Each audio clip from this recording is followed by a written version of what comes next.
You know, we're not a grass-finished ranch. And, you know, we're starting to draw the line. You're either grass-finished or you're not.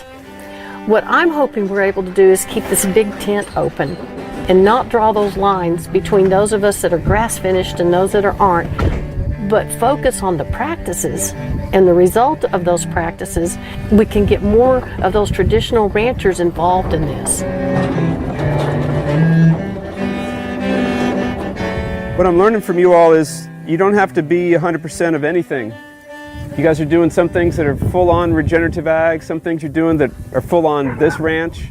Well, we change. It's constantly about changing and figuring out, you know, that's the best thing about what we do is tomorrow morning we may wake up and figure out something new or better, and we can do it a better way, and you have to be open to that. We're taking our satisfaction out of different aspects of the whole regenerative agriculture movement. We don't all have to be exactly alike. On average, we're producing between 100 to 120 pounds of beef per acre. Our neighbors in the county average is somewhere between 40 and 50. That's a telling number. And we can add more cattle here and run more cattle, all the while improving rangeland conditions, but not increasing our overheads.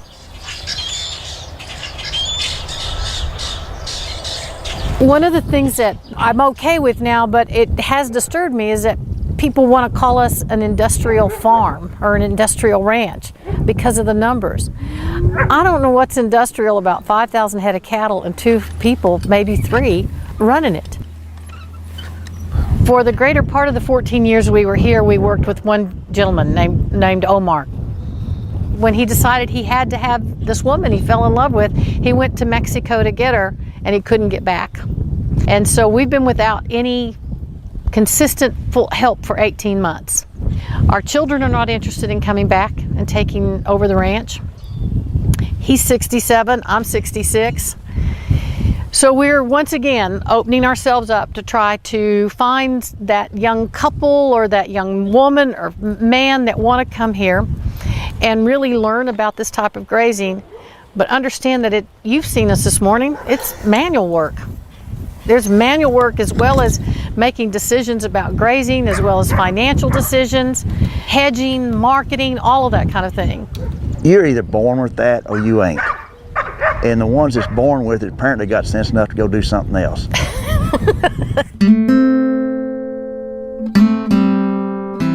I've been a horseback all my life, and I've had a lot of things happen. I've been run over a lot in the pens. I mean, this business, that's part of it. And some people's bodies are more apt to take it than mine. I guess mine wasn't able to. I got to where I couldn't walk. I was going to the hospital every night to get injections so I could go the next day. I finally couldn't go anymore. Were you worried about his back, that, oh my gosh, what if he can never work again? Overwhelmingly, yes. You see a person that's been so strong, and when his back went out, he couldn't even get out of the house. Omar and I had to figure out what we had to do. I don't even know how to say it. It's just been a huge learning experience for both of us, and to try to figure out how to be true partners in this endeavor out here. Emery's goal is want to make a difference. We want to be like both of our sets of parents who made a difference in their world. So we want to make a difference here, and yeah, I want to see it carried on. It'd be a shame for there not to be someone interested who wants to keep doing this and learning about our mistakes and learning to do it better. Give me a hug. This for the camera? No.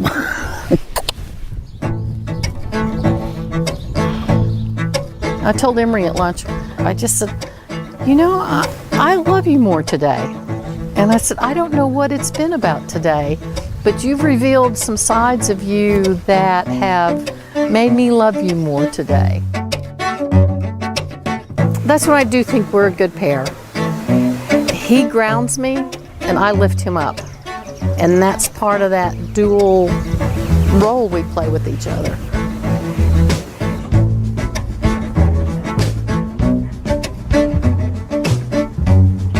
Hey Everett, can you say hello? Hello.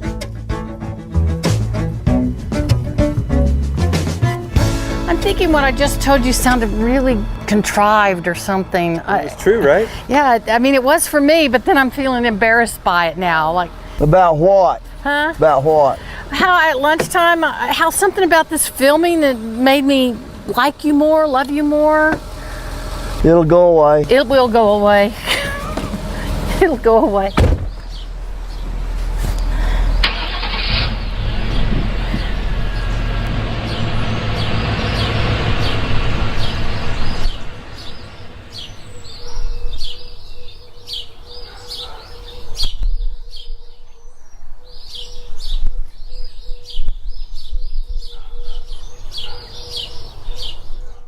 Who are you, handsome fellas? Hey, so my name is Roy Barton, and me and my wife and my father-in-law, Dennis Ward, we started Dirty Hands Farm back in 2015.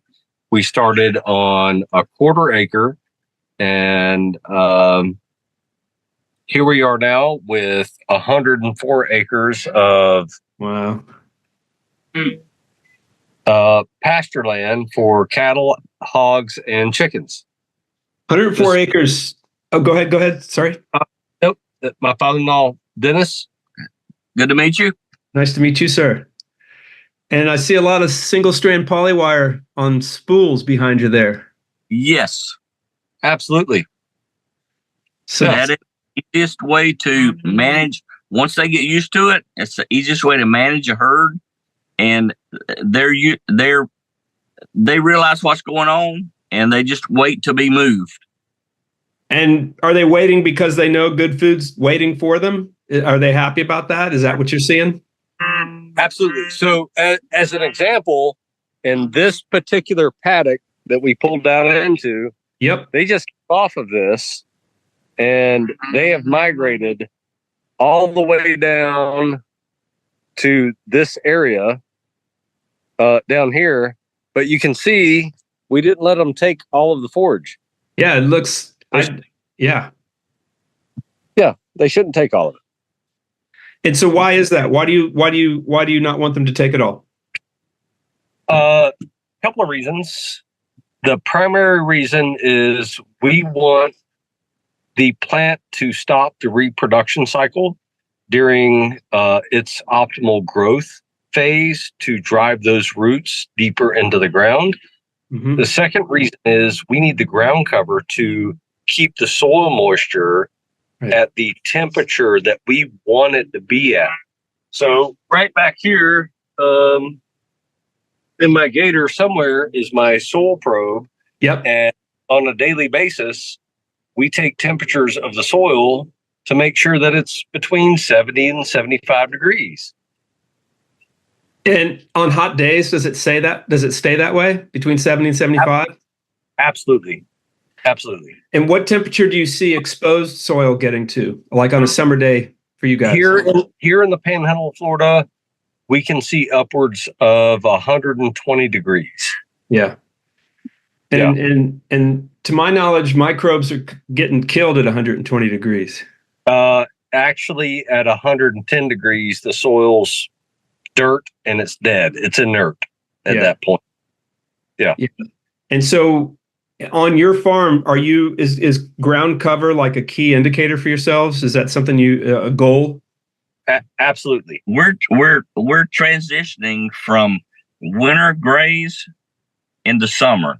Right. On the winter graze down. We can come in with our no-till planter, plant summer graze, and it give a chance to come up. And that's why we have to move the cows around to give that the summer graze time to get up and high enough where the cows can actually eat it, and then we can move around with them. Mm-hmm. Yeah. The adaptive grazing management requires, the hardest part of it is those spools and the post and mapping it out in a non-prescriptive manner. So it's not the same every year. It's not the same all the time. It's always different. It's not the same 27 days from now. Right. right? It's just not. Maybe they come back in 27 days. Maybe they come back in 365 days. Right. But it's never the same pattern or the same paddock. It's never the same. And this paddock right here has not had fertilize, lime, anything on it in the last 4 years. But look, you don't find stuff like this in Florida without fertilizer, without lime, without pest control. We don't use any of that. So are you not using it because you don't think it's good to use? Are you not using it because you don't need to? Is it saving you money not having to use it? Are you losing productivity by not using it?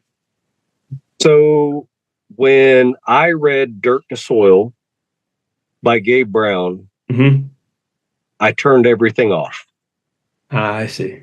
Turned off everything industrial, agricultural, period. And when I met Gabe Brown and actually got to have a conversation with him, it reinforced the fact that we don't need those synthetic inputs. What we need to do is treat the ground the way nature would have treated the ground well before Europeans settled in this country. That's because the Native Americans allowed nature to be nature. The unfortunate fact is now we're bound by fence laws, right? We got all these fences. So we have to mimic nature with fence laws. Yeah. And so you've got your perimeter fence you have to have. Yes. Right. And you're sort of married to the land that you have the deed for, or you're leasing or owning. But within that is where you can emulate the small paddocks and the moves and things like that.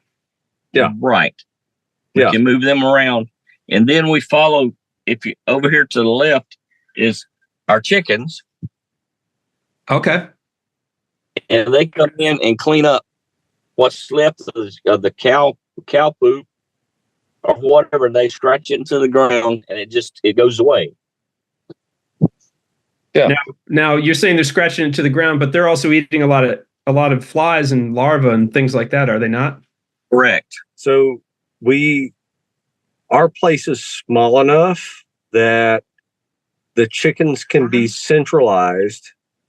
So on that 3-day hatch cycle of the fly larvae, they're close enough, they're going to take care of it. So you're breaking that cycle of, so do you see less flies in this method than you did before? Well, absolutely. A lot less. All right. So for context, old man, young man. Okay. Yeah.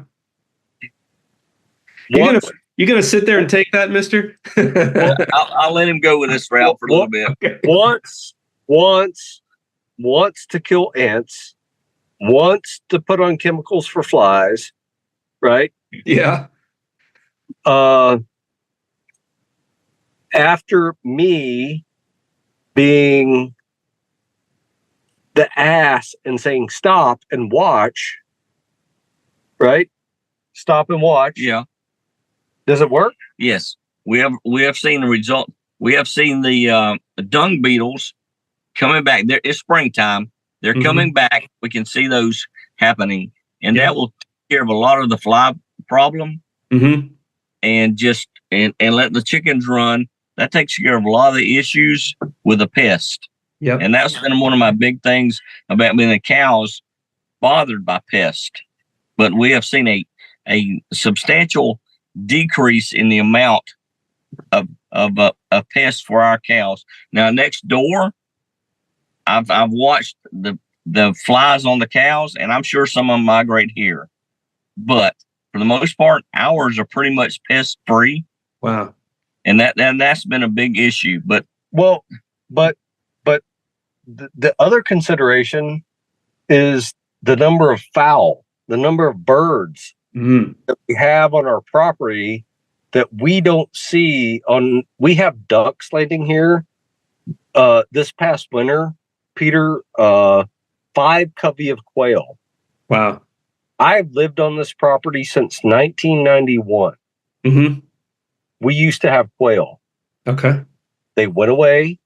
This year, since I was a kid, is the first year we've seen quail on this property. And do you connect that to your change in grazing methods? Absolutely. We have 2 coveys now on different sections of this property that have coming back. We have built, what am I trying to say? Not hedgerows, but bundle up a bunch of trees and stuff, limbs, and built places for the quail to get under. Okay. So safety areas. They the quail, and it gives them some place of protection to raise their babies or whatever. And then they can go out and go around the property and eat and get the seed and stuff they need and still have protection from the predators. Mm-hmm. Yeah. Brush piles. That's what I'm thinking of. Brush piles. We built brush piles for the quail.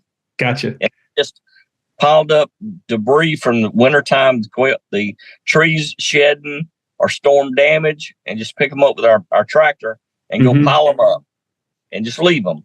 And then that helps the wildlife, not just necessarily the quail, but you also have the native birds come in and have a place to nest. And that's been a big plus. Now, which birds are you seeing, and why is that a plus for y'all? Like, which other birds are you seeing, and why do you like that? I can't do it here. I'd have to pull up my Marlin app. We've probably documented at least 40 species of fowl on our property, and I didn't know there was a brown-headed cowbird. But we have brown-headed cowbirds on our property. I have never, since 1991, ever seen a brown-headed cowbird anywhere. But they're here, and they come here. Red-headed woodpeckers. On this episode of Missouri Life, we flip back the cover of Missouri Life magazine to meet the captivating couple behind its pages and to interview the staff who supports them as they capture the images and tell the heartfelt stories of the Show Me State. All that and more coming up next on Missouri Life. Production support is provided by Missouri Life magazine and by viewers like you. Thank you.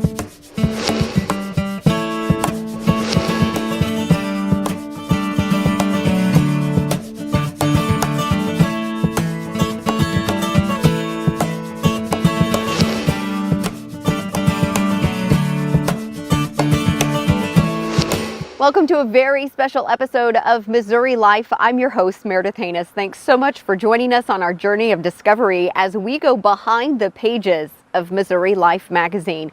From research and writing to editing and photography, from the best of Missouri Life Market Fair to the publishers themselves. Let's get our journey of discovery underway and find out what it takes to produce Missouri Life magazine. A man named Bill Nunn actually started the magazine in 1973, and he did a really good job with the content. It was really well respected.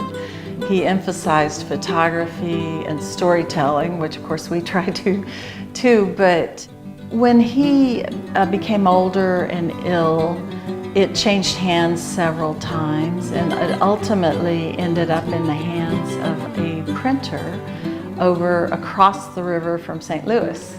And he actually started working with the School of Journalism. So while he owned it and was printing it at his plant, the students provided the editorial. And that is what lured us away from a magazine company where we learned the magazine business, and then we came down here. So I taught at the School of Journalism, and one of my missions was to help develop this magazine. And the students had this problem of they couldn't really get out of mid-Missouri and still attend their classes, and I would never encourage them to skip classes to reach the far parts of the state. And the school didn't own the magazine, so appropriately it didn't want to put money into the publishing side. And the printer did not want to invest in the editorial or circulation. And so Greg and I just kept talking about what a good magazine it could be, what a good magazine it could be. And that's when we reached out to the printer, Paul Adrignola, and made an arrangement with him. And that's when we decided we'd take it over. And so that was in 1999. We started the magazine in the basement of our home then. And so we took over a rec room, a guest bedroom, moved in desks and computers, and we're making the magazine down there. And then we decided we were growing out of that. So we looked for an office in Fayette because our kids were going to school there, and that just made sense. So we did find an office there, and then the ceiling started falling down. So so we decided we better move from that place. So we found another place, and it was a very good place right on the square across from the courthouse, and we had a problem with that building. So we kept looking, and then the economic developer here in Boonville persuaded us to come over to Boonville and look around. And we thought, well, I think the kids were out of school or going to college at that time. So we decided, we'll take a look here, and we found a building that worked, and we stayed there for about 4 years, and we were approached by the owners of the Hotel Frederick here to take over a wing of the hotel that had not been renovated, and we thought it would be a good place. So we renovated that wing with about 11 rooms. It's been a steady growth and a great place for us. It provides us a very creative environment to work in. One of the things we really liked about the Boonville community was it was so welcoming. All of the business people, the townspeople on Main Street, just residents, random people would come and welcome us to the community. It's a very warm community and welcoming to new people. We have the arrangement with the hotel that we can use all of the public spaces, like this room that we're sitting in, which is a kind of a dining sitting room, and there's conference rooms upstairs that we can use. There's a bar that you can entertain people. Very comfortable, and our people really like working here in Boonville. And they have more dining options, they have more break options. We can walk a half a block up to a little park that overlooks the river. You can walk out on the Katy Bridge to view the river. The Katy Trail is across the street, and some of us over the years take advantage of that at noon, and so it's a great environment to be in. Since 2011, the Hotel Frederick has been home to Missouri Life magazine. It was built for a grand total of $40,000 in 1905 by Charles Sumbart. He was a local miller and banker and named it after his son. Hotel Frederick has been many things over the years, including a Greyhound bus stop, a weekend restaurant, even a retirement center. After about a decade of dormancy and a $4 million restoration, it was reopened as a boutique hotel in 2007. It has 30 rooms, a fine dining restaurant, meeting space, and even a bike rental for the local Katy Trail. It stands proud as an example of Romanesque revival architecture and is on the National Register of Historic Places. I grew up on a dairy farm in between Clinton and Warrensburg. I went to high school in Clinton, and it was in Clinton High School that I won a writing contest, a rural electric cooperative writing contest, that the prize was a trip to Washington, D.C. So I really loved that. Growing up on a dairy farm, you don't travel, you don't take vacations, and at least we didn't because it was one family. And so that was really kind of an introduction to a new world. However, when I came to the University of Missouri, I didn't know what I wanted to do.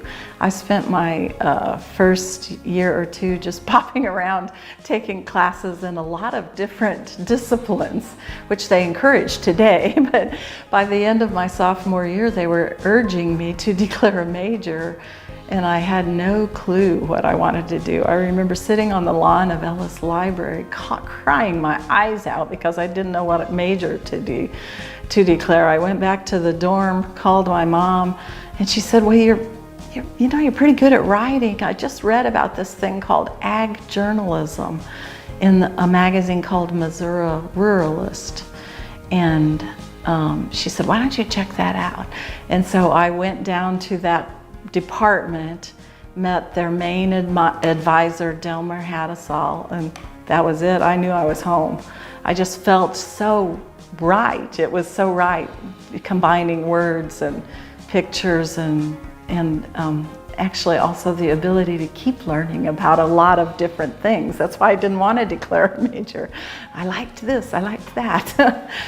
I was also wandering around different colleges and in and out of programs, everything. So from arts and sciences to forestry to, I can't even remember something else I was doing, but and then I also reached the point of needing to figure out what I'm going to be doing, you know, what I'm going to major in. And strangely, this is going to sound strangely familiar because I was sitting in a pickup truck with my dad on the farm and trying to figure out what I was going to do. And he said, you know, I just saw this story in Missouri Ruralist about ag journalism.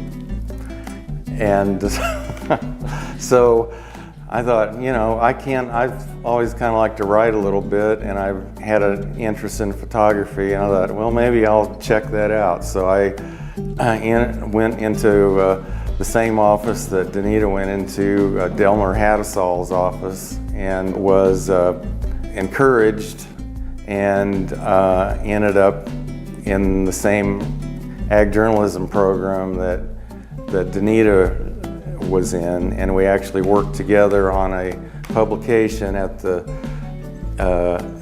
College of Agriculture called Ag Columns. I think I was the editor of that little newspaper the year they introduced Greg to me as wanting to volunteer on it too, and I do remember it very clearly. He had long blonde hair and down to about here in a big orange backpack, and I was really intimidated because he already had worked for a community newspaper too, and I didn't have that kind of experience level, but that we worked very well as friends. We were actually involved with other people and became good friends, as everyone did who worked on that newspaper, because you spent hours and hours and hours in the evenings down in their basement offices working on it. And 5 years later, we ended up together at a magazine in Des Moines called Successful Farming, and it was a Meredith publication, and a year later we were married. We actually work very well together. I don't know too many people who could have their family start a business together, and there were many hard years, and also build a house together too. I hear people split up over that. But he built our house, and so we've done it all and worked very well together. More than 100 framed covers of Missouri Life magazine line the hallways of the offices here at Hotel Frederick. The only statewide subscription-based magazine boasts a readership of 160,000. 36,000 copies are sent out each month, with nearly 5 readers per copy. But it's not just their printed publications. MissouriLife.com offers users online access to Missouri events, article archives, videos, recipes, travel guides, and more. Their weekly newsletter is emailed out to roughly 22,000 opt-in subscribers. And with a weekly reach of 81,000 Facebook and Twitter impressions, Missouri Life social media arm provides a deeper audience interaction.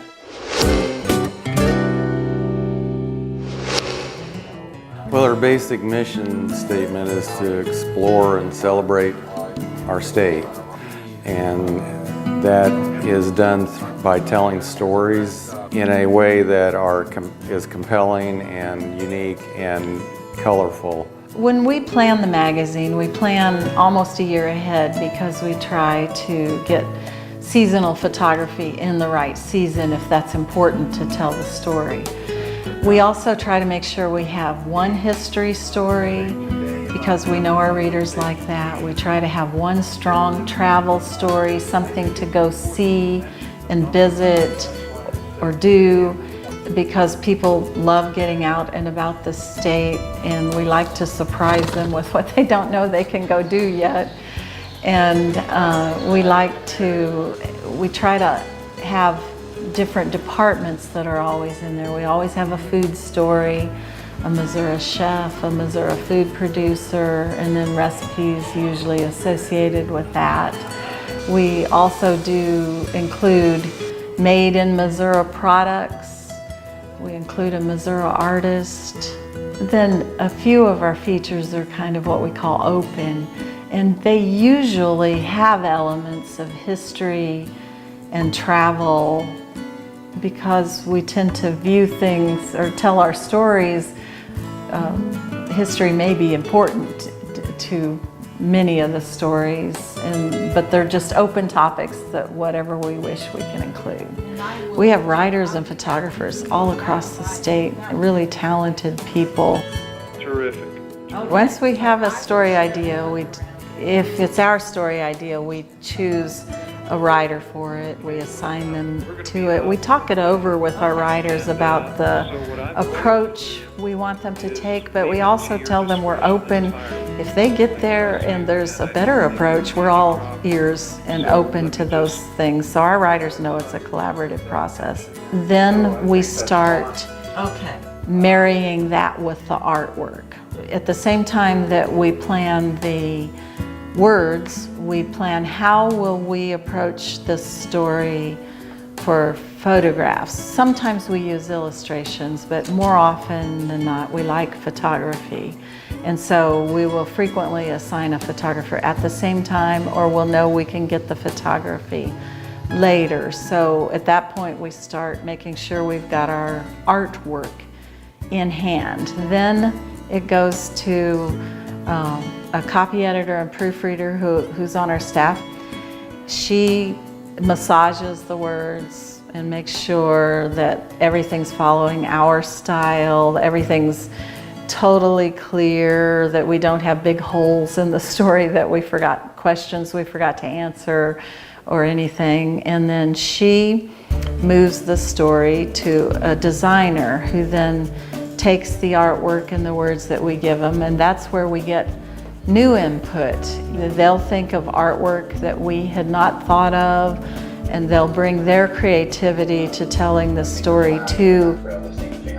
Really, other people make this magazine and they do a stunning job of it.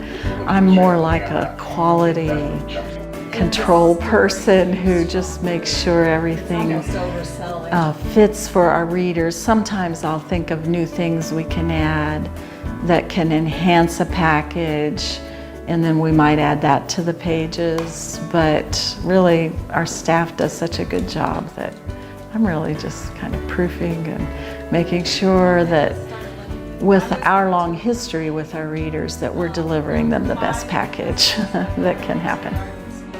Our whole staff and team firmly believe that there'll always be a demand for a quality product.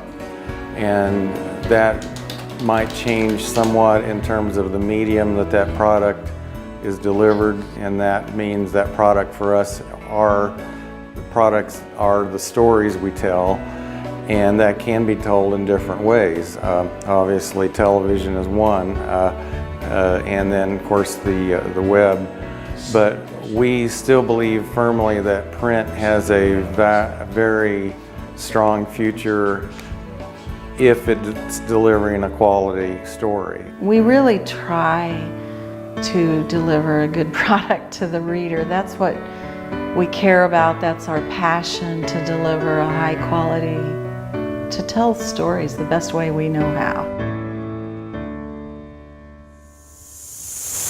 Missouri Life magazine is a 5-time International Regional Magazine Association Magazine of the Year award winner. It was for 2008, 2013, 15, 16, and again in 2017. The Missouri Life television show received the Navigator Media Award at the 2018 Governor's Conference on Tourism. It's given to a media outlet that promotes tourism in Missouri and its importance to the state's economy. The program is produced by KMOS TV, the PBS station for Central Missouri. The program has also been nominated for 5 Emmy Awards for the episodes on Columbia, Excelsior Springs, Silver Dollar City, Callaway County, and Cape Girardeau. KMOS TV brought home the Mid-America Regional Emmy Award in 2017 for the Silver Dollar City episode, and in 2018 for Callaway County.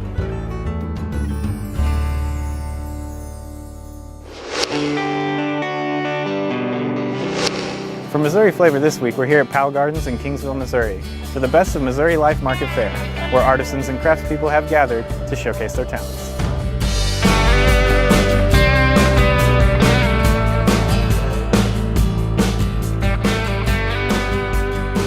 Well, we decided to partner with Powell Gardens because we thought it would be a beautiful place in the early spring, and we lucked out with the sunshine and no rain or clouds today.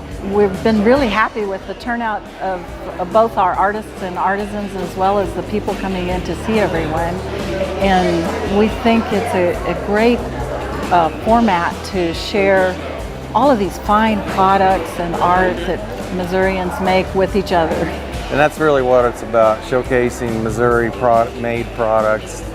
And there's a pride thing there. You know, we're proud of our Missouri products. We have world-class products here, and we're excited that we had such a great turnout. And you know, the most exciting part is that it really does take the pages of the magazine and makes them come alive.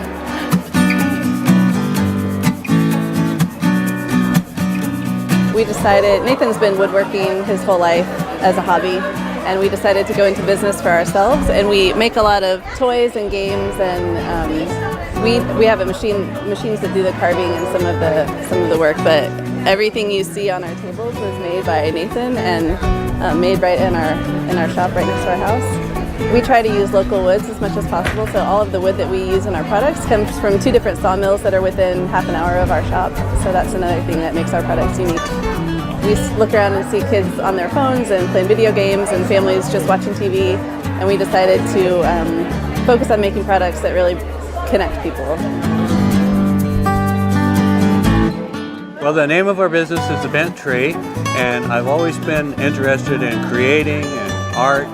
And in the early 80s, I saw a picture of a willow chair in Mother Earth News, and I was determined I wanted to make one of those.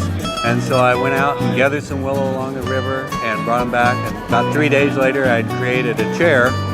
And I knew right then that I wanted to do this. And so I've never stopped making those. And I've branched out into all kinds of things made out of willow now. Within a year of that first chair, I was selling to designers and art galleries, and it just mushroomed. I do bookends all the way up to canopy beds and everything in between. And one of the things I enjoy making right now is wall art, or wallscapes I call it. And they're much more modern. They're free form. There's no particular form. A lot of times when I begin one, I'm not even sure what it's going to look like until it's done. And I love to do those.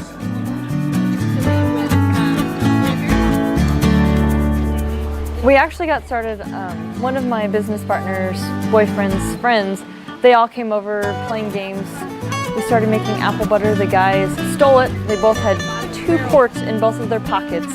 One of the guys worked at Worlds of Fun and took it in, was eating it for lunch, and the guys were like, "What in God's earth are you eating?" He goes, "Fine, here's a little dibble for each one of you." Started taking orders, and unbeknownst to us, started our business that way. And then we bought Granola Jones. It was formerly Hippie Chow, and we bought that back in 2013. We make apple butter, fruit spread, and granola. So we start out with our fruit spread. We just use fruit sugar and pectin, and then our butters are just apples, sugar, and the spices. The granolas, in all of our products, we try to source locally as possible. The granolas is just the base with oats, honey, which is a local honey, brown sugar, and then whatever the nut or the spice would be as well.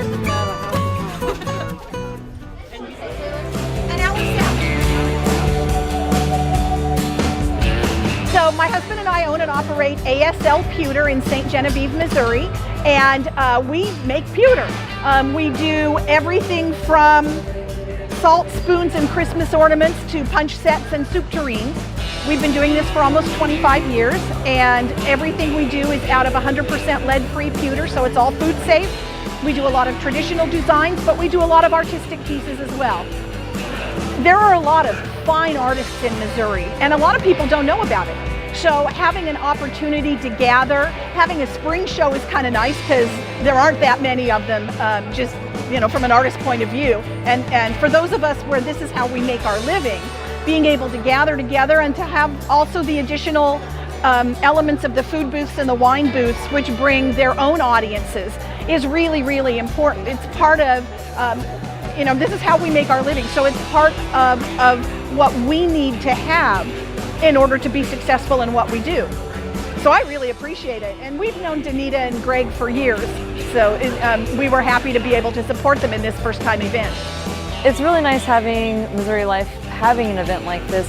It allows all of us to camaraderie. It's a great networking event. In the mornings and the evenings, we can get together and meet people if you haven't met them, or it's like a reunion if you have. And it's great for mid-Missouri people.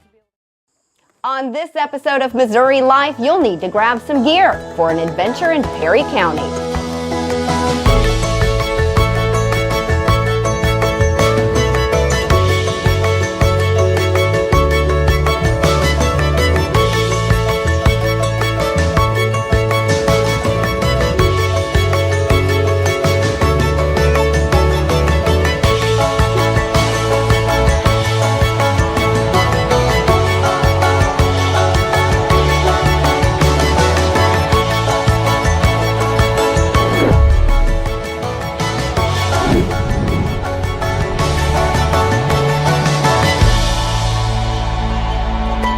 I'm Meredith Haynes. Thanks for joining me on another episode of Missouri Life.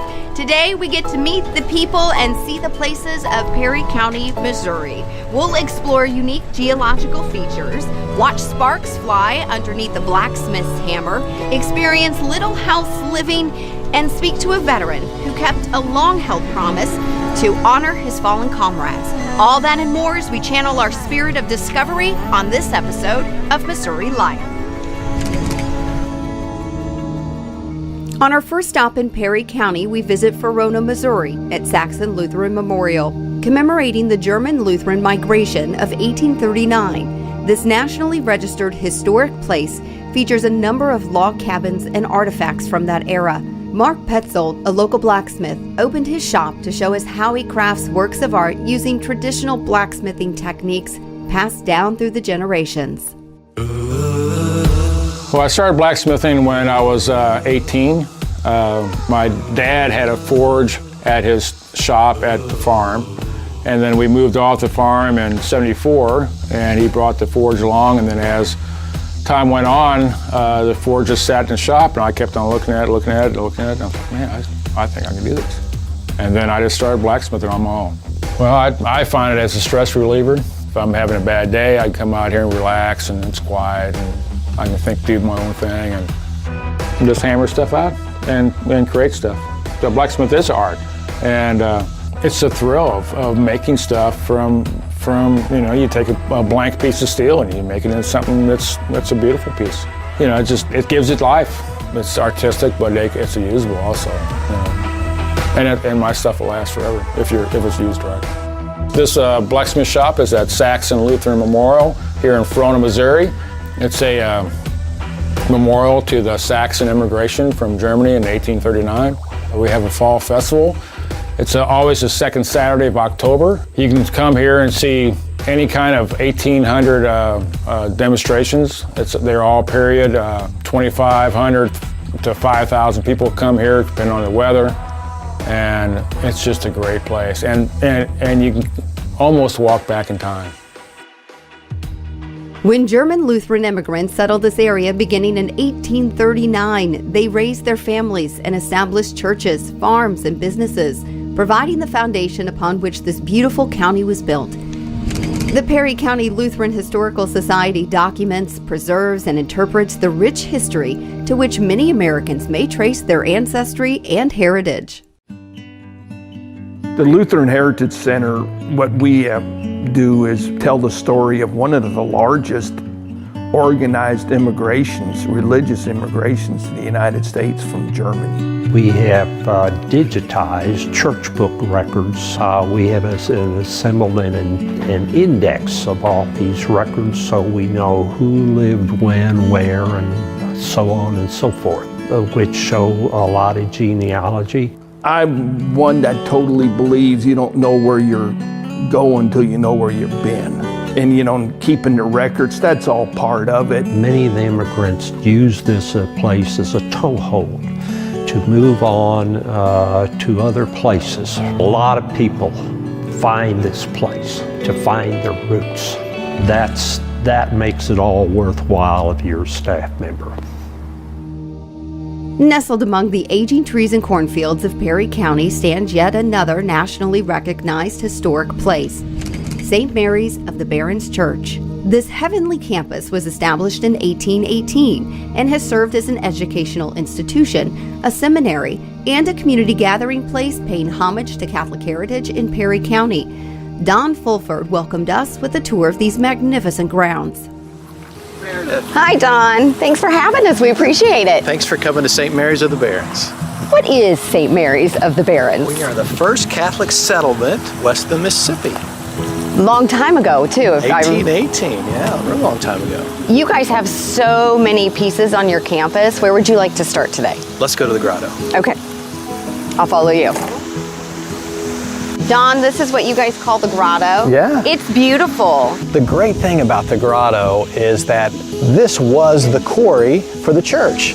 If you're building a church in 1818, you want to make sure your resources are really nice and close. So they built from stone that was here in this quarry. What the priest said is, hey, let's take this quarry and turn it into a nice grotto. About 5 or 7 years ago, the sidewalks started getting little, roots were pushing them up, and there were lots of steps. And I looked out my window at work and I saw this mom. And I knew where she wanted to go. I knew she wanted just some peace, but she was pushing this young child who had some sort of disability, and I knew they couldn't get down the grotto. So the renovations that finished in 2018 were a big push behind that so that it's accessible to everybody. Just as a place to come down and just find a little bit of peace in their crazy life. It's beautiful. Should we continue our stroll back up, get our half mile in? Yeah, let's continue on.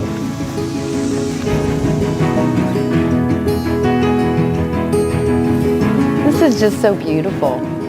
Yeah, welcome to St. Mary's of the Barons Church. So this was a teaching church designed after a church in their home church in France. Even the paintings on the wall are all from France. So they were rolled up as parchments and put onto the church walls. These are nearing almost 200 years old, right? A lot of the pieces are. This one was added a little bit later, again from Germany, this huge painting here, and it was rolled up as a parchment and brought over. We get a lot of non-Catholics who visit us because they want to see the history of this place. They understand that, hey, it was important to Catholics and Catholicism, but more importantly, it was important to the settling of the West. Well, thank you for giving us this tour. The whole property is just peaceful and stunning. You guys have done such a wonderful Well, thank a lot of hardworking people here and a lot of people that truly care So we invite people to come here and get a little piece of Perryville hospitality. Thank you. Thank you, Meredith.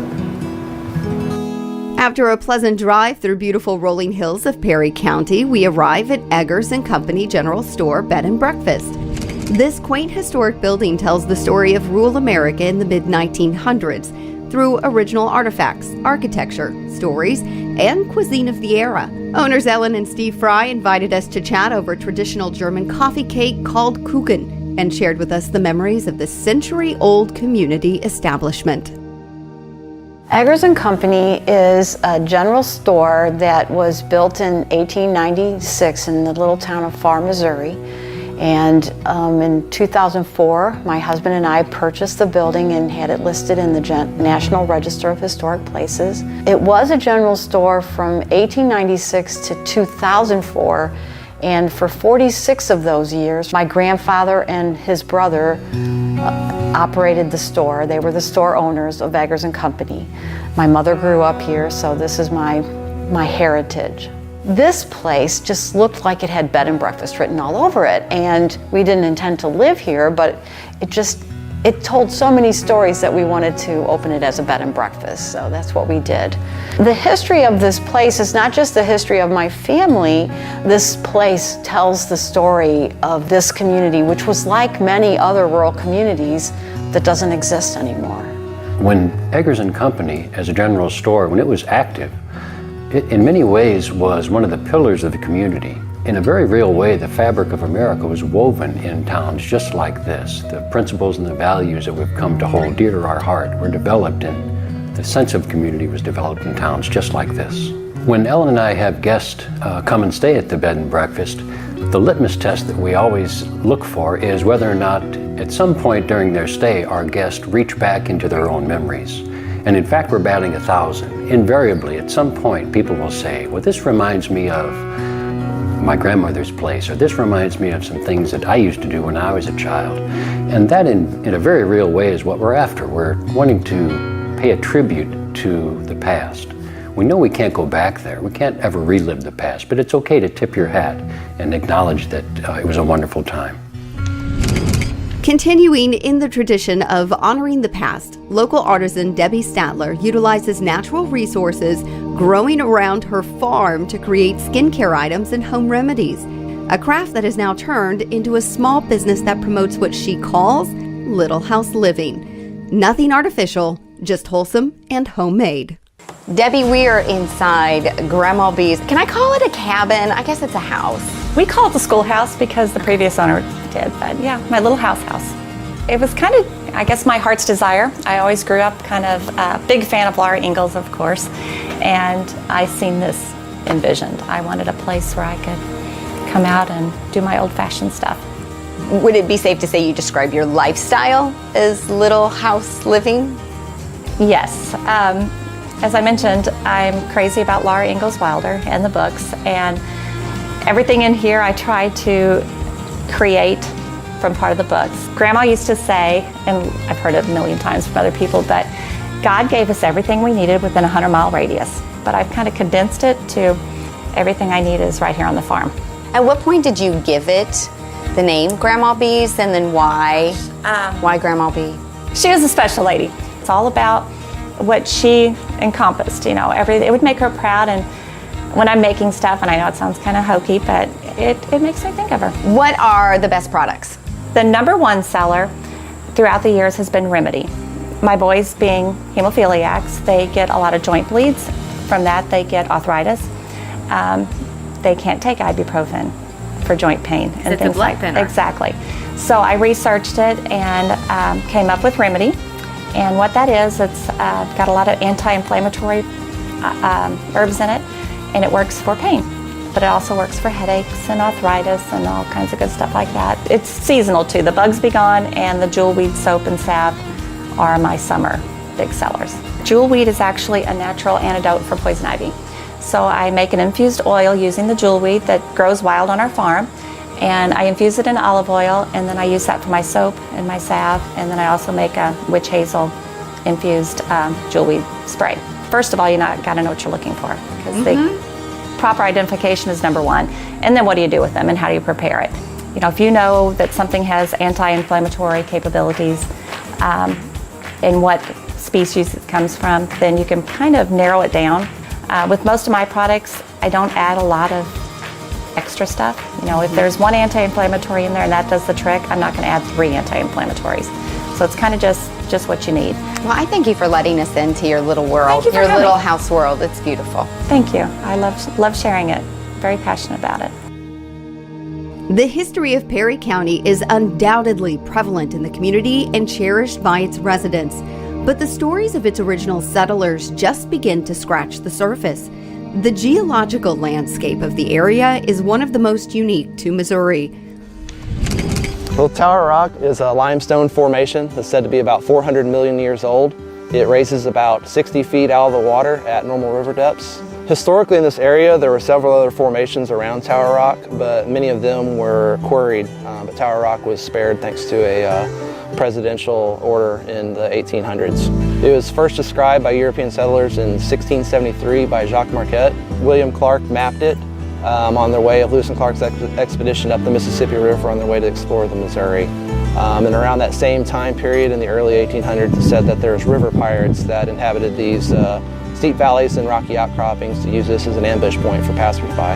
The Lutherans were leaving Germany in search of religious freedom, and it said that many of the Lutherans consider Tower Rock their Plymouth Rock because this is where they landed and decided to set up their new home. So if you want to get a unique experience of this part of the state, it's a nice little short hike and easy views that you can get from if you don't want to hike from the road. And you can just experience nature out here with easy access.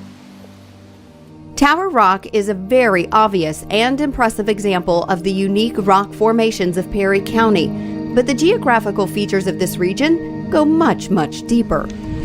Ball Mill resurgence is evidence of a complex underground cave system, regurgitating heavy rainfall to erode sediment into smooth, polished rocks. So Ball Mill natural resurgence is a resurgence at the base of a 50-foot limestone cliff during high rain events. As the water goes into the sinkholes, they start to fill up, and then as it backs up, it overflows out the resurgence, and it starts to tumble these rocks. And as it tumbles the rocks, they become polished and smooth and circular type. That is how they got the name Ball Mill.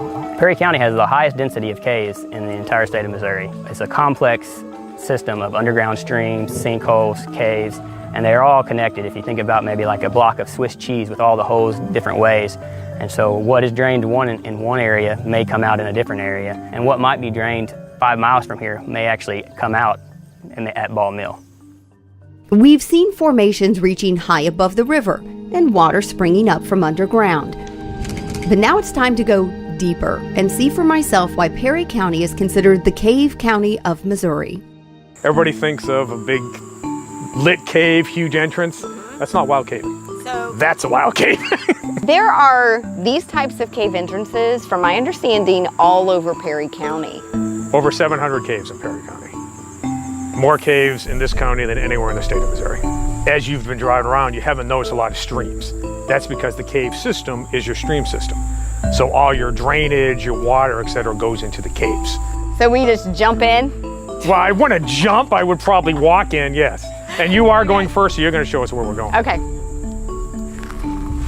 My son makes this look far more easy. If your son wants to go caving, have him come play with us.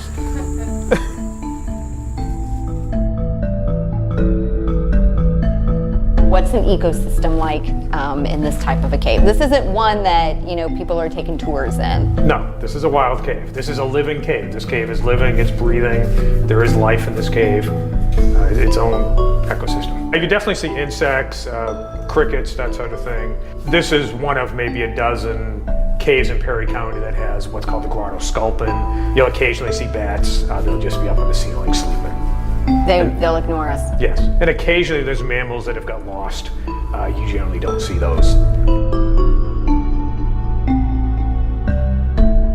How many times have you been in this cave, and do you ever get tired of coming back to the same caves? I have no idea how many times I've been in this cave, and no, not really. I mean, some caves are not, you've seen them once, that's it. This cave has a lot to offer. But we offer This class, which is an introduction, we offer an intermediate class and then an advanced class. And each one of those is a different step up, a little more different challenges in the cave. Thank you for taking us on this adventure. Oh, it's our pleasure. It really has been a lot of fun. You were worried I wasn't going to have fun, but I'm... You were worried you weren't going to have fun. I knew you were. It's a little unnerving to go into a cave. Well, thank you. We so appreciate you bringing us in today. It's been fun.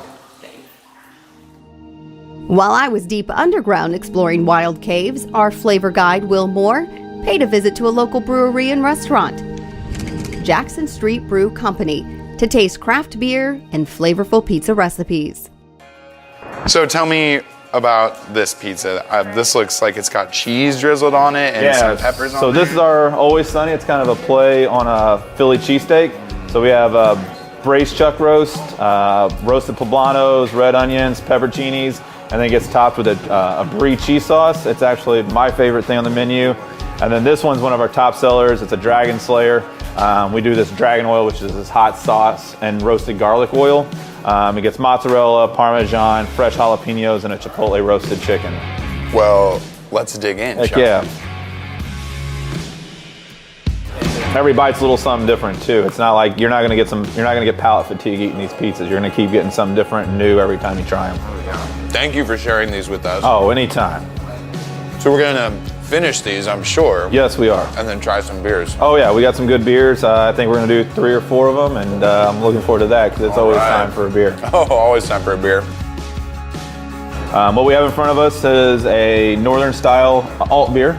Alt beer is an old beer. That's what it translates to. It's a traditional, that's this one right here. Traditional German. It's a good one to get started with. Cheers. Cheers. So tell me about this last one. This looks like it's dessert beer. This one's one of the biggest beers we brew. We brew only 2 other styles that match up with this in alcohol content. This is 11.5% alcohol. We use 3 pounds per barrel of coffee beans, and essentially what we do is we make a cold brew coffee in our beer. Cheers. I don't know if you're going to be drinking too many of these, but one's good every once in a while. That's yummy. Thick, dark, full body. This one's definitely the complete opposite on these. It coats your mouth. This would go great with our apple crumb cake with the vanilla ice cream. Oh yeah. It's like I'm having a cup of coffee in the morning while I'm having a beer at the end of the day. Having 11.5% beer, yeah. Yeah, right. The SEMA brew scene seems to be growing. What's been the response from the community and how's business been? It's been really good. The great thing is we have a lot of people that are they're passionate about what they do. It shows in the beer that they serve. And it certainly shows in yours. Well, thank you. Definitely. The experience, the expertise, the flavor, it's all there, and it's all amazing. Well, especially with that and the pizza. I mean, come down to J Street. Great flavors all around. Perry County's charm goes beyond local heritage and geography. One inspired man took it upon himself to create a monument of national proportions. Jim Edelman, a Vietnam veteran, returned home from overseas with a mission to honor those who fought and died for the freedoms that we as Americans are privileged to enjoy.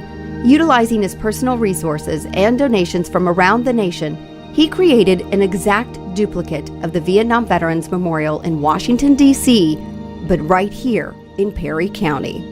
Jim, we're sitting right now with the Vietnam Wall behind us, but we're not in Washington, D.C. What made you want to create a replica here in Missouri?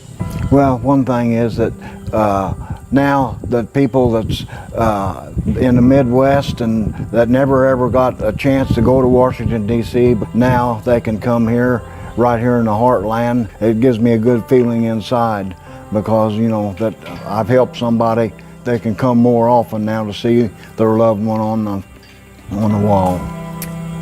What made you decide to do this?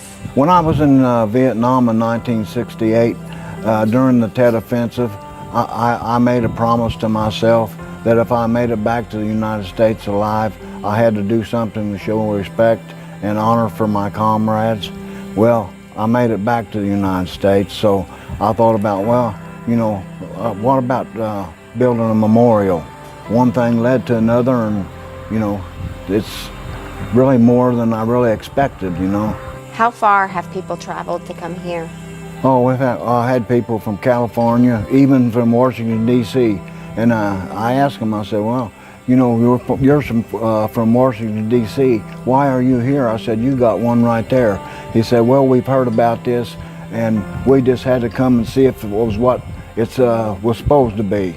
And they got here, and they was really impressed because it's a different setting than what they got in Washington, D.C. When you see people visit, when you come out yourself and sit and look, what is your feelings? Well, you know, it's you know, sometimes it's easy and sometimes it's not.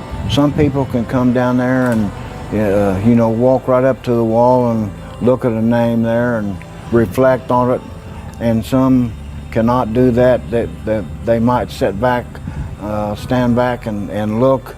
You know, of course, it's a very emotional time, but you know, at least you know they've got there and got to put their hand there, and you know, it's.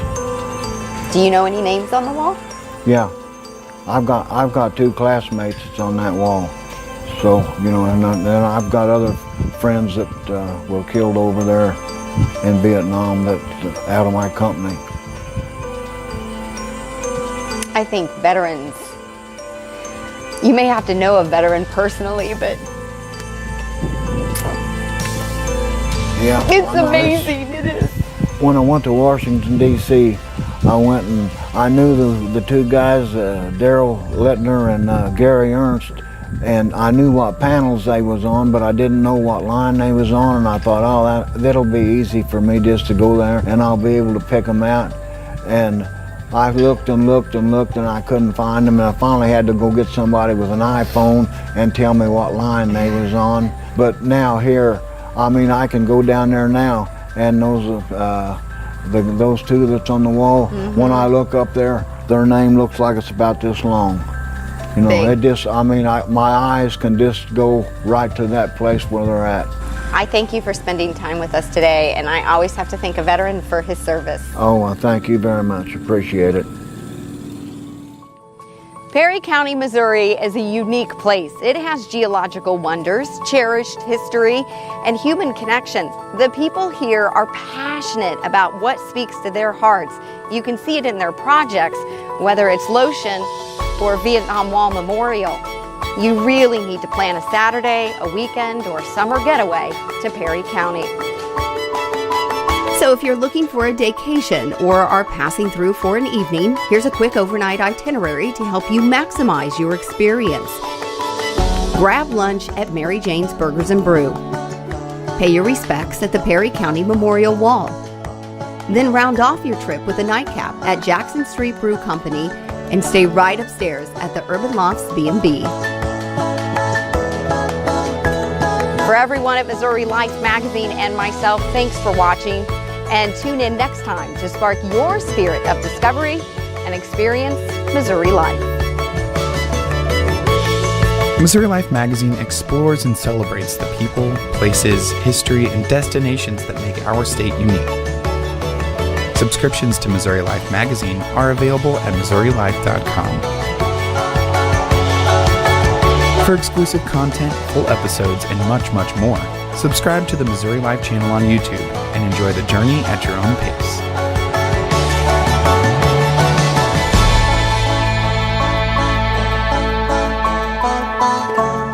But I can't see all the pretty stuff. I know we're handsome. What's behind you? You know what? You're like unforgettable kind of handsome. I know. Unforgettable, leave it That's at that. what a mom tells their kids. Exactly. You guys have been open for how many years and how many beers over the years? So. Okay, let's pray that a skunk has not gotten lost down in here, because that would just be miserable. It gives a nice scent. Sure you are. Well, let's keep going. I kind of want to see what you were talking about with the expansion of the lichen. On this episode of Missouri Life, you'll need to grab some gear for an adventure in Perry County.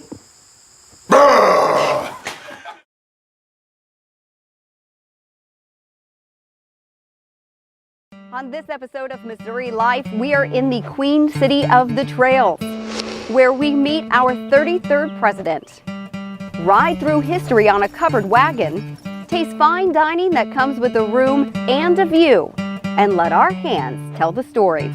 All that and more coming up next on Missouri Life. Production support is provided by Missouri Life magazine and by viewers like you. Thank you.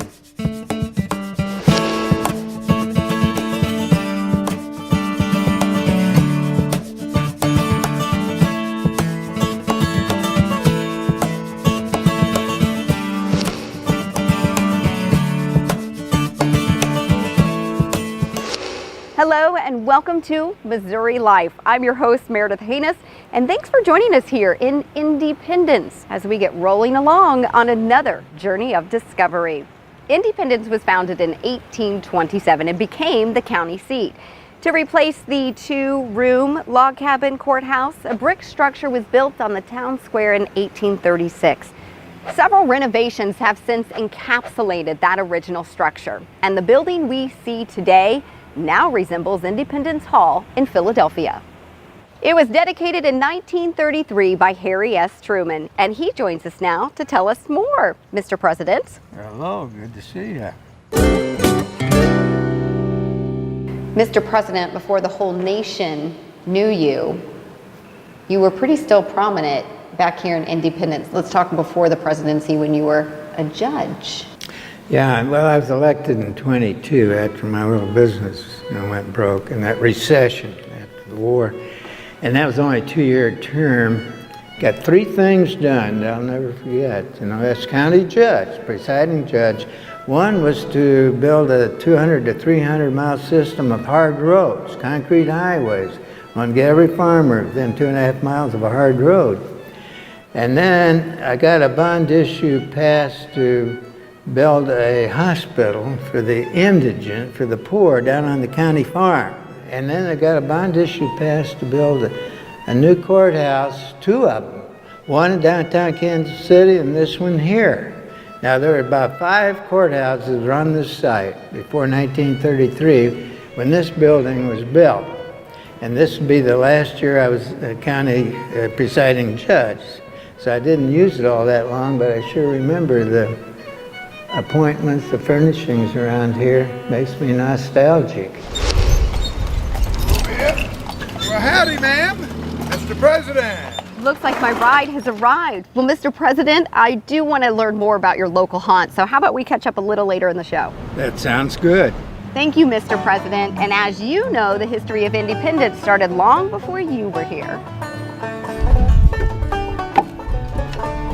Yeah.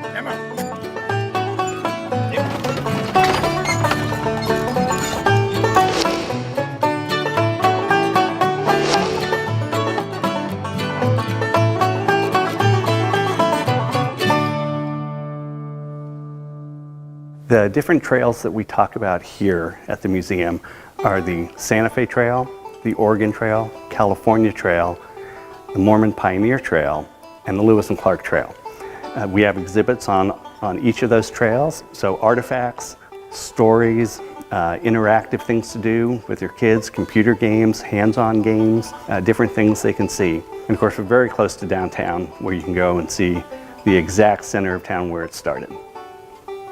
There was 3 trails left our town, Santa Fe, California, and Oregon Trail. Basically, we're setting on the actual route leading out of town. Right up here in front of us, there's a big sway in the ground up here. Yep, get him up. The ground gets higher on the left and higher on the right. The valley in the middle of us is called a wagon swale.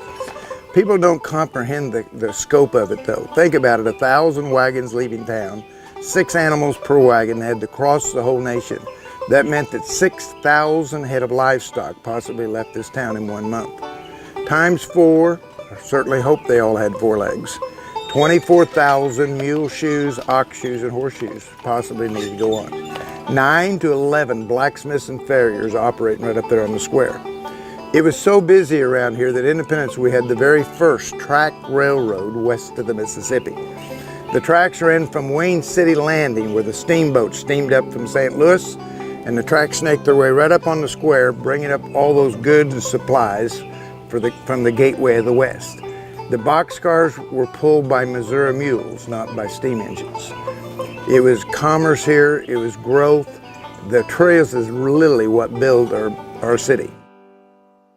So at the time of the trails, kind of in their heyday, Independence was very much a cosmopolitan town. Not really Wild West, but a little bit raucous, I guess you could say. People coming in from all kinds of places, multiple languages being spoken. Not only English, which you would expect, and Spanish from the Santa Fe Trail, but you could also frequently hear German, French, Dutch, various Native American languages, all being spoken around the square.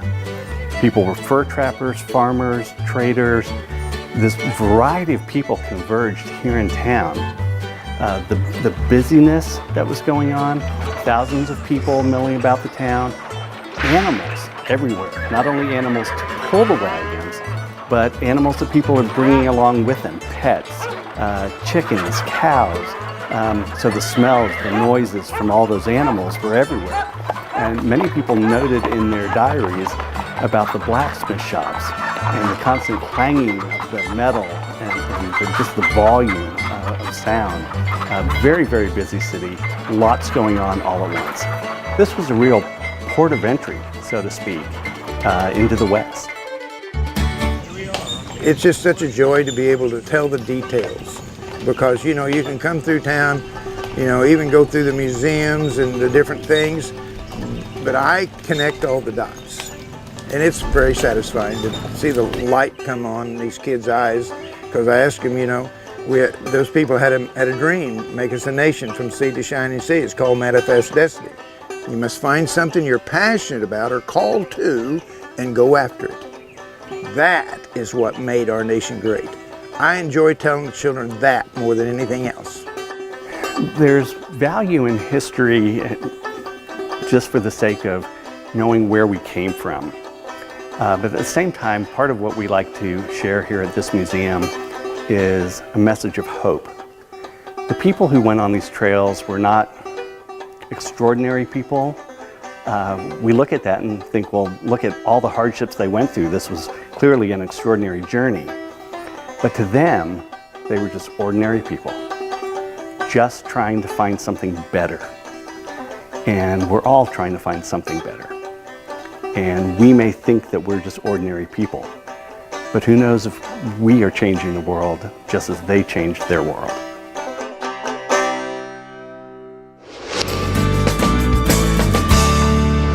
In 1923, Louis Polly Compton purchased the Independence Bottling Company and began making soda pop. Polly's was a staple in the Independence community until 1962 when it closed its doors. But this classic beverage is back in production. In 2000, a local attorney here, Ken McLean, purchased the bottling machinery here from a company that had it at Union Station, downtown Kansas City. And he put it in storage for a few years until the time was right. And 3 years ago, in 2015, he had it set up here in this location, just off the square. The machine was built in 1940. So it's pretty old, and just like a lot of old things, it needs to be worked on once in a while, and once in a while it just kind of, fails and does weird things. So we're constantly working on it, but it's really neat because it is so old. It's indicative of the kind of machinery that Polly's Pop would have run back in those days. Back here. The recipes are probably pretty close. They've been tweaked a little bit to just because ingredients have changed since those days. Chances are it's not exactly the same, but we're talking about good, solid flavors, very sweet, and that's what they remember. A lot of people comment on how sweet it is. We have 10 flavors right now. 9 of them were basic flavors. The original flavors that we were recreating are root beer, cream soda, orange, pineapple, strawberry, grape, and black cherry. Those are all original flavors. And then we've added a ginger beer and a diet root beer. And we're working with a company in Kansas City, Donutology, to make a glazed donut flavored soda pop. And my understanding is they're getting good reviews on that. still want to be like that family aspect. I mean, every day it's somebody coming in to the bottling facility to talk about how they remember drinking Polly's Pop, or maybe they're bringing their grandkid or their kid to come up and drink it, and wanting to have those experiences and share those experiences with their kids. You know, a lot of folks my age and older are the true Polly's connoisseurs, if you will. So we were well received. People were excited. They kept asking, well, when are you coming out with this flavor? And I remember this flavor, and what are you gonna, when are you gonna do this? Can I buy a t-shirt and all of that? So we've had real good customer loyalty still, even after 49, 50 years of not being around. Independence has a long heritage, long history that is known in America. Polly's Pop was part of the history too. It's more modern, sure, but everybody drank Polly's Pop back in the day. And so to be the guy who's responsible for recreating it, putting it in the bottle, and making sure it's a good quality product, it's important to me, but I think it's cool too, I take that seriously. I was just thinking today, driving in, somebody could recognize me as I drive past them. Oh, that's a Polly's Pop guy. And I get people telling me all the time, oh, I saw you on TV, or I heard you on the radio, or whatever. And that's pretty cool. Mr. President. For a short time in his teens, Harry Truman held down his first job at Crown Drugstore, once housed in this building, now known as the Clinton Soda Fountain. Earning a few dollars a week, he cleaned floors, swept the sidewalk, and dusted medicine bottles. He even tended the soda fountain, where he would sometimes enjoy his favorite treat, a butterscotch sundae with chocolate ice cream. There we go. Missouri's own Harry S. Truman served as our nation's 33rd president and was responsible for desegregating our armed forces, helping found the UN, and ending World War II. But his rise to prominence could not have started with a more humble beginning. Harry Truman was born about 100 miles south of here in Lamar, Missouri, but when he was a young boy, he and his family moved to Independence, and he had most of his childhood memories here in town. He went to school here. His father was not a rich man, but the community was very open, and Truman had a lot of very close friends here, some of whom actually would be with him all the way to the White House. So his ties were very deep, very close here in Independence, both as a child and growing up. And at a young age, he was fitted for glasses. This limited the amount of outdoor activities and sports he could play. So he turned to reading, and he read a lot. He once said that he'd read every book in the Independence Public Library. Truman was a very classy guy. I mean, regardless of his background, regardless of the educational opportunities that he was denied, he couldn't go to college simply because his family couldn't afford it. But the fact of the matter is, he was probably as well read as any professor of the day. He was a historian, he studied, he read deeply, he read broadly. Truman was a very, very intelligent man.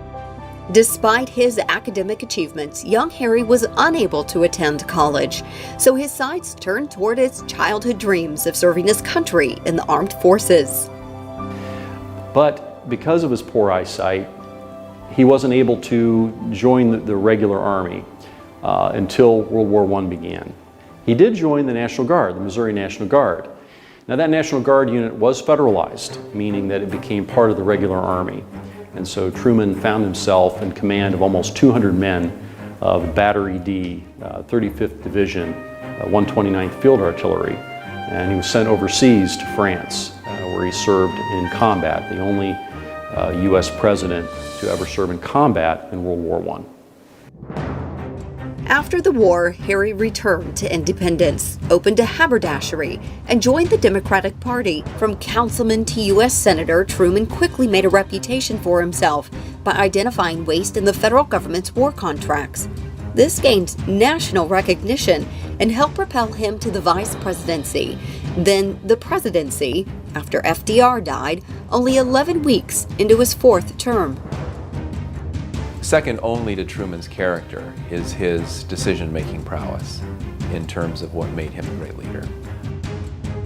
Truman was thrust into office at a time when there were some really tough decisions to be made. I mean, dropping the atomic, launching the nuclear age. Now we look at that in hindsight maybe differently, and there's been all kinds of debate about that over the years. But the fact of the matter is, Truman enters office making one of the biggest decisions that any president has ever made, and it only goes on from there.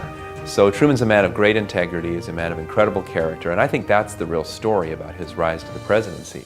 Truman's legacy is often based on what he had to do as president, coming out of a major world war and then reorienting the United States to become basically the world leader of a community of nations after the war, helping to rebuild Europe, helping to rebuild Japan after the war. And the tough decisions that he made probably have not faced many presidents before or since. He did so many things well, and I think his style, his personality, and his character, the values that he carried with him into office, I think all of that is well worth reviewing. But it's interesting here at Independence, there are still people who, as kids, remember walking to school with Mr. Truman. He used to go on walks all around the city streets, and kids, some of them would time their walk to the bus or their walk to school to be able to stride alongside the former president. He comes back to Independence, he builds his library, he writes his memoirs. I mean, he has a very good life, and he wanted nothing more than to return and be a citizen. I don't think he had any idea that he was as beloved, as well known, as, we would say famous today, as he was. I think that he just thought he did his best, and he hoped that history would remember it that way, and he was just going to go home and do his own thing. The Midwest Genealogy Center is the nation's largest freestanding public family history library. Open since June of 2008, it offers more than 750,000 research sources in its 52,000 square feet. It offers classes in everything from interpreting cemetery art to finding that long-lost Irish ancestor, making it one of the most comprehensive places in the United States to trace your family tree. On this Missouri Flavor, we're here on the Independence Square to sit down with Chef Bobby to talk about Ophelia's and to learn about their part in helping revitalize this historic downtown. Named after the book Reviving Ophelia, owners Ken and Cindy hoped their restaurant would bring new life to downtown Independence. The inspiration for the restaurant came from Ken wanting to revitalize the Independence Square, a place that he knew as a kid, and just needed some revitalization and some life given to it, and that's what he's done. So it's Ophelia's restaurant and inn, so tell us about the inn. We have 8 rooms upstairs, one being a suite. It's always great when you can come here. There's a lot of historical sites here on the square and a lot of activities for you to walk to, all within walking distance. Just, having a really great restaurant right below you too to eat at is nice. It's also a bed and breakfast. So. Tell us a little bit about the menu. We have a couple staple items here. Then and Now chicken, which half is prepared with Harry S. Truman's original recipe. The other half is a now version of a regular traditional fried chicken with an anjo glaze on top of it. And then we also have a bison meatloaf we do, which is really popular. And we do a Sunday brunch. We have a lunch menu and a dinner menu as well. So there's pretty much really something for everybody here. If you can't find something here, then you're crazy. Tell us a little bit about what brought you here. It would have been during that revitalization period, just hearing really good things about the restaurant and the square and what they're trying to do, and them giving me the creativity with the menu, really believing in me and letting me kind of do my own thing here. And that's really been great because I can see, the restaurant really coming around in the square. It's really rewarding and gratifying to see. We try to keep a standard here at Ophelia's, and not let it slip, with not really so much as fine dining, just as maybe a slight step below. I don't want to say below fine dining because we do have a really high standard here, but it's not white tablecloths on the tables, I just like to say it's a really, really good food. That's what I like to call it, just good food. But there's just a lot of different things going on up here. A lot of businesses open up. They have Polly's Pop opening up right now, and then also with a Mexican restaurant getting ready to open up next door to it, where you'll be able to see the bottling of the soda pop too, which has really been good. So lot of really cool things happening up here. You don't have to come here just for, you know, a destination for an anniversary or, you know, some type of party or whatever. Just, you know, just want to come and get some really good food and come check out the square and walk around. And we have a patio area here that seats about 4 or 5 tables too. So it's nice to sit here in the summertime and kind of watch things go by and just relax and have some good food. If the walls of the cells in the 1859 jail museum in Marshall's home could talk, oh, the stories they would tell. During the Civil War, innocent women and children were held here during the execution of Order Number 11. Decades after the war, when infamous outlaw Frank James surrendered, this was his cell. But not for long. Local citizens considered Frank a hero and left his cell unlocked, allowing him to roam the corridors freely.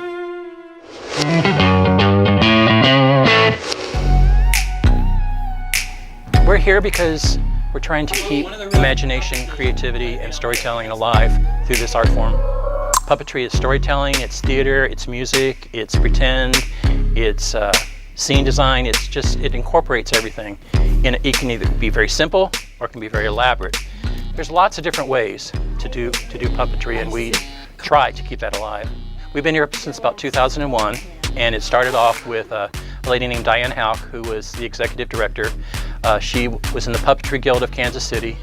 She really wanted to preserve puppetry for education and entertainment. And she knew that we had a resource here in Kansas City with the Hazel Puppet Company. All Hazel made were children's toys, puppets and marionettes. And when Hazel Incorporated closed its doors in 1975, it left behind a long legacy of local puppetry, leftover marionettes, and a large supply of remnant stock. Using these unfinished puppet parts, the museum now offers painting workshops and other classes to help fund their efforts to preserve this local legacy. In addition to local puppets, Mrs. Houck had an extensive collection of her own, including many she collected while traveling abroad. And so the puppets in this room are a mixture of professional puppets, tourist puppets, antique puppets, children's toys, contemporary puppets. It's a whole range of puppets and puppet types. I feel that so often kids, everything's given to them on tablets or video or whatever. They just sit there and absorb it. Whereas creation comes from inside, ideas and their own thoughts and their own perspective and things like that. But I think it's important because when kids do either make a puppet or do a puppet show, they're problem solving, they're learning how to tell a story, they're expressing their ideas in a different way, they're working with other boys and girls or adults to do a show. They're making art. They're learning how to express themselves with communication skills, music, all that kind of stuff. All that's transferable to life skills, which people don't realize. We reach a lot of people in many ways, and puppets are actually popular among autistic children. And early on, when we were established, a mother brought in her nonverbal 8-year-old autistic son who painted a puppet, and then we took him to the theater, and our puppet talked to his puppet, and he was sitting behind the stage, behind the scrim curtain, and was holding his puppet up on the stage, and our puppet asked his puppet a question, and his puppet answered back. And that's a lovely thing and a worthwhile thing, and we provide that opportunity for people. You know, there's something in here for everyone, whether you're a little kid or whether you're an adult. And it's neat to see people who see a puppet and it reminds them of their childhood or their trip or when they did this or their mother or things like that. That's what makes it unique, and we're one of the things that makes Independence unique too. Thank you very much. Okay. Thank you very much. Thank you very much. Our final stop here in Independence is the Bingham Wagner Estate. This house was once the home of a very distinguished resident, famous 19th century artist and Missouri politician George Caleb Bingham. Known as the Missouri artist, his works reflected his life growing up along the Missouri River and his political views. It was on this property that he painted his famous Order Number 11. Several of his paintings now hang in the historic Truman Courthouse. We hope you've enjoyed this short peek into the history, people, craftsmanship, and food of Independence. As we bring this journey of discovery to a close, take a walk with us down memory lane and past many more homes full of stories and grandeur. For everyone at KMOS TV, Missouri Life Magazine, and myself, thanks for watching. And tune in again next week to spark your spirit of discovery and experience Missouri life. Idiot, Frank and Ann. Go west. More information is available on social media or online at KMOS.org. Production support is provided by Missouri Life Magazine. Missouri Life Magazine explores and celebrates the people, places, history, and destinations that make our state unique. Subscription information for Missouri Life Magazine can be found online at MissouriLife.com. And by viewers like you. Thank you.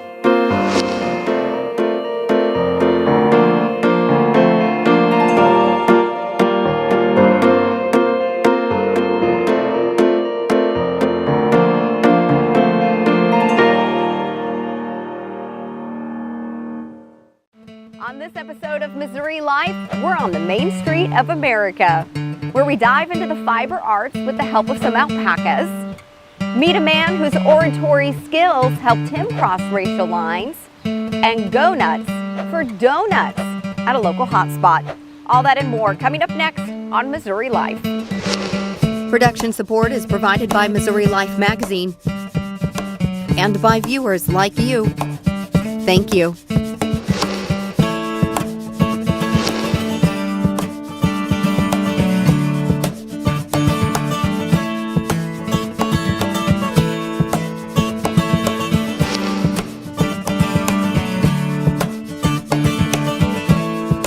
Welcome to another episode of Missouri Life. I'm your host, Meredith Haynes. Thanks for joining us on this journey of discovery. From the trails of the Wyoda and the Osage to the wire road of the Civil War, from the St. Louis-San Francisco Railroad to Route 66, there has always been a road through Lebanon, Missouri. Since the official designation of Route 66 was assigned in 1926, it didn't take long for the town to become a busy stop for wary road trippers. Early lodging offered in Lebanon's original 5 miles of road were tent camps, cabin courts, and tourist homes, like the Lens Home Motel. It's a combination of the words home and motel. It opened in 1932. Let's get our journey of discovery underway and find out what makes Lebanon proud.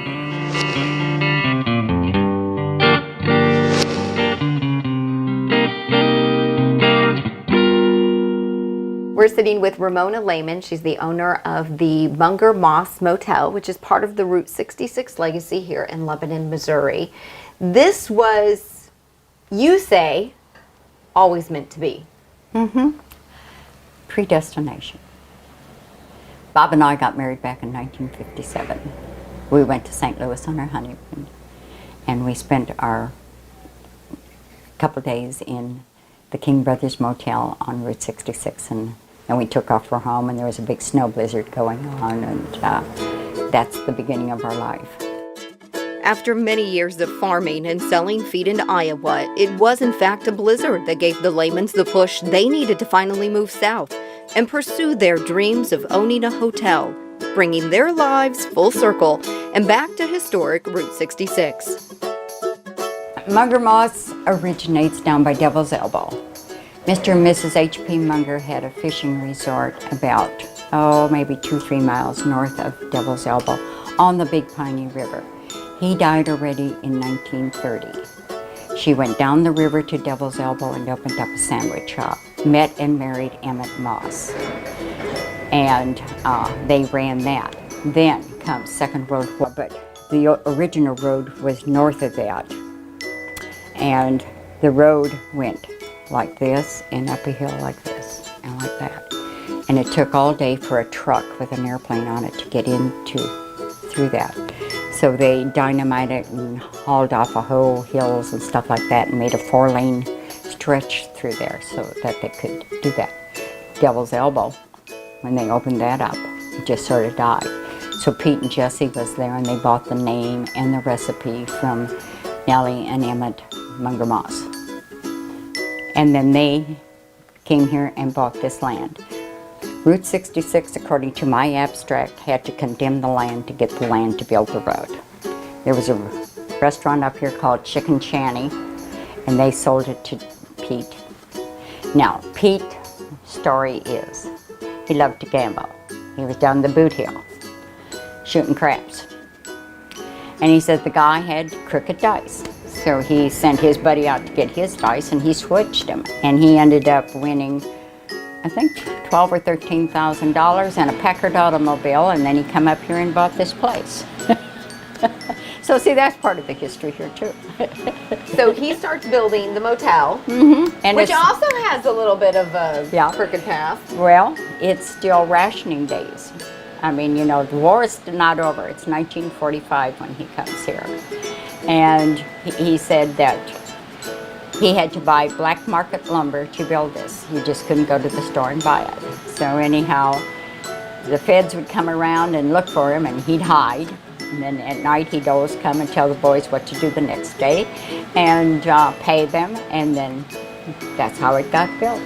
So it itself made a tour down Route 66. Yeah.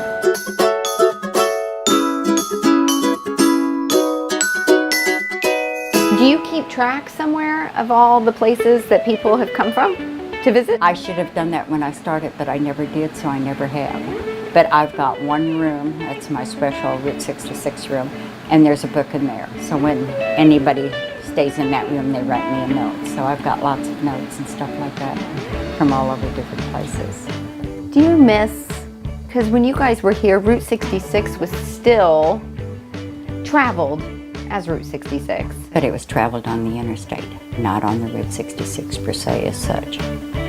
But, and I knew I was on 66 always. But it didn't have the nostalgia till they took all the signs down, and then everybody was looking for it, and then it was like trying to find your lover again or something like that. Because Route 66 is romance, it's nostalgia, it's the slow pace of life.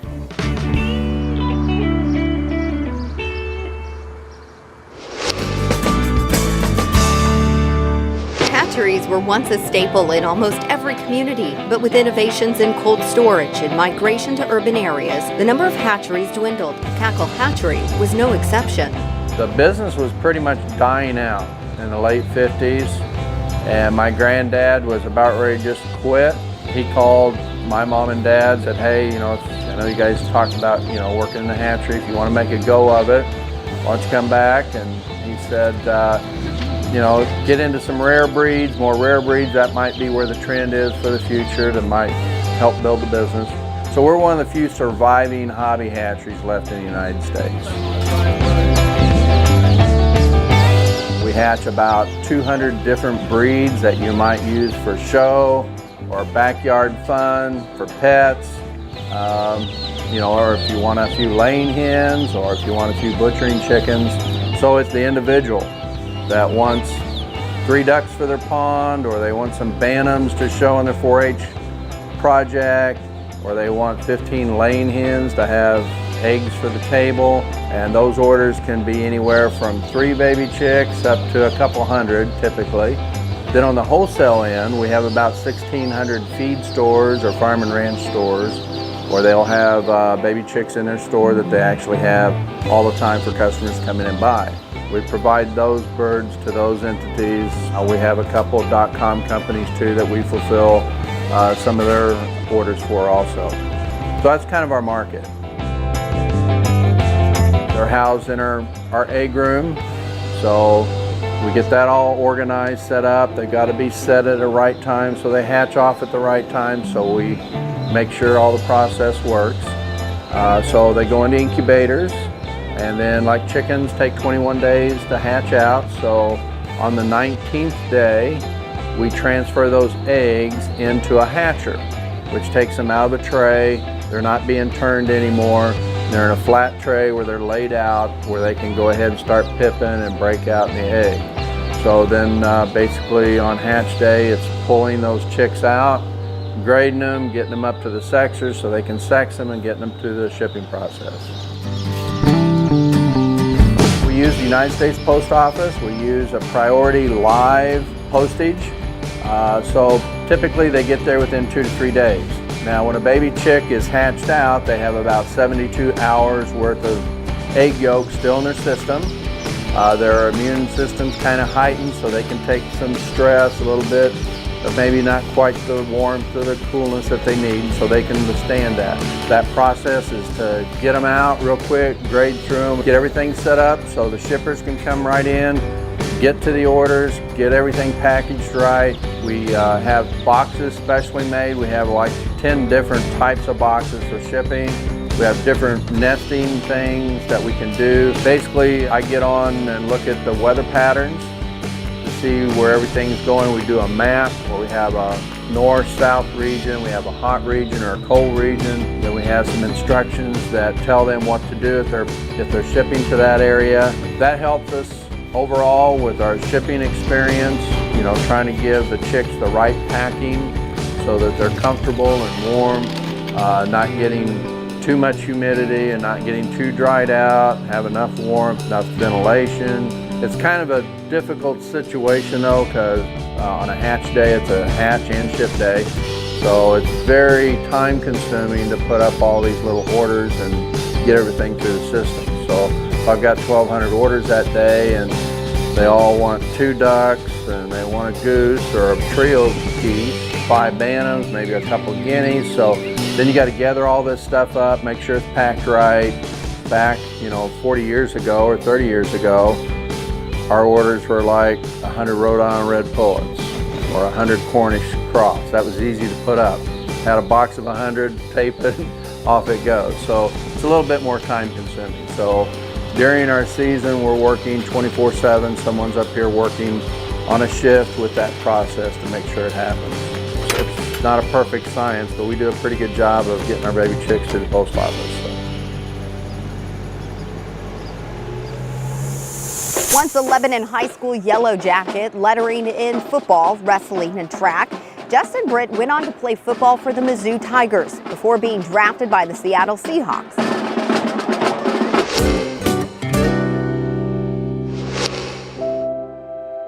Born to former slaves just north of Lebanon, Missouri, William Tecumseh Vernon went on to become an accomplished educator, orator, author, bishop, university president, and registrar of the United States Treasury.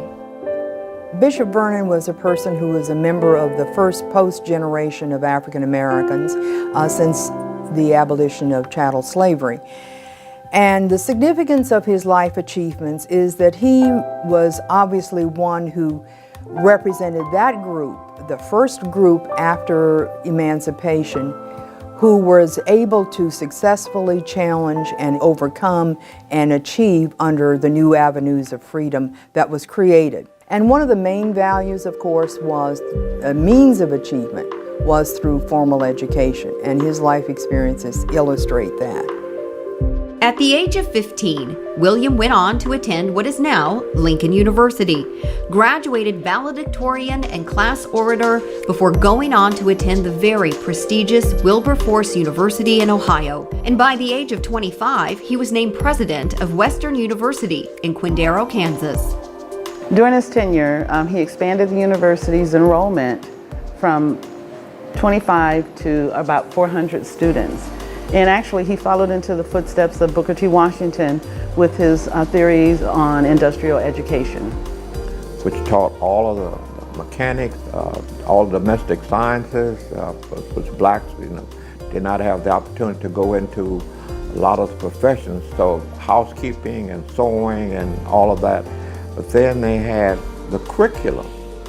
The educational curriculum was as rigid as the curriculum at University of Kansas, and the school just ballooned. In addition to education, William and his family also valued religion and were members of the prestigious African Methodist Episcopal Church, with a foundation dating back to the Free African Society, established in 1787. The AME Church was not just a theological institution, it was a powerful social and political organization. And the AME Church, right after the Civil War, began expanding into what we would call some of the ex-slave states. And the Missouri and the Kansas area, they began moving into actively after the Civil War. And he was one of those that was identified, was obviously was baptized in the church and became a leader in it. The requirements that you had to have to become an elder in the AME Church was highly regarded. At that time and early on, blacks could not enter very few of the professions. There were a few doctors, and so the ministry and the school teaching attracted the highest caliber that you could find in black communities across the country. We know that Vernon was politically connected, and he actually crossed the color lines a lot of times making presentations and speeches, especially to Republican organizations. A lot of African Americans were Republican at the time because of the party of Lincoln, and because he was really politically connected, especially to the Republican Party, that led to him eventually becoming the Registrar of the United States Treasurer. And so his signature does appear on the United States currency from 1906 until 1912. And his life achievements, I think, demonstrate that African Americans were intellectually capable. They also had the skills and the energy and the know-how in order to achieve in fields of education as well as in politics. And his life clearly demonstrates that. What was your childhood dream? Remember swinging as high as you could, hoping to touch the stars? Well, Michael S. Hopkins fulfilled that dream when he became a NASA astronaut in 2009. With 166 days in space, his time on the International Space Station included 2 spacewalks, totaling 12 hours and 58 minutes. Now we're here at Wayner's Bakery in downtown Lebanon, where making donuts is a time-honored family tradition.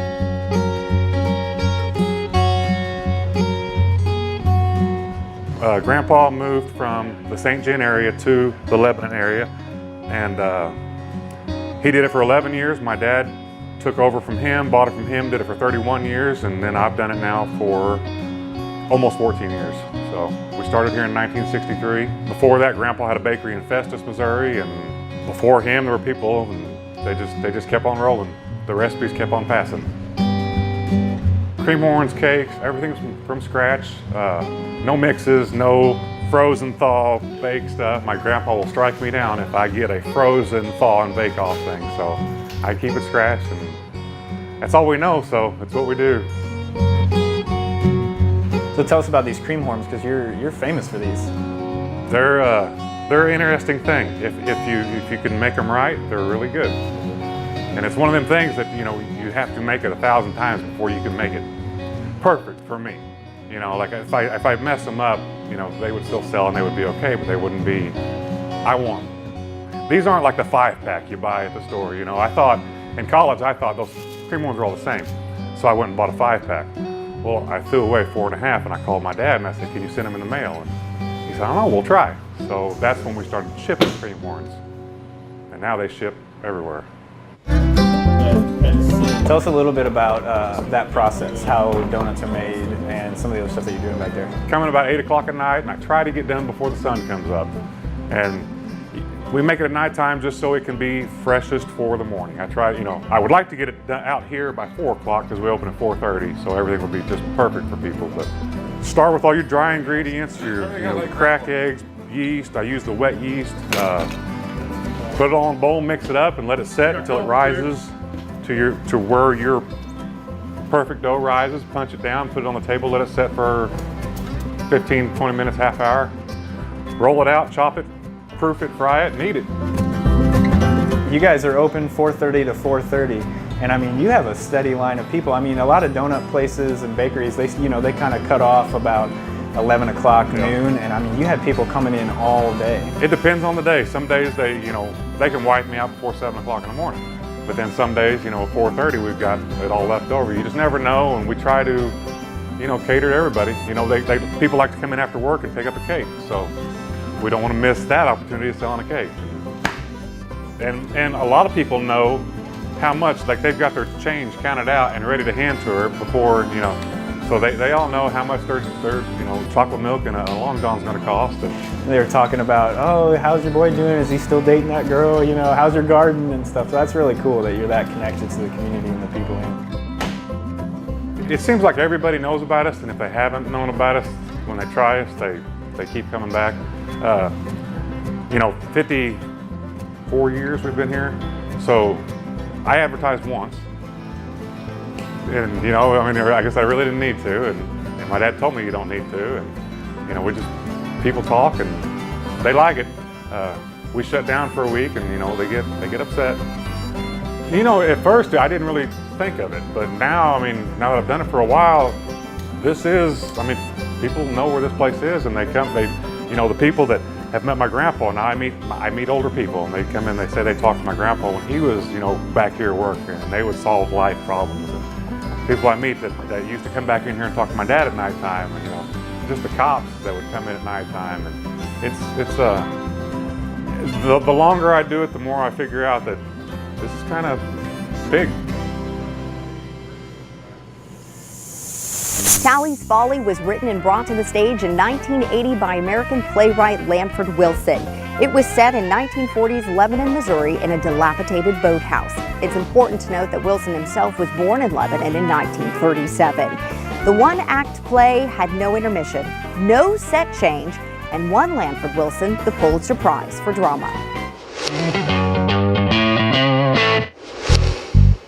Located just east of Lebanon sits Whirlwind Ranch, an alpaca farm that has given its owner, Liz Michko, a creative outlet in the fiber arts. Back in 1993, my mom discovered alpacas, and she talked me into it. And the rest, they say, is history. One unique thing about alpacas is that you have to shear them once a year, and they produce from 5 to 8 or plus pounds of fiber a year. And after a couple of years, my storage closet could not be opened. So I had to learn, and thus began my love of weaving, spinning, crocheting, and dyeing the fibers. Once we shear an alpaca, then we have to sort and grade the fiber, wash it, card it, which means put it all going in one direction, and then we either hand spin it or commercial spin it to make yarn, and then once we have yarn, the sky is the limit. We can pretty much do anything with it. The science behind dyeing, first you have to know what it is that you're dyeing. If it's a protein fiber, something that comes off of an animal, it takes one type of dye. If it's a plant fiber, it takes another type of dye. And so knowledge is power. Once you have all the basics, then the procedure is actually quite easy. The piece in front of me we've got both of our alpaca and a store-bought yarn, and we work them all together, make beautiful products. I am a weaver that I like to weave something I would wear in the event it doesn't sell. Although I'll have requests that somebody wants XYZ color combination or this length, or can you do this again but in these colors? So I do take a lot of special requests on weaving projects. Well, this is a rigid heddle loom, and it's named after this piece right here called a heddle, and it has slots and holes in it. So every other string is in a slot and every other one is in a hole, and when we move it up and down, it manipulates them up or down, and then we can pass the shuttle through the yarn, and then we go ahead and tamp it down. And this type of loom primarily is used for scarves and shawls because of the width restrictions of 24 inches. There are multiple floor looms that have more heddles that dictate types of design that can be used. I like this one for the portability standpoint of it when we go do demonstrations to the public. So this is the one I like because a lot of times I get stopped in the middle of doing something and it's easy to pick back up and not ruin your work in progress. I get the most enjoyment on what I term free weaving. No patterns, no counting, just weave whatever colors I want. And it's a combination of rigid heddle weaving and tapestry weaving combined. So there are no things as a straight line. In other words, you can drink a margarita and weave at the same time and enjoy yourself. In addition to selling her pieces, Liz also works hard to educate the public. She does that through her annual Fiber U conference, where fiber artists from 9 different states convene in Lebanon for classes, demonstrations, and a place to sell their wares. But Liz also invites the public to visit her Whirlwind Ranch, where she weaves more than just alpaca fiber. Here we have an interactive fiber display where we have multiple samples of various different kinds of fibers. Other things that we've used are camel, silk, cotton, bamboo, plant fibers, but bison, sheep's wool, mohair, bunny rabbit, you name it. We have a lot of fiber friends in the industry after 24 years, and so a lot of us swap fibers and saying, hey, did you try this? Did you try that? And it's fun. Creativity is the best part of it. Gushing more than 100 million gallons of water per day, Bennett Spring rises up from a cave and was once called the Eye of the Sacred One by Native Americans. Today, it is stocked with around 400,000 rainbow trout from the park's own hatchery. So as you can see, I am really ready to go fishing. But before we bring this episode to a close, we're going to take one more look at the magnificent beauty of Bennett Springs State Park. For everyone at KMOS TV, Missouri Life Magazine, and myself, thanks for watching. And tune in again next time to spark your spirit of discovery and experience Missouri life. More information is available on social media or online at kmos.org. Production support is provided by Missouri Life Magazine. Missouri Life Magazine explores and celebrates the people, places, history, and destinations that make our state unique. Subscription information for Missouri Life Magazine can be found online at missourilife.com. And by viewers like you. Thank you.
From exploring the past to exploring the heavens, Missouri has it all. Hi, I'm Mike Ferguson. Did you know that technology built in the 1800s is still being used right here to teach tomorrow's scientists? Also, we're going to go back in time and we're going to look at some of the houses that, well, frankly, hold some of America's most painful moments. And after that, we are taking a road trip here to beautiful Glasgow, Missouri. This is Missouri Life.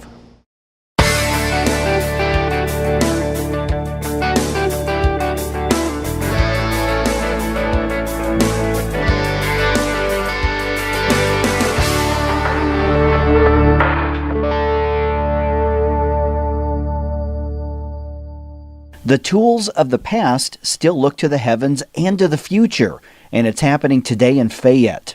The story starts in 1875. Ulysses S. Grant was president. An aspiring young scientist named Tesla first enrolled in college to study mechanics and the new field of electrical engineering, and Jesse James was still an active outlaw in Missouri. In fact, he even robbed a train in Otterville that year. It's also the year the Morrison Observatory opened, although it would be a while until that had anything to do with Fayette. what would eventually make the trains run on time, keep time for much of the country, and advance the world's understanding of astronomy started as a request to a friend from C.W. Pritchett. When Pritchett had the school in Glasgow, the Pritchett Academy, there was a good friend of his, Beatrice Morrison.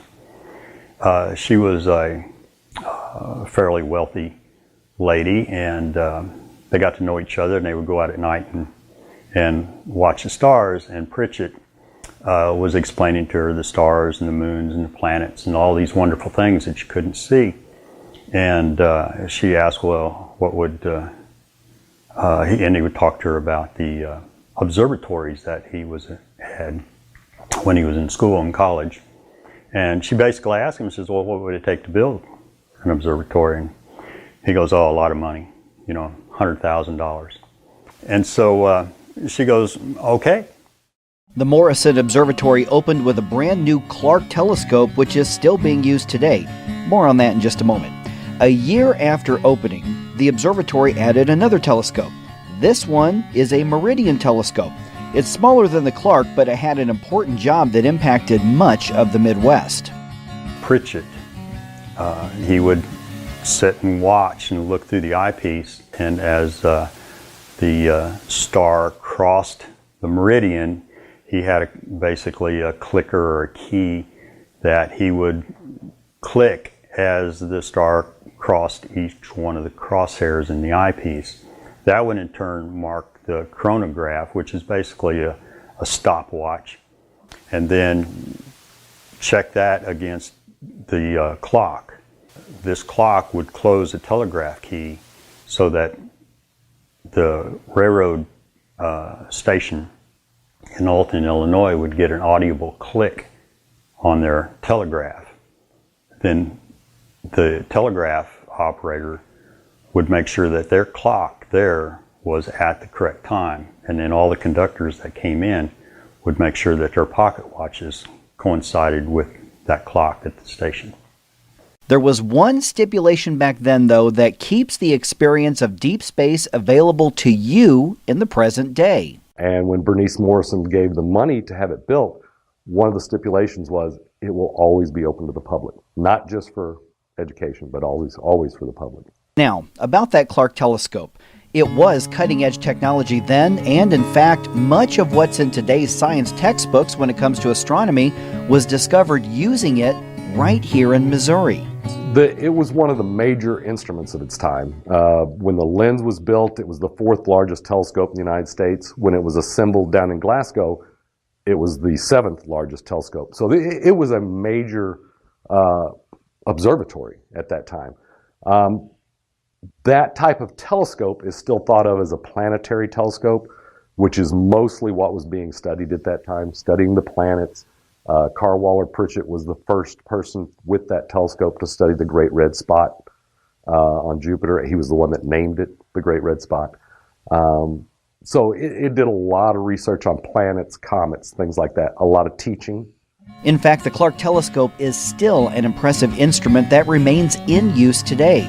Almost 140 years later, college students still look through it to learn, and schools bring children to the observatory as well for an experience they hope will inspire an interest in exploration and science. Everything you look at through a telescope is in the past. Andromeda Galaxy is 2.2 million light years away. So when you look at it and you're looking at another spiral galaxy like our own, and then you tell them that light traveled 2.2 million years to get to the back of your eye. I mean, people are just stunned. I'm looking 2.2 million years into the past. It becomes an awesome thought that I know a lot of people ponder once they get home. The Morrison Observatory is open to the public on specific dates in September, October, and November each year. Heaven may not be a place on earth, but in Missouri, we've got a place on earth that brings you closer to the heavens.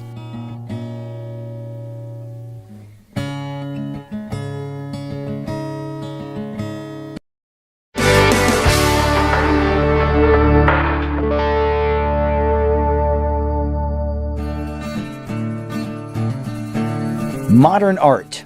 contemporary art, the things you see in museums and on the campuses of the world's leading universities. And some of it is made right here in Missouri.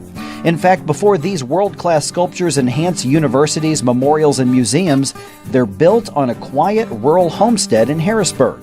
This is where Charles Strain's imagination comes to life, and it connects the Show Me State to the world through art. It's a calling, and I have no choice. With this, I have nothing. I don't exist. I think any piece of artwork should have a little bit of mystique to it, something a little mysterious. And, you know, being out here in rural Missouri really allows me to examine nature and watch the hayfields blow in the wind before they make their bales, and to see the fluid movement almost like an ocean on a creative mind. It's epic. From a very young age, teachers, my parents, friends, the amount of encouragement I received as a young budding artist. You might not have been able to understand my work, but so many folks just said it's okay. Just keep working, just keep making stuff. I was in college and I came home from my sophomore year in college at Culver Stockton College for a Thanksgiving break. And one of my nephews was young enough, he was in a playpen. And I just finished some paintings in college. And one of the paintings I hung just above his playpen. And he struggled to get up and was actually reaching for the painting. And at that point I realized that painting was a lie, that I was trying to convince him what he was seeing was three-dimensional, but yet on a two-dimensional surface. So at that point, I was charged by sculpture. Michelangelo says that a great piece of sculpture could roll down the hill without breaking. Well, I have a heavy hand, and I kind of make fun of the statement, but I knew he was talking about bronze. Obviously, he was talking about marble, but for me, in my hands, one of my great pieces could roll down the hill without breaking. And that sense of longevity, permeability, is something that really enhanced and excited me. So many things from this area of northern Boone County and southern Randolph County, Missouri, has affected me in my work. I went to high school and played high school ball, baseball and basketball, and in between seasons in the summer I would work on farms, paint barns, haul hay, fix fence, and that really gave me a great work ethic to kind of set me up to be a sculptor, because the amount of work and effort that it takes to produce a piece is so grand that I think it helped me with my work ethic. Some of the folks around here, you know, the simple lifestyle of living in the country and not being too excited that your neighbor is whatever they're doing, you know, allows you to concentrate on yourself and your own family and the business that has to be done. You know, there's just so many people throughout the whole country that allows me to be able to do this every day. I wake up extremely humbled, thankful, and without those folks, I wouldn't be here today.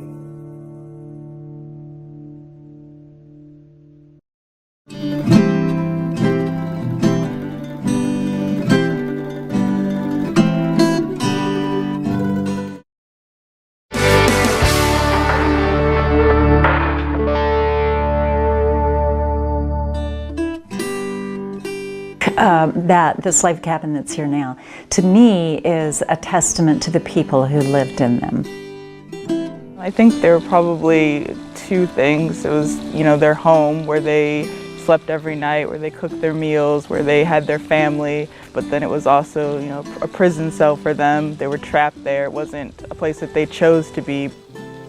We don't know how they lived. And there's a lot of myth and mystery around that as well, that people have the wrong information as to how slaves actually lived in Missouri. Missouri's Little Dixie region is a beautiful 17-county area of rolling hills, fertile farmland, and miles of river. In the 1800s, Southern farmers came here to build new communities and put down roots. And that made Little Dixie a lot like the Upper South when it came to politics and economy and religion and overall lifestyle. And that lifestyle included tens of thousands of slaves. And here in Little Dixie, a part of that history still stands. About 130 slave cabins built over a century and a half ago remain today. I think there were probably two things. It was, their home where they slept every night, where they cooked their meals, where they had their family, where they had to try to build a life, but then it was also, a prison cell for them. They were trapped there. It wasn't a place that they chose to be, but it was a place that they had to kind of make the best of what they had and try to build some sort of life in these quarters. Portia Moran thought she was just researching for a Missouri Life magazine article when she spent the night in a slave cabin as part of that research. What she discovered is more than just a history story. When you're just learning about it in school or, watching movies or whatever, it's not as easy to maybe put yourself in that position and kind of think like, this could have been me and what would it have been like if this had been my life. The majority of the research has gone to the big house and the white family. What we haven't done as of yet, and even in the Deep South, it's still the same. It's pretty much the same way that we need to document those people or African American people that helped to build the big house and help create the lifestyle that these people were living in. For instance, it's easy to forget that after the day's work was done, it really wasn't done. A lot of their food was supplemented either through the gardens that they grew near their house, their individual cabins, as well as the meat would come from either the lakes and ponds or wildlife around the plantation. They were allowed to catch rabbits and other animals to have that protein source. And what was used as the dining room was also the family room and a very crowded bedroom. I've documented that in some areas where the hemp was a main culture, you could have as many as 20 slaves in a room. Being in that place and seeing firsthand the conditions and kind of walking into that history allows you to see it beyond just numbers and kind of feel it a little bit more. And I think when you can kind of step into it like that, it makes you feel for it a little bit more and realize that it's not so far removed from your current situation, and that just a span of 160 years or so, you could have possibly been in that same situation. The presence of slavery in Little Dixie even impacted the architecture of the buildings. Here at the Crestmead Plantation, this room, called an observatory, was actually built on top of the home in order to allow the owners to look out the windows and keep an eye on the slave cabins, and also to look out on the fields to make sure the workers were getting the job done.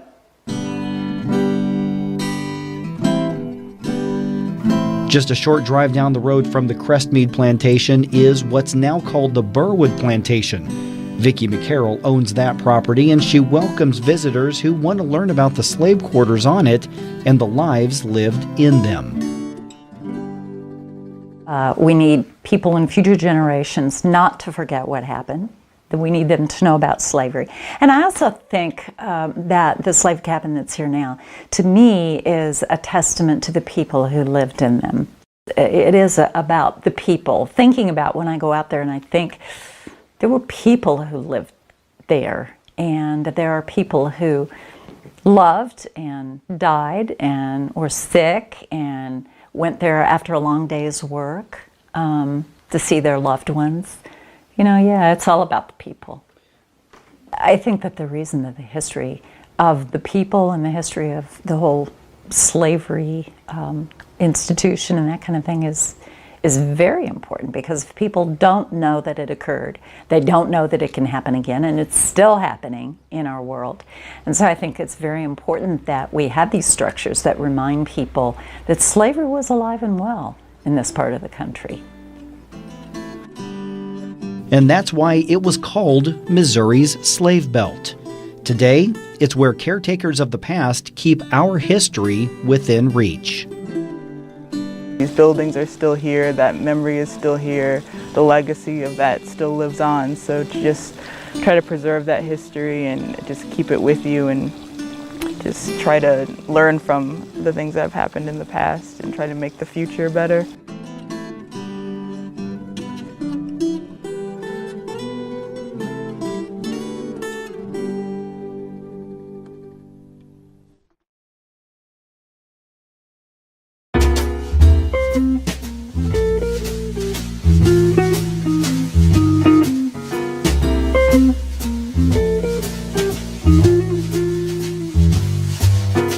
Chez Trappeur gets its name from the French fur trading history. And Arrow Rock is a town of history. It's a National Historic Landmark. And so people often come to this town to experience history. The proprietor's daughter and myself run a nonprofit bird observatory in Marshall, Missouri. And one day she was visiting. We stopped into a George Caleb Bingham art exhibit at the Visitor Center here in Arrow Rock. When we walked up the street afterwards, Diane noticed this building here, historic building, had been sitting for 7 years, slightly being engulfed by trees. And she decided that would make a nice wine bar and bistro.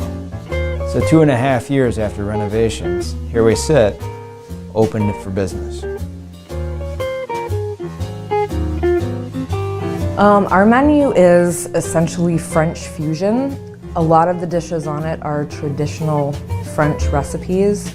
One of the things that is a little different about Chez Trappeur versus just a French restaurant is that we use a lot of local and organic ingredients. A lot of the things, if I might be candid, we've been told on a couple of occasions that our menu is kind of scary because it has some French names to it, but it's really not. All of the things are, I think, very accessible to pretty much anyone's palate. I think that perhaps in contrast to a non-French inspired American restaurant, I think we maybe just have a little bit more herbs, butter, and cream, which I don't know how anybody could turn that down. So. We have several course offerings. For appetizers, we have charcuterie plates with a variety of cheeses and meats, all fresh, local, including capicola, guanciale, prosciutto. Most of our ingredients of all kinds come from Missouri, and most of those come from basically the Columbia area. We get our beef from Salisbury, Missouri. We get our pork and chicken from New Franklin in the Columbia area. And our chef goes to the farmer's market in Columbia at least once a week, usually more than once a week, to get all the herbs and vegetables. Renovating this old house here in Arrow Rock was no small task. We wanted to keep the historical integrity intact in the operating side of the building. This building was late 19th century building. Many of the buildings along this block fell prey to a fire around the turn of the century. This part survived, so it has a unique history in and of itself in that it at one point in time was a saddlery, one point in time a doctor's office. Other people and notable figures in town lived here throughout the years, and this is the first time it has been a wine bar and bistro. We have a dining area near the bar, which is actually a bar that was brought in from Philadelphia, a 19th century bar with a beautiful copper top. As we began renovating, we found that it had a really nice cellar that would work well to house our wines. We used scraps of material from our backyard in nearby town to make the tasting room bar, which now looks excellent. I'm lucky enough to have the job of building our wine cellar, and right now we have about 130 selections by the bottle. We have 8 to 10 wines on our by the glass list, which we change up every couple weeks or so. And folks are always welcome to come in to our restaurant and taste any of the wines that we have currently by the glass. But we have wines from all over the world, including Italy, France, Spain, and other states in the U.S., including California, Oregon, and New Mexico as well.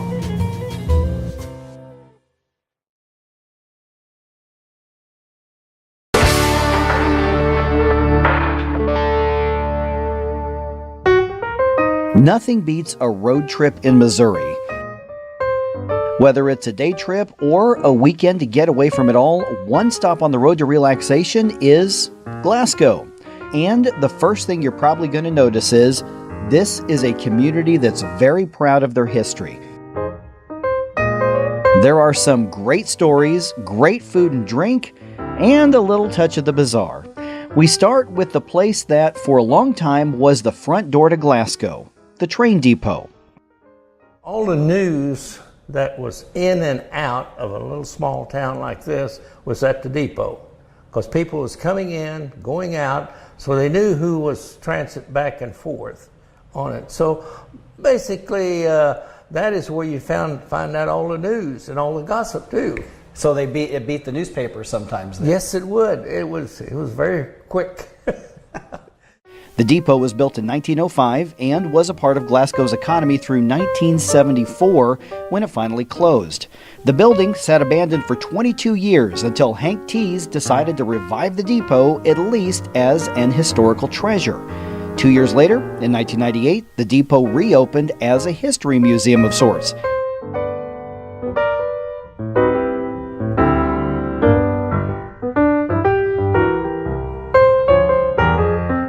Hank knows that history too. He worked as a railroad station agent for 40 years.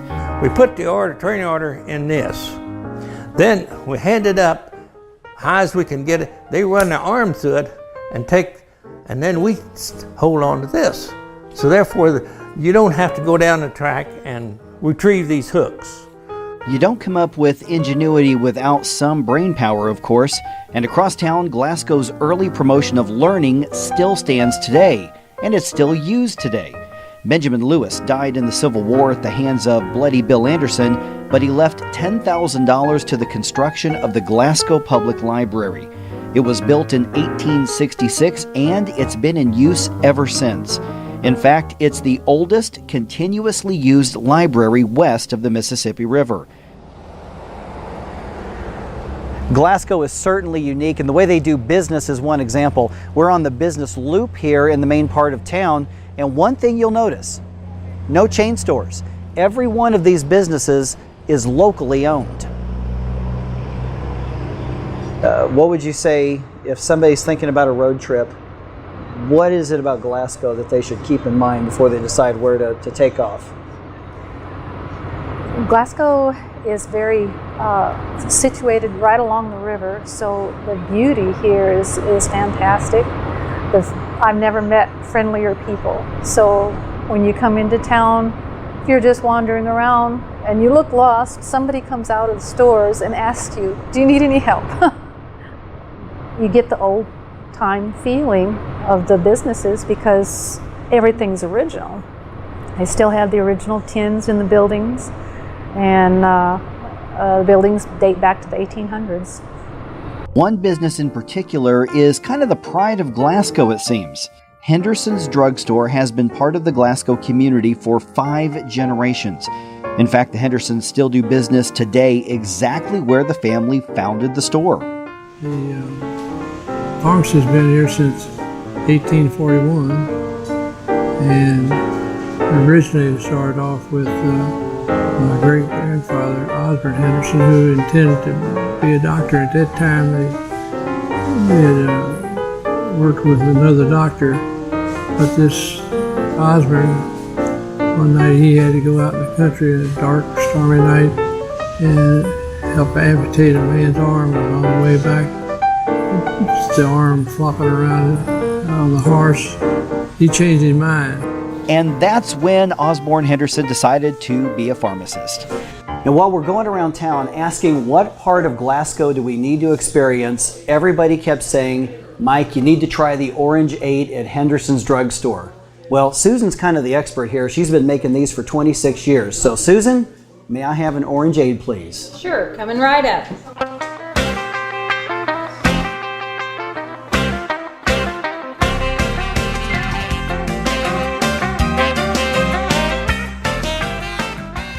All right, my first Orangeade. Okay, that's why everybody kept telling me I needed to come get these. This is really good. My compliments to the chef. Thanks. Started at the side of a flopping, amputated arm, Henderson's Drugstore is still going strong 173 years later. And speaking of arms, Glasgow's got another detached arm that people talk about. This one, though, is concrete, and it was recently discovered along an alley. Y'all recently found out about that concrete arm sticking out of a wall up there. What do you make of that? Everyone that I've talked to says that one of the guys who was building the wall lost his arm, and they did that in commemoration of him. They duplicated his arm in the wall. Other people say it was pointing in a direction to something, and what the something was, nobody seems to know. If it does point to something, what might it be? Is it kind of fun to have that mystery? It is. It's very much fun. Like many communities, Glasgow has a city museum, and theirs is in the ground floor of an old church building. Upstairs, a sanctuary unlike any other you are likely to see. It was built in the early 1860s by local Baptists. The Baptists sold the building 5 years later to the Presbyterians, who met there until 1975. In my estimation, it's like walking back in time. The square grand piano that you see up here is original to the church, as well as the music stand that you see there. You'll see we have a balcony, and that was for the Black Americans or black people at that time, and that's the only place they could go in the sanctuary. They were not allowed in this area down here. Because we're talking about the middle and late 1800s that would have been used. That's correct. Which was very common, but it's also a reflection of the way that the country was at that time. Still at that time, that is correct. People from our own hometown, as well as other people, when I'm downstairs below in the museum, I always ask them to come up here and look back a time in history. So it is just that, a time in history that's been forgotten.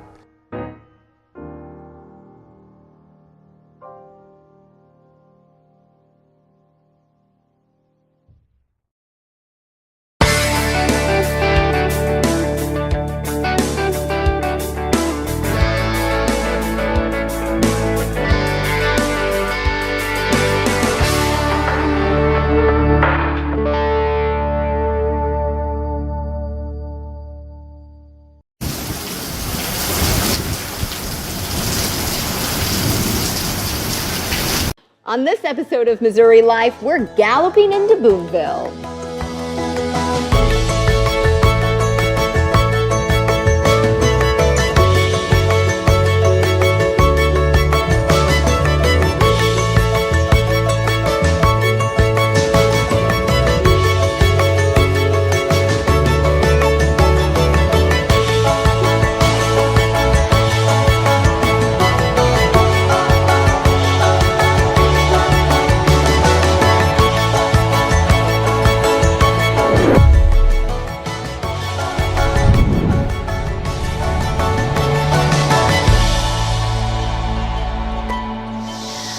I'm Meredith Haynes. Thanks for joining me on another exploration of Missouri life. Today, we visit a place nestled high atop a wooded bluff overlooking the Missouri River, Boonville, Missouri.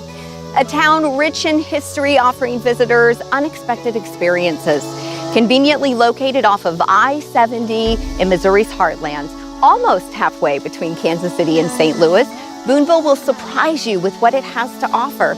With a lively, stimulating culture scene combined with small town charm and hospitality, Boonville will lure you in time and time again. Let's get started. If you're entering Boonville from Highway 40, the first thing you'll see as soon as you've crossed the river is the historic Hotel Frederick, the premier place to stay when visiting the beautiful downtown area. Guests of this lovingly renovated landmark will enjoy bold, eclectic interiors, well-preserved charm, and modern amenities at the Katy Trail's front door. So the hotel was built in 1905. And it was built by the Sombart family, and they built this because it sat on the Highway 40 before I-70 existed. So this is where a lot of travelers came through. Built this, named it Hotel Frederick back then because that was their son's name. All the furniture that you see throughout, they hand-selected regional pieces from estates and everything all over this area. So it's furniture, you know, from the 18th century. There were originally 24 rooms that were renovated. Now we have 30. But our biggest project, I'd say, together was doing the brick room on the lower level. It was just a dirt floor basement, hadn't been touched since 1905. And Zach's a musician, so you know he kind of had the idea that we need live music in this town, in this area, and this would be the perfect place for it. We took what was a dirt floor basement and kind of a scary looking basement and took the bones of that and made it a really cool, like speakeasy type vibe. And we do live music there every Friday and Saturday night. So the hotel sits on the National Register of Historic Places, and one of the important things about it is it's one of the best examples of Romanesque revival architecture in this area.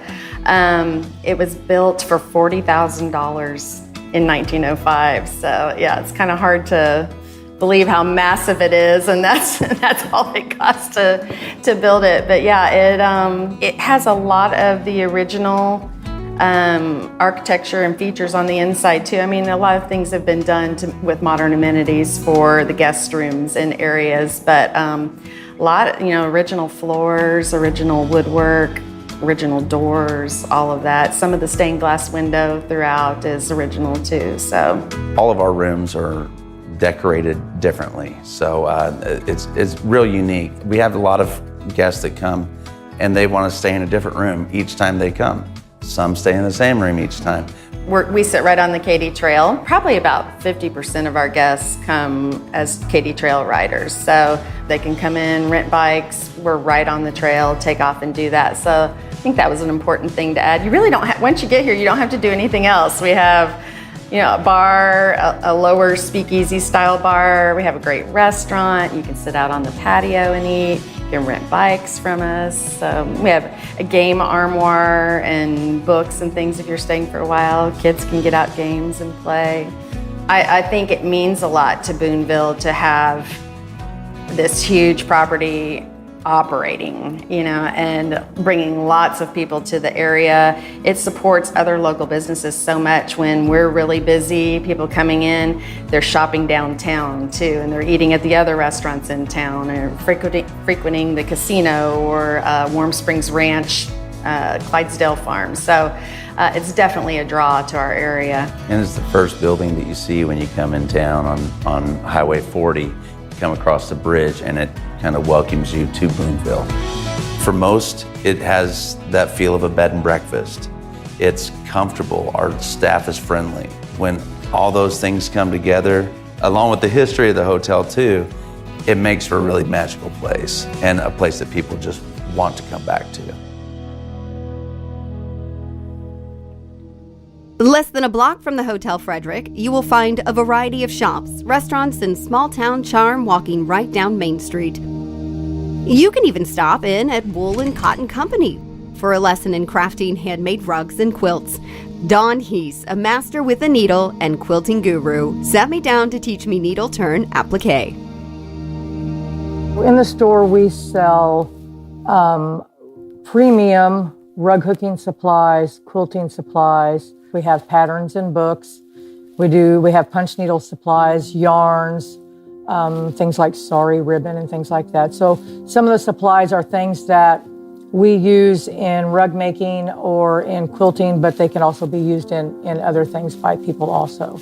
You're going to teach me a technique today called applique. Right, and it's needle turn applique. It's needle turn applique.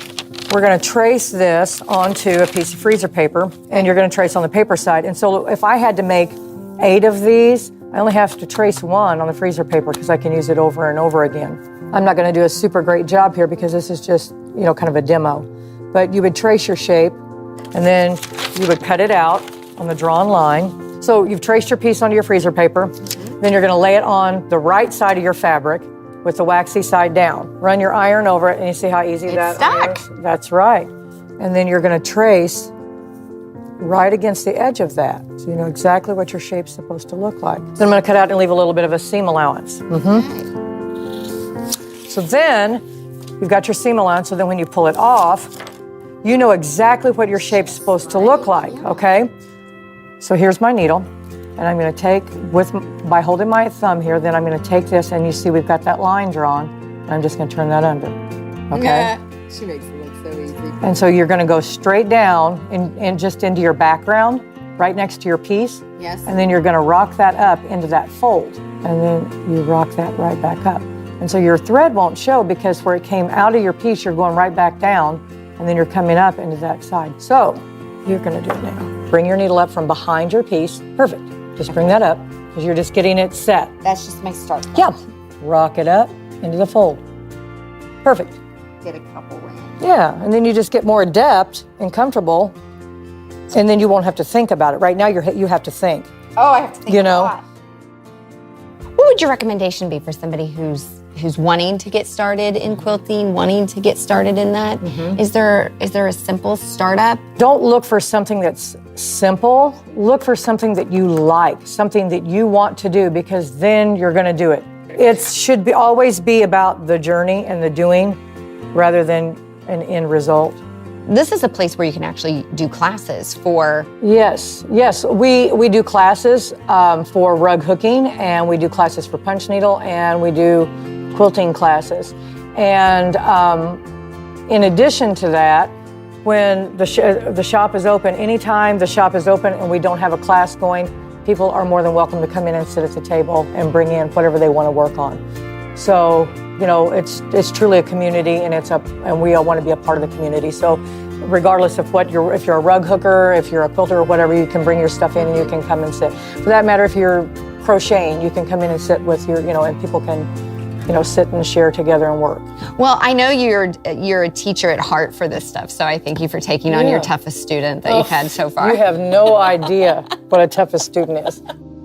Boonville is a town with a very rich history that can be seen in commemorative statues, downtown murals, classic architecture, and the Visitor Center.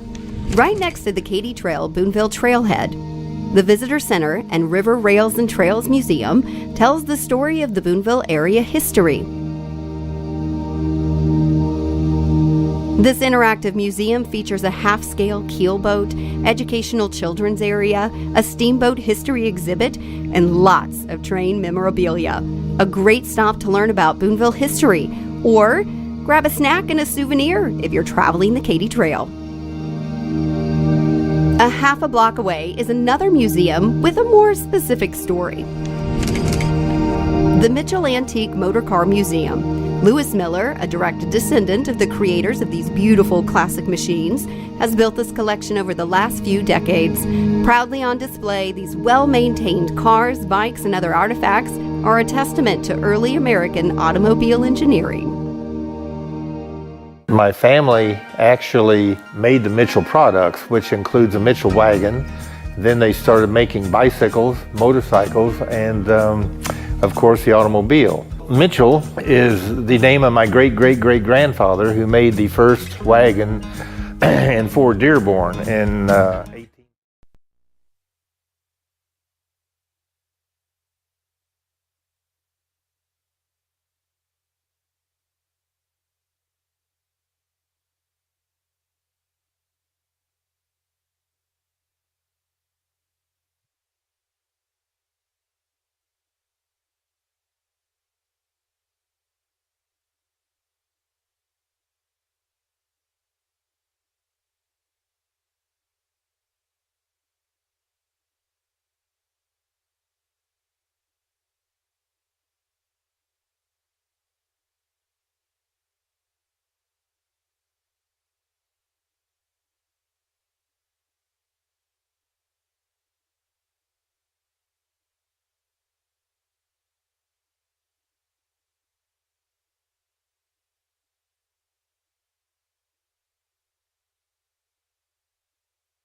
is CBS News on the Hour, sponsored by Progressive Insurance. I'm Monica Ricks. The Midwest is still dealing with record-breaking flood today in states like Iowa and Minnesota, where high waters are now threatening to destroy dams. These folks seeing widespread damage in St. Paul. So I'm just trying to go on a walk down here and realizing that that's not exactly an option. It's just crazy. Me and my friend went for a walk 5 days ago, and you could see, we could park in this parking lot. Forecasters say even more rain could hit later this week. Intense heat and wildfires are also affecting millions of people across the country. The NTSB released its final report on a fiery train derailment last year in East Palestine, Ohio, and says Norfolk Southern was negligent in preventing the crash and exposing people to dangerous chemicals. Jamie Wallace lives nearby. People are still sick. We have not gotten even one bottle of water from our government. They have abandoned us here, just left us to die. The feds say firefighters weren't warned about what they were dealing with either. New York Judge Juan Merchan says he's partially lifted a gag order against former President Trump in his hush money case. CBS's Graham Cates. Merchan wrote Tuesday that he would prefer to protect jurors from further public comment by Trump, but can no longer bar him from talking about them generally. However, he left in place a provision preventing disclosure of personal information about them, including their identities. The U.S. is concerned aid efforts could be shut down in Gaza amid new warnings about mass famine. State Department spokesman Matthew Miller. This isn't a breakdown in security where trucks are being shot by Hamas or by the IDF. It is just random looting and criminal gangs and criminal actors who have been attacking trucks. Israel's military says Hamas fired a projectile at a UNICEF convoy today that was trying to reunite families. Today, the Surgeon General declared gun violence a public health crisis. Dr. Vivek Murthy says more kids and teens are killed by guns every year, more than anything else. My hope is that if we understand this as a kids issue, that we will raise it on the priority list, that we will see it not as a political issue, but as a public health issue that should concern all of us. 5 people were killed and a teenager critically injured today in Las Vegas. Police say the gunman died by suicide. Amazon's teaming up with rapper Megan Thee Stallion to plug Prime Day. Yep, that's even her new song for it. The partnership's an effort to help boost sales for the 2-day event starting July 16th. Last year, third-party sellers brought in $3.5 billion. On Wall Street, the Dow lost 300 points. The Nasdaq added 220 today. This is CBS News. Sponsored by Progressive Insurance. Get renter's insurance to protect the things that make your place a home, including coverage for theft or damage. Visit Progressive.com. Lake News Now. I'm Bill Robbins, KRMS Radio News, our top local stories. Now that the red light intersection has been taken down in favor of a new interchange, including the use of roundabouts in the area of Highway 54 and Business 54 Route W, what are the chances of the posted speed limit being bumped up from 65 to 70 miles an hour? According to MoDOT Central District Area Engineer Danny Rager, changing the speed limit could be a possibility depending on quite a few variables. Roadway geometrics, original design criteria for that 4-lane facility, even though it is divided, some cross slopes might not necessarily be built to that 70 mile an hour design, but it's certainly something we can entertain. Rager also says now it'll be a case of putting the question out to the traffic engineers who will look more at the possibility. Those wanting to be considered to take part in one of more than 150 managed deer hunts statewide are being advised that the application period to participate will open up next Monday, July 1st. The Department of Conservation says archery, muzzleloading, shotgun, and modern firearms will be allowed to be used during the hunts, which are scheduled from mid-September through mid-January. Some of the managed hunts are specific for youth, new hunters, or people with disabilities. Hunters will be selected by a weighted random drawing, and the results will be available starting August 15th. More information on the managed hunts is available on the Conservation Department's website. Medical calls again dominate the call load for the week ending this Saturday for the Gravois Fire District. Deputy Chief Chad Nicholson says 30 of the 41 total calls were for medical emergencies. Personnel also responded to 2 calls each for traffic accidents, natural cover fires, and suicide threats, and 1 call each for a wave runner accident, a well-being check, a vehicle fire, and a stranded driver. Gravois also sent a tanker to Hilks Ice Factory in Freeburg. The 41 calls brings the Gravois Fire District year-to-date total so far up to 744. That's your Lake News Now. I'm Bill Robbins. The news is sponsored by Infinity Float Spa, located in Stonecrest Mall. Feeling stressed, tired, or overwhelmed? Revive your spirit and reconnect with yourself. Visit Infinity Float Spa, where ancient wisdom meets modern wellness. Choose from holistic wellness services, yoga, float therapy, massage, Zumba, and Pilates. Whether you want to relax your muscles, energize your mood, or transform your lifestyle, we have something for you. I'm Amber, the owner. Don't wait. Book your appointment now and discover the difference. Call us at 573-280-9527 or visit infinityfloatspa.com. The losing streak is over for the Royals. Cole Reagans played the role of stopper. 11 strikeouts over 6 innings of work, allowed just 1 run as the Royals beat the Marlins at the K. 4-1 was the final. Vinny Pasquantino, the Pasquatch, with a home run. Salvador Perez launched his 12th of the year. Hunter Renfroe, home run number 7. The wind was blowing out. Royals played long ball and cash in on a win. James MacArthur picks up his 13th save. It's win number 5 for Reagans. And the Cardinals, they're streaking in another way, a winning streak. 4th straight win last night as they beat the Braves 4-3. Wilson Contreras comes off the injured list, drives in a run. Lance Lynn pitched one of his better games as of late, allowed a home run to Austin Riley, but all the damage he would succumb as he picks up his 3rd win of the year. The Florida Panthers are Stanley Cup champions. They beat the Edmonton Oilers in Game 7 of the Stanley Cup Final last night, 2-1.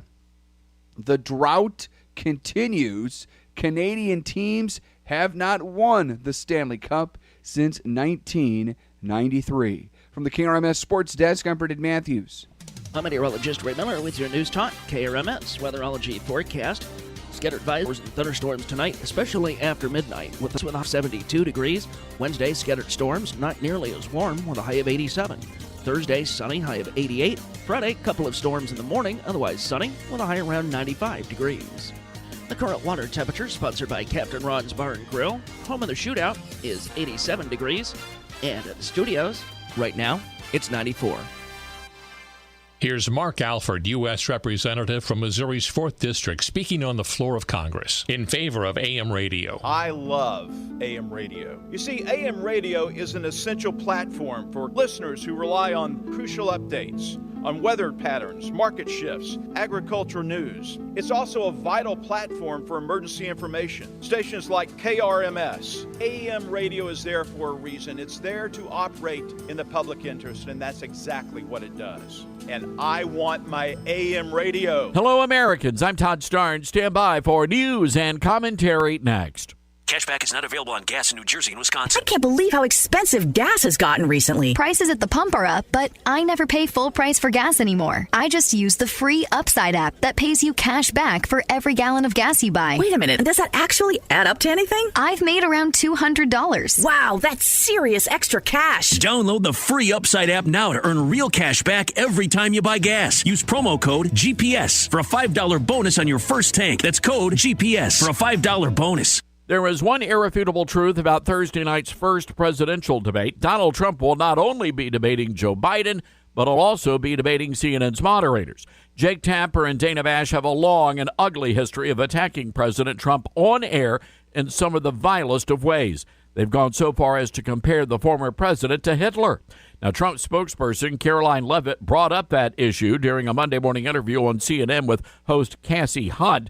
But just as Leavitt started dropping the truth bombs, Hunt exploded and rage, ordered producers to cut off the interview. Now, President Trump knows he's walking into a trap, and I have no doubt that he will be prepared for whatever nefarious schemes Tapper and Bash throw his way. It's going to be 3 against 1 on debate night, but I'd wager a Dr. Pepper President Trump is going to win the day. Hey, be sure to order my new book, Twilight's Last Gleaming, Can America Be Saved? It's available at ToddStarnes.com. I pledge allegiance to the flag of the United States of America and to the republic for which it stands, one nation, under God, indivisible, with liberty and justice for all. It's the Ozarks Today on News Talk KRMS.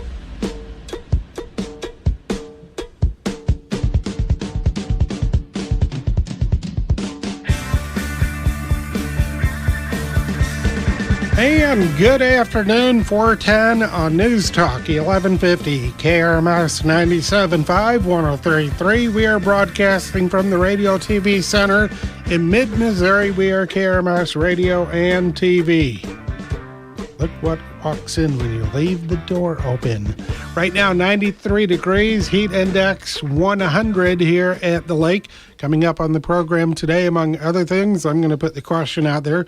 Should we provide air conditioning to prisoners in the Department of Corrections? Should we do that here in Missouri? Believe it or not, they don't all get it. We'll also hear some comments from Scott Hines, sergeant over at the Camden County Sheriff's Office. We'll throw out some national stuff about the that little debate thing coming up later on this week, and whatever else we can pull out between the cracks.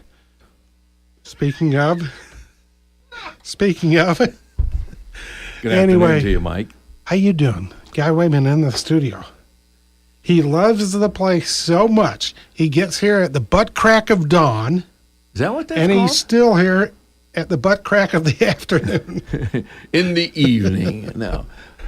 Well, I want to thank you again on your show for doing my show last week. Thank you Not so a problem. much.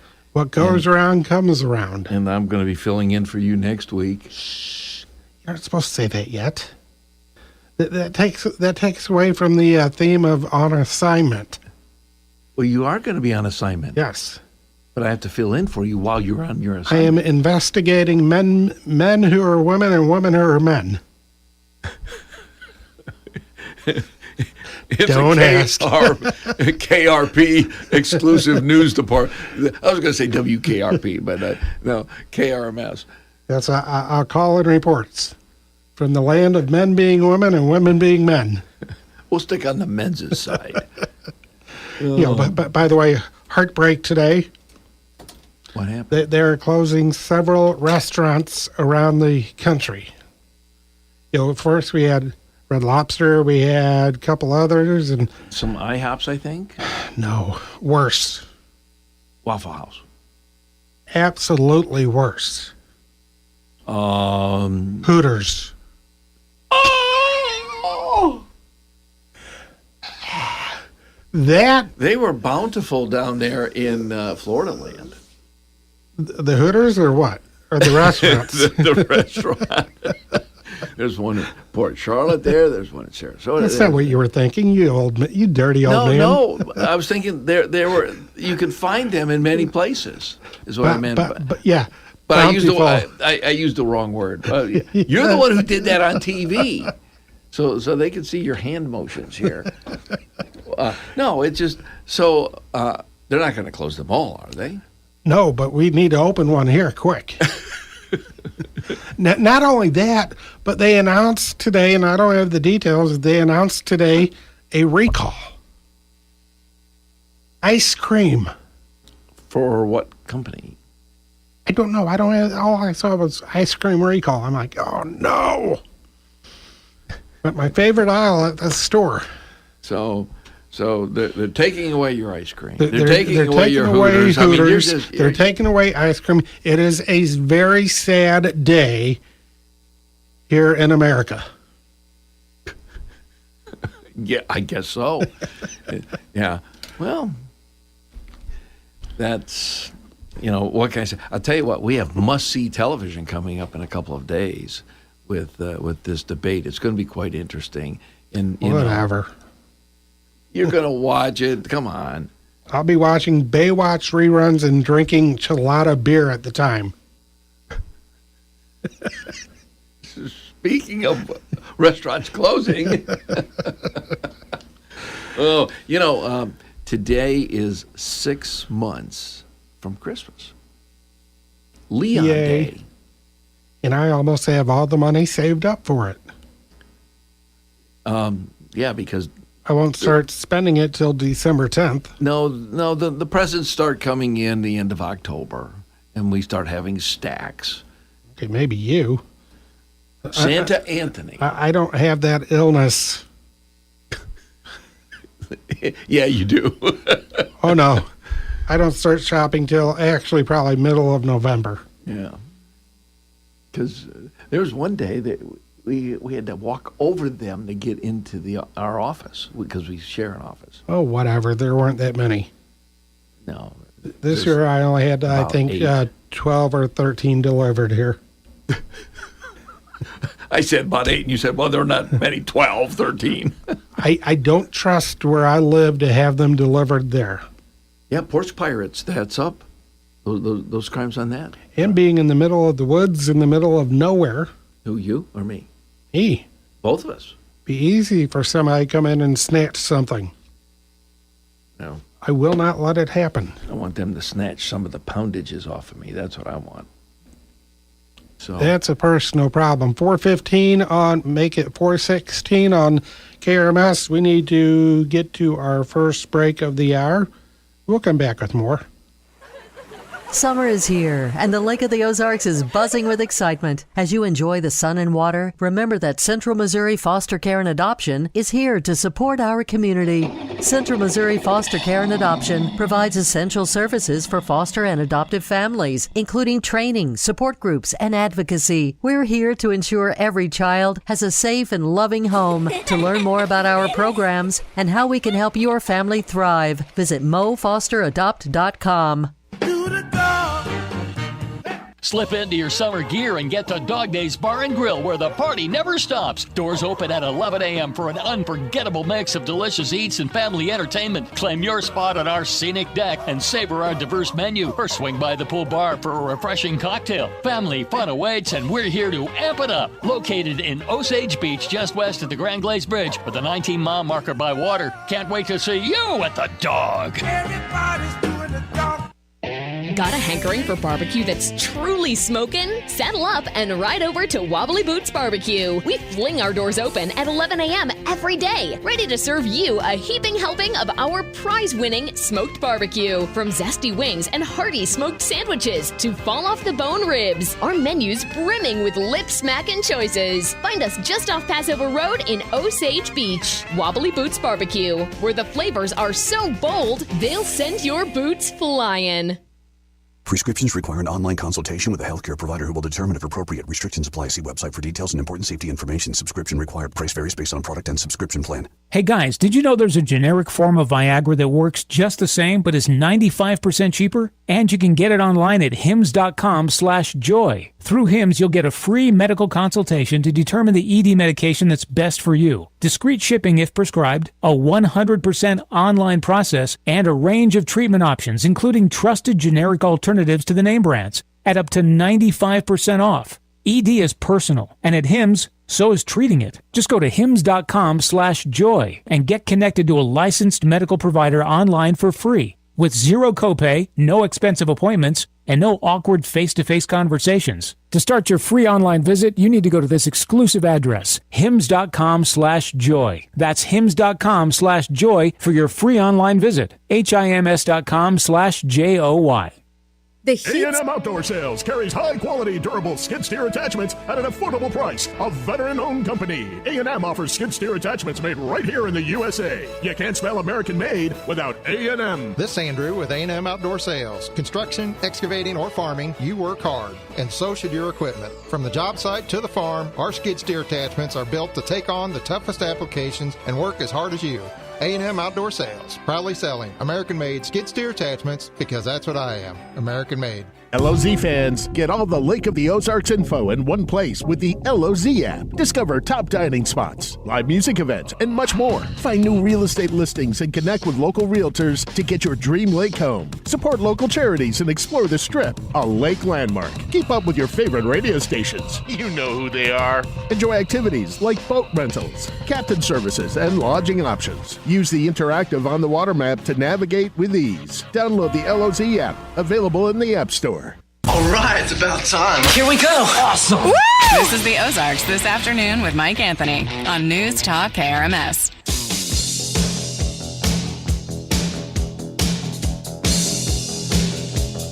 Close, but no doobie. 419 on KRMS. heat advisory in effect for the entire lake area, probably just about the entire state, maybe the entire country as well. It's absolutely close to miserable out there. 92 heat index, 98. Ray Miller coming your way in just a couple of moments with the weatherology forecast. You heard me and Guy, Guy and me, Guy and I and Guy, me and Guy, Guy and me, however you say it. You heard us talking about today being Leon Day. Exactly 6 months until Christmas. Color TV Day. National Strawberry Parfait Day. If you don't get any of the recalled ice cream. Ugh! And Hooters closing. Not all of them, but, one is way too many. 421 on KRMS today. Also, Global Beatles Day, back to 1967, 57 years ago today. The very first live satellite TV broadcasts brought Europe and North America together to watch the Beatles perform a special concert.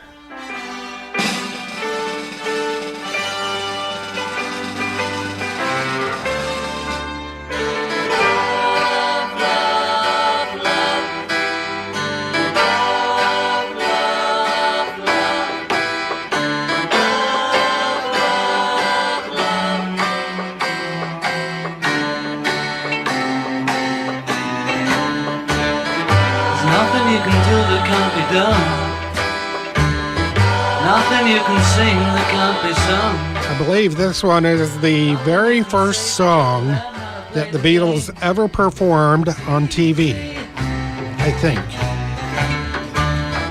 Nothing you can make that can't be made. No one you can save that can't be saved. Nothing you can do, but you can learn how to be you in time. It's easy. All you need is love. All you need is love. 422 on the Ozarks today for a Tuesday afternoon. The day they're recalling ice cream. The day they're announcing several Hooters across the country are closing down due to lack of performance.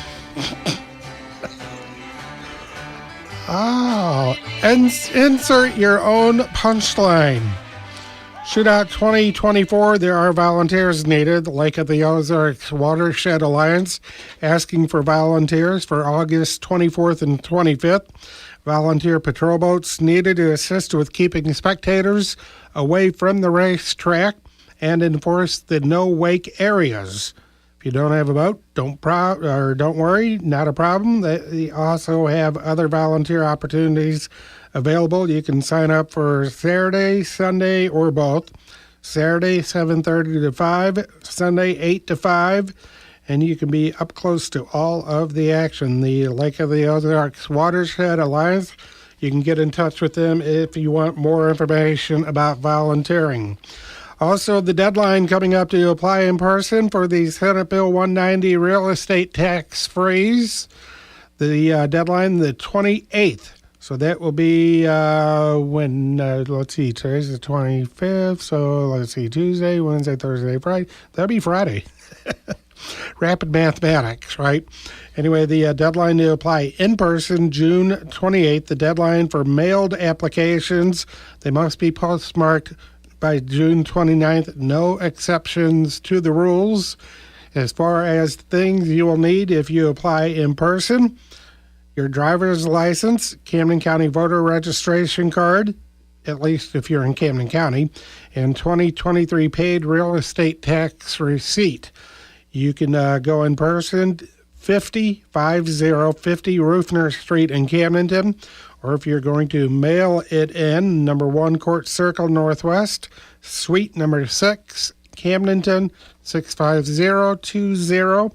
If you have any questions about the process, you can call Lisa in the assessor's office, 573-346-4440, extension 1283. 573-346-4440, extension 1283. So there you go. If you are trying to get your property tax freeze done, that's what you need to do. You've been told, you've been forewarned, you've been given all the information. Now it's up to you. Coming up in the next half hour, should prisoners have air conditioning? We'll also have a little report on gun violence. And if we have time, a segment from Laura Ingram. Laura Ingram talking it over with Dr. Atlas about Dr. Fauci. Oh, boy, what a conversation it is, too. So you want to be tuned in for that. Probably get to that at about 10 till the hour, I would imagine. Depends on whether or not we're getting any phone calls on the other topics on hand. But, we'll just wait and see how it goes and just kind of go from there. Again, let's see. Waiting on Ray Miller. Still nothing. Gen X will be retiring more comfortably than the boomers. Boomers and millennials have been battling it out. Gen X quietly setting aside the cash. Financial experts say for the first time ever, Gen X workers saw their 401k balances top those of Steely Dan loving boomers. And not just by a little. Gen X, an average $200,000 more than their parents do. 426, Ray Miller in the weatherology office. And Ray, really not that bad today. It's only 92.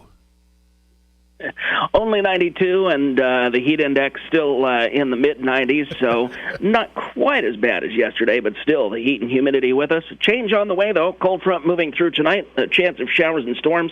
Best chance in the overnight hours, though we could see a little bit of activity popping up earlier in the evening. Low of 72 degrees with winds out of the south at 5 to 10.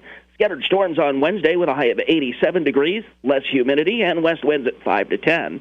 Sunny Thursday, a picture-perfect summer day, high of 88, still not much in the way of humidity. Then the heat and humidity return Friday, slight chance of thunderstorms early in the day, otherwise sunny, high of 95 degrees. Chance of storms Saturday, high of 92, and isolated storms Sunday with a high of 86. In the Weatherology Weather Center, I'm meteorologist Ray Miller. Thank you, Ray Miller. We'll do it again in an hour. In studio Doppler radar, the radar lab HD showing some rain way up there in Johnson County, heading to the southeast, which means Benton County is in line next. Otherwise, the heat advisory continuing until 8 p.m.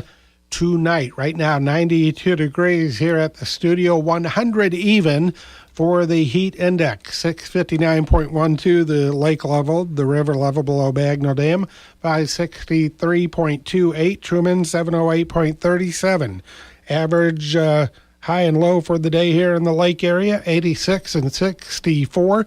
Record high 102, record low 50. Sunset tonight officially 8:38. Sunrise in the morning at about 5:50. 573-302-7000. Caller, we got about 3 minutes. You are on the air. I'll try to make it quick. So some of those Hooters, they've been lacking in the talent department. I could see how the sales could be down. Some of those stores in recent memories haven't been real spectacular, if you know what I mean. Oh. Makes sense. Yes, it does. I know. It's hard to get good help nowadays. There's a punchline for that one, too. I remember way back after my first wife passed, I brought the kids, the kids I adopted from her, I brought them to Texas. We did like the Alamo, which I didn't think they would, enjoy. I thought they'd be like, Dad, this is boring, but they really enjoyed that. Then we did Houston, and we actually went to a Hooters one day, and, they're like, can we come back the next day? I'm like, sure. I'm like, but why do you want to go back? They're like, because that was an awesome burger. I'm like, whatever, you perv. Well, you know what? Some of their food is good. I do like their food. The chicken sandwich is good, things like that. The wings are good. Service has been lacking, though, in some of the places I've been to in recent memory. Well, I have not been to one in a long time, so I have nothing really to compare to anymore. Yeah. Yep, I can see how they're going to have to close some stores. But, boy, it's hot out. Nobody calling you today? Not yet. I haven't even really had a chance to open up the phone lines. Okay. People must be fanning themselves and with one hand and can't get their phone with the other or something. Or they're dreaming. It's a warm one out here. Or they're dreaming about that Hooters opening up here in the lake area. Yeah, we can all dream. You have a great day or a great night. Thanks, Ian. 4:30 on KRMS. Yeah, two establishments we need here in the lake area. We need a White Castle. Forget about the burgers that you can buy at the grocery store. Although they do taste pretty much on like you would If you do it get. right. Yeah, just pour some more grease on it. We need a White Castle and we need Hooters here in the lake area. Ken is just looking at me and shaking his head. 4:31 on KRMS, time for news. CBS News Brief. Flooding still causing problems across the Midwest today. CBS Minnesota reporter Jonah Kaplan's in Iowa. There are still flood warnings from the National Weather Service for about a dozen waterways, and they all flow into the Mississippi and Missouri rivers, both of which are still rising. And as if that wasn't enough, there are still risks of storms this week. Authorities are also watching a dam that could fail from floods in Minnesota. Gun violence is now a public health crisis. U.S. Surgeon General Dr. Vivek Murthy. Gun violence has now become the leading cause of death among kids and teens. His first-of-its-kind advisory also laid out strategies to address the crisis.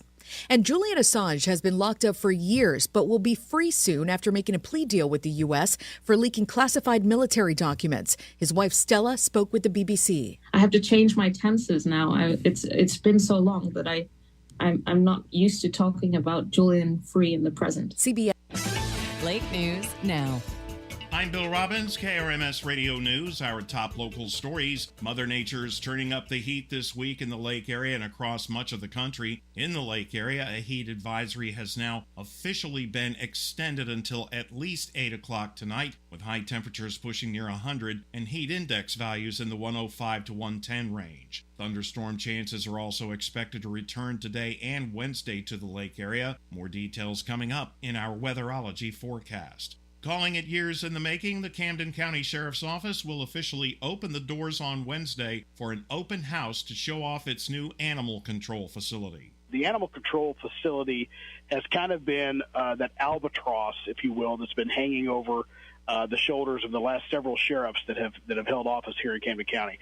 And specifically, the employees here, the deputies, were very proud of the facility. Sergeant Scott Hines says office personnel will be on hand to answer any questions about the new facility, followed by lunch and tours. The open house begins Wednesday afternoon at 1 o'clock. The facility is located at 7645 State Road A in the Montreal area. It's an early morning for the Camdenton R3 Board of Education, which gets together for a special session. Agenda items include reviewing the $61 million fiscal year 2024 budget, approving the 2024-25 $62 million administrative budget, MSBA policy updates, and an executive session dealing with real estate personnel and other records. The Camdenton R3 Special Board of Education meeting begins at 7 o'clock Wednesday morning in the admin boardroom. When you see news happening, contact the KRMS newsroom at area code 573-317-TALK. That's 573-317-TALK. Or if you have any pictures or videos, you can send those to us by email at newsroom@krmsradio.com. That's your Lake News Now. I'm Bill Robbins. The news is sponsored by Heritage Bank of the Ozarks. Visit heritagebankozarks.com. Sometimes big financial decisions make you feel like a kid. You have questions, and the whole process feels intimidating. And that's okay. At Heritage Bank of the Ozarks, we want to remind our neighbors that when it comes to those big decisions, like checking and savings accounts or loans, we are here for you. Heritage Bank. We are genuinely neighbors serving neighbors. Member FDIC, Equal Housing Lender. The losing streak is over for the Royals. Cole Reagans played the role of stopper. 11 strikeouts over 6 innings of work, allowed just 1 run as the Royals beat the Marlins at the K 4-1. was the final. Vinny Pasquantino, the Pasquatch, with a home run. Salvador Perez launched his 12th of the year. Hunter Renfroe, home run number 7. The wind was blowing out. Royals played long ball and cash in on a win. James MacArthur picks up his 13th save. It's win number 5 for Reagans. And the Cardinals, they're streaking in another way, a winning streak. 4th straight win last night as they beat the Braves 4-3. Wilson Contreras comes off the injured list, drives in a run. Lance Lynn pitched one of his better games as of late, allowed a home run to Austin Riley, but all the damage he would succumb as he picks up his 3rd win of the year. The Florida Panthers are Stanley Cup champions. They beat the Edmonton Oilers in Game 7 of the Stanley Cup Final last night, 2-1. The drought continues. Canadian teams have not won the Stanley Cup since 1993. From the KRMS Sports Desk, I'm Brendan Matthews. LOZ fans, get all the Lake of the Ozarks info in one place with the LOZ app. Discover top dining spots, live music events, and much more. Find new real estate listings and connect with local realtors to get your dream lake home. Support local charities and explore the Strip, a lake landmark. Keep up with your favorite radio stations. You know who they are. Enjoy activities like boat rentals, captain services, and lodging options. Use the interactive on-the-water map to navigate with ease. Download the LOZ app, available in the App Store. I'm meteorologist Ray Miller with your News Talk KRMS weatherology forecast. Scattered advisories and thunderstorms tonight, especially after midnight, with a high of 72 degrees. Wednesday, scattered storms, not nearly as warm, with a high of 87. Thursday, sunny, high of 88. Friday, couple of storms in the morning, otherwise sunny, with a high around 95 degrees. The current water temperature, sponsored by Captain Ron's Bar and Grill, home of the shootout, is 87 degrees. And at the studios, right now, it's 94. Happy campers get away with A-OK RVs. AOKRVs.com.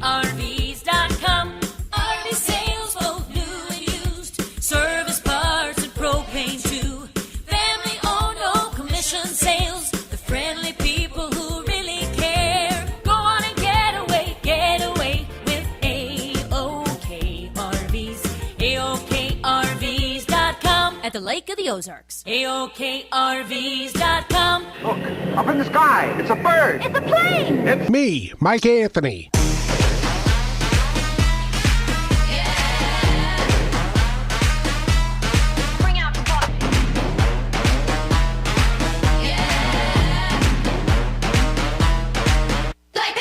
This is the Ozarks this afternoon with Mike Anthony on News Talk KRMS.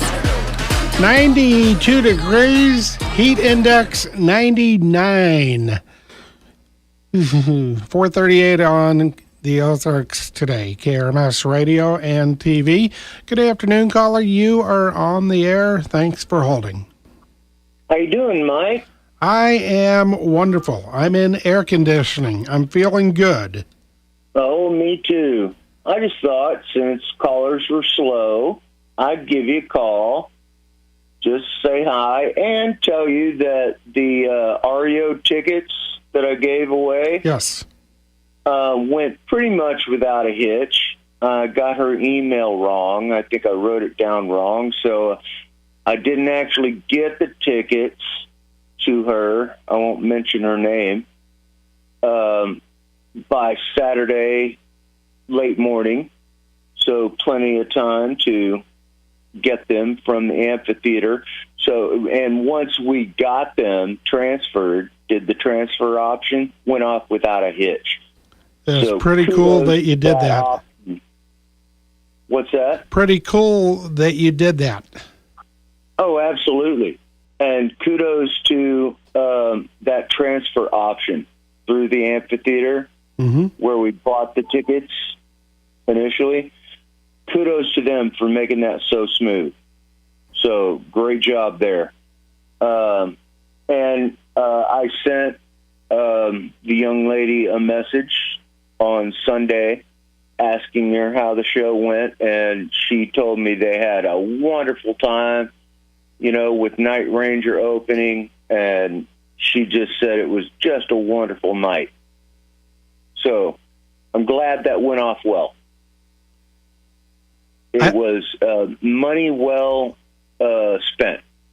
I will be at the amphitheater Friday night. Oh, who's playing? It's some comedy thing. Oh, yeah, you told me about that last week. Yeah. Yeah. So I'm looking pretty forward to that. That might be pretty cool. Just me and my older kid. Cool.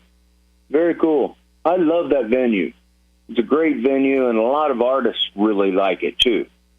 Well, I would think so with the quality that we're getting. Yeah, and they keep coming back. You know, I think it's just great. So they're doing a great job with it. I'm glad it finally came to fruition, because when I lived here back in the 90s, it was kind of just a dream. All the concrete was poured and everything, and then it just kind of died away. And so I'm glad that it's up and going, and what a great venue it is. And it sure beats the heck out of driving up to Columbia or St. Louis or KC for a concert. Oh, yeah. Oh, my God, yeah. Yeah, absolutely. Absolutely. It's just, it's a great place. And I'm so glad that they got those tickets without a hitch once I got the email, right? And, they got them without a hitch, went, had a wonderful time. And, it made me feel good to be able to do that. Oh, yeah, no doubt. That's just money well spent. Just, There's too many people that would not think about doing it until it was too late, and then they would go to waste. Yeah, and I did not want to see those tickets go to waste. I mean, the seats were decent. And, I just couldn't let them go to waste. I offered them out, and people already had plans. And then I thought, you know what? Why don't I just call Mike and see if he'll put them out there for me? And he did, and man, they were snapped up pretty quick. I'm sure you have a friend as well now. Well, we didn't talk too much. In fact, we only talked on the phone with the first call. Otherwise, it was all text. But I hope she appreciated it. I sure appreciated her taking them, and just glad they had a wonderful time. Sounds good. You have a wonderful night. You do the same, my friend. I will. 443 on KRMS. Let's see. Let's go to the break now, and when we come back, we're going to talk about... I always say there is no such thing as gun violence, but we're going to talk about gun violence as it is labeled by this CBS report. And then we're going to put that question out there that I've been talking about since yesterday. Do we or should we make sure prisoners in Missouri have air conditioning? What a day to ask that on, huh? 444 KRMS, we return after this. If you're tired of spending your weekends at the lake battling overgrown lawns in the heat and humidity, free up that time with Ozark Mowing. Whether you need weekly or bi-weekly or on-call services, we're here to meet your needs. And we can do it without breaking the bank. Contact Ozark Mowing today for a free estimate and take the hassle and time-consuming labor out of your lawn care. Call or text 573-410-2426 or email ozarkmowing@gmail.com. Find us on Facebook and Instagram. Let Ozark Mowing make your neighbors wish their lawn looked as good as yours. Don't miss the Mid-Missouri Cannapalooza at the Inn at Grand Glaze, June 28th and 29th. Vendors include Ozark Outlaws, Green Tree Farms, Slappies, and many more. Hourly door prizes, raffles, and vendor games, live music, food, and fun. You must be 21 with a valid ID. There's a $5 cover charge. Friday night pregame party with the sponsors poolside. For more details about Mid-Missouri Cannapalooza and great room rates, visit Inn at GrandGlaze.com or call 573-348-4731. LOZ fans, get all the Lake of the Ozarks info in one place with the LOZ app. Discover top dining spots, live music events, and much more. Find new real estate listings and connect with local realtors to get your dream lake home. Support local charities and explore the Strip, a lake landmark. Keep up with your favorite radio stations. You know who they are. Enjoy activities like boat rentals, captain services, and lodging options. Use the interactive on-the-water map to navigate with ease. Download the LOZ app, available in the App Store. Those folks in D.C. have lost their ever-loving minds. Take Biden's open border policy. Every day we're being invaded by communists, terrorists, human traffickers, and violent gangs. So let's fix what they broke. Kurt Schaefer's to lock them up and throw away the key prosecutor we can trust to stand up to and whip the open border wackos in D.C. Kurt Schaefer will fight to secure the border, stop the Chinese fentanyl pushers, finish the wall, deport the illegals, and never grant them amnesty. In Congress, Kurt Schaefer will have our backs on border security. Then there's Open Borders Bob Onder. Onder's a slick one.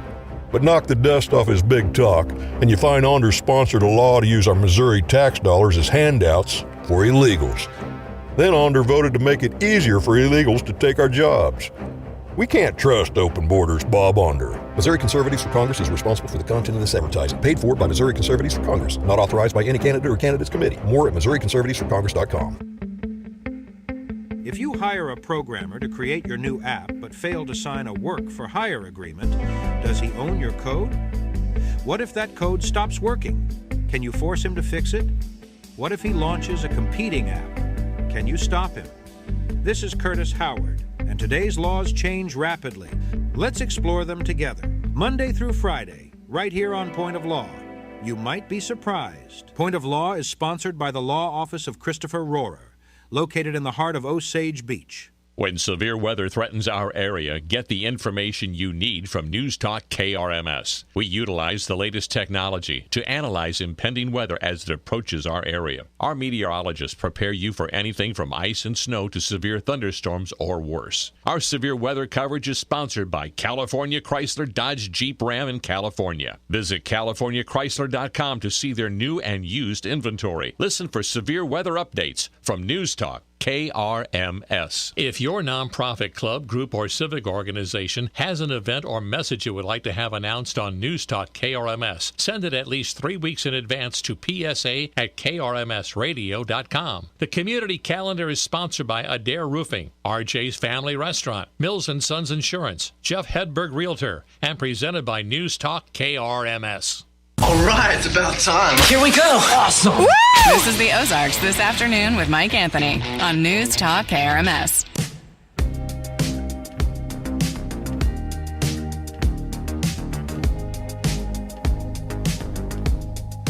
.448 on the Ozarks today.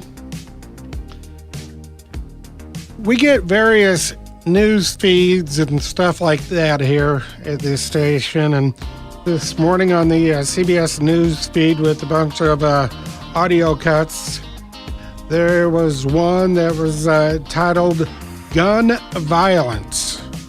Gun Violence. And I looked, and each one of the cuts was Dr. Vivek Murthy, U.S. Surgeon General. There were probably 7 or 8 of the cuts, so I just kind of I put them together, a little montage, I guess, for lack of a better term. And this is the U.S. Surgeon General declaring gun violence a public health crisis in America. Gun violence is a public health crisis in our country that requires a public health solution. And many of us know this. We read and hear about episodes of gun violence in our communities. But I believe that we may not fully appreciate the full extent of its ripple effects across our country. Right now, 6 in 10 Americans are worried about losing a loved one to gun violence. Half of our kids are worried about a shooting in their school. And gun violence has now become the leading cause of death among kids and teens. Community violence intervention programs that we can invest in. There are safe storage education programs that we can expand. There are firearm risk reduction strategies like background checks and other measures that would seek to create time and space between firearms and individuals who would seek to harm themselves and others. There are solutions here. we don't have to live like this. And I lay out a series of strategies in this advisory that can help us reduce the profound toll of gun violence and help recognize that this is an issue that's infiltrated the psyche of America. If people are scared, community violence intervention programs that we can invest in. There are safe storage education programs that we can expand. There are firearm risk reduction strategies like background checks and other measures that would seek to create time and space between firearms and individuals who would seek to harm themselves and others. My hope is that if we understand this as a kids issue, that we will raise it on the priority list, that we will see it not as a political issue, but as a public health issue that should concern all of us. Is gun violence a public health crisis in America?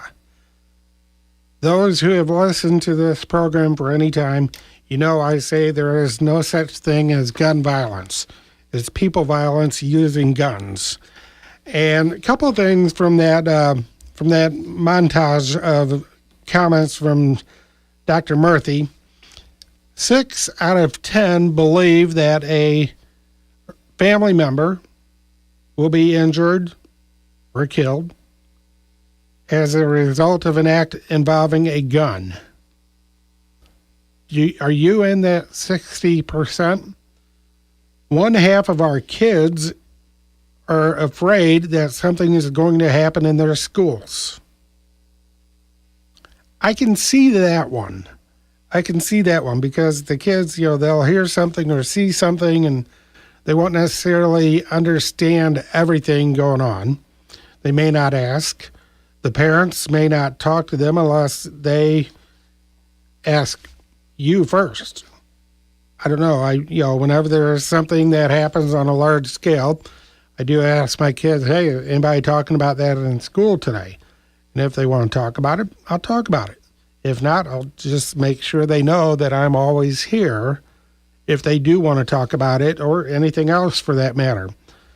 But I don't believe the 6 in 10 of us are worried that a family member or somebody we know is going to be a victim of gun violence. I don't think the number is that high. Solutions, safe storage, training, that just comes with any law-abiding citizen that owns a firearm. Do we need more imposed on us? I don't think so. What would make the community even safer is more people caring, because then the criminal doesn't know who has one and who does not. Other question, since we only have 7.5 minutes left. Should prisoners in Missouri be given air conditioning? Should we provide air conditioning to all of the prisons in Missouri? Believe it or not, according to information I punched up yesterday, only 5 of 20 prisons, and it may be 18 now, I believe, only 5 of 20 prisons have no air conditioning at all. Algoa, Moberly, Cameron, Bowling Green, and Fordland. Missouri not alone in not providing universal air conditioning to prisons. Alabama, Arizona, Georgia, Florida, Mississippi, Louisiana, North and South Carolina, some of the states that are the hottest as far as their inmates are concerned. The question being, prison is not meant for the comfort of the inmate, but is that something that falls under being humane? Cruel and unusual punishment if they don't have it. You're looking today, 91 degrees right now, 98 heat index. And it's not only the inmates that suffer, it's also the jailers, the workers in the prisons. They don't have it either. Some of the some offices and stuff like that will have the air conditioning, but not the entire facility. Caller, how you doing today? Oh, I'm doing good. It's hot, but it no could kidding. be worse. So, what you were talking about with the guns and them being scared and all that, that proves that we need to have gun education in schools, and they need to have classes, and the kids need to learn how to load a gun, how to shoot a gun, the safety of the gun. And that should be in all public and private schools. Because this fear of guns is what the government or the big pharma or everybody that's running the show here, that just, they love to see people afraid. And once they learn how to handle a gun and how to use a gun and when to use a gun, that makes all the difference in the world. Don't you think that responsibility of teaching about guns should fall on the parents? Well, it did with me, but I think that being an American, you need to learn to be armed and defend yourself. I'm sure there would be enough people that are knowledgeable that would volunteer to go into our schools and teach kids. I think that'd be great. I think every school ought to have that, and they ought to have a credit for it. I mean, I think first grade they can start just learning, have guns in to, show them this is the weapon, this is the ammo, this is how you do that. But when you start shooting, you don't start them out with a big gun. You start out with a BB gun. That's how my daddy taught me, was a BB gun. You move your way up. But you mean not with an AR? Well, there's probably parents that do that, to each his own. But I think a BB it was good for me. It teaches the basics. But your concept of the school should be teaching this. You're going to get so many that are on the other side of the issue. They're going to start screaming and yelling, moaning, and saying guns should not be taught in school. Then they have to have the consequences. They don't get the badge or the credit for that class. You don't have to get the credit. Are you forced to get all the credits you do when you go to school? You get to pick and choose your classes, but as far as the guns, they have to have the basics of what it is, how it works, and the rules and regulations, even if they never fire it. They have to be educated about it because it's in their world if they like it or not. People think they only believe in what they see. Well, all these people that only believe what they see, they better stop breathing because I've never seen oxygen. And I want them to describe it, what it looks like, because that. All right, Mike. Sorry to vent. Thank you. I can tell you what oxygen looks like. Really? Yep. All right. Okay. You have a mirror in your house? A what? A mirror.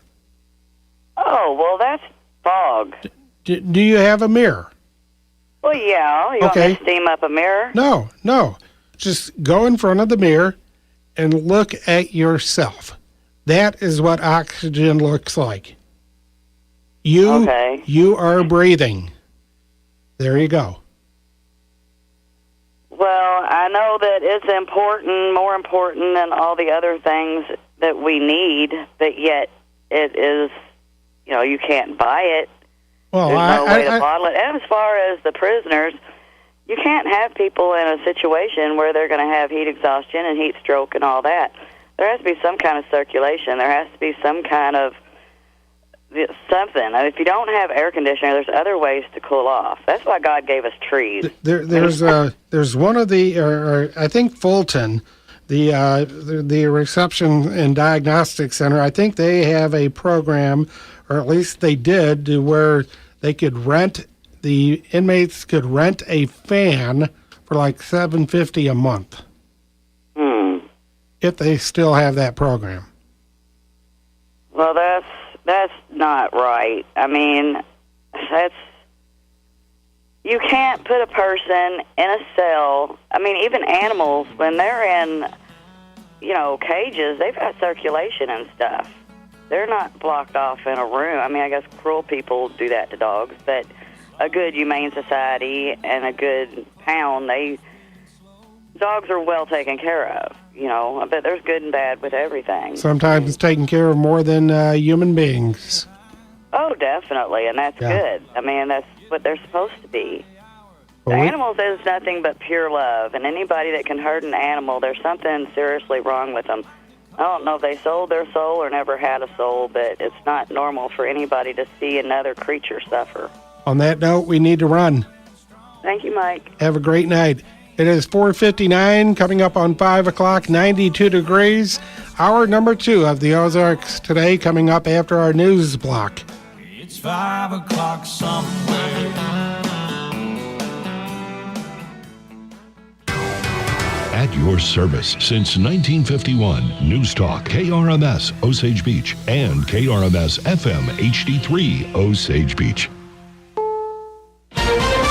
This is CBS News on the Hour, sponsored by O'Reilly Auto Parts.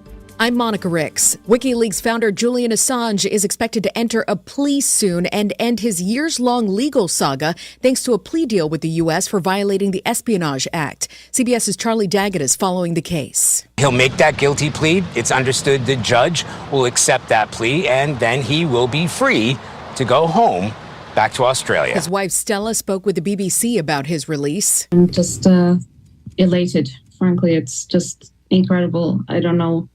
Feels like it's not real. The feds say Assange knowingly published classified military documents in 2010.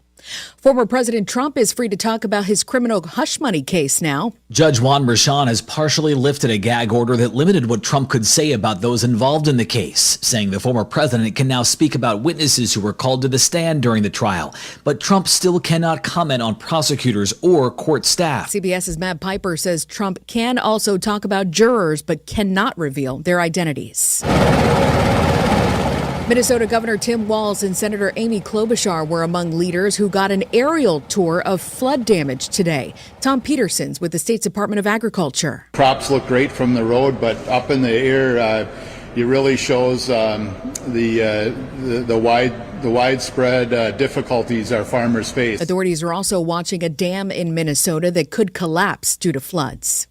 Congressional primaries are happening in 4 states today: Colorado, Utah, South Carolina, and New York. Our Scott McFarland's in New York following a heated race between 2 Democrats. This has become a proxy battle over the war in Gaza. Jamal Bowman, the incumbent, is being funded by those who are critical of Israel's handling of the war.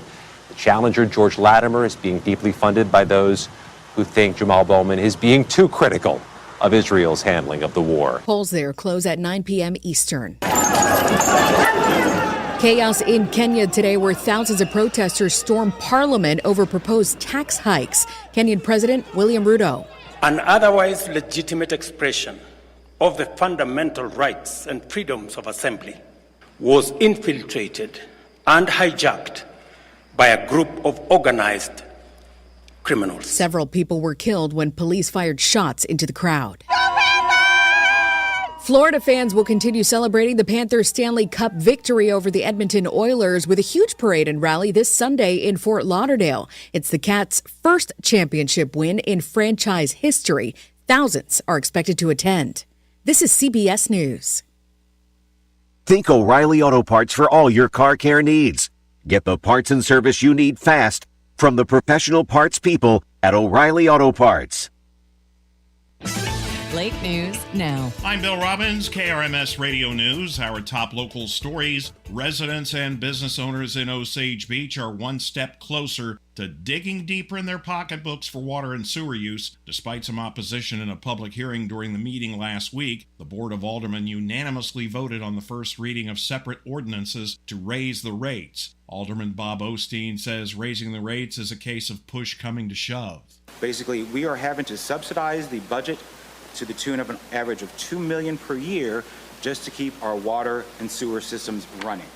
That is the reason why we're at this point now where we have to basically start turning those costs back onto the public, because we're pulling money from other departments, other projects we're not able to complete because we have to keep subsidizing our water and sewer systems. The rate increases would be put into effect in installments. The first increase, 14%, would become effective on August 1st. The second, 17% on February 1st. Second readings on the proposed rate increases are expected to be on the board's July 11th agenda. Osage Beach Police initiate 75 traffic stops, leading to 8 arrests for the week ending this past Sunday. Lieutenant Michael O'Day says 3 people were arrested for alleged drunk driving, another 3 for driving revoked or suspended, 1 person for failing to appear in court, and 1 for having an open container. Osage Beach Police also responded to 76 fire and ambulance-related calls. A UTV accident late Saturday morning in the 300 block of Cyrus Drive in Max Creek sends one person to the emergency room with serious injuries. The Highway Patrol says it happened when 28-year-old Joshua Farley of O'Fallon, Missouri, was performing stunts in a field, causing the UTV to overturn, while a passenger, 33-year-old Gregory Biedenstein of St. Louis, was seriously hurt. Biedenstein was flown to Cox South in Springfield. More news at krmsradio.com. That's your Lake News Now. I'm Bill Robbins. This news sponsored by the Driftwood Spa and Salon at Margaritaville and now open in Camdenton. Michael from Margaritaville enjoys the Driftwood. They always put you at ease, whatever service you're having done, and you feel really, really good about the choices you've made while you're here. It's all about the details and hospitality, as we know at Margaritaville, but when you come into Driftwood Spa, you've got to start with important details of the ambiance, the atmosphere.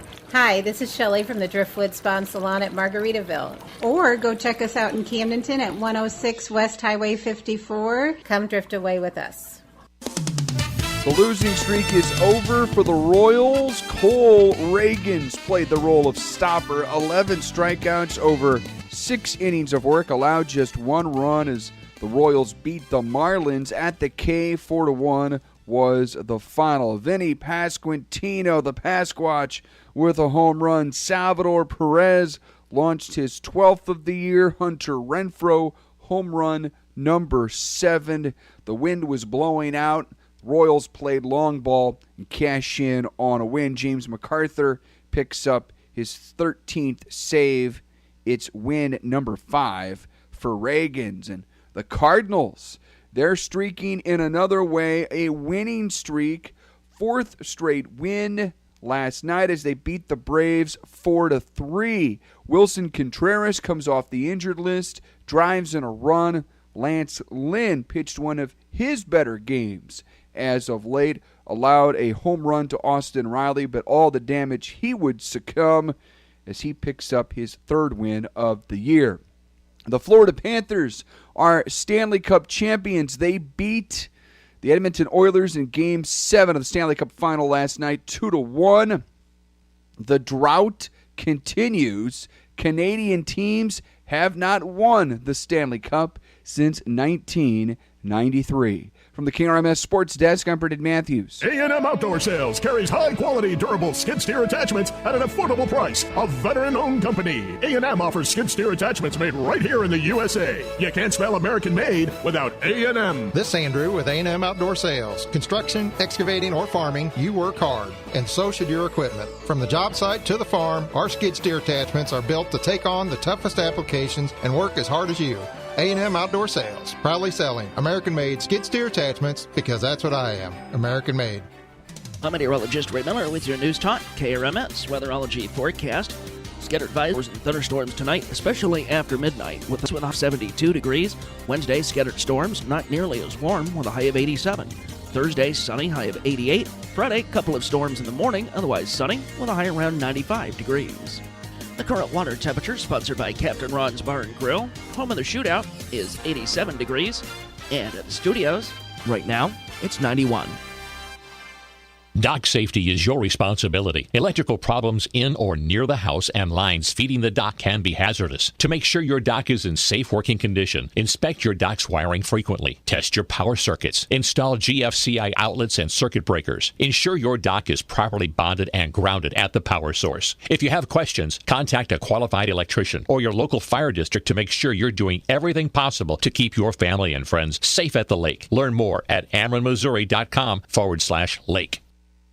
Hi, I'm Cesar Milan. People are always commenting on how healthy my dogs are. One of the reasons is the food my dogs eat. Dr. Marty's Nature's Blend is a premium freeze-dried raw dog food designed to support your dog's health, happiness, and lifespan. Save up to 54% off Nature's Blend and get a free bag of cod Crispies. Go to drmartypets.com/good or text GOOD to 511-511. Your order is back with a 90-day guarantee. All dogs are unique. Your dog results can and will vary. Message and data rates may apply. Texting enrolls you in a recurring automated marketing text messages. Consent not required to purchase. Message and data rates may apply. 10. Nice work. Thanks. Taking Nugenix Total T makes a huge difference for me. Nugenix? That's the testosterone booster with TV ads with Frank Thomas, right? Yes. Are they still giving out complimentary bottles? Yes. Nugenix is a great way to feel stronger with more energy and endurance. And as Frank says, she'll like it too. Text RADIO to 321-321 right now for your complimentary bottle of Nugenix. Text RADIO to 321-321. That's RADIO to 321-321.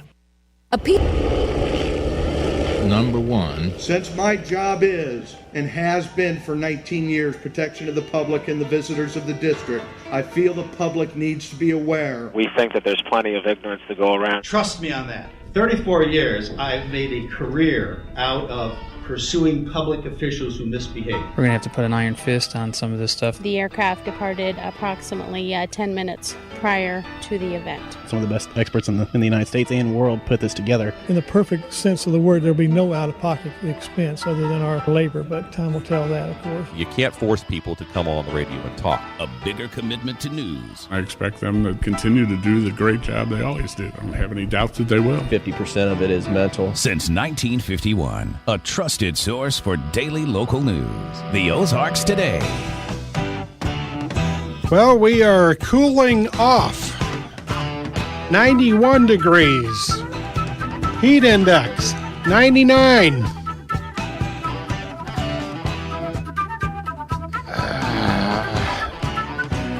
That's the in-studio Doppler radar, the Radar Lab HD. Some rain just about to move into northwestern Benton County, up near Windsor right now. It is making its way towards the Tri-County area as well.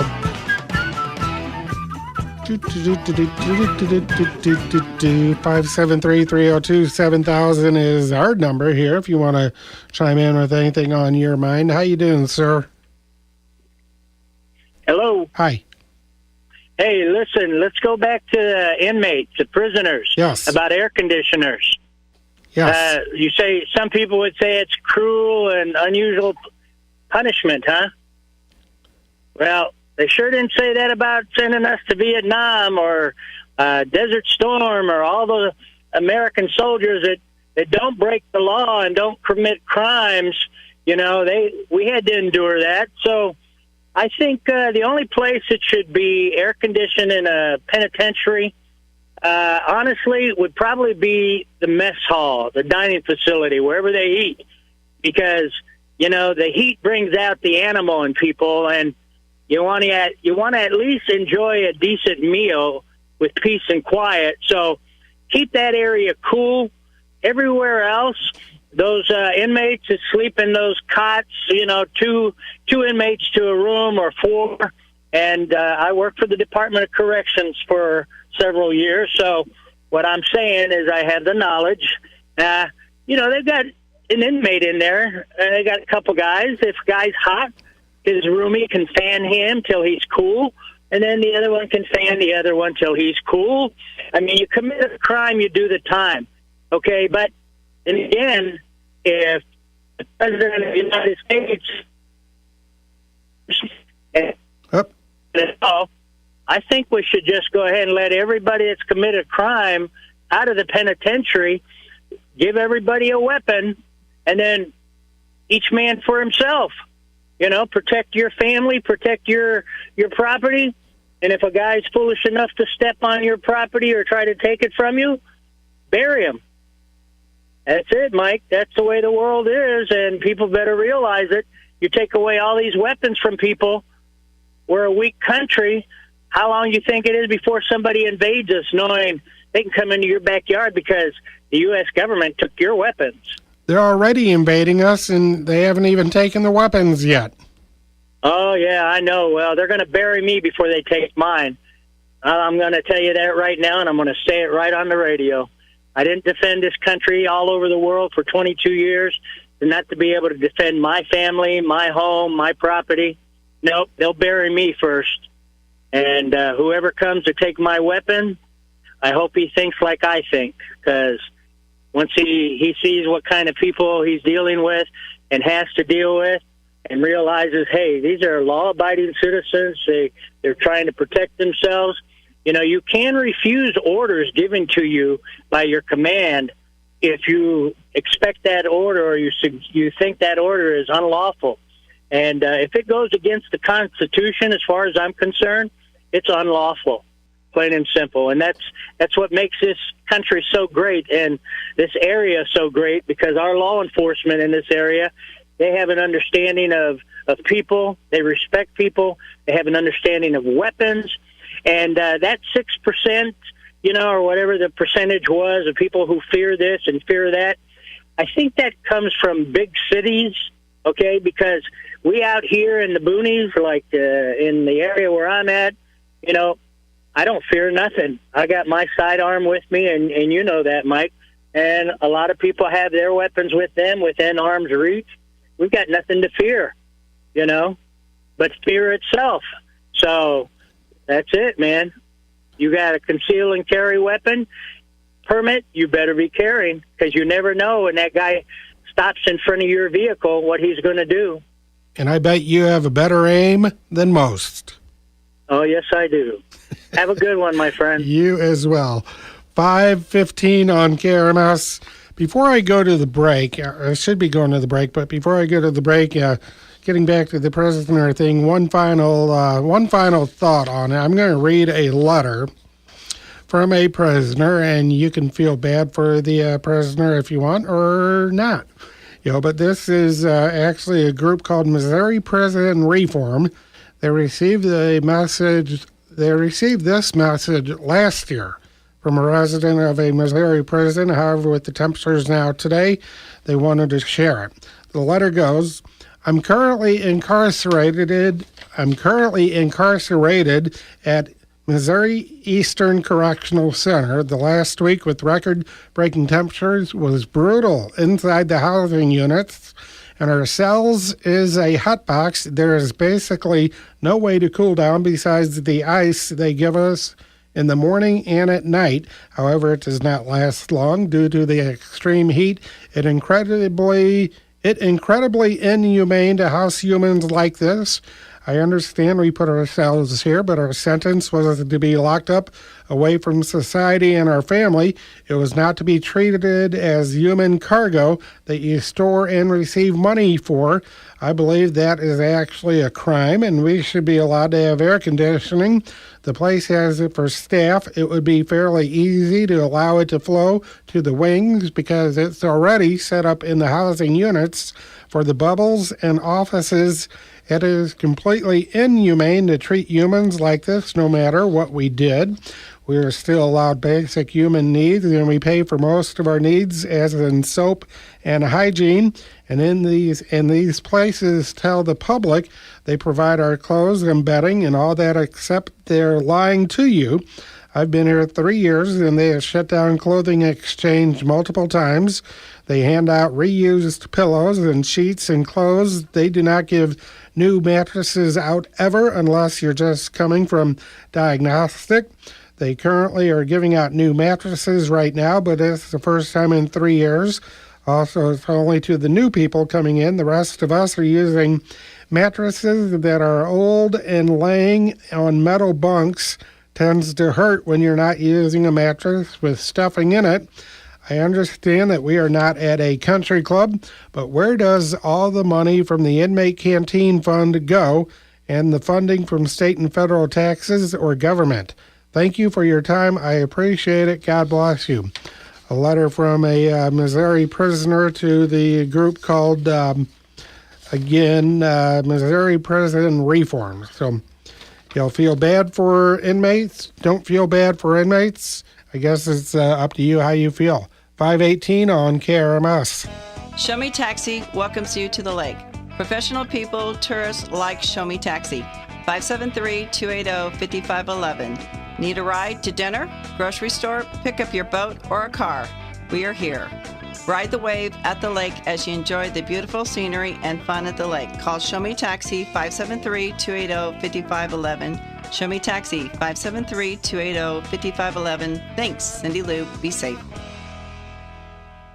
In a jam with a fender bender? Grand Collision Center in Osage Beach is your go-to expert for all auto body repairs. From minor dings to major crashes, our certified technicians bring your car back to the showroom shine. Plus, we work with all insurance companies, making your experience hassle-free. Don't let a wreck your day. Visit GrandCollision.com or swing by Grand Collision Center today. We're located right in the heart of Osage Beach on Armory Drive, formerly Hawken Paint and Body. Grand Collision Center, the right place after a wrong turn.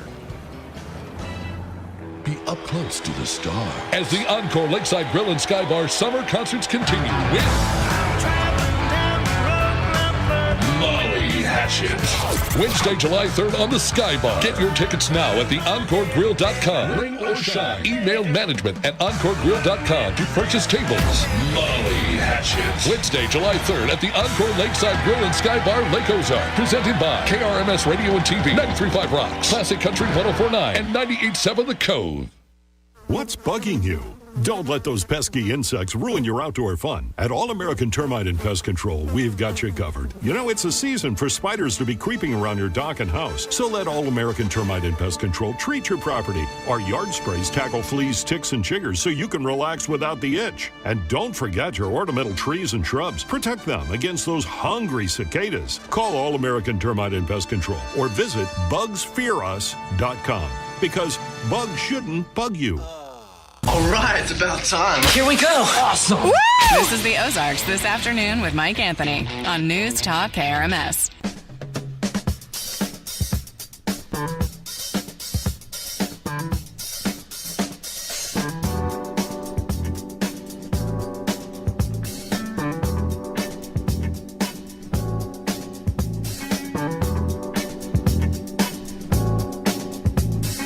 .521 on the Ozarks today.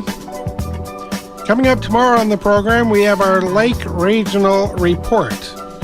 That'll be at about 4:40, talking about ER, healthcare, and tips and stuff like that. Waiting on Ray Miller in the weatherology office to chime in. I will take the first caller that started ringing in. Caller, you know the routine.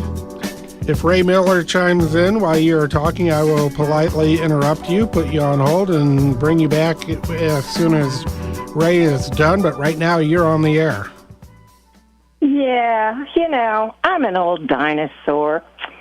And back when I was growing up, we were always taught that prisons were no place that you wanted to be. If you did something that sent you to prison, you know, you lost a lot of your rights and stuff.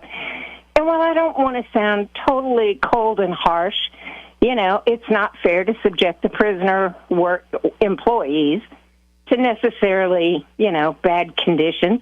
And I get that people are in prison for a multitude of different things. So maybe they could have like a wing for, you know, people that maybe committed white-collar crimes. But, you know, for the people that are convicted of, you know, felonies, you know, that either result in bodily harm or death, you know, if you make it comfortable for them, seriously, where is the motivation to not do the wrong thing? Well, hold that thought right there. We will get back to you as soon as we get from Ray Miller in the weatherology office. And Ray, it's hot. People are ticked off at the heat. When will we have a break? We get a break fairly quickly here as a cold front moves across the area tonight and into the day on Wednesday. Thunderstorms developing as the night goes on. So far, it's all off to our north, but we'll see an increasing chance for storms overnight, with temperatures falling back to around 72 degrees and south winds at 5 to 10. Wednesday, scattered storms with a high temperature of 87 degrees and winds out of the west at 5 to 10 miles an hour. Thursday, sunny with a high temperature of 88. Friday, couple of showers with a high of 95 degrees. That rain early in the day. Sunshine by the afternoon. Chance of storms Saturday, high of 92. Sunday, scattered storms with a high of 86. I'm meteorologist Ray Miller in the Weatherology Weather Center. So loosely defined, a cold front meaning high temperatures only in the upper 80s. Yeah, a good 5 to 10 degrees cooler than the last couple of days, so it does count. I'll take it. Ray, you have a great night. We'll do it again tomorrow. I'll see you then. Take Ray care. Miller in the weatherology office right now. Some rain up there in, it's slow to get into Benton County, but otherwise the rest of the lake area, Camden, Miller, Morgan, no rain, and we're at 91 with a heat index of 98. Caller, are you still there? I'm still here, Okay. and I still stand by my question. If going to prison is not uncomfortable, then where is the motivation for people who, might be borderline to behave in a way that they don't end up there? Well, I always tell people they don't make prison for the comforts of the people who are inside.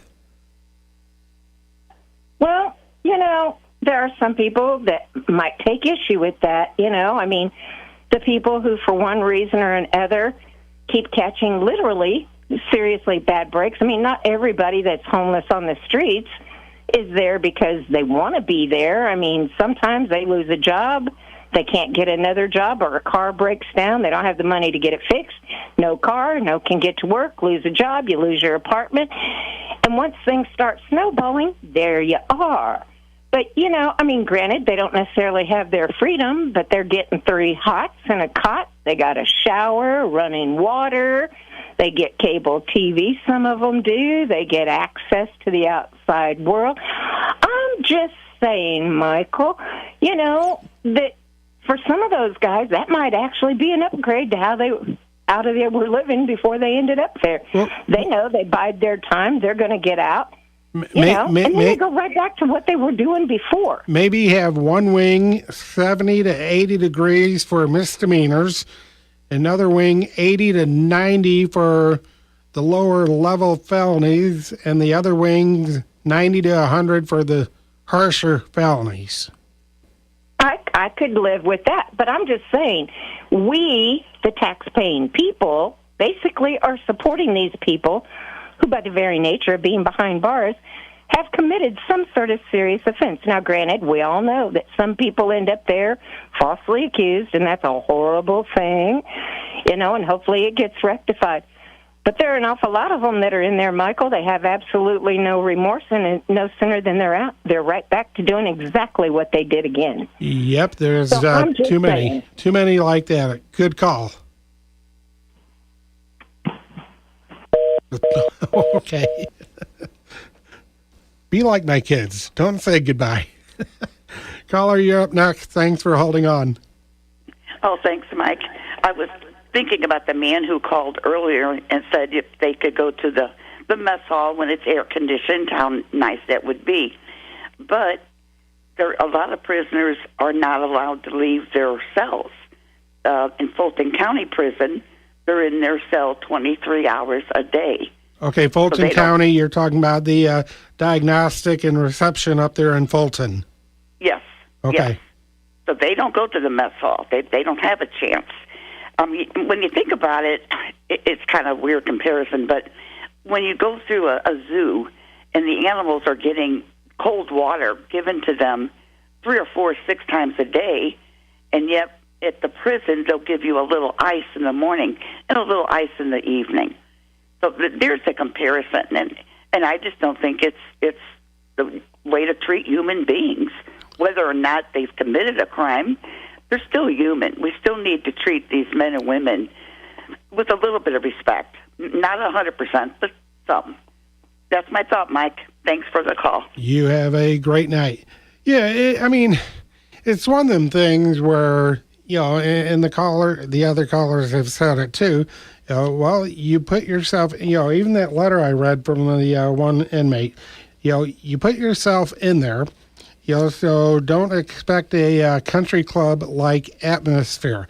But at the same time, when you're talking about humane versus inhumane, if you're out there and, one of these days, like today and yesterday where we had 100 plus for heat index, it's kind of a different type of a situation, and you also take a look at, and I know it's not going to be an excuse in a lot of eyes, but, with the extreme heat, tempers tend to be short, with extreme heat for a lot of people. So is it going to lead to more violence inside the jail or inside the prison because of that factor? And I know it's not a very good factor for what a lot of you will say, but at the same time, it's just like, when do you draw the line? Do you draw to where, okay, I'll get home and the house will be like 78, 80, give or take, depending on how hot it is outside. And, I want to put the air conditioner down to 68, 69, and just cool it off. But at the same time, 78, 80 is not going to kill me, but it will be very uncomfortable for me. Of course, I have more luggage around the midsection than a lot of people, and, I do like my air conditioning. But 80 is not going to kill people, but if you get up to 85, 90, yeah, it's getting a bit uncomfortable, and maybe they could at least draw a line somewhere to where it's not comfortable, to where they can think, man, why'd I do what I had to do to get in here?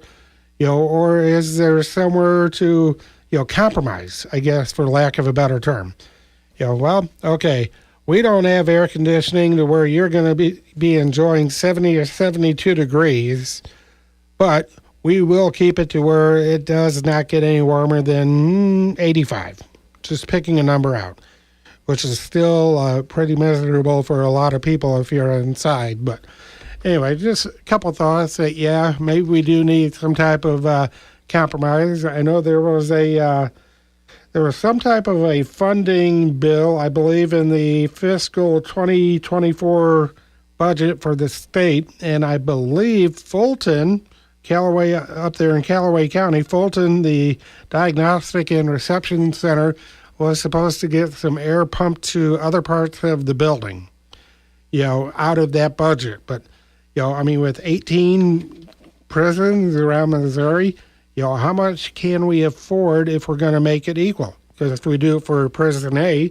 we need to do it for prison B. If we do it for prison A and B, we got to do it for C. Where do we draw the line? For the hardcore criminals, the alleged murderers or the convicted murderers, screw them. We'll keep it 90 plus. They didn't care about their victim. Why should we care about them, type of thing? I don't know. There's a lot of different things that could be done, and I don't think there is any one good answer other than people who are going to say, you know what? They did what they did. They get what they get. As bad as it sounds. 5:32 on KRMS. Time for news. CBS News Brief. Julian Assange has been locked up for years, but will be free soon after making a plea deal with the U.S. for leaking classified military documents. His wife Stella spoke with the BBC. I have to change my tenses now. It's been so long that I'm not used to talking about Julian free in the present. Floodwaters are still rising in several states across the Midwest, including Minnesota, where a dam could be close to collapse. CBS's Jared Hill. The Blue Earth River already beginning to carve a new path around the dam, taking out trees, putting homes and family businesses dangerously close to the edge. Surgeon General Vivek Murthy says gun violence is a problem here in the U.S. and officially declared it a public health crisis. This is an issue that's infiltrated the psyche of America. People are scared. His announcement coming hours after 5 people were killed and another injured in Las Vegas. Police say the shooter killed himself. CBS News Brief. I'm Monica Ricks. Lake News Now. I'm Bill Robbins, KRMS Radio News, our top local stories. Now that the red light intersection has been taken down in favor of a new interchange, including the use of roundabouts in the area of Highway 54 and Business 54 Route W, what are the chances of the posted speed limit being bumped up from 65 to 70 miles an hour? According to MoDOT Central District Area Engineer Danny Rager, changing the speed limit could be a possibility depending on quite a few variables. Roadway geometrics, original design criteria for that 4-lane facility, even though it is divided, some cross slopes might not necessarily be built to that 70-mile-an-hour design, but it's certainly something we can entertain. Rager also says now it'll be a case of putting the question out to the traffic engineers who will look more at the possibility. Those wanting to be considered to take part in one of more than 150 managed deer hunts statewide are being advised that the application period to participate will open up next Monday, July 1st. The Department of Conservation says archery, muzzleloading, shotgun, and modern firearms will be allowed to be used during the hunts, which are scheduled from mid-September through mid-January. Some of the managed hunts are specific for youth, new hunters, or people with disabilities. Hunters will be selected by a weighted random drawing, and the results will be available starting August 15th. More information on the managed hunts is available on the Conservation Department's website. Medical calls again dominate the call load for the week ending this Saturday for the Gravois Fire District. Deputy Chief Chad Nicholson says 30 of the 41 total calls were for medical emergencies. Personnel also responded to 2 calls each for traffic accidents, natural cover fires, and suicide threats, and 1 call each for a wave runner accident, a well-being check, a vehicle fire, and a stranded driver. Gravois also sent a tanker to Hilks Ice Factory in Freeburg. The 41 calls brings the Gravois Fire District year-to-date total so far up to 744. That's your Lake News Now. I'm Bill Robbins. The news is sponsored by Infinity Float Spa, located in Stonecrest Mall. Feeling stressed, tired, or overwhelmed? Revive your spirit and reconnect with yourself. Visit Infinity Float Spa, where ancient wisdom meets modern wellness. Choose from holistic wellness services, yoga, float therapy, massage, Zumba, and Pilates. Whether you want to relax your muscles, energize your mood, or transform your lifestyle, we have something for you. I'm Amber, the owner. Don't wait. Book your appointment now and discover the difference. Call us at 573-280-9527 or visit infinityfloatspa.com. The losing streak is over for the Royals. Cole Reagans played the role of stopper. 11 strikeouts over 6 innings of work, allowed just 1 run as the Royals beat the Marlins at the K. 4-1 was the final. Vinny Pasquantino, the Pasquatch, with a home run. Salvador Perez launched his 12th of the year. Hunter Renfroe, home run number 7. The wind was blowing out. Royals played long ball and cash in on a win. James MacArthur picks up his 13th save. It's win number 5 for Reagans. And the Cardinals, they're streaking in another way, a winning streak. 4th straight win last night as they beat the Braves 4-3. Wilson Contreras comes off the injured list, drives in a run. Lance Lynn pitched one of his better games as of late, allowed a home run to Austin Riley, but all the damage he would succumb as he picks up his 3rd win of the year. The Florida Panthers are Stanley Cup champions. They beat the Edmonton Oilers in Game 7 of the Stanley Cup Final last night, 2-1. The drought continues. Canadian teams have not won the Stanley Cup since 1993. From the KRMS Sports Desk, I'm Brendan Matthews. The Inn at Grand Glaze presents LOZ Karaoke Championships. If you think you're the best karaoke singer at the lake, it's time to prove it. $1,000 to the winner and title of Best Karaoke Singer at the Lake. Qualifying nights starting at 6 p.m. every Wednesday in June and July. See details and free entry form at Inn at Grand Glaze on Facebook. Meet, stay, play at the Inn at Grand Glaze. I'm meteorologist Ray Miller with your News Talk KRMS weatherology forecast.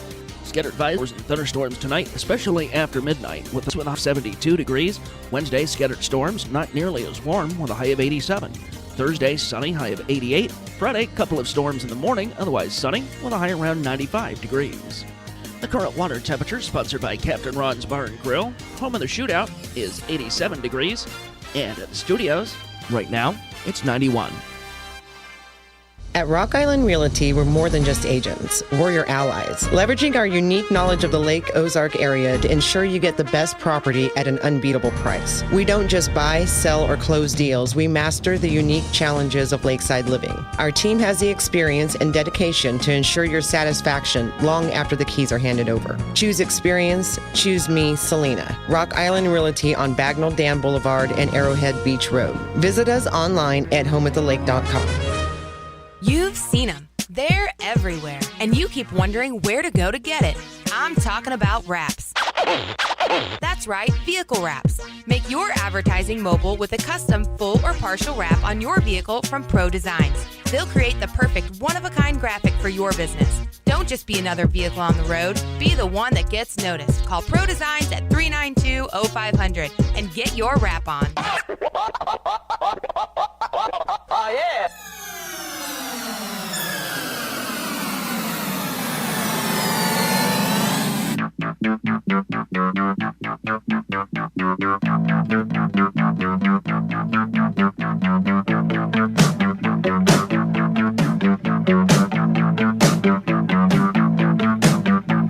This is the Ozarks This Afternoon with Mike Anthony.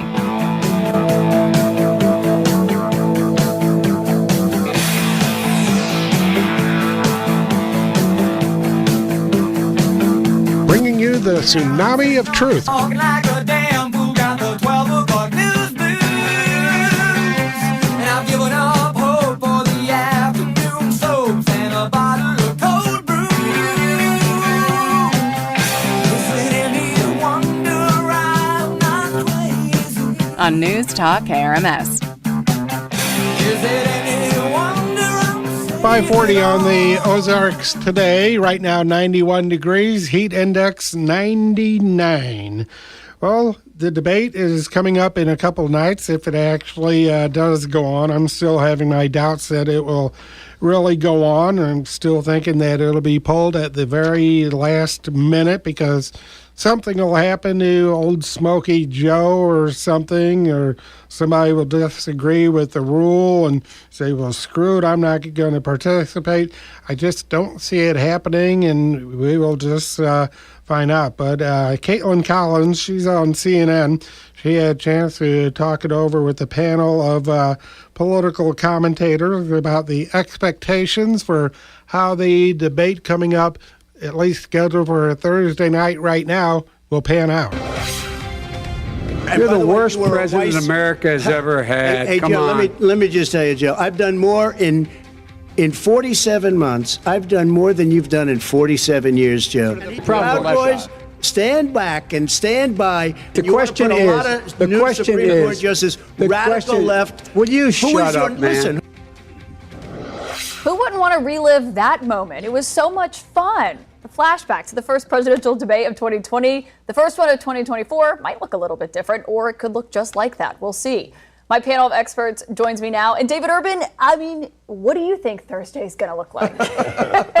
Listen, I hope it looks a lot like the second debate, which we're not highlighting here, where President Trump really did well and by all accounts won that debate handily. But the problem was nobody was watching the second debate because the first debate, President Trump was talking over Biden, wasn't letting him make his points. I think if former President Trump were smart, he would just say to the crowd, are you better off now you were 4 years ago? And then just let Joe Biden talk. Just let him talk. Don't try to overstep. Let him try to make his case because he has a record to defend of 4 years. So if I was Trump, that's what I'd do here. Well, we'll see. No, Mike. Because, I mean, he acts like Donald Trump is disciplined. It's like that's not going to happen. Donald Trump is not going to stay on message. He's going to be decently wayward. What we know about this debate, though, is that the expectation level for Joe Biden is extremely low. It's extremely low because Republicans set the bar in hell for him day in and day out. When they call him infirm. In hell. That's as low as the bar can be.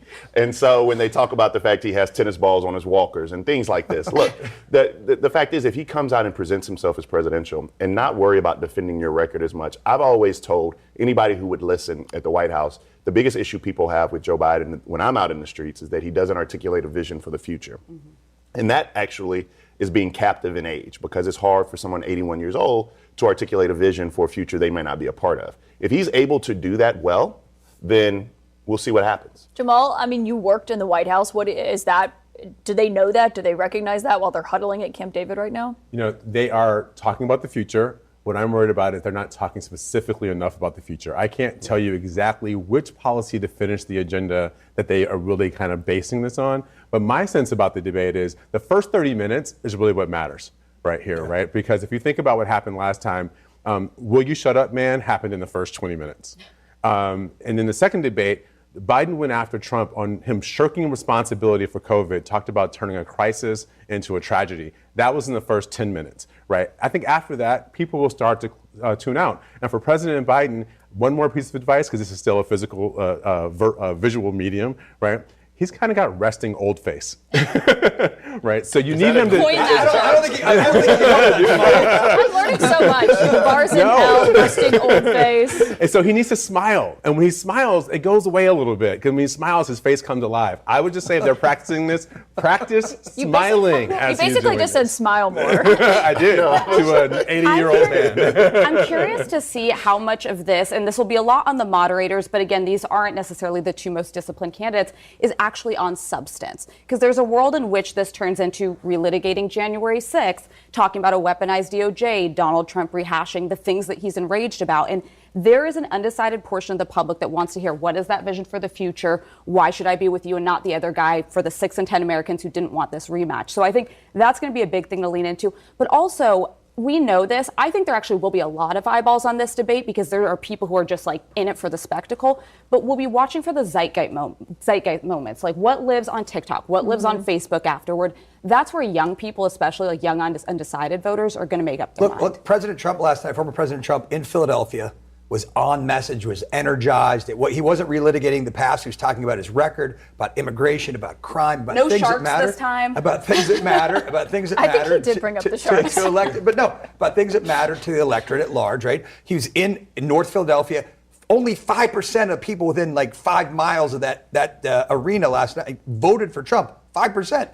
He was in enemy territory asking for votes. I mean, he's going to campaign. He's going to campaign for every vote in America, brown votes, black votes, and he's not going to win the day. But if he wins a little bit, if he wins 20% of African Americans in Pennsylvania, Hispanics, right? He's not doing that. Listen, okay. From that's what you're hoping for, Bakari. He was not in enemy territory. It's also called like black neighborhood. I'm saying, Bakari, in terms of the voter turnout, when 95% of the people vote against you, those aren't your friends. I just think, look, this debate is in Atlanta, Georgia. It's a spectacle. People are like, they are hoping to see the combativeness, and I think the format of this is going to be something that breeds substance. The format of this and the moderators are going to have a substantive debate.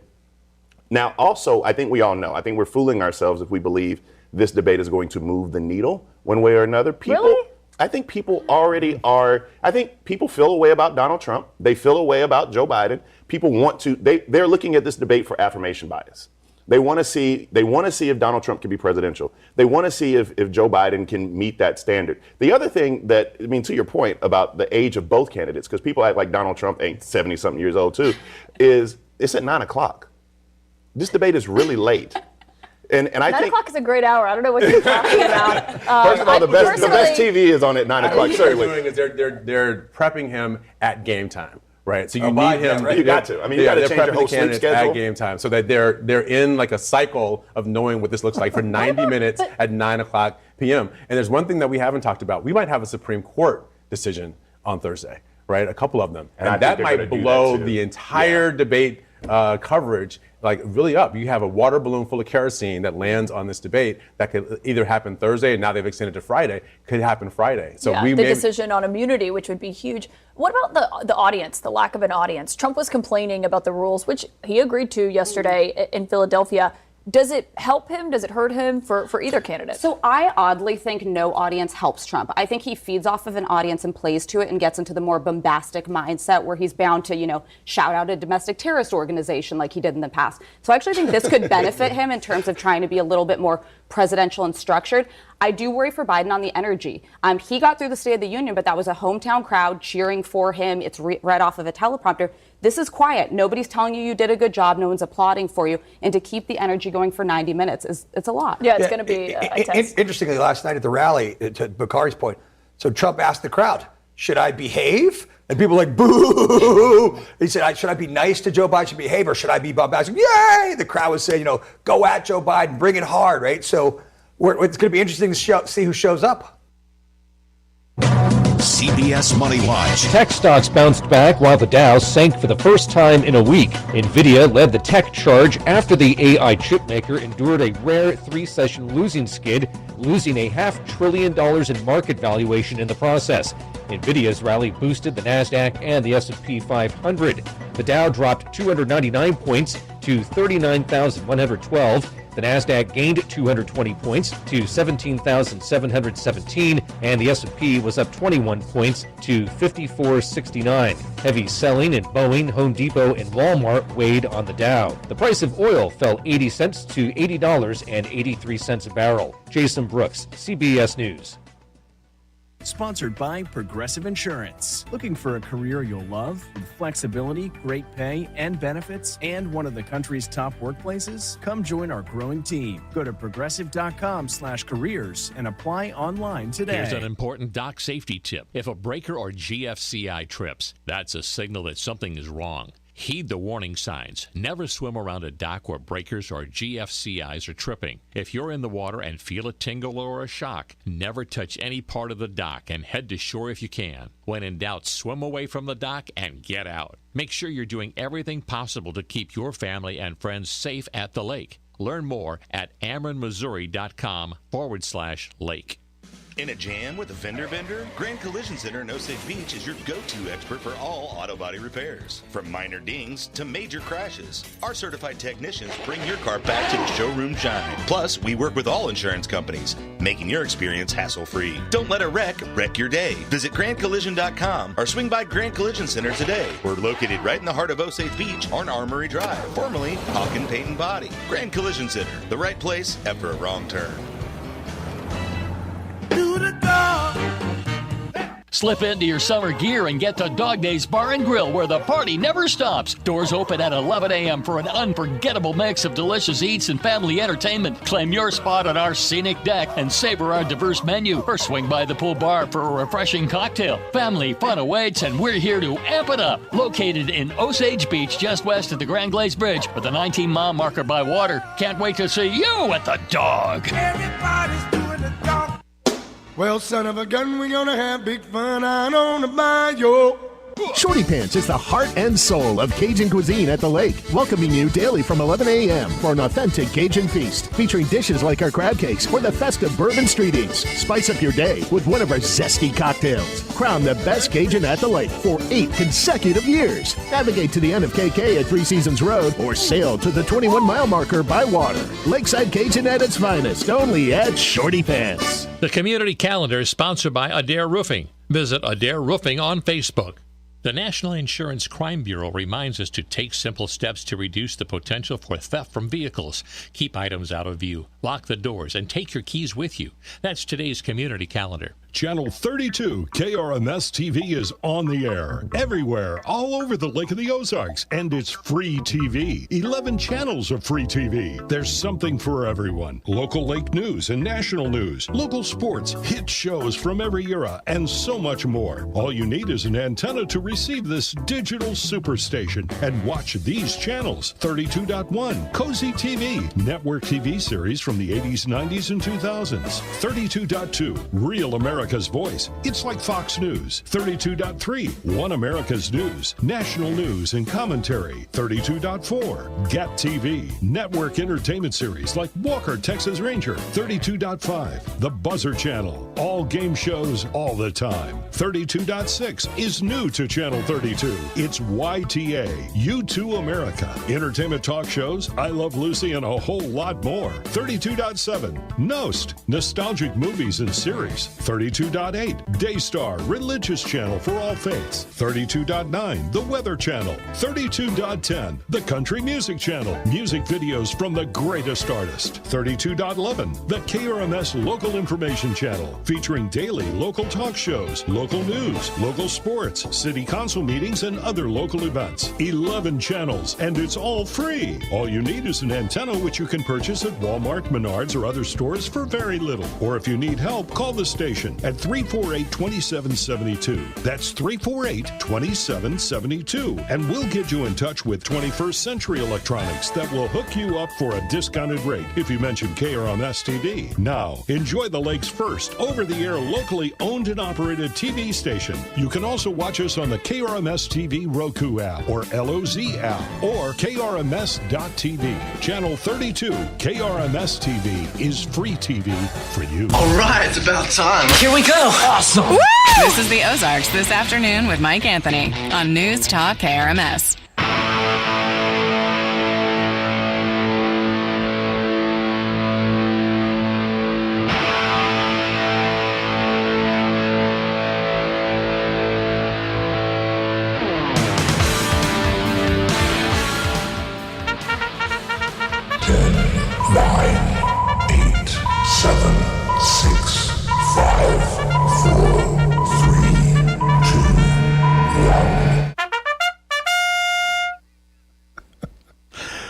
absolutely no purpose in playing that for you right there. No rhyme or reason.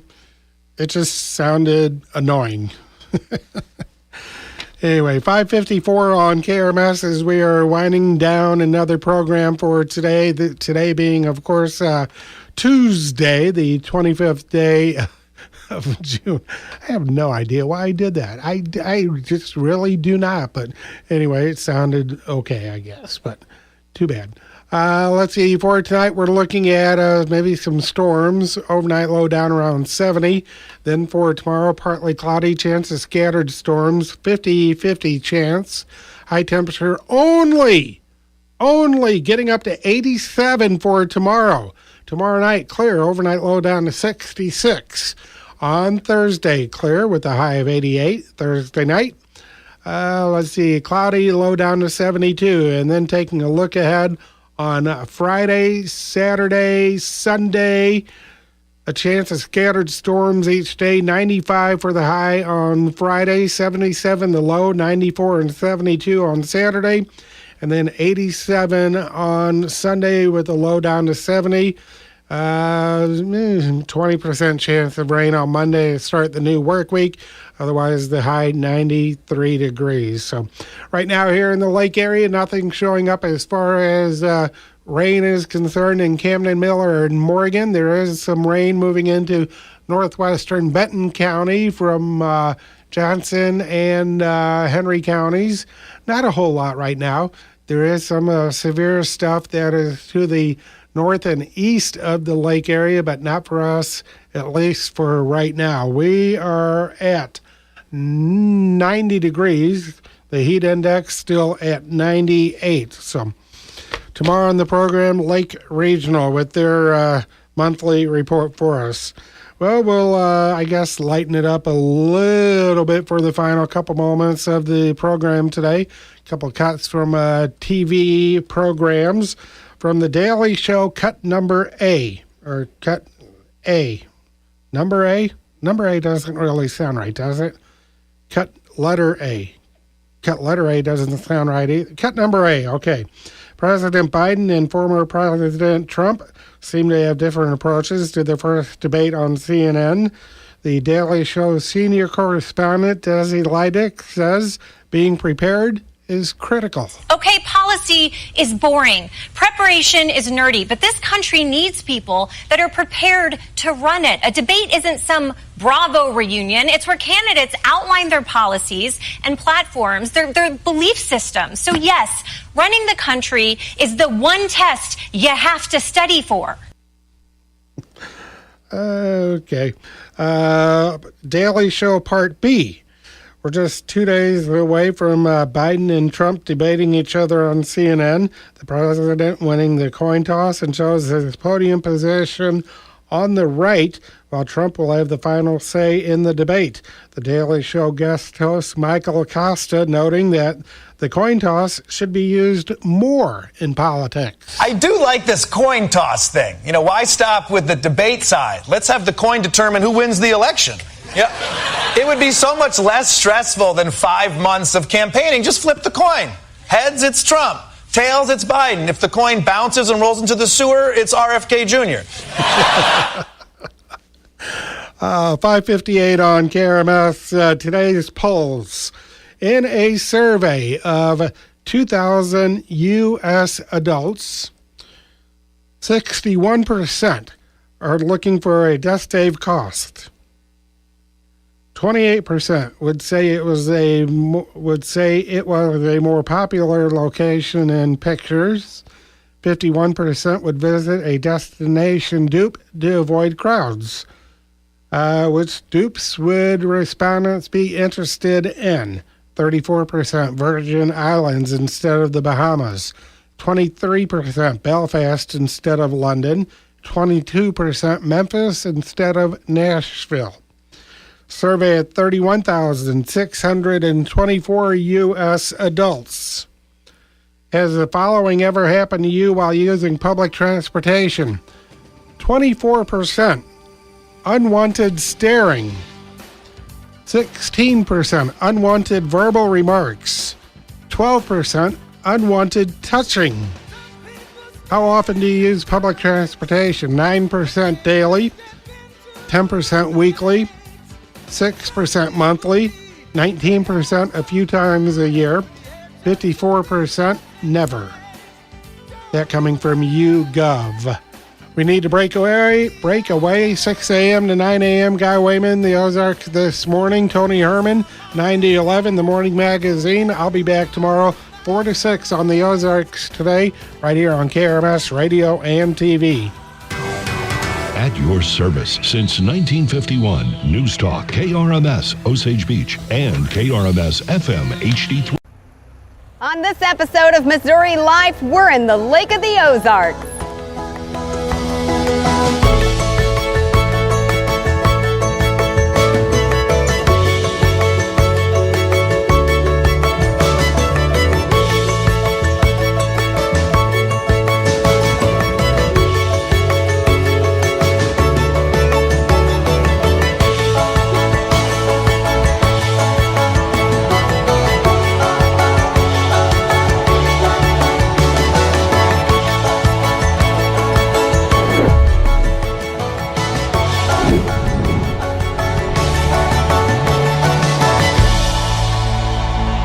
Meredith Haynes, thanks for joining me on another exploration of Missouri life. Today, we embark on an adventure at the one and only Lake of the Ozarks. We'll learn how engineers harness the power of a river. We'll catch a show on Main Street, explore the ruins of a once ambitious dream, rediscover the mysteries of a Native American cave, experience water sports firsthand, and much, much more.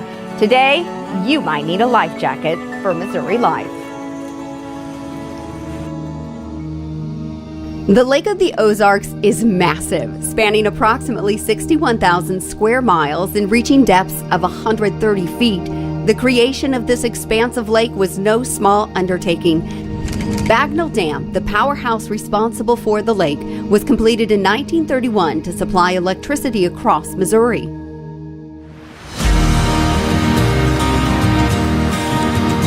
Meredith? Hi! Hi, Phil Thompson. I'm the plant manager here at the dam. Beautiful Lake of the Ozarks. Welcome. Thanks for having us. We're excited about this tour that not a lot of people get to have these days. We're glad to have you here today to show you around. And it's a busy day. It's a busy day. Come on in. I've got a hard hat for you, some safety glasses. Okay. Come on in, we'll take a tour. So Meredith, these blue covers that you're seeing are the covers over the top of the turbine generators. Up on top on this deck up above where you can see all the power lines coming in, those are our transformers that we have. The insulating material normally for a transformer is oil, but we use a material called sulfur hexafluoride gas. We were always concerned about oil leaks or a failure of the transformer in some way that would allow oil to run to the river. So when it came time to replace those transformers, we replaced them with an environmentally friendly transformer. The machinery is very well balanced, so even though you do feel a little bit of vibration, there's about 250 tons rotating that's very finely balanced, so you really don't get a lot of big vibration, just a little bit of vibration in the concrete. Yeah, it's minor, but you can feel it. You can feel it, for sure. We operate 3 different power stations from this control room. All are hydropower plants. When it comes to that, how much water are we talking? I think we were around 250,000 cubic feet per second on the Mississippi River. The main generators can produce about 240 megawatts. The last set of screens over here are for controlling our house service units. And our house service units are small units. They're only about 4 megawatts apiece. But they perform a special function. That's the black start function for the grid. So if there happened to be an electrical blackout, a grid blackout, this power plant would be responsible for providing startup power for other power plants to kind of piggyback up to build power back up onto the grid. Somebody has to be in here all the time, I'm imagining. We man the power plant 24/7, 365. There has been operators here busy taking care of this power plant and these generators continually. This plant has never been unmanned since 1929. What would be next on a tour? Well, let's go downstairs and we'll take a look at what we call our turbine deck downstairs, and we'll be able to see the turbine shaft rotating. So Meredith, this is the turbine deck So each one of our turbines are down below, but all 8 units are basically the same. We still are running 2 original turbines from 1930, but 6 of the units we've upgraded to get a higher power rating. See one of the... Yeah, right in here is one of the turbine shafts spinning. So again, the generator's up above, the turbine's down below, and it's connected by this 30-inch solid steel shaft that weighs about 50 tons that connects these 2 components. The turbine is surrounded in the water passage, so as the water flows through, all that water has to be encapsulated in what we call our penstock. This is an example over here of one of what we call our governor oil pump motors. That motor has been running continuously for over 86 years. We take it out of service about once a year just to blow the dust out of it, turn it back on, and it continues to run. It's never had a winding failure or a bearing failure, so they really overbuilt everything and they built it to last. This is our machine shop. We've got some industrial sized drills, milling machines, surface grinders.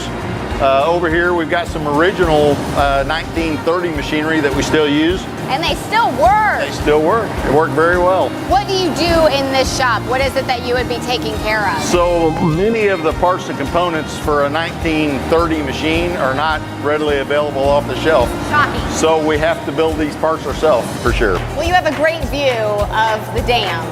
It's a great place to work. I've been here a little over 20 years and I've never gotten tired or bored with all the work that we do. Well, thank you so much for the tour. Thank you.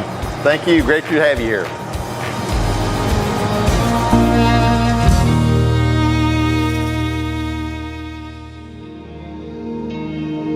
The Lake of the Ozarks has a rich history that precedes even the lake itself.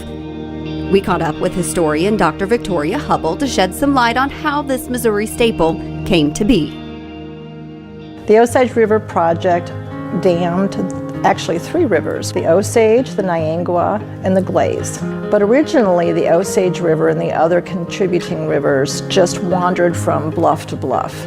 So there was a lot of farmland down there. Originally the economy was devastated because the real economy of the area were the river bottom farmers. However, after the Depression lifted and people could start visiting the area, then the economy, although very different, rebounded and then became much more productive than it was before. Building the dam, people say it took 2 years, but actually it took a lot longer than that because they had to plan and they had to buy up all the land.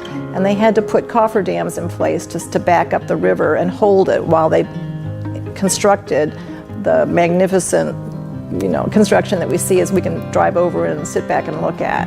The name of the lake, as it was given by the Missouri legislature, was Lake Benton. And they named it after one of their favorite senators. People in Missouri didn't like it. They just kept calling the new lake, Lake of the Ozarks. And as far as I know, it was never officially changed, but everyone always calls it Lake of the Ozarks. The lake is huge, and because the shoreline is so convoluted, we actually have more miles of shoreline here than the state of California. Going even deeper into the heart of the Ozarks, we visit Bridal Cave. Abundant with rock formations, millions of years old, it's one of the most scenic caves in the United States. Tour guide Steve Thompson takes us deep underground to witness these breathtaking structures. Hi, I'm Meredith. Hi, Meredith. I'm Steve. Welcome to Bridal Cave. It's so nice to meet you. You know, I've been a Missourian my entire life and I've never been here. Well, you're about to see one of the prettiest caves around. Can we go? Yeah, let's go. Okay. The entire cave's about a mile long, but we only tour a quarter mile of it because the back section has some big lakes. When did people start coming into the cave? The cave's been famous since the 1850s because of its formations and colors. It wasn't protected till 1948. That's when they opened it up for tours. Okay, let's go into the bridal chapel. This is probably the most famous room of the cave. Oh my gosh.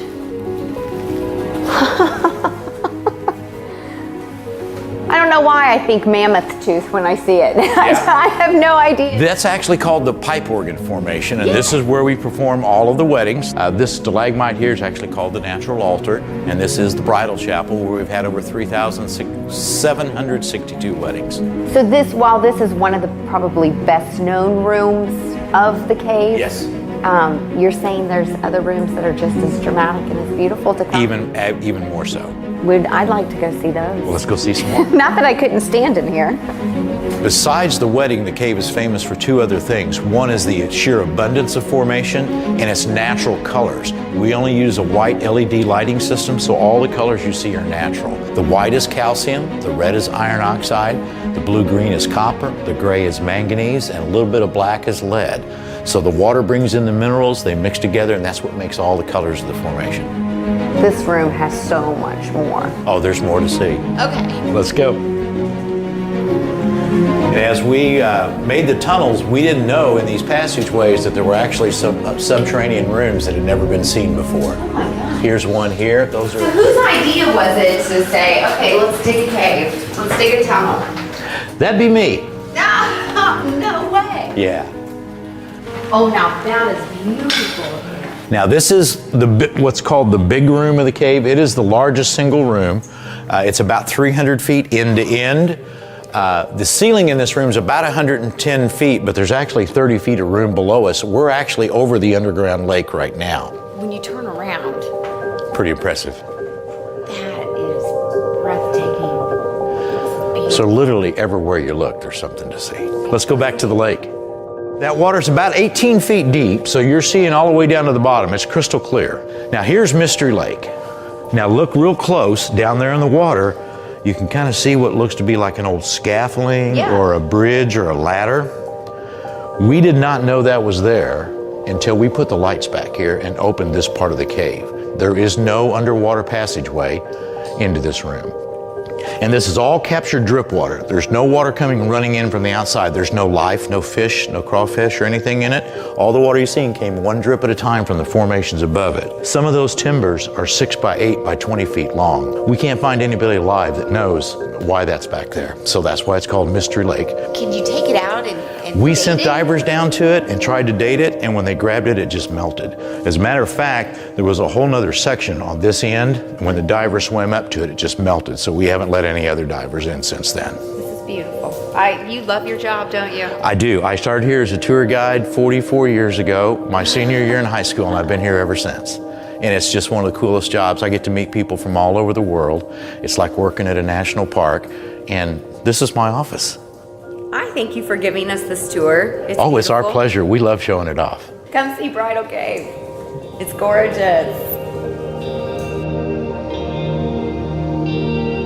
The beauty of the Lake of the Ozarks, above and below the surface, has called many Missourians and others from across the country to make this place a second home. One of the first second homes began construction in 1905, built by wealthy businessman Robert Snyder here in what is now called Ha-Ha-Tonka State Park. Ha-Ha-Tonka State Park is one of Missouri's most rich state parks in the terms of cultural and natural history and how they interact with each other. We have special features such as our Oak Woodland Natural Area, all the way up to cultural features such as here at the Snyder Estate. The Snyder Estate is an area where a wealthy Kansas City businessman named Robert McClure Snyder, he came down and visited the area in 1903, and he wanted to make like a getaway home. He never got to see it completed. He died about a year after construction began in one of Missouri's first automobile accidents, but his sons did finish the estate in roughly 1922. As time went on, they sort of lost interest in the property, and they leased it out to a lady by the name of Miss Josephine Ellis. She operated as like a bed and breakfast, and then one unfortunate day, October 1942, one of the employees was building a fire on one of the many fireplaces, and sparks from the chimney landed on the cedar shake roof, and it went up like jet fuel. And it burned for several days, several nights. Down below the Snyder Estate, over a 200-foot bluff, we have Missouri's 12th largest spring. If you're wanting an exciting outdoor adventure, Ha-Ha-Tonka would be the perfect place. We have a little over 17 miles worth of hiking trail, going through some of Missouri's finest examples of glades and woodlands in our large Oak Woodland Natural Area.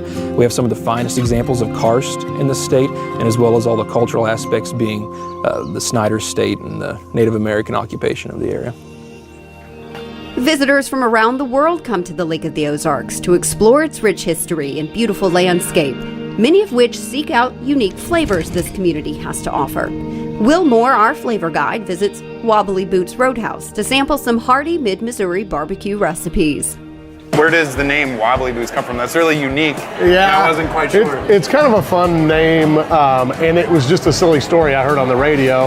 A professional golfer named Steve Elkington was talking about some friends of his going on a trip, and when they got off the airplane, one of his friends had drank so much beer he had on his wobbly boots. So it just cracked me up, and it just kind of went well with barbecue, so I just went with it. All right, so what do we got here? These are our pulled pork nachos. So it's got our hickory smoked pulled pork on there, our homemade spicy nacho cheese, pepper cheese sauce, and red onions and tomatoes. And it's got our house-made baked beans on there too, which really make it special. We use our barbecue rub, and we rub the pork shoulders, and then we put them on our smoker with some good old Missouri hickory, and we smoke it for about 15 hours at 220 on our smoker. 15 hours. Now that packs in the flavor, doesn't it? It does. It gets that smoke in there really good, and it breaks down. You know, pork shoulder is usually kind of a tough cut, but that's the barbecue process, breaks it down, makes it real tender, juicy, and gives that flavor. Yeah. This is a true barbecue nacho. This is beautiful. Just beautiful. Oh, it's about to get messy. Well, that was amazing. We've absolutely decimated. But I'm excited to see what's next. Well, good. I see Luke coming this way. We've got the Texas two-step. Right. That's got our brisket on it and the smoked sausage. And then I've got some spare ribs here. This is a massive sandwich. Yes.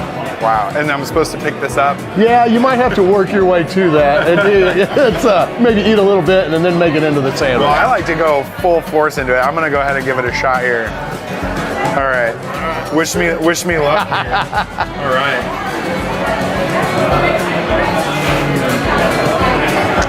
What do you think? Enough said. That's great. Yeah. That's awesome. So I've got the Texas two-step. What do you got here? These are the classic spare ribs. So we do the barbecue rub on these also, and then we smoke these for about 5 to 6 hours. And then what about our sides here? So you got the fresh made coleslaw. We do that in small batches, so it's always fresh. And then I've got our house made potato salad, and it's got some eggs in it, some red potatoes, really good. It's a perfect barbecue meal, it looks like. So, how would you define your barbecue? You know, in Missouri we have Kansas City barbecue, we have St. Louis barbecue. You're kind of in the middle. I'd say probably a little bit more leaning towards Kansas City, but kind of a hybrid. And we use a tomato-based sauce, which is more the Midwestern style, and then just the cut of the ribs and the sides that you serve and stuff like that. You got any more napkins? We can hose you off in the back. Oh, great. That would be perfect. So one last question.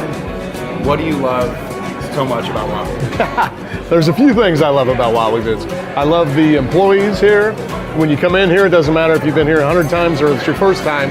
You feel at home, you feel welcome, and they're professional and friendly, and they know what they're talking about. And then the food that they bring you is the best. Absolutely. Yeah, and so that is great. And then the atmosphere, it just all comes together and makes just a fun, great place to be. I couldn't possibly eat another bite as much as I really want to. I could probably eat 2 more of these Time if for I a really nap. put my mind to it. But yeah, I'm going to waddle on back to the car and move on to the next one. But thank you so much. Thank you, Will. This has been awesome, and I wish you all the best success. The Lake of the Ozarks is rich in flavor, experiences, and culture. Sometimes the quickest way to get around is by boat. That is unless you stop along the way to drop a line. Amateur bass fishing champion Marcus Sikora took us out to some of his favorite spots. What I love about Lake of the Ozarks and the Ozark region is we got 4 distinct seasons, right? So where my favorite spot is right now could be in the next season coming fall, could be 30 miles from here. So you don't get, my point is you don't get the level of redundancy. People are like, how do you fish the lake all the time and so much? And don't you get tired of it? Well, everything changes all the time. So no, I've never seen 2 years in a row where my favorite spot was the same. It's got a tremendous crappie population, right? There's a lot of people that love to eat crappie. I think crappie's probably the best eating freshwater fish there is. And catfish, crappie, bluegill. There's walleye in the extremities. There's smallmouth in the extremities. You know, big snagging season for spoonbill. And if you could do this for a living, who wouldn't want to do it, right? Well, I thank you for taking the time and bringing me out today. Sure. And I didn't break.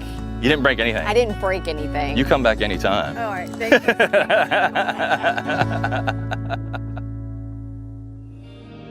Unfortunately, I didn't have much luck catching a big one, but it was nice to feel the breeze on the open water in Marcus's boat.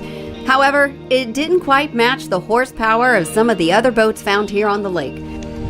Performance Boat Center manufactures some of the fastest and most powerful boats in the world right here at the Lake of the Ozarks, turning a casual lake fishing cruise into an adrenaline-filled white-knuckle joyride. Performance Boat Center is the world's largest high-performance boat dealership. Located in Osage Beach, Missouri, we buy, sell, trade, service, paint, and rig the world's most elaborate performance boats. The boats we were talking about are Wright Performance Boats. It's a collaboration between Doug Wright and his company and Performance Boat Center. Doug and his team build these hulls and decks, assemble them in Melbourne, Florida, and our expertise is in the finish work. So we bring the boats up extremely bare. We bring them over to our building here in Osage Beach, Missouri. We sand them, prime them, and paint them, and then we move them over to our rigging department, put the interiors in them, the sound systems, all electrical, mount the motors, windshields, that kind of thing, and finish them, and then we retail them out of Missouri. The customer is picking out every line, every color, every stripe, all the look, feel. So they're 100% custom. There's not two of them, not even close to being the same. We not only work on boats, we actually crew our own race team. We drive it all over the country, working on our spare time so that all of our other projects stay on task. But we go out there, we show the nation and the crowd what we can do with the boats, and actually brings us in some business. We keep 8 or 9 of the world's most expensive boats here in the showroom. There's always some cars laying around, and it's open to the public. So folks will come in, they'll park a pontoon, they'll go have a burger and a beer over at Redhead Lakeside Grill and come over here and get to check out some of the coolest boats in the world, literally in the world. We're always doing demos. I've always got boats in the water that we can take somebody out in, so it's a full experience. You can be into boating or just want to come by and check it out, and we're very accommodating and we welcome people to come in and check it out, because we're into it. You have to be into it to be in this business. So it's a lifestyle, and I spent all day long yesterday out boating, and maybe boat tonight if this weather blows out, and take my parents' pontoon in on Tuesday, so that's what we're about. Fishing and powerboat racing are just a couple of examples of the exciting activities on the lake. But now it's time to get in the water. Kirby Leisman of Kirby's School of Wake offered to give me a lesson in wakeboarding. Needless to say, he's got his work cut out for him. Kirby, tell me, when we go out to wakeboard, is this a good time or a bad time to be on the water for a first timer? This is the perfect time. Okay. Yeah. So we're in good shape here because right before dark, it seems like most of the people are going in for dinner. The wind's kind of laying down. Now this is the perfect time to go wakeboard or wake surf. This is a career, but you still chase that adrenaline rush with wakeboarding. You still compete. Certainly. Yeah, so I compete a few times a year now, and it's a lot of fun being able to put my skills to the test in that competitive setting and see how they rank up versus the other professional wakeboarders on the circuit. Well, I'm ready to get this show on the road and find out my fate. We'll see if I succeed or not. Are you ready? Great. Absolutely. Let's get you out there.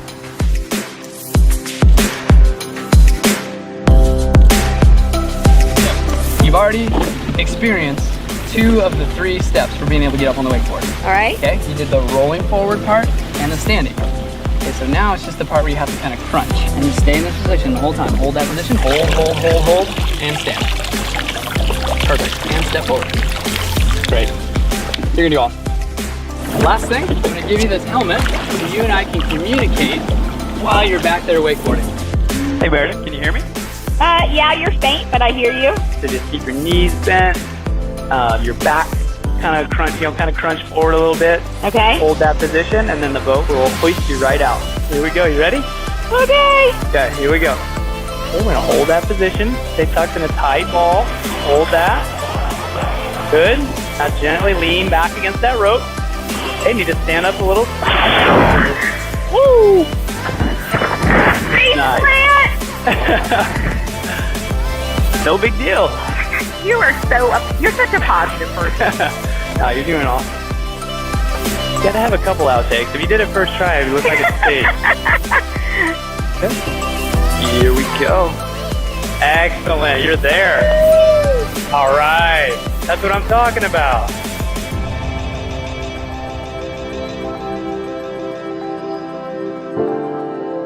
Hey, thanks for coming out. Seriously, you did so awesome. Nicely done. Thank you. You're a very good teacher. I appreciate that.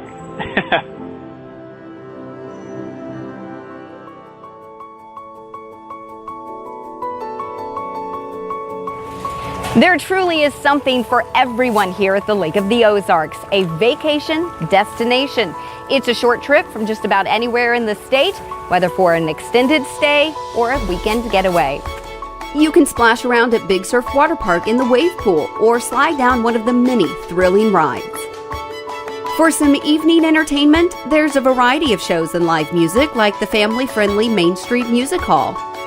Here, the wonderful cast performs classic tunes beloved by all, and you might even get some stage time of your own. If you would like a more luxurious vacation experience, resorts like Margaritaville or the Lodge of Four Seasons might be more your speed. Book a room to experience warm hospitality and a picturesque waterfront view. For everyone at Missouri Life Magazine and myself, thanks for watching, and tune in next time to spark your spirit of discovery and discover Missouri Life.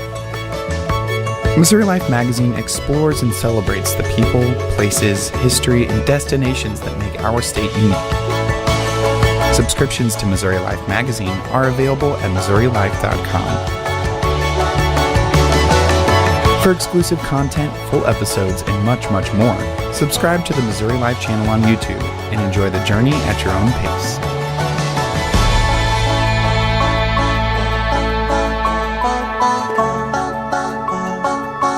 Catch a show on Main Street, explore the ruins of an ambitious dream.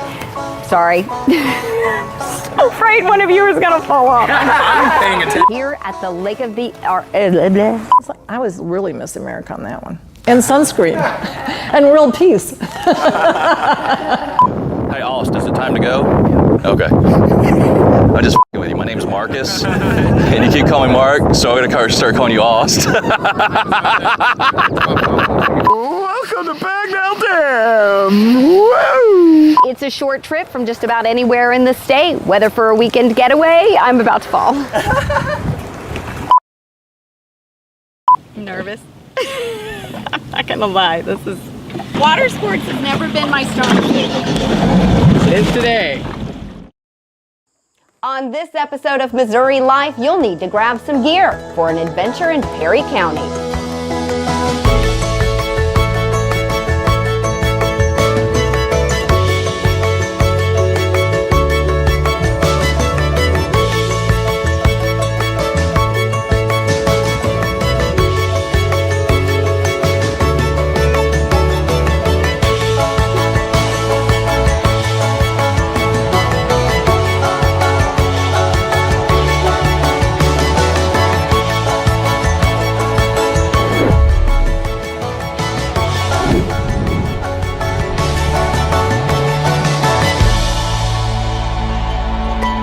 I'm Meredith Haynes. Thanks for joining me on another episode of Missouri Life.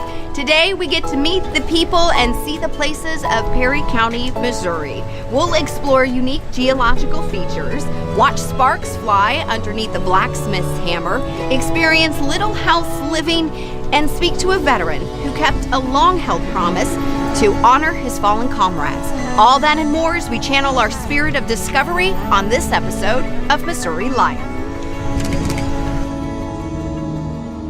On our first stop in Perry County, we visit Verona, Missouri at Saxon Lutheran Memorial, commemorating the German Lutheran migration of 1839. This nationally registered historic place features a number of log cabins and artifacts from that era. Mark Petzold, a local blacksmith, opened his shop to show us how he crafts works of art using traditional blacksmithing techniques passed down through the generations.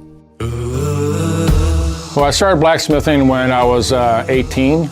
My dad had a forge at his shop at the farm, And then we moved off the farm in '74, and he brought the forge along. And then as time went on, the forge just sat in the shop, and I kept on looking at it. And I was like, man, I think I can do this. And then I just started blacksmithing on my own. Well, I find it as a stress reliever. If I'm having a bad day, I come out here and relax, and it's quiet, and I can do my own thing, and just hammer stuff out and create stuff. The blacksmith is art, and it's the thrill of making stuff from you take a blank piece of steel and you make it into something that's a beautiful piece. It gives it life. It's artistic, but it's usable also. And my stuff will last forever if it's used right. This blacksmith shop is at Saxon Lutheran Memorial here in Verona, Missouri. It's a memorial to the Saxon immigration from Germany in 1839. We have a fall festival.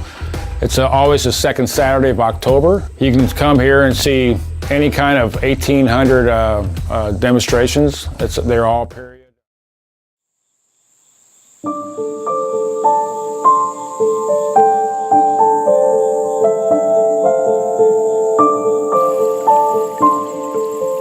The Missouri Department of Conservation, we have a mission of protecting fish, forest, and wildlife resources.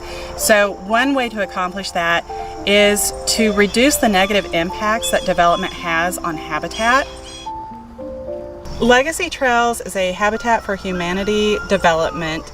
It was developed using low-impact development practices. Those incorporate components of stormwater management. So the emphasis here is an urban development that does not increase the velocity or the volume of stormwater running off of the property. So we designed this development with narrow streets to decrease the runoff, and the runoff that does happen goes into swales that then direct that stormwater runoff into clear very, very quickly after a storm event. So we're very proud of that feature. Just really trying to bring the families that live out here closer to nature on their own home site. Communities have access to planning tools that they can use to help manage how they regulate new development, but also how they manage their own publicly owned land. Many of those planning tools can be found in a reference manual that was compiled for community conservation planning.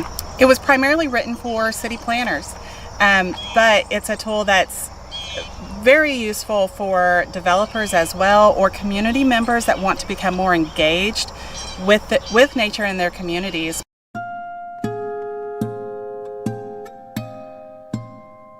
Winterset began in 1989 when my father, David Gale, purchased about 200 acres here on the west side of Lee Summit.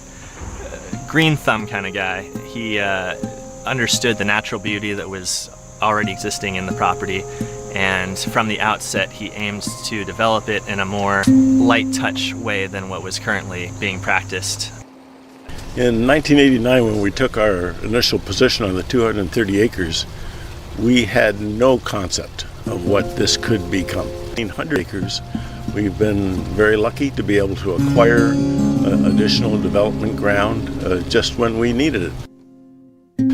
We were blessed with this 80-foot deep valley going through it, so it lent itself to a natural land plan. Yeah, behind me is the 100-acre wood, named after the Winnie the Pooh forest, and it is a little over 100 acres of green space that we've been able to preserve and connect our community trails to. And so basically wherever you live in Winterset, you have trail access within a few blocks from your house. Been here for quite a while, came here especially for the schools at first, but I think I fell in love with kind of the natural aspect. You don't find a lot of places that are still somewhat wild, kind of trying to get away from the kind of the cookie cutter development, and there's been a great vision here, and we've just really enjoyed being here a lot. Even before we moved here, even before we closed on our first house, I came a few times just to check out the trails and fell in love with those pretty quickly. Everybody has their thing for a neighborhood. This is the piece that I really love the most. In Winterset, we prefer not to use the word amenity. We prefer to use the word experience. That's the goal, to get people out on our trails, to get people planting natives, to have them understand our street names, which we name our streets after noted North American ecologists, botanists, naturalists. I have needed and relied on the Missouri Department of Conservation for insights, but MDC has been a tremendous resource for us. We couldn't have done this without the legitimacy and willingness to share that we've seen in MDC. Sometimes development can actually enhance conservation. Good stormwater practices, so putting in native plants where there didn't used to be native plants, putting in trees so you have a canopy. And I think it's also educational for the people who live here. I absolutely love the experiences in Winterset Valley. So we were looking for a community that had nature at its core and at its foundation, and Winterset was absolutely it. I feel like if more developers could figure out what that balance looks like in big urban spaces, we'd all be better off. My job is so much fun. I had the good fortune to have this canvas put in front of us and treat it kindly and gently, and we think we have a cohort of folks, both in municipal governance and resident, that love what we've done. That's pretty cool. You know, most developers have overinflated egos, and absolutely I'm as guilty as anybody. This is a tremendous joy to walk through this and see what one can create.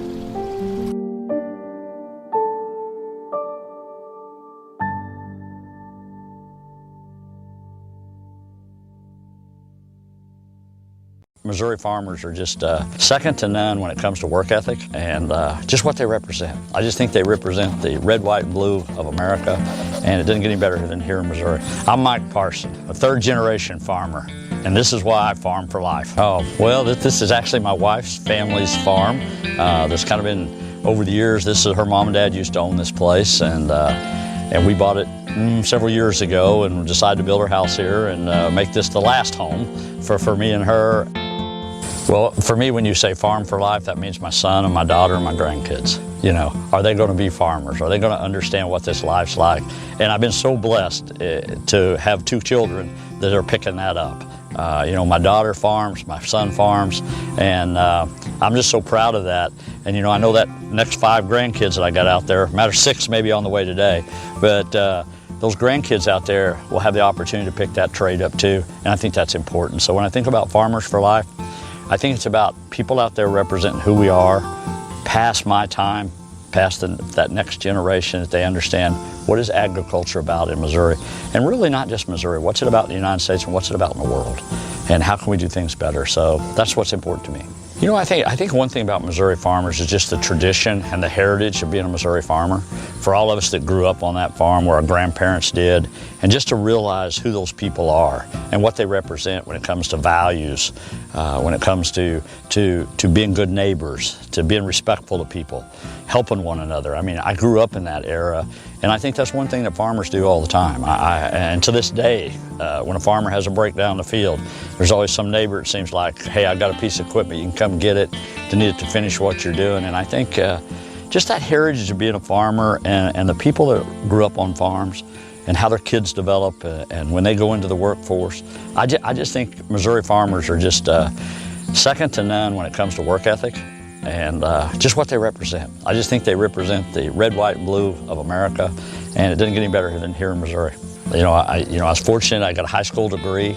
You know, I went to some college, but the reality of it is, if you're going to be in agriculture in the future of this state for the next generations, you got to make sure you got your education in place.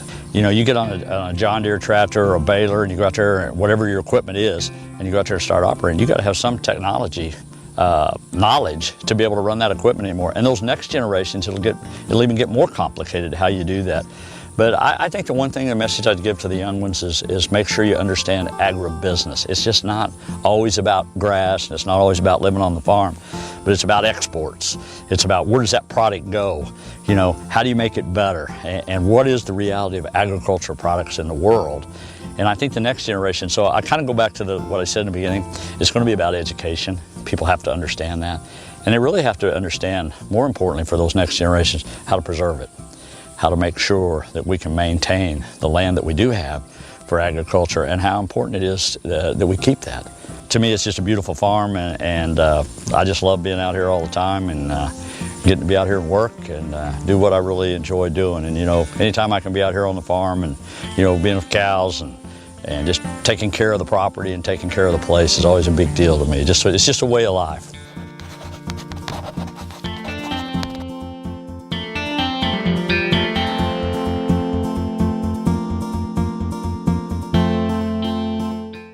It's just such a good way of life. It's really who Missourians are.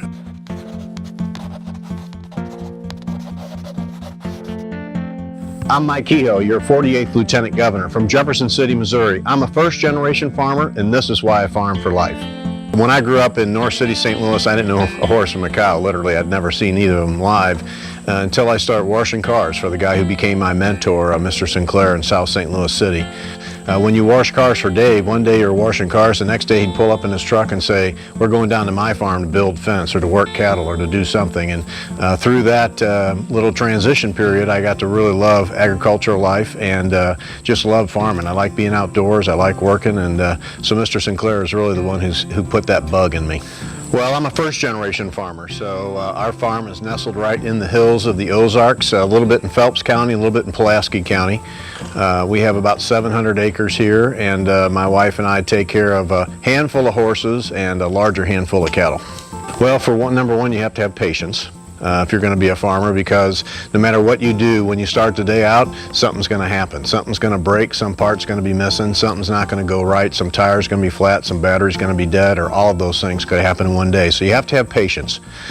Number two, you need to understand that as technology continues to improve in our lives, it's improving in agriculture too. So if you're a young person that's very familiar with technology, you might have an advantage over old guys like me, or 2 or 3 generations ago in farming, because you can use technology these days to farm a lot smarter. And I think in agriculture, you're taking care of the land, taking care of the livestock, and when you're in public policy, that's what you're trying to do. You're trying to take care of the place that we call home and make sure we're good stewards of that property. You're trying to take care of the citizens to make sure that they're getting the best they can, and it's both just kind of that caring attitude that you never want to give up. You got to be able to work hard. You got to be able to put in a long day, which you have to do in agriculture, and the same thing in public policy. You have to be able to put in long days. You have to have thick skin, just like we talked about a little bit before. Something's going to break, something's going to go wrong, something's not going to go right. Same way in public policy. Somebody's not going to like what you're doing, and they're going to be very vocal about it sometimes, and you just got to try to keep listening, obviously, to what those concerns are, but keep moving forward at the same time. The ag community has taken my wife and our family in like one of their own, even though we didn't start as an agricultural family. I think they have a certain amount of respect for somebody who comes up through the ranks and starts out really not knowing anything. But it's just such a good way of life. It's really who Missourians are. Agriculture is just not our number one industry.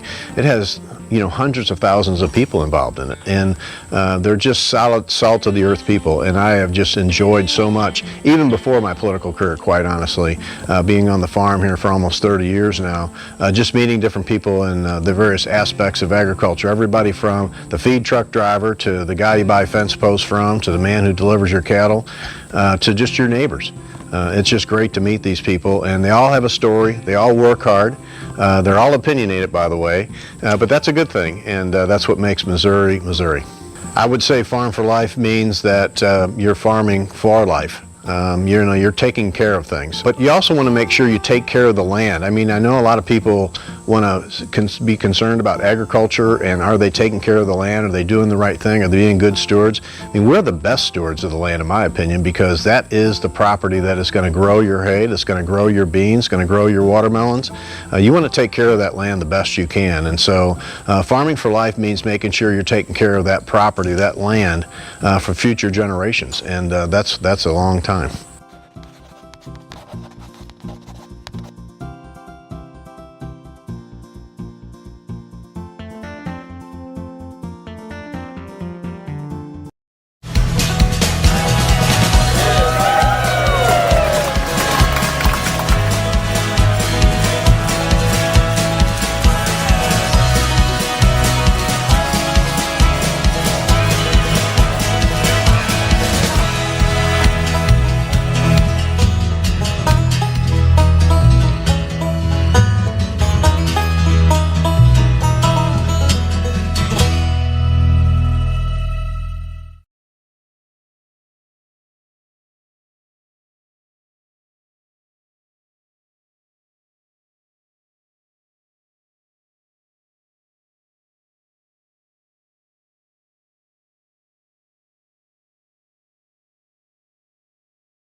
Hey there, good afternoon. I'm Lucas Bond with the Missouri Department of Conservation, and today on Habitat Hints, we're going to be talking about moist soil wetland management. And I'm actually joined again with Jeremy Capps. Jeremy's going to tell us all we need to know about management of the moist wet soil down here in the southeast Missouri, and get more information we need to know on why is it so important that we manage that moist soil and so forth throughout the year. We'll turn this around and we'll start talking with Jeremy. All right, Jeremy, so we're going to be talking about, like you said, moist soil wetland management. Tell me exactly what that is and why we manage that. Okay, so what this is when we have a tract of ground that the soil lends itself due to either water table or just, overall topography, that it stays wet all the time. There's a lot of places, especially here in southeast Missouri, that it doesn't really lend itself well to agriculture, but it can be a very important habitat, and that's where moist soil management comes in. There's a lot of things that benefit from moist soil management. A lot of people always think waterfowl, but there's a lot of things that benefit from moist soil management.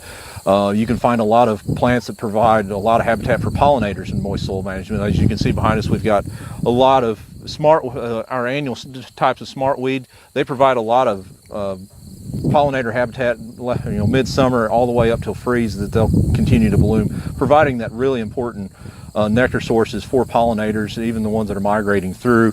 Gives them the food sources they can keep going. With moist soil management, it's very complex. You like a nice mix of forbs and grasses, or broadleafs and grasses. That's ultimately you're wanting to provide a lot of seed for the late winter. We usually we look at it as far as for waterfowl management.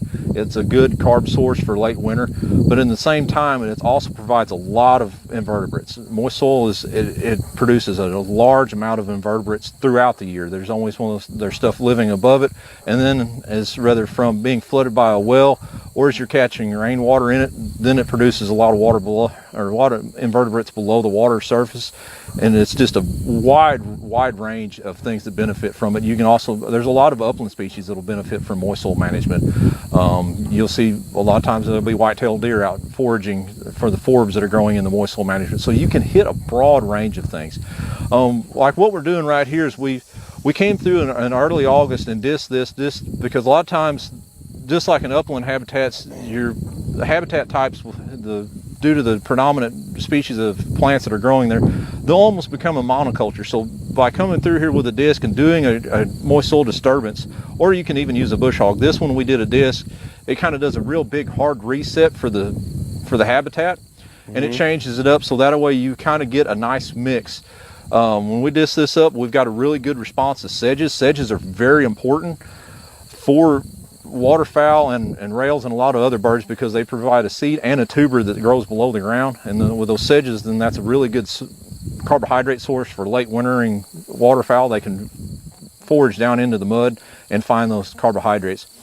With moist soil management, it's 365 days a year. It's providing food and shelter for a diverse amount of habitat. It's one of those things. That's what's great about moist soil. Like I said, if somebody has a tract of ground that doesn't lend itself to any other type of management, moist soil management is an awesome source. Like I said, there's a lot of habitat that can be found for pollinators, upland species, migratory birds of all different types, and it lends itself not only to hunting, but there's a lot of recreational bird watching that can happen just due to the amount of diversity as far as birds that come to moist soil and that are feeding on the insects or the small wildlife there that calls it home.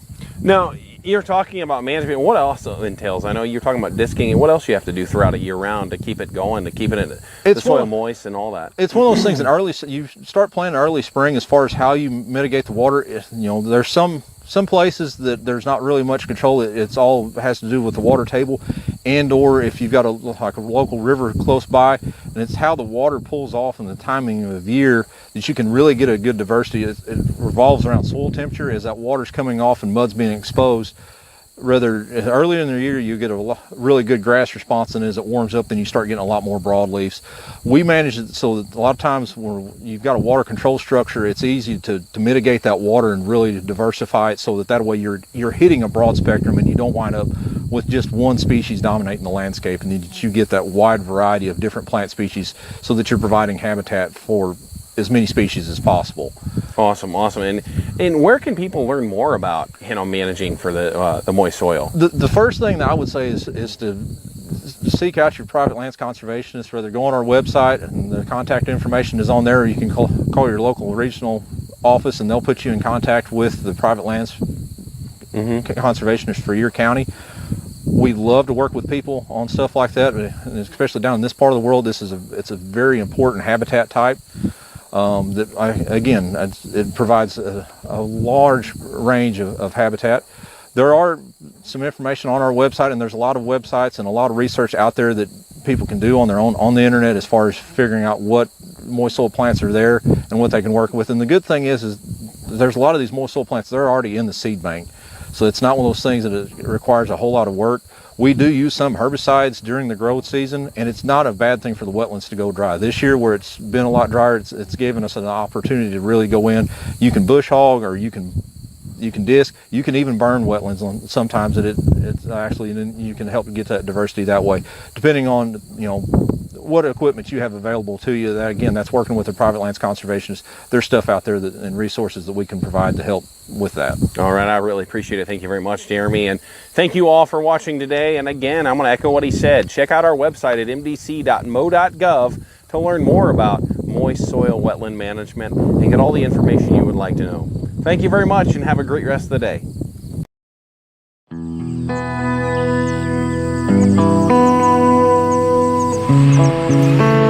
I love farmers. If you're not failing, you're not trying hard enough. And I love science. Turds don't go away on their own. There isn't some magical turd fairy waving her magical wand for them to go away. That's why I'm here, helping to lead a big old research project about farmers and scientists who are figuring out if the way these cattle are being grazed could actually help solve climate change. I'm always looking for common ground, and what I've realized is common ground is actually the ground. Yeah, that's awesome. We found farmers grazing in a new way. I'm out here 365 days a year. I move my cows a minimum of once a day. Pretty easy. Based on grazing the oldest way, invented by the best land managers ever, the bison. Yeah, we love farming, but I don't want to farm at the expense of nature. That's not what it's about. I mean, that didn't even make sense. I wrangled a team of scientists. If there was no soil microbes, I think we'd all die. Who are measuring everything these farmers have figured out, from soil health to farmer wealth. We found folks farming in that new way, called adaptive grazing, where cows graze in small paddocks with frequent moves into fresh paddocks. So I may need to make paddocks bigger at some point, smaller at some point. So that's why we use the term adaptive grazing, guys. Okay. Across the fence were their neighbors, farming in the traditional, conventional way, where cattle graze in much larger pastures for weeks or months, overgrazing all the good stuff, leaving no place for wildlife. Yes, bobwhite. Recently, we've been hearing quail, which my neighbor Wallace is really interested in. He's a bird hunter. Okay. I just know Cooper had quail over there. It made me mad. So we're here to do science, and we're here to wonder if our science will have any effect on the conventional farmers. If the data comes back verifying that you're regenerating your soils and you're doing the things that you think you're doing, do you think that'll make an impression on Wallace and Prentice? Would they turn around and change a lot of what they're doing? Can't answer that. I don't know. How do we get farmers to open up to the idea of change? That seems to be the trickiest thing, right? We are a very stubborn people. And I only wish that we had started this much sooner than we did, but we didn't know about it. Who knew? What we're supposed to do now? How do we get the carbon back? How do we do this?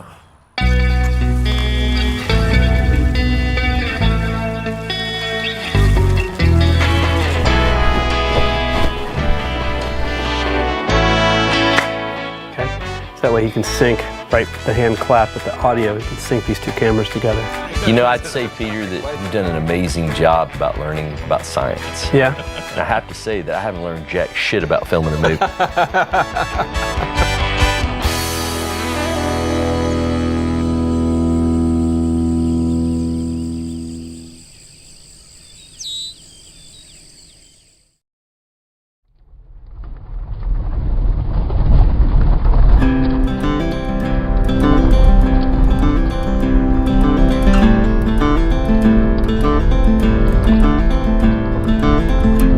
We've been taught for a long time that we couldn't change the land. The soil was what it was. We couldn't change organic matter. We couldn't change it significantly in a human lifetime. And we don't believe that any longer. With the things that we know now about organisms in the soil and adding livestock and diversity, we can make pretty significant changes in just a few years on the land.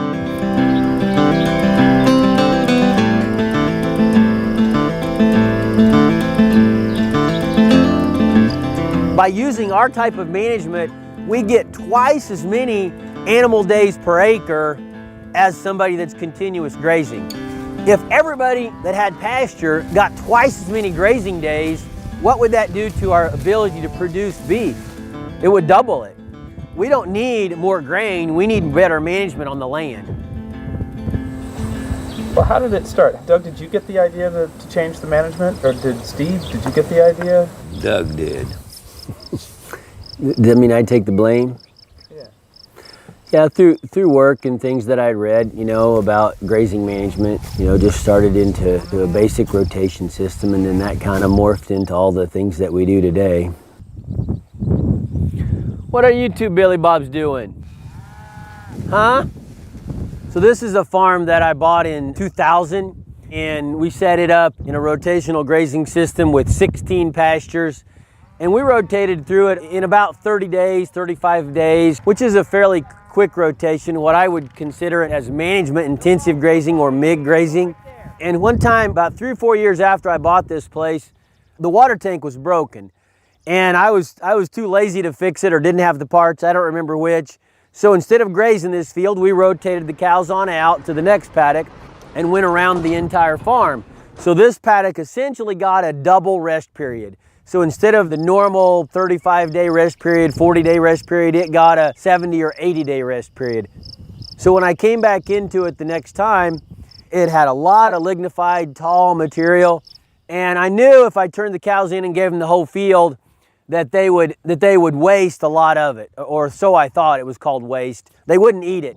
So I brought a poly wire in and we essentially strip grazed it off and trampled and ate most of it. And I thought, man, that was just a mess. That whole field was a mess, right? The next year, this field produced twice as much forage as any other paddock on the place. And so that was kind of an aha moment for me. I didn't really understand what happened, but I understood that tall, mature forage, if it was trampled down, would do some incredibly good things for the soil. We tried to use a grazing method that emulates the native herds of bison and elk and even antelope. There are accounts of bison herds in the hundreds of thousands, and there would be nothing left, no vegetation behind them because they trampled or ate all of it. The grazing method was a heavy, severe grazing and a very long, extended rest period. We do that by using electric fence, by concentrating the animals in an area to emulate that trampling effect of the bison. The biggest cost in any grazing operation is the land itself. So if the land is my biggest cost and I can get twice as many animal days per acre out of it, it's essentially like I bought 2 farms for the same price. So it decreases my land cost in half. Is it saving money now, or is it just costing money in different ways the way you're doing it now with rotational? No, it's saving money. You've got the grass too, where you don't have to, using your fertilizer and stuff. You are saving money. Now, does it take some labor? Does it take a little fence? Does it take some water? Absolutely. But we have no cost that a lot of other people have. We have no fertilizer that we add. We have very little machinery that we use. We don't bush hog, we don't bale any hay, so we have no hay equipment. So our cost of production is drastically less than somebody that's continuous grazing during the summer and then feeding hay during the winter. It's really a pretty good business. I sell water and sunshine. This little area right here that I'm standing in is a little remnant of some native prairie. And you can see by how productive these grasses are that they really adapted to this climate, to the heat and the humidity and the moisture regime that we have here in Missouri. Warm season grasses are about, from a moisture efficiency standpoint, twice as efficient as cool season grasses. They actually have a different metabolic pathway that allows them to conserve moisture on hot days. They actually close up and don't respire during the day, so they conserve moisture. They can be grazed out very quickly. And that's a lot of the reason why there's not much prairie around.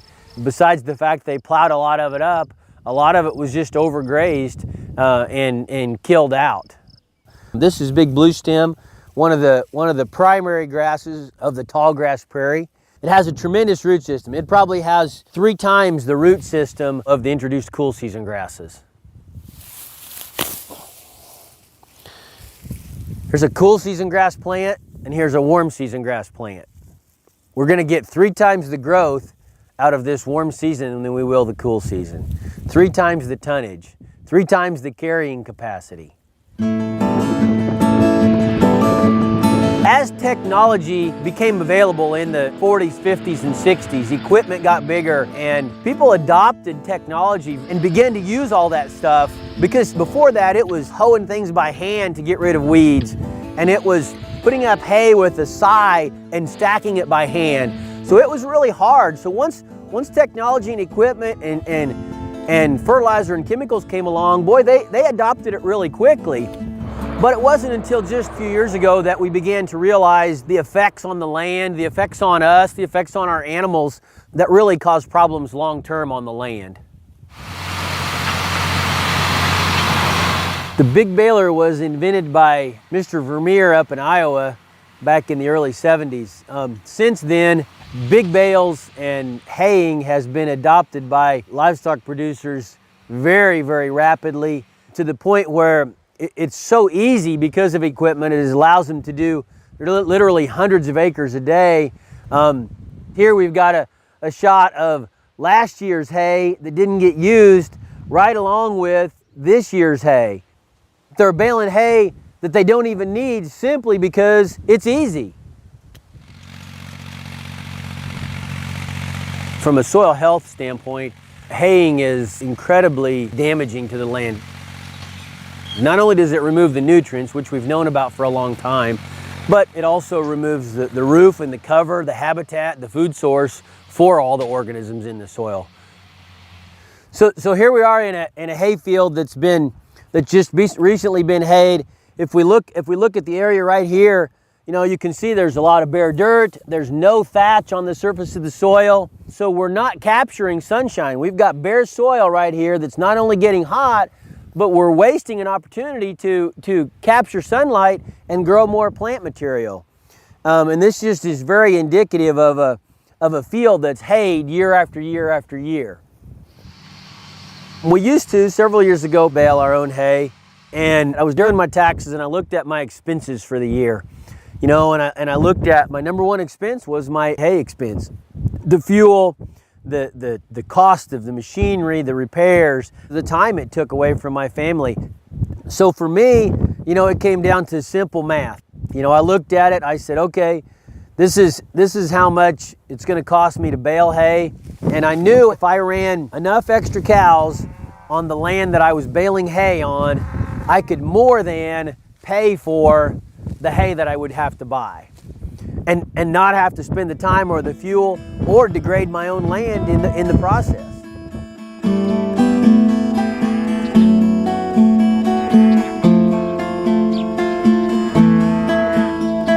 You know, we don't provide any kind of wormer for any of these cattle. We feel with our rotation and keeping the forage taller, we eliminate all of the parasite issues. Most of the parasites live in the bottom portion of the canopy where it's cooler and wetter down close to the soil. So by grazing it taller, we stay away from them, and also by having a much longer rotation. You know, there hadn't been any cattle in this particular pasture for probably 80 days, 70 or 80 days, 90 days. So hopefully most of the cycle of those parasites has been broken. Most of the wormers that are used are very detrimental to organisms in the soil, the dung beetles, but it's more than just the dung beetles. It's the pollinators, it's the whole ecosystem. So by eliminating that, that's just one more step that we've taken to try to make for a healthier ecosystem. Money saved. Cha-ching. For several generations now, we've been transferring our wealth in the form of food to the urban areas. We need to bring that back out here. You know, only 17% of every consumer food dollar goes back to the farmer. 83% of that consumer's food dollar is in the shipping and the processing and the transfer. So you think about that. Of all the food that we produce out here, what if I could direct market 50% of my production and bring a big portion of that 83% back to my rural community? It would mean more jobs, it would mean more families going to school, it would mean more teachers in the school. It gives us a way to bring more dollars back into our community and to our pocket. It also gives us a way to restore this land. I just made that change and just went on and don't even think about it now, just do it. Would you go back? No, I'd stay this way. It's not just about the soil, it's about the climate, it's about the environment, it's about the economics in our local communities. I'm gonna get up in the morning and I'm gonna put my pants on and I'm gonna put my shirt on and I'm gonna say bye to my wife and kids and I'm gonna go out and I'm gonna talk about soil health to people. And I'm gonna go home and I'm gonna get up the next day and I'm gonna do it again. And if I can reach somebody every day, then we'll eventually get there. We will eventually get there. How long it's going to take, I don't know. And that's the honest truth.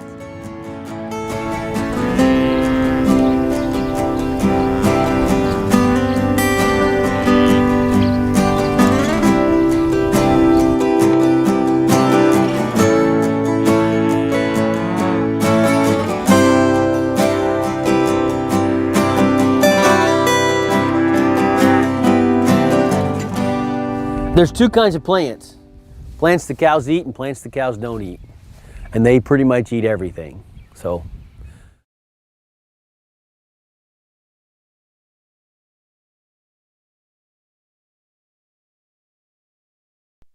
And all the opportunities she had ahead of way, obviously. And I'm going to stay on this one because it's driving me crazy. I know there's a lot of stuff going on, but it's driving me crazy. When you have daughters and granddaughters and things like that, this sort of thing, and you start to think about what this little girl, she's skinny, she's petite. She had no idea what she was about to have to deal with. And I watch these Democrats say this is horrendous, my heart goes out to her and her family. But not all immigrants are this way. What does that have to do with anything? These two immigrants are this way, and they shouldn't have been in the country. And by the way, under Joe Biden's bipartisan legislation, they still would have been in the country if they were within the 2,500 who come here illegally. Actually, it's 4,500 who come here illegally every day, Mr. Producer. They still could have been here. So his bipartisan bill wouldn't have done crap. His bipartisan bill doesn't stop illegal immigrants with criminal records from getting in the country if they're not vetted.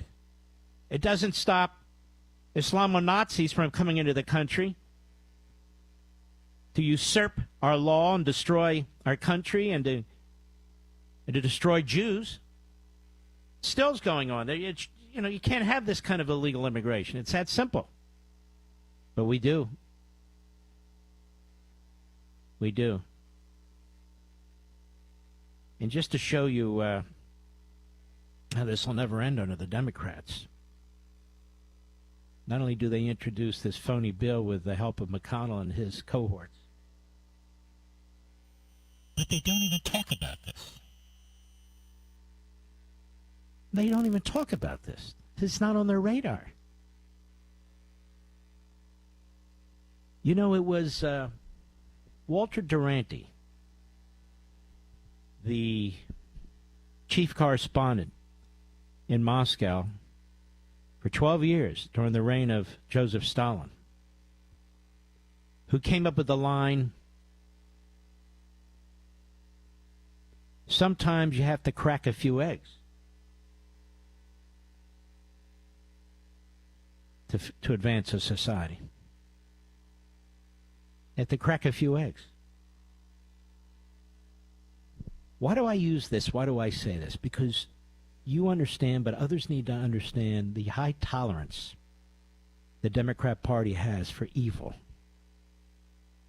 for inhumanity, for suffering. Not theirs, but everybody else's. Whether it's slavery, whether it's the extermination of Ukrainians at the hands of Stalin and his generals, whether it's the New York Times' chief correspondent in Berlin, who wrote lies about Hitler and the Third Reich, and it was tolerated, even though there was internal concern about it. The management tolerated it.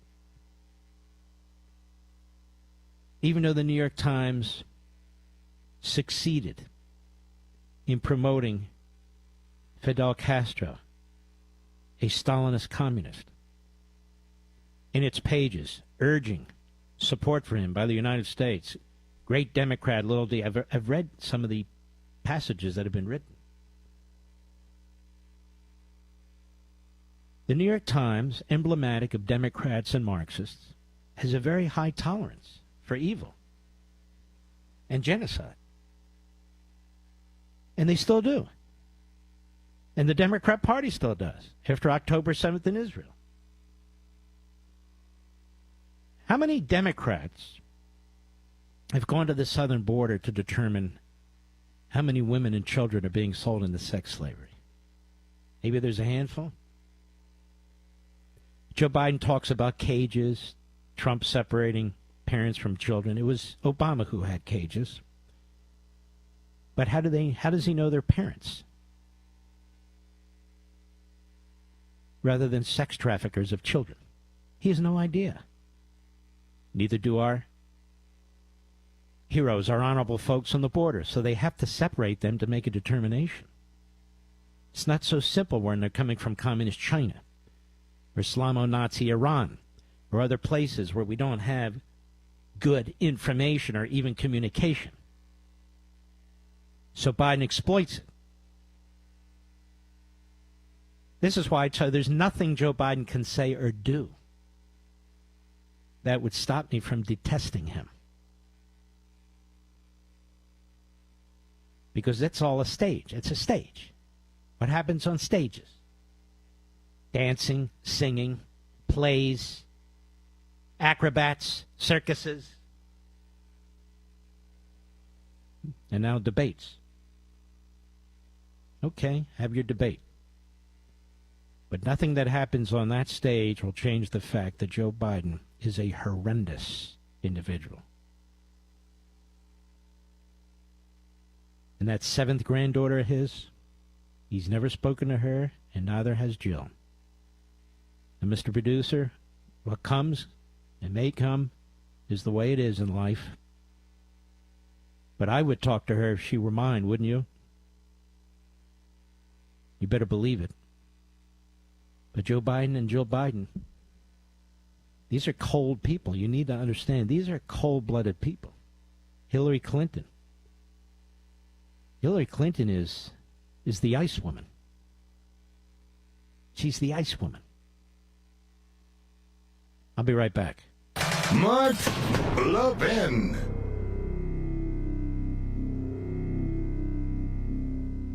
Gets me through my work day. I always have my radio on at work. Everyone's listening. KRMS 1150, 97.5 and 103.3.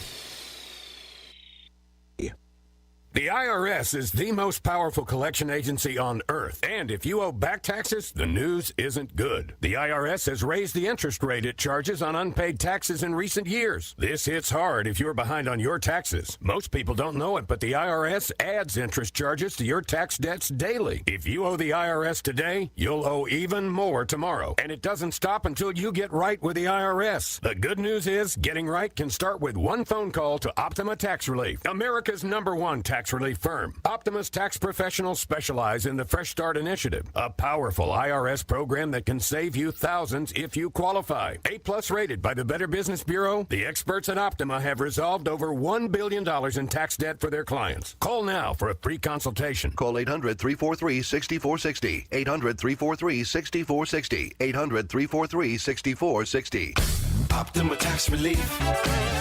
Some restrictions apply. For complete details, please visit OptimaTaxRelief.com. A bundle. Tuning in and listening to the news, hearing what's happening with local views across the country or in my town. I tune in to find out what's going down. Yeah, yeah. Local radio, local radio. Reports from Osage Beach Fire also describe the scene as chaotic and indicate that there were at least 11 other people on the boat. With some and we are getting word of a plane crash near the Grand Glaze Airport. According to air radio traffic, the plane apparently crashed towards the end of the runway. Numerous witnesses at the scene indicate the firework exploded near the guests of the event, shattering glass in numerous vehicles and even setting off the airbags of a fire truck. Local radio, local radio. 10-5 touchdown! And the Lakers are on the board! 4 years behind bars after pleading guilty to a charge of abandoning a corpse in Camden County. In the next half hour, it's Captain Bob May with our weekly lake report. Make sure you join us tomorrow. Secretary of State Jay Ashcroft and Representative Don Mayhew. Well, when we've had a local emergency or something in our community, where do you turn for information? You don't turn to the out-of-town stations that are trying to send their crews down out of the metros. We're in a rural area. It's our local radio. It's our local reporters. It's people you know, and they're connected to the community. Local radio, boosting our businesses into the sky. Thanks for listening. Announcing the grand opening of our 4th store. Hi, Kent Porter here, and I am proud to say we are celebrating the grand opening of our newest location at 4627 Osage Beach Parkway in the Deerbergs Plaza this Friday, Saturday, and Sunday. Great buys on things that you use every day, along with lots of freebies, and enter to win a major prize on Friday, Saturday, and Sunday. Come out and get acquainted with our friendly staff. We can't wait to greet you at the newest Porter's Ace in Osage Beach. Porter's, we're here to help.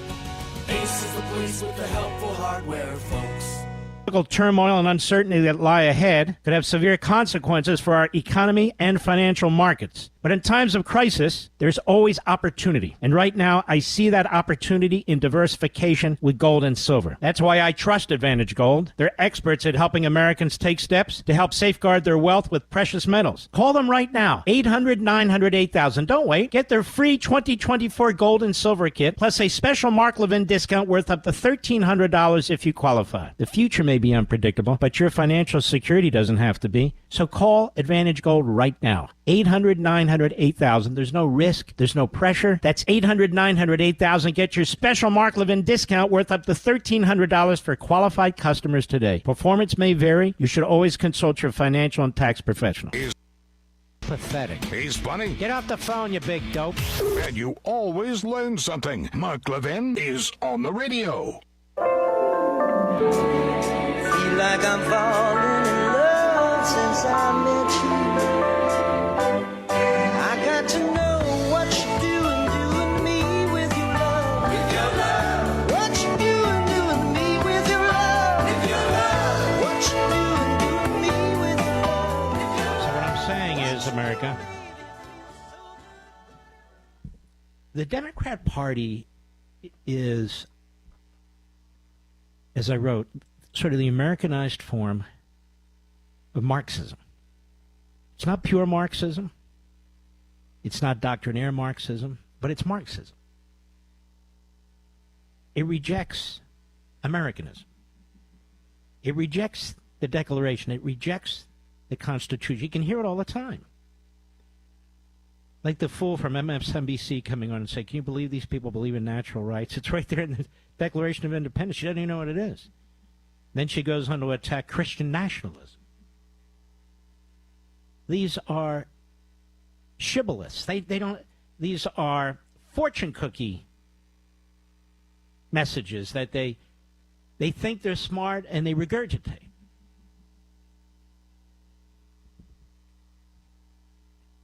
And clearly as can be, Marx writes in the Communist Manifesto, and he had a lot of writings, he and Engels, but this seems to be the most popular one, the Communist Manifesto, that there will be despotism from time to time, until you get to the promised land. And he talks about destroying the society, destroying the values and the principles, destroying the family unit. The person must become with one in the new society. This is why you have these horrendous genocidal episodes. Wherever Marxism has been. Now, the Democrat Party is the American Marxist Party. I don't care if there's a few moderates here. That's not what I'm talking about. The party itself, the leadership, its identity, all of it. That's what it is. Now, Joe Biden is about one thing. He's power hungry. In fact, the vast majority of the leadership and activists in the Democrat Party are power hungry. They don't believe in power checking power. They believe in their power. This is very important, what I'm trying to explain. Very important. This is a dangerous ideology. So they'll put out statements like what happened on October 7th is horrible, but what happened to Jocelyn, the 12-year-old, is horrendous. My heart goes out to her and her family, but. And then, of course, they'll lie to cover their tracks, which is, look, this is Trump's fault. He told the Republicans not to vote for this fantastic bipartisan legislation, which was the greatest enforcement and security against illegal immigration ever. They'll just lie, because that's what Marxists do, whoever they are, American Marxists or otherwise.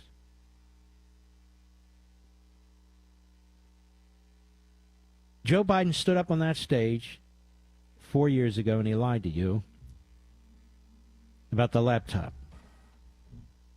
By the way, does this printer have its own life, Mr. Producer? I was trying to print something like a half hour ago. Look, can you hear it? It's starting up. It's like talking to me. You know, it stopped. Makes more sense than Biden, actually. My point is, the Democrat Party is not a normal lowercase d Democratic Party. That's why I don't call it a Democratic Party. I call it the Democrat Party.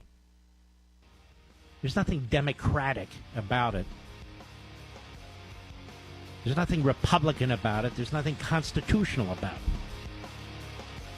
More on this. I'll be right back.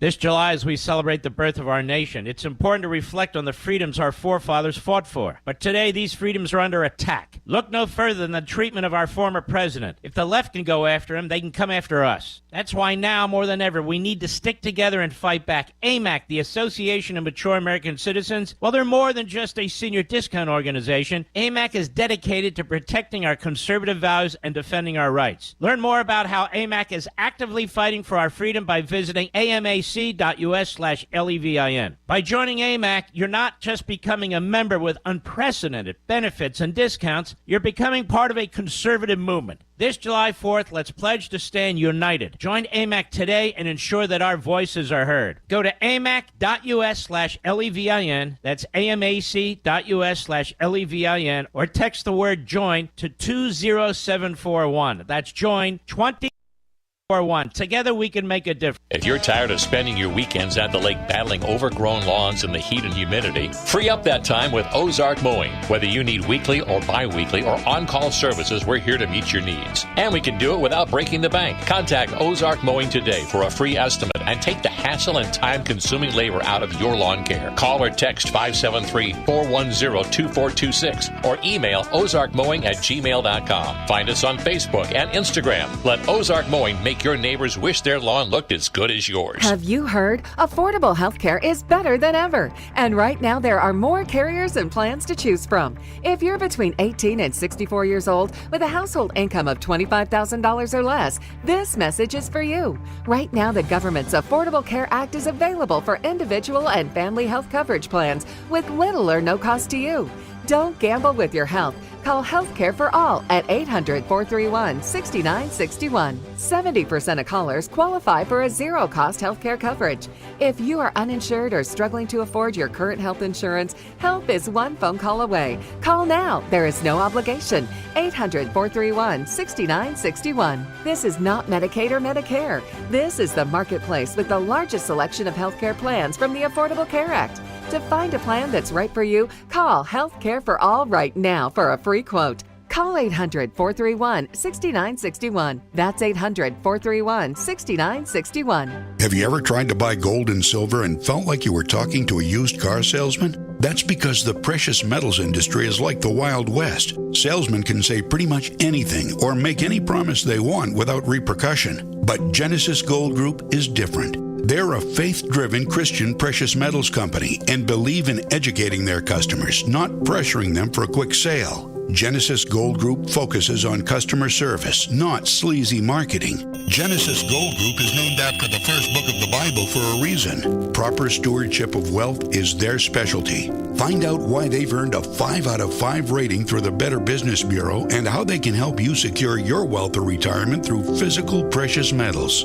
Call right now to learn more. 800-644-8611. 800-644-8611. 800-644-8611. That's 800-644-8611. Greece is cheap, but the airfare costs a fortune. Paris? Not much closer, and again, airfare... What about Puerto Vallarta? Let's face it, flying anywhere is just too expensive. Wait, what's this? Low-cost airlines. With one call to low-cost airlines, you'll drastically slash your travel costs. We're talking insanely low airline prices to any of your favorite destinations. Where would you like to go? London, Rome, Costa Rica, Australia? Wow, that's cheap. So why wait? Call now to learn how crazy cheap it is to fly anywhere in the U.S. or international. Our prices are so low, we can't publish them. The only way to get them is to call to instantly hear the most amazing best deals on airline travel. It's that easy. So call now and start packing. 800-298-5783. 800-298-5783. 800-298-5783. That's 800-298-5783.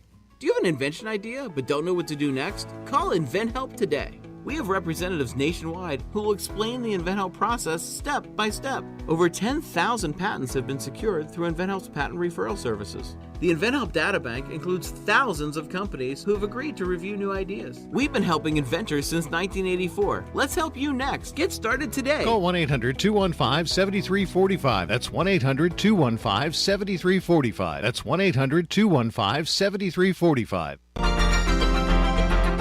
Driving liberal elites crazy with a dose of common sense. This is the Mike Levin Show. The Mike Levin Show.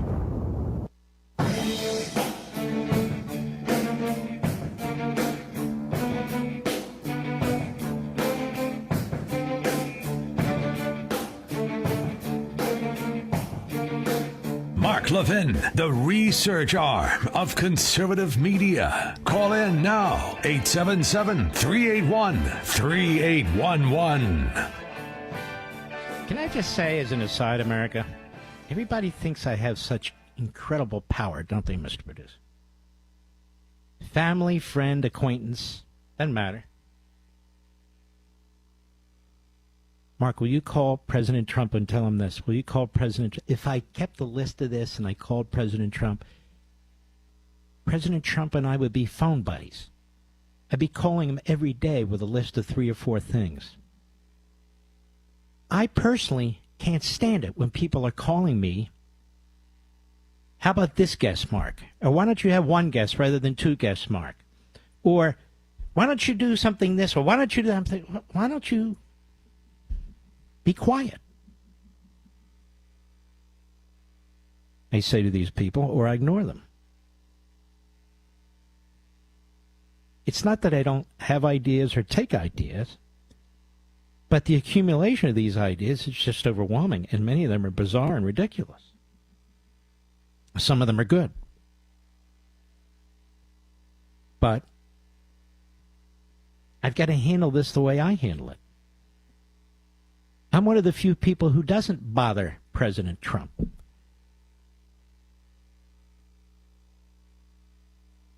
He very much solicits my input. I consider him a dear friend. He's a brilliant man. He's a decent and kind man, regardless of what you've been told. When my parents passed away, he contacted us. When my brother-in-law was passing away, well, we spoke to him, and he called and spoke to my brother-in-law. When my wife had major back surgery, he called and asked about my wife. He always jokingly says, Mark, we need you, take care of your health, take care of your heart. He's a very good man. But he thinks for himself. Do I give him opinions from time to time? Of course I do. But I'm not going to lobby him on behalf of other people or other people's ideas or policies. Because I know from my own position, Mr. Producer, if I start to think somebody's really carrying a ball for somebody else, it's not something I want to hear. Do you know what I mean? I'm not a lobbyist. With any friend, if you want to talk to them, you want to give them advice, you do it. But you don't do it because somebody's prodding you to get something in front of them. I'm not going to do it. And I don't do it. I get the same requests for other major politicians, and I don't do it, and I'm not going to. Just pointing it out. A lot of people are struggling to keep up with everyday bills. A lot of you. Food, gas, even the power bill. I'm in Florida. I was in the Publix today, and I'm looking at the price of things, and Publix is one of the very, very good supermarket chains. But it's not their fault. Most of these supermarket chains are operating on very, very thin margins. A couple of pennies a product. It's the truth. So they're the face of what's going on, but Biden is the reason these things are going on. And the prices are through the roof. I told you before about these Marxists and these Democrats. They really don't give a damn. They're ideologically driven. And you're suffering as a result of this. I find myself, when I go to a restaurant, increasing the amount I tip people. There's one place I go to in Virginia. It's fantastic. And they have a waiter or waitress, and they have a young person, who brings the plate of food out, Mr. Producer. That person never gets a tip. I always give them a tip. And they're like shocked. And they're young. And I say, you know, I'm giving you this tip. Why? Because you're a young person and you're working and you want to work. I don't need government to tell me how to redistribute wealth. They always redistribute wealth to wealthy people or to people who don't deserve it, like illegal aliens. If I'm in a position, and I am, to acknowledge somebody who's working hard, young person in particular, but then I go to these places and I see people who are older than I am, Mr. Producer, who are waiting tables and doing these things. And I leave a significant tip. Well, Mark, that's because you... Well, if I'm able to do it, shouldn't I do it? This isn't me saying, look at me. This is me telling you that people who work hard are struggling. Many of you, you're struggling. And it's not by a mistake. It's not by... let me put it to you this way. It's by design. Look, you can't destroy our society without destroying the middle class. The middle class is our society. You have the two ends, the very wealthy and the very poor. But if it's not for working class Americans, union, non-union, and by that I don't mean only people who earn $12 an hour. I mean people who maybe earn a couple $100,000 a year. People who may earn $30,000, $40,000 a year. The fact of the matter is people are struggling. And this is created by government, not the market system. The shortages are created by government. The prices are created by ideologues trying to destroy our energy system and replace it with something that doesn't exist. Industries are affected. The cost of food and items are affected. When you take gasoline, natural gas, and you take oil out of production, then you tell them that, and they say, we're producing more than ever before. Well, which is it? Are you climate change fanatics or are you capitalists? They want it both ways. And so you're struggling. American Financing is saving their customers an average of almost $900 a month by enabling you to tap into your home's equity so you can wipe out 22, 27, 29% credit card debt and replace it with 6.5% debt. And that interest is tax deductible up to $10,000. This is what smart accountants would be telling you. Almost $900 a month. That's like $11,000 a year, and that's the average. Imagine what you can do with that money.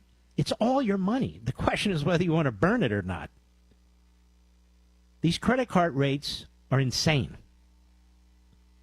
And most people are carrying the balance. That's why they're using credit cards, month to month.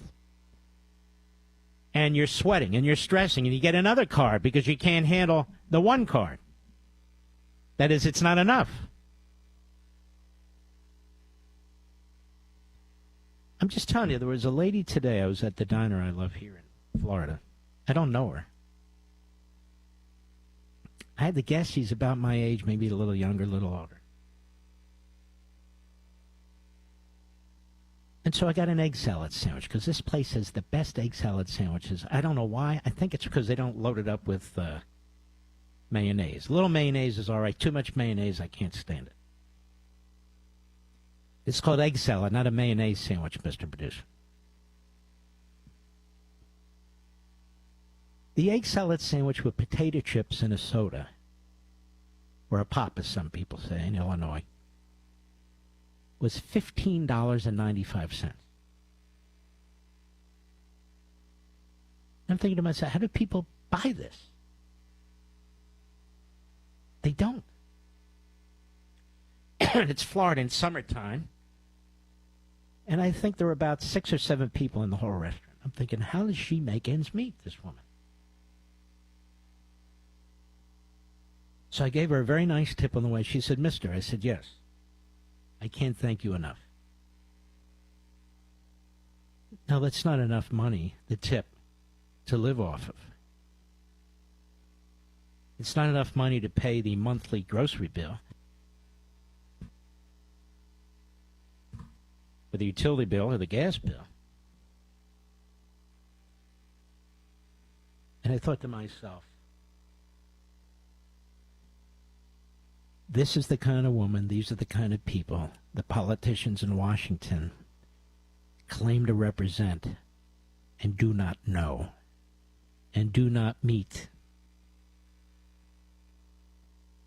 This waitress. There's tens of thousands, hundreds of thousands of people like this, many of you. Social Security doesn't go far enough for people to handle this kind of inflation, these price increases. The government has distorted our market by flooding the economy with paper money. Paper money becomes less valuable, so prices go up. As prices go up, because the dollar isn't the same, that dollar you have, the value goes down. Because you can't buy the same thing 1 month to the next. That's Bidenomics. That's the Democrat Party economic plan. And then they say, the rich don't pay enough. The rich have nothing to do with this. Who are the rich? Who knows? Who cares? They have nothing to do with it. They didn't make policy. I'm a capitalist, but you're not a capitalist. You're a socialist, economic socialist, and a Marxist. That's what I mean by American Marxism. So if you're only paying the minimum every month on your credit card, it's going to take you years to pay it off, plus the amount of money on interest is incalculable. But with American financing, there's no upfront fees to get started.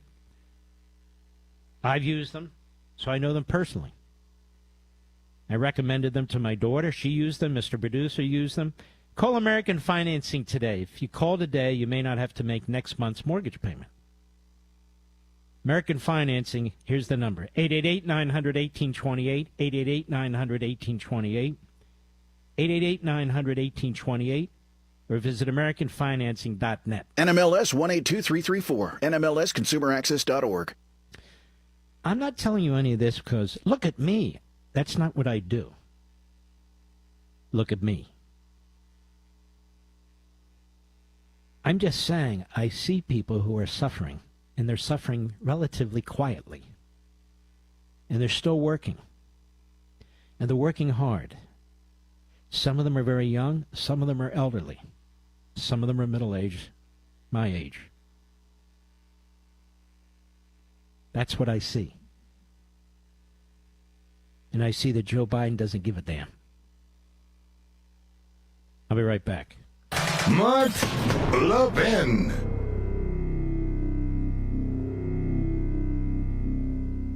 More connected than ever before. Couldn't live without it. Everyone's listening. KRMS 1150, 97.5 and 103.3.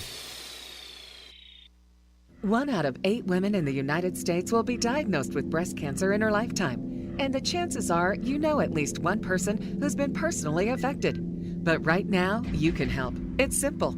Donate your unwanted vehicle, RV, or trailer to the United Breast Cancer Foundation. It's the easiest way to contribute to one of the nation's leading charitable organizations.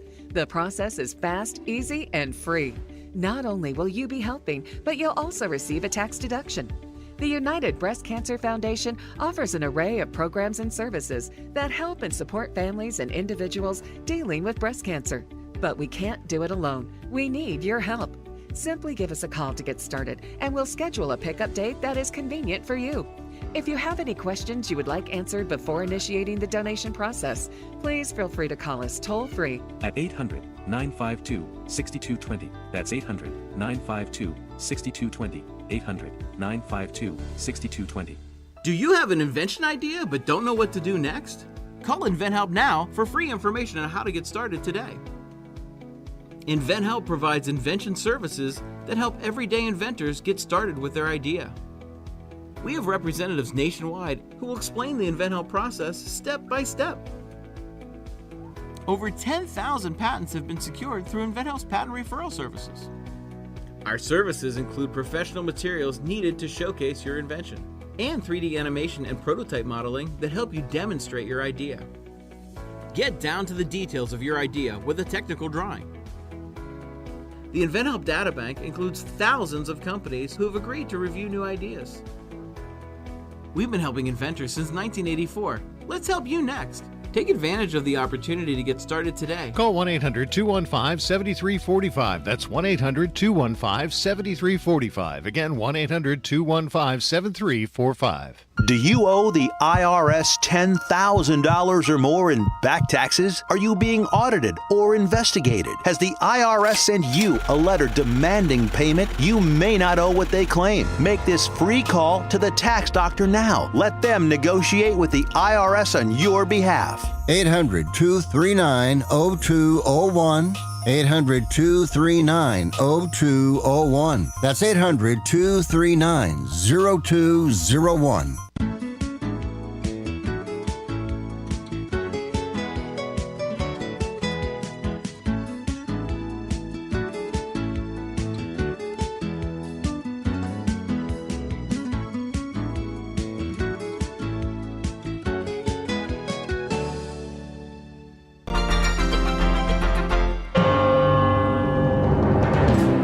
Hi, I'm Erica, an English major at Hillsdale College.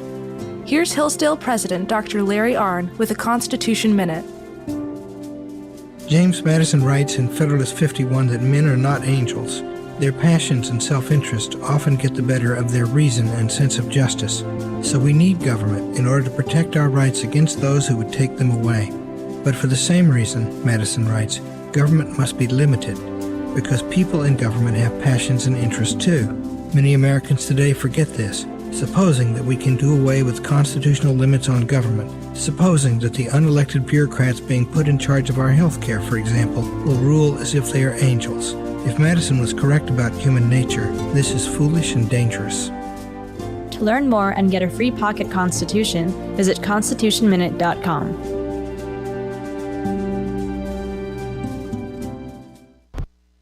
Quiet now so he can educate you. Whether you like it or not, Mark Levin is on the radio.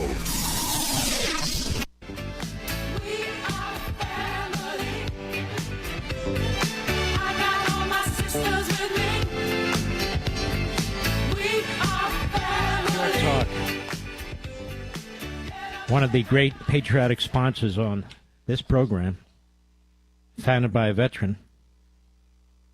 You know, for years, people have been switching their wireless service to Pure Talk. Patriots have, for several good reasons. Number one, Pure Talk is one of us. It takes on the three woke, massive corporations that, in my view, are ripping you off: AT&T, T-Mobile, and Verizon. Number two, its service is second to none. Fantastic 5G network. Number three, they charge you about half of what the big three charge you. Number four, it is an American company based in America with American citizens employed, including in their customer service operation. And the list goes on. I mean, $20 a month for unlimited talk, text, tons of data. Seems to me a no-brainer. But they're doing something else that's very important. Over the last few weeks, Pure Talk has reported a surge of new customers signing up to help them support a charity near and dear to their hearts, America's Warrior Partnership, that is on the front lines of preventing veteran suicide. So many of you have chosen to step away from Verizon, AT&T, and T-Mobile, woke DEI corporations, to switch to Pure Talk, to help support this great charity, because you want to do business with a company that shares your values, and we're always looking for them here on the Mark Levin Show. And Pure Talk is that company in this industry. Pure Talk has decided to extend their support for America's Warrior Partnership through Independence Day weekend by matching every dollar donated up to $50,000. Switch your cell phone service to America's most dependable 5G network with Pure Talk. Just dial #250, say the keyword Mark Levin, And you'll be connected to Pure Talk's U.S. customer service team. That's pound 250. Say the keyword Mark Levin. Very, very important. It's an important company doing important things, Mr. Producer, don't you think? So Al Sharpton's in on it. Al Sharpton's in on the debate, and why not? He's on the morning schmo. They have no standards. And so what does he say, Al Sharpton? Cut one, go. But let me say this, the absurdity of this whole thing of whether he is on a drug or whether he was given drugs. I think Joe and I may be the only ones in the building that ever really were in debates. I ran for president. Joe was elected and reelected to Congress. The last thing someone needs in a debate is a drug, because you may get hyped up, you may forget something, somebody can easily provoke you. All right, pay attention. Al. He has to be drugged up. Otherwise, he can't perform on stage. And if he's not drugged up, all he has to do is agree to a drug test with Trump. That's all he has to do. Now, am I supposed to believe Al Sharpton and Joe Scarborough, or the four medical professionals who I consulted with, who I trust completely, who said there's no question that he's been being drugged up? None. With amphetamines of some kind or other possible drugs. And they're legal. But he'll be all hyped up. That's the point. He's not hyped up to the point, where he's out of control. He's hyped up to the point where he might speak a little faster, think a little faster. But it creates a chemical reaction that causes his synapses to snap. It causes his system to pop, to put it in a pedestrian phrase, way out of his normal conduct and production. That's the reason for these drugs. Other people take these drugs for other medical reasons. It's why they exist. But this is what you call a dual-use drug. So you can, in fact, use this in a short period of time. If you are in this kind of mental state, you're not fully at stage 7 of dementia, or on the other side of the mountain when it comes to Alzheimer's, which are horrible, horrible, horrible things. So you can be pumped up. He will be pumped up. And I'm telling you, that's why he won't take a drug test. I'll be right back.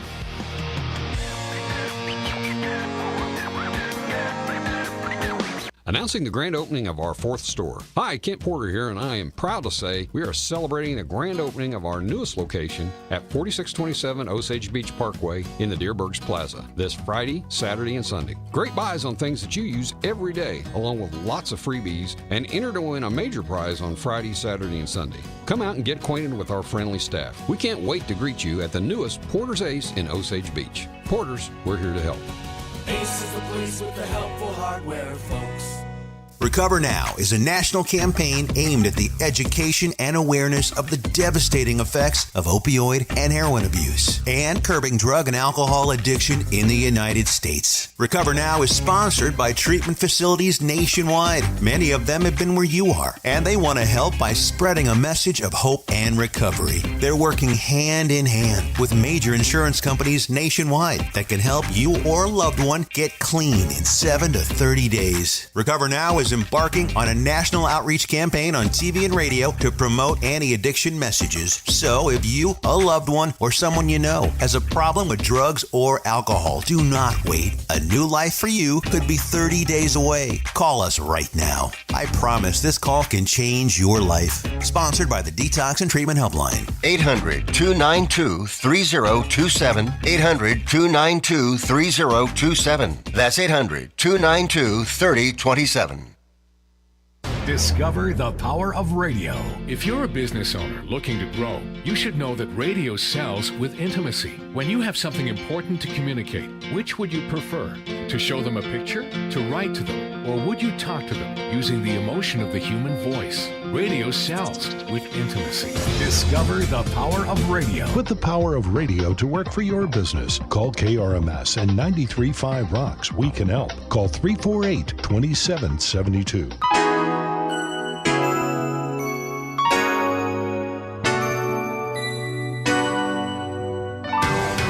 At your service since 1951. News Talk, KRMS, Osage Beach, and KRMS FM HD3.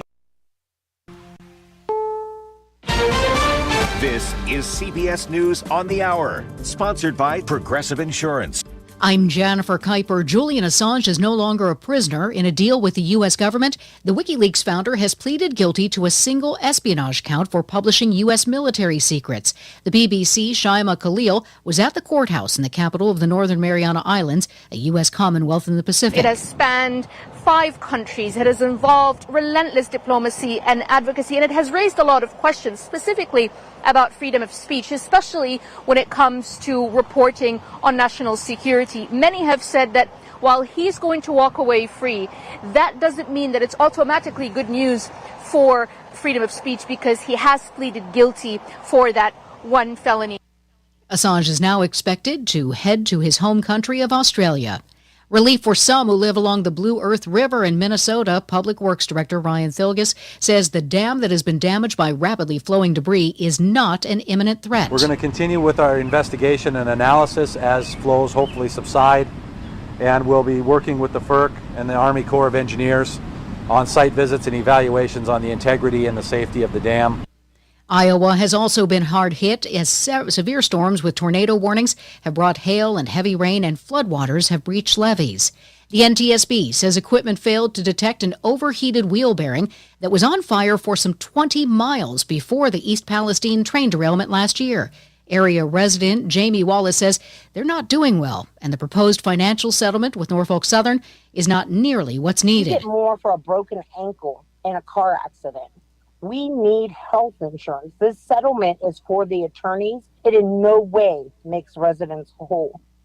In Las Vegas, several people are dead following a shooting at an apartment complex. The latest from our Matt Piper. The shootings happened overnight at a North Las Vegas apartment complex. Police found 2 women dead in an apartment and a third victim, a 13-year-old girl who's now in critical condition. 3 more people were killed in an apartment directly below. In a news release, police say the suspect died by suicide at another location late this morning and is no longer a threat to the community. Investigators described the shootings as an isolated incident. Matt Piper, CBS News. North Korea returns to missile testing. Reporter Alex Jensen in Seoul. North Korea had vowed to respond to Saturday's arrival of a U.S. aircraft carrier in South Korea for a military exercise, though the South has judged its ballistic missile launch from the Pyongyang area early Wednesday here to be a failure. That said, the North did threaten overwhelming and new measures in its warning, and so more could be to come. This is CBS News. Sponsored by Progressive Insurance. Looking for a career path with flexibility, great pay, and benefits? Go to progressive.com/careers and apply online today.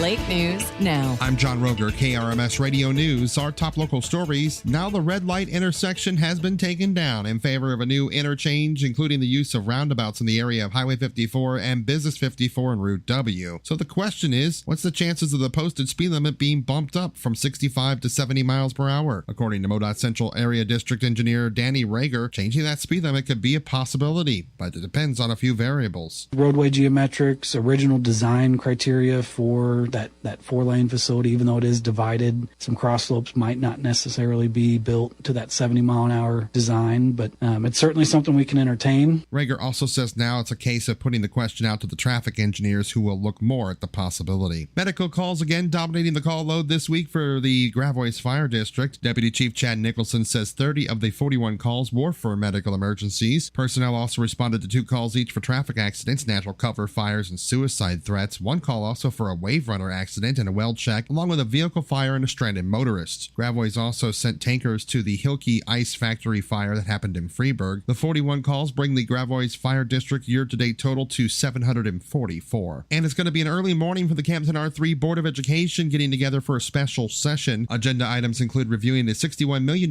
fiscal year 2024 budget and approving the 2024-2025 $62 million administration budget. The meeting takes place at 7 o'clock Wednesday morning. That's your Lake News Now. I'm John Roger. The news is sponsored by Infinity Float Spa, located in Stonecrest Mall. Feeling stressed, tired, or overwhelmed? Revive your spirit and reconnect with yourself. Visit Infinity Float Spa, where ancient wisdom meets modern wellness. Choose from holistic wellness services, yoga, float therapy, massage, Zumba, and Pilates. Whether you want to relax your muscles, energize your mood, or transform your lifestyle, we have something for you. I'm Amber, the owner. Don't wait. Book your appointment now and discover the difference. Call us at 573-280-9527 or visit infinityfloatspa.com. I'm meteorologist Ray Miller with your News Talk KRMS weatherology forecast. Scattered showers and thunderstorms tonight, especially after midnight, with a high of 72 degrees. Wednesday, scattered storms, not nearly as warm, with a high of 87. Thursday, sunny, high of 88. Friday, couple of storms in the morning, otherwise sunny, with a high around 95 degrees. The current water temperature, sponsored by Captain Ron's Bar and Grill. Home of the shootout is 87 degrees. And at the studios, right now, it's 86.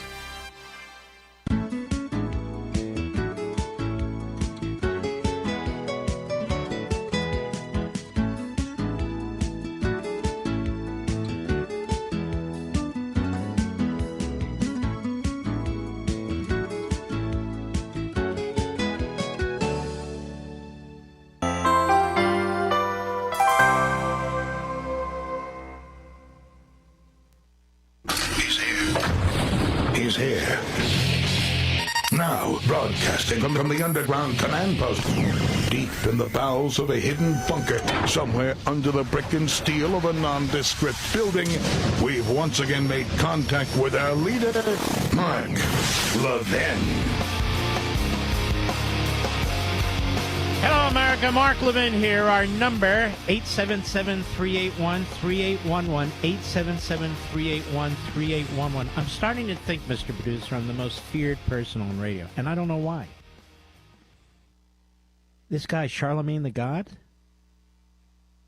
is everywhere. He was promoting a book. Did they contact us? No. Bill Maher is everywhere promoting a book. Did they contact us? No. By the way, I'm thankful they didn't. There's too many authors. But that said, isn't that interesting? And we can go through a long list. They don't want to be questioned by me. And yet there are people I disagree with who I have on the program. If not a lot, because they don't want to come on. Some of them are dear friends. Stephen A. Smith is a dear friend of mine. Now, we agree on a lot, but we don't agree on everything. That's obvious. He's a good guy. He means well. Smart as hell. He kind of has his lane. I kind of have my lane, but every now and then we overlap. I'm curious about sports, a lot of it. He's curious about politics and governance. He's very interested in expanding his knowledge base, his areas of interest, and he works on it. This guy is a hard worker. He's a hard worker. You cannot have a brain that digests and then provides the kind of data and analysis on sports if you're a dumb guy. You just can't. It may not be an area that interests everybody, a particular sport or sports generally, but it interests a hell of a lot of people, including me. And I'm just saying, that's a lot of information to process. Multiple sports activities going on at the same time within a league, multiple leagues. I mean, you got overlap taking place, one league and the other. And I mean, when I talk to Stephen A. on air here, you hear it's like the Rain Man. Boom, boom, boom, boom, boom. I go, whoa. My point is, I don't know why these guys are so afraid of me. Not him, obviously, but others. It's weird. Matthew Dowd is a guy, he's a hemorrhoidic, as you know, a human hemorrhoid, a hemorrhoidic. He has been a hemorrhoidic in Washington, D.C. a very, very long time. And that's why they always bring him on MSLSD. He calls himself a political analyst, a.k.a. analyst. No, he's more a political analyst. Like I said, he's a hemorrhoidic. Let's listen to this genius. Cut 3, go. The fact of the matter is Joe Biden has done more for Donald Trump supporters than Donald Trump ever did for his in their what their how they live at home, their finances, every single the protection of Medicare, the protection of Social Security. What the hell are you talking about, moron? I've done this here and elsewhere. Joe Biden has given 3 major speeches on the floor of the Senate during his notorious Senate career, such as it was, in which he's demanded that cuts be made in Social Security and Medicare. Now, they do need to be reformed. I've argued for that for 10 years, where they won't exist. But Joe Biden's hammered them hard. Trump has never, ever. He hasn't. And so here you have this hemorrhoidic, Matthew Dowd, lying. He's done more for your finances, America, Biden, than Trump ever has. He's done more so you can afford a home than Trump ever has. So I'll ask the Reagan question, America. Are you better off today than you were 4 years ago? How about 5 years ago, 6 years ago, 7 years ago? You better off today? Is the country better off? Are our streets safer? Our border more secure? Your paycheck going further or not? And that's the bottom line. Debate or no debate? These hemorrhoidics from Washington or not? That's the bottom line. Then they drag out Nancy Pelosi. Nancy Pelosi. She's frightening these days, isn't she, Mr. Producer? I mean, her face is shrinking in. It almost reminds me of, what is that movie with the Ark? Remember that movie? They open the Ark. Don't you watch movies? You don't watch movies either? Oh, my God. Well, there's the Nazis, and they're surrounding the Ark, or whatever they call it. Raiders of the Lost Ark, yes. And then, remember what happens to their faces and everything? They melt. Well, not as dramatic, but it looks to me like Nancy Pelosi's face is melting. And I suspect that's from years of facelifts. I'm just saying. You tighten the skin, you tighten the skin, you tighten the skin is my understanding. You kind of sew it to the back of the skull. I don't know what you do. But it's unraveling. Sort of like John Kerry. John Kerry appears to me to have either mashed potatoes or applesauce that was implanted into his forehead. And it's now kind of leaching down around his eyes and into his cheeks. And you go, whoa, whoa, whoa, what's going on with this guy? He's starting to look like one of those dogs where the skin on the side of the jaws are hanging down. I don't know the names of those dogs. You know what I mean, Rich? Who would?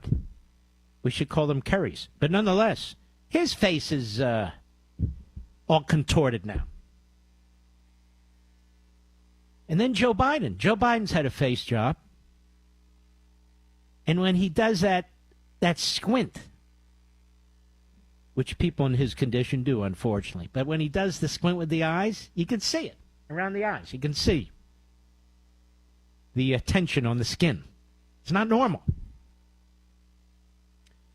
A lot of politicians do this. A lot of people in Hollywood do this. A lot of liberals do this. It's the truth. Where was I? Oh, Nancy Pelosi on CNN yesterday. Plus, she's sounding more and more like Biden, and they both sound more and more like Professor Erwin Kirby. Remember him? Cut 4, go. Some polls have shown President Biden lagging his previous levels of support with key parts of the Democratic base, young people, African-American voters, Latin voters, women. Yeah. What do you, does that concern you? Does that keep you up at night? Well, I saw a poll today that said among young people 18 to 30 that Biden was ahead by 23 points, that people did care about a woman's right to choose, LGBTQ and minority issues. They cared about the planet and the rest. So, again... Wait a minute. They care about the planet? Do you care about the planet, Mr. Producer? Don't we right-wingers hate the planet? That's right. The vast majority of the American people are thinking about LGBTQ issues. Did you know this? And a woman's right to choose. I'll say for the 4 billionth time since the Dobbs decision, abortions are way up in this country, over 1 million last year. Over 1 million, okay? Up since the Dobbs decision. But that won't matter to anybody. Go ahead. We organized to get out that vote. As you know, I came up through the ranks as a grassroots political organizer, which said we just have to own the ground in order to win. That must have been tough, being a political organizer for the Democrat Party in San Francisco, Mr. Producer. We went door to door, man. I'll tell you what, it was tough. All these Democrats, it's like 9 out of 10 doors you knock on. She really worked hard. No, what happened was she was part of the political machine in the state of California, and its power base was San Francisco. She latched onto it. That's what happened. And they've become enormously wealthy as a result of it. Go ahead.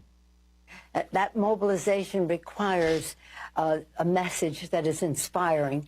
And I'm so proud of Joe Biden. And by the way, I have a nose for good campaigns. And I am so encouraged by what I smell and see around the country. I'll tell you what I smell and see. No, I better not. But that said, look how the Democrats lie. They can't even get their lie right in this respect. Obama and Hillary Clinton know that Biden is sinking and sinking fast. Through their surrogates, they're going public in the media. And they are ingratiating themselves with the base by showing the Democrats how much the two of them, working together, are going to save Biden or try to save him if they can. Meaning the Biden campaign is a mess. Okay. There's Nancy Pelosi. She didn't get the message. I'm impressed. I have a nose for this stuff. Not like Hunter Biden, but I have a nose for this stuff. I'm encouraged by what I smell and what I see. Well, she's encouraged by what she smells. Most of us are not. I'll be right back. Mark Levin.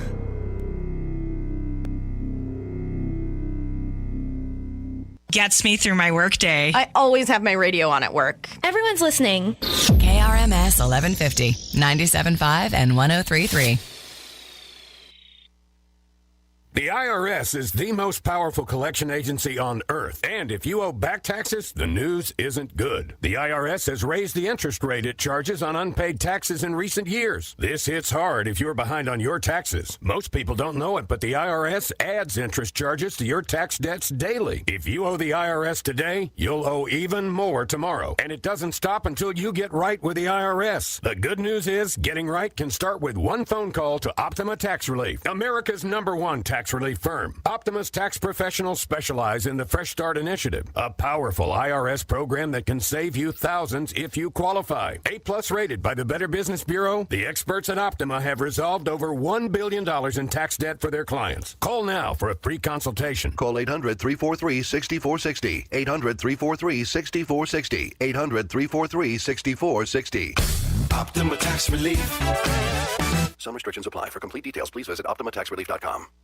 Imagine having all the money you need for retirement, all the income, every month, guaranteed. That's Secure Future Investor. Secure Future utilizes an indexed annuity tied to growth in the U.S. stock market, but without any risk of loss ever. That's right. No matter what happens in the market, your investment can never decline. Down years, you're insured against any losses. Boom years, your retirement account grows exponentially to increase your worth. Whether the market is up or down, Secure Future Investor can set you up with guaranteed money for life income. It's the difference between thinking you have enough money to retire and knowing you're getting that retirement check every single month for the rest of your life, no matter how long you live.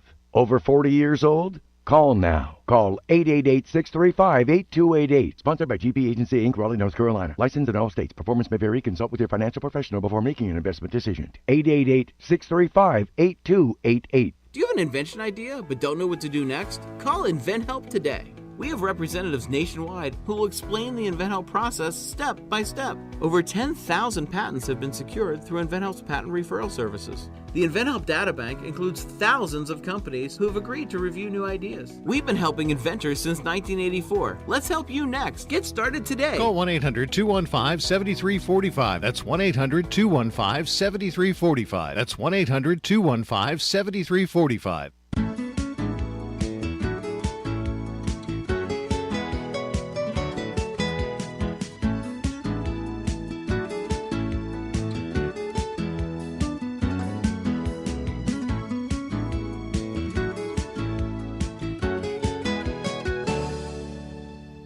Are you retired or retiring soon? Do you know how much money you need to live comfortably? Retirement Planners of America is here for you. These may feel like scary times. Several economists are saying that a recession is imminent. So what do? Ancient wisdom says plans fail for lack of counsel, but with many advisors, they succeed. Would you like to have financial peace of mind? Here's how. Step 1. Find out the amount of money you'll need to retire. Step 2. Have an actionable plan to get there. Step 3. Make sure that plan is executed to take advantage of market gains, but protect you from market losses. We would like to give you a free, no-obligation consultation to help you do all three. We will help you discover your magic number and give you the roadmap to get there. Call now to schedule your free consultation.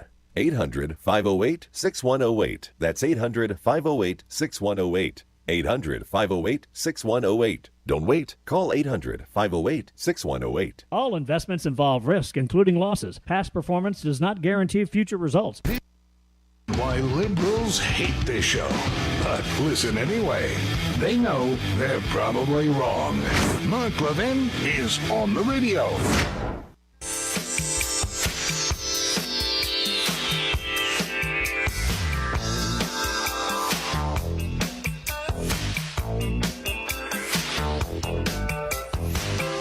So, of course, the Democrats, their explanation for all things is to attack the people.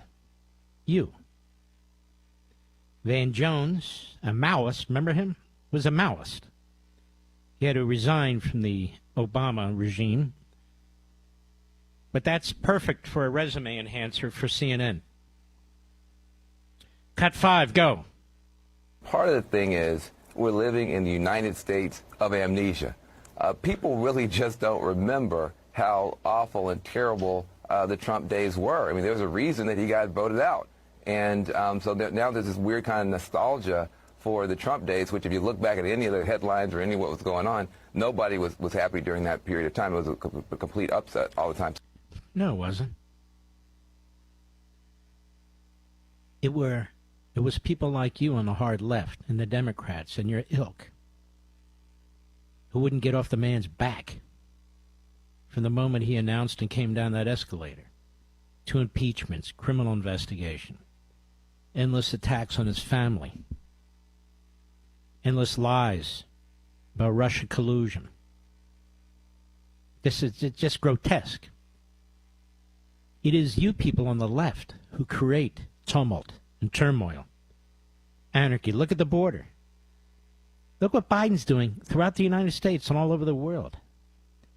I don't ever remember this country being turned inside out like this. Certainly not in the last 60-some years since the 1960s riots. But it's even worse in many respects. Because this isn't about civil rights. This is about the survival of the nation. The border's wide open. The middle class is being destroyed with the economic policies. I mean, we can go on and on. But this is Van Jones. You see, it's the United States of amnesia. If you would only agree with the radical leftist, self-appointed elitist, then you would understand America. Then there's John Favreau. I don't know. F-A-V-R-E-A-U, former speechwriter for Obama. All the Obamanoids are starting to show up, have you noticed, including the big Obamanoid. And they're bringing them on the Morning Schmo show because he does a conga line of this stuff. It would amaze me if one of these hosts could just do like an hour without a guest. They're incapable of it. They can't do it. I say to her, I do 3 hours every day, usually without a guest. And if we have a guest, it's because it's important. But they have guests, same guests, over and over again. But here's John Favreau, or whatever, former speechwriter for Obama. Again, attacking voters, this time attacking black voters, as well as other voters. Cut 6, go. I think where he's struggling is among younger voters, black voters, Latino voters, white voters, people who just aren't paying as close attention to politics, who aren't tuned in. And one of the reasons they're not tuned in is because they're cynical about politics and they're frustrated about politics. And the way to turn that around, I mean, this is what the whole campaign's about. This is why they're going to spend all that money and they have so many staff and so many battleground states, because this is going to be a race about making or trying to get people's attention as best you can and try to force the choice in the election. So the problem is the American people are not paying attention.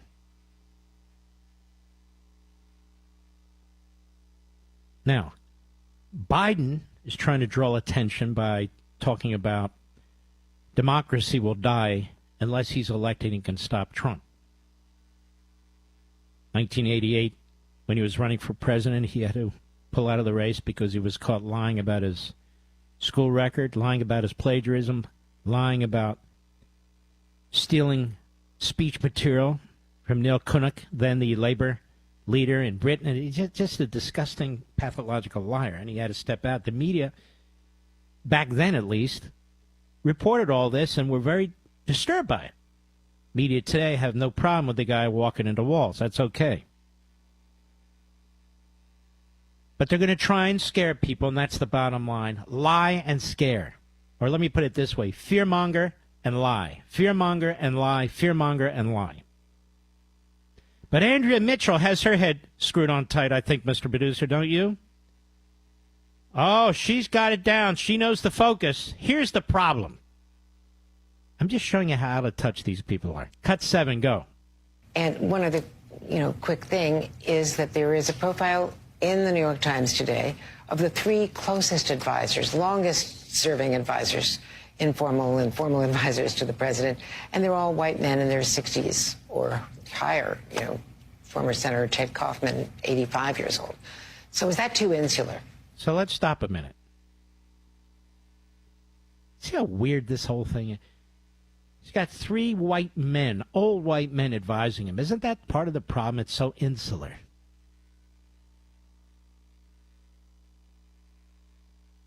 What does Adrian Elrod have to say about that? Go.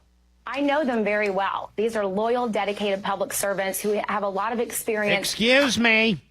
They're old white men. Didn't you hear? I don't care what they are substantively, who they are substantively. Experience is irrelevant. They're old white men. How do you answer that, Adrian? Go. Part of the team that really helped get some of these major economic policies in place under President Biden's... Hello. 3 old white men advising a very old, transparently white man. You're not answering the question, Adrian Elrod, if that is your name. Go ahead. I mean, in the White House... they're longtime allies of the president's. Of course, they should be there in debate prep. So, you're defending the fact that Biden's a white supremacist, isn't she, Mr. Producer? That's right. 3 old white men. When he came into the Senate, he embraced 5 old white men. All of them were racist segregationists from the South. Is Joe Biden the same man? Joe Biden's never changed, ladies and gentlemen. I'll be right back.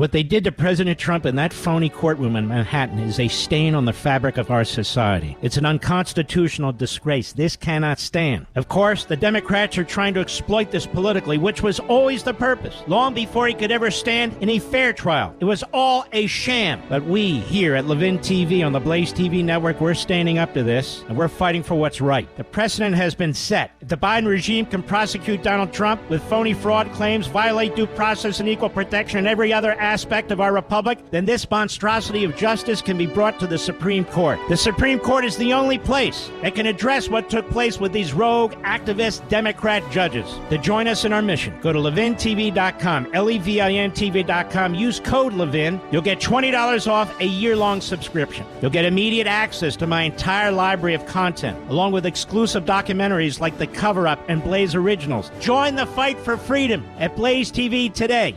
You need reliable appliances to help you conquer the day. And Menards is the one-stop shop for huge savings on new energy-efficient appliances. We carry the largest in-stock selection, starting at low prices and ready to take home today. Check out our top appliance brands including KitchenAid, Maytag, Whirlpool, Amana, and Criterion. Upgrade today and save big money on new appliances right now at Menards.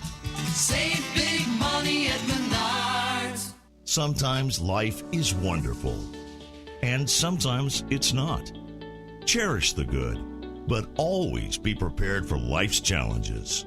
At Private Healthcare, we provide the peace of mind you deserve. With Private Healthcare, you'll get the coverage you want and healthcare you need. If your employer doesn't supply healthcare coverage and you don't qualify for Medicare or Medicaid, you need to give us a call right now. Private Healthcare is private health insurance for ages 65 and under with medical, dental, vision, and even prescription coverage. When life comes at you unexpectedly, you need to be ready, and health insurance is your financial safety net. If you're looking for health coverage at the best price and your annual household income is $35,000 or more, give us a call at 800-651-6360.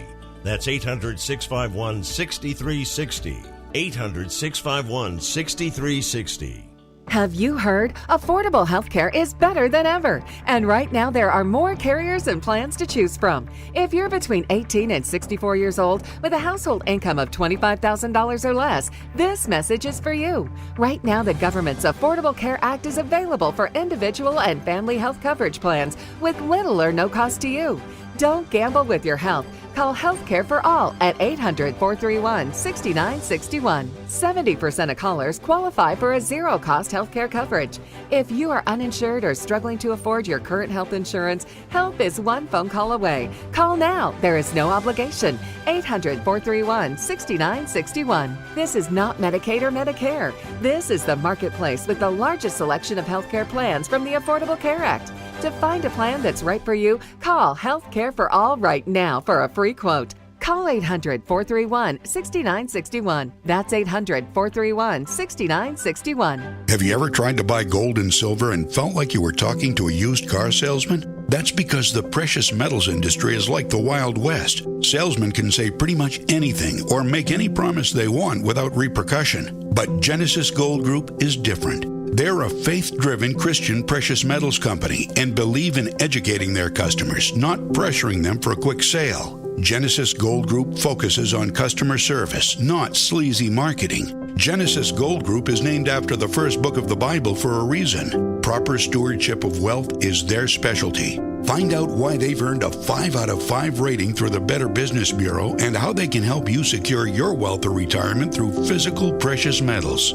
Call right now to learn more. 800-644-8611. 800-644-8611. 800-644-8611. That's 800-644-8611. Do you owe the IRS $10,000 or more in back taxes? Are you being audited or investigated? Has the IRS sent you a letter demanding payment? You may not owe what they claim. Make this free call to the tax doctor now. Let them negotiate with the IRS on your behalf. 800-239-0201.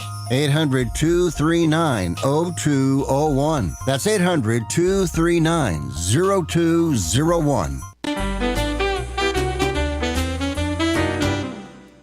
Mark Levin, bringing the family together every night around the radio. These children are in need of an education. The Mark Levin Show.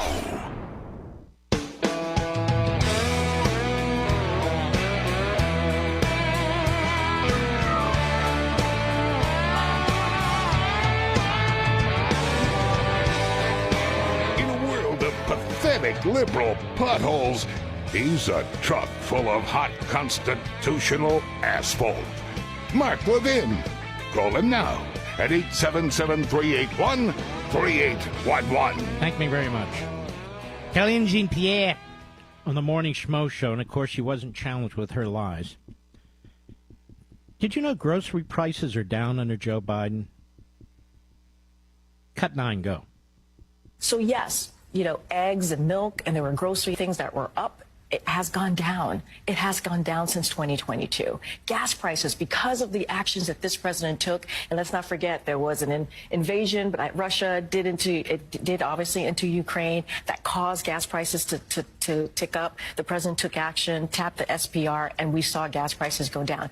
The president has met the moment with every issue that we have had in front of us. That's enough. They're not paying her enough to destroy her reputation. E.J. Antoni of the Heritage Foundation, just a couple weeks ago, Biden pretends rising food prices are not a problem. President Biden was just told that food prices are up over 30% on his watch. Got that? Over 30%. But he dismissed this fact, claiming people have money to pay those elevated prices. The drop in purchasing power has many families relying on credit cards to make ends meet, pushing outstanding balances to $1.1 trillion, a historic record. Americans' incomes haven't risen nearly as quickly as food prices during the Biden regime, resulting from failed public policy. And so she's regurgitating what he is. According to the Bureau of Labor Statistics, average weekly paychecks have increased only $150 under Biden, or 14.1% in roughly 3 years. Normally that would be cause for celebration, but not in an inflationary environment of Bidenomics, because prices have risen on average 19.3% during his tenure. The average real or inflation-adjusted weekly paycheck has shrunk by about $50, or 4.4%. Today's larger paychecks buy less. This is stagflation, as I keep explaining. And consumers are being squeezed by higher prices everywhere. The drop in purchasing power has many families relying on credit cards to make ends meet. Interest rates on that debt is at a record high. And contrary to Biden's claims, doesn't sound like Americans have the money to pay 30% more for food. And look, some basic food products are up 100, 120, 200%. As Americans put more necessities on their credit cards, finance charges alone have exploded to over $200 billion a year. If people can't afford rent and food, they certainly can't afford mounting interest costs. Now, those higher interest costs can also be seen on mortgages, student loans, car loans. Between these higher finance charges and the lost buying power from declining real earnings, a typical American family has lost, ready? $8,100 of their annual income compared with when Mr. Biden took office. You feel the pinch. They're trying to talk you out of it. And those higher interest costs are seen on mortgages, student loans, car loans. Between these higher finance charges and the lost buying power from declining real earnings, stagflation. A typical American family lost $8,100 on their annual income under Biden. Under Biden. This hits lower-income families particularly hard because consumers shift their buying habits when inflation is high to save money. As middle and even upper-income shoppers buy lower-priced items from their grocer to save money, there's a surge in demand for foodstuffs that were disproportionately bought by lower-income households. In other words, now there's more buyers for the lower-priced goods. Eggs are just one example of this phenomenon.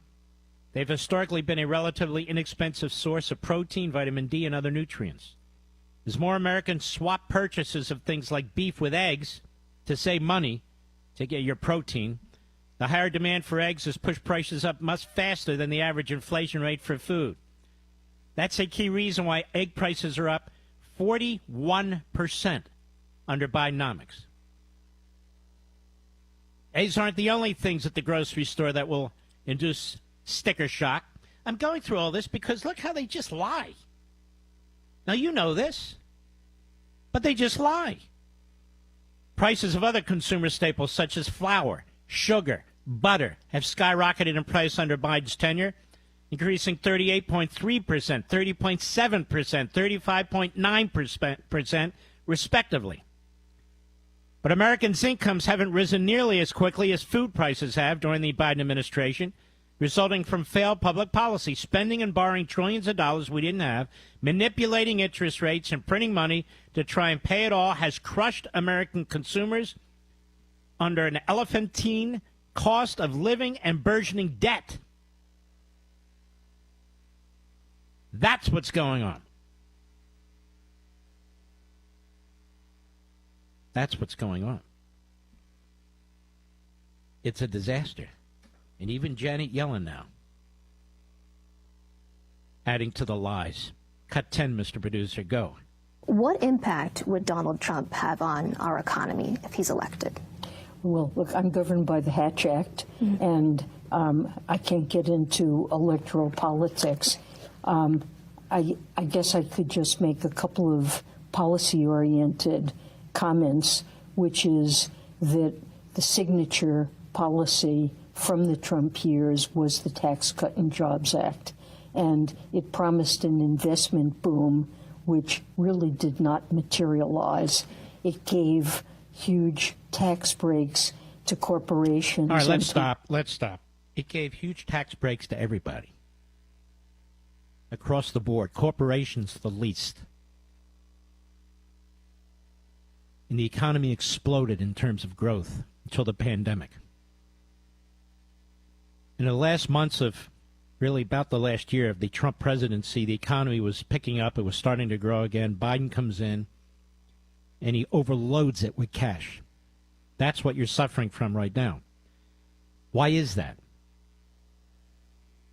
Well, think of it this way. If you go to a grocery store and it has an overabundance of a particular product, they have to reduce the price to sell it. Well, that's how the market works with currency. If there's too much currency that's created and it's not based on gold or silver, there's no standard, then you've got all these dollars chasing the limited number of goods. You create inflation. You create market dislocations. So people aren't responding to an actual market system, they're responding to government. There's a reason why the stock market is all stoked up and pumped up. She talks about corporations. Major corporations are doing great under Biden. It's small businesses that are suffering, restaurants that are suffering, hardware stores that are suffering, mechanics, and I can go on and on and on, who are suffering. The big boys are doing great under Biden.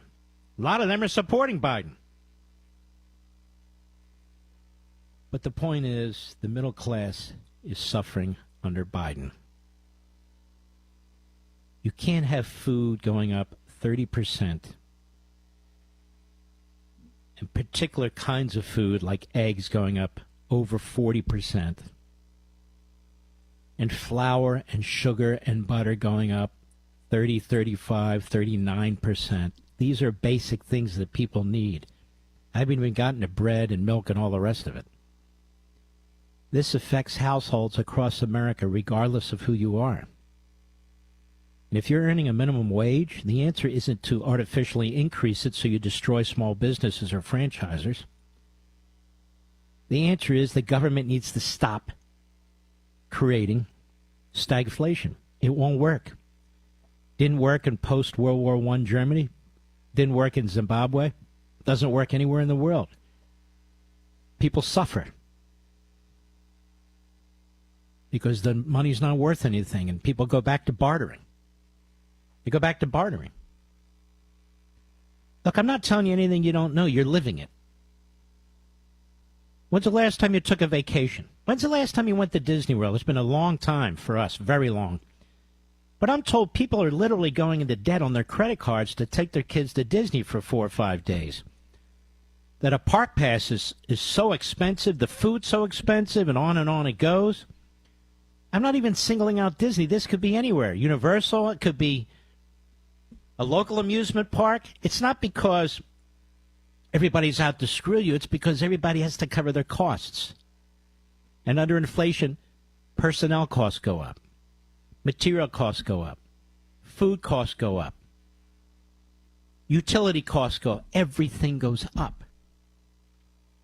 Except the value of your dollar, which goes down. This is what Trump was warning against. He said inflation is a country killer.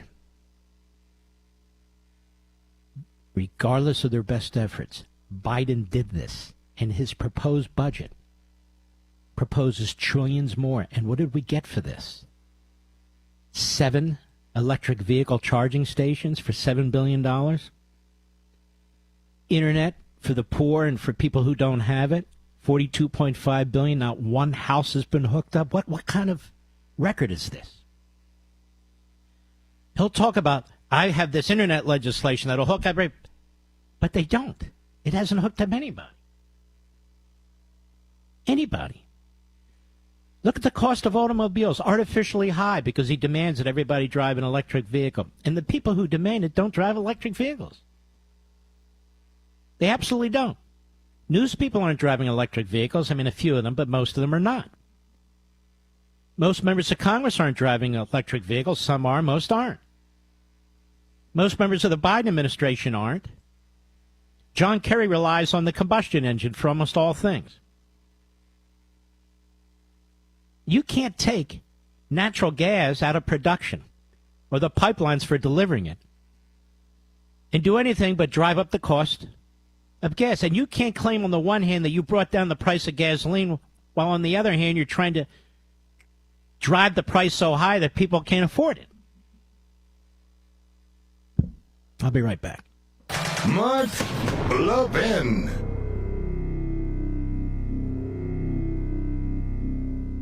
More connected than ever before. Couldn't live without it. Everyone's listening. KRMS 1150, 97.5 and 103.3. Greece is cheap. But the airfare costs a fortune. Paris? Not much closer, and again, airfare... What about Puerto Vallarta? Let's face it, flying anywhere is just too expensive. Wait, what's this? Low-cost airlines. With one call to low-cost airlines, you'll drastically slash your travel costs. We're talking insanely low airline prices to any of your favorite destinations. Where would you like to go? London, Rome, Costa Rica, Australia? Wow, that's cheap. So why wait? Call now to learn how crazy cheap it is to fly anywhere in the U.S. or international. Our prices are so low, we can't publish them. The only way to get them is to call to instantly hear the most amazing best deals on airline travel. It's that easy. So call now and start packing. 800-298-5783.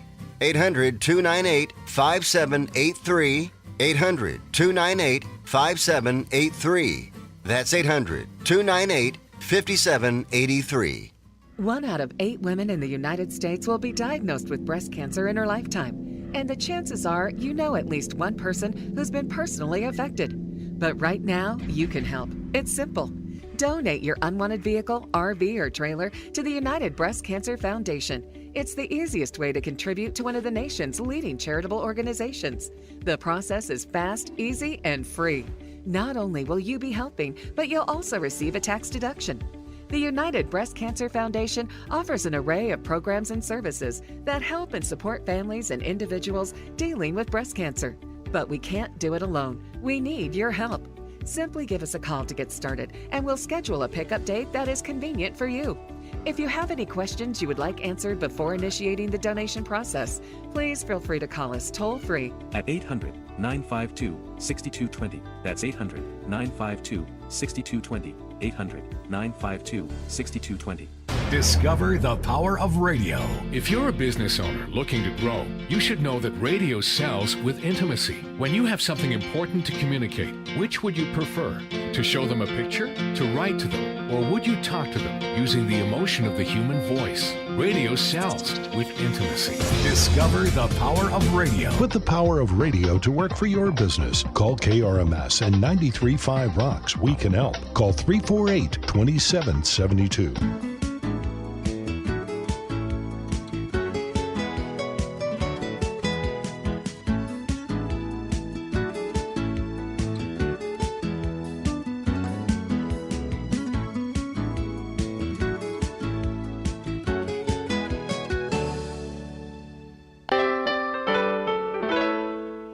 Years now, people have been switching their wireless service to Pure Talk to save money. I mean, $20 a month for unlimited talk, text, and tons of data is a no-brainer. Over the last few weeks, Pure Talk has reported a surge of new customers signing up to help them support a charity near and dear to their hearts and mine, America's Warrior Partnership, that is on the front lines of preventing veteran suicide. So many of us have chosen to step away from Verizon, AT&T, and T-Mobile to switch to Pure Talk to help support this great charity, and because they want to do business with companies that share their values. And that's why Pure Talk has decided to extend their support for America's Warrior Partnership through Independence Day weekend by matching every dollar donated up to $50,000. So switch your cell phone service to America's most dependable 5G network with Pure Talk. You'll be helping yourself and our veterans. Just dial pound 250 and say keyword Mark Levin, and you'll be connected to Pure Talk's U.S. customer service team. That's pound 250, say keyword Mark Levin.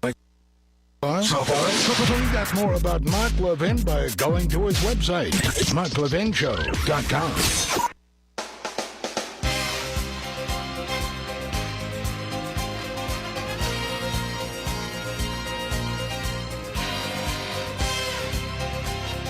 Yellow. Well, you see what's going on in the country? We just spent a good 10 minutes discussing. When the value of the dollar is going up because the government cannot control its spending, when you look at the interest on the debt is larger than the defense budget, did you know that? And when that occurs, a country has very difficulty surviving as a result of that. When you see who's in charge, we have a huge problem in our hands. But you need to look at your own situation, your own finances. What do you do when there's stagflation? That is, when there's interest through the roof, when inflation's through the roof, and yet the value of your money sitting in the bank, sitting in your paycheck is going down. Prices are up, the value of the currency is down. Well, my concern is that things are going to get worse before they get better. We have tremendous turmoil in this country, in our streets. It's difficult to do the right thing, to get the right thing done in Congress. The Democrats are basically kamikaze at this point. But look, in times of crisis, there's always opportunity. There's always a bright light. And right now, there is an opportunity. It's called diversification. While you can, while your money still has value, you should look into buying gold. Again, as part of your portfolio.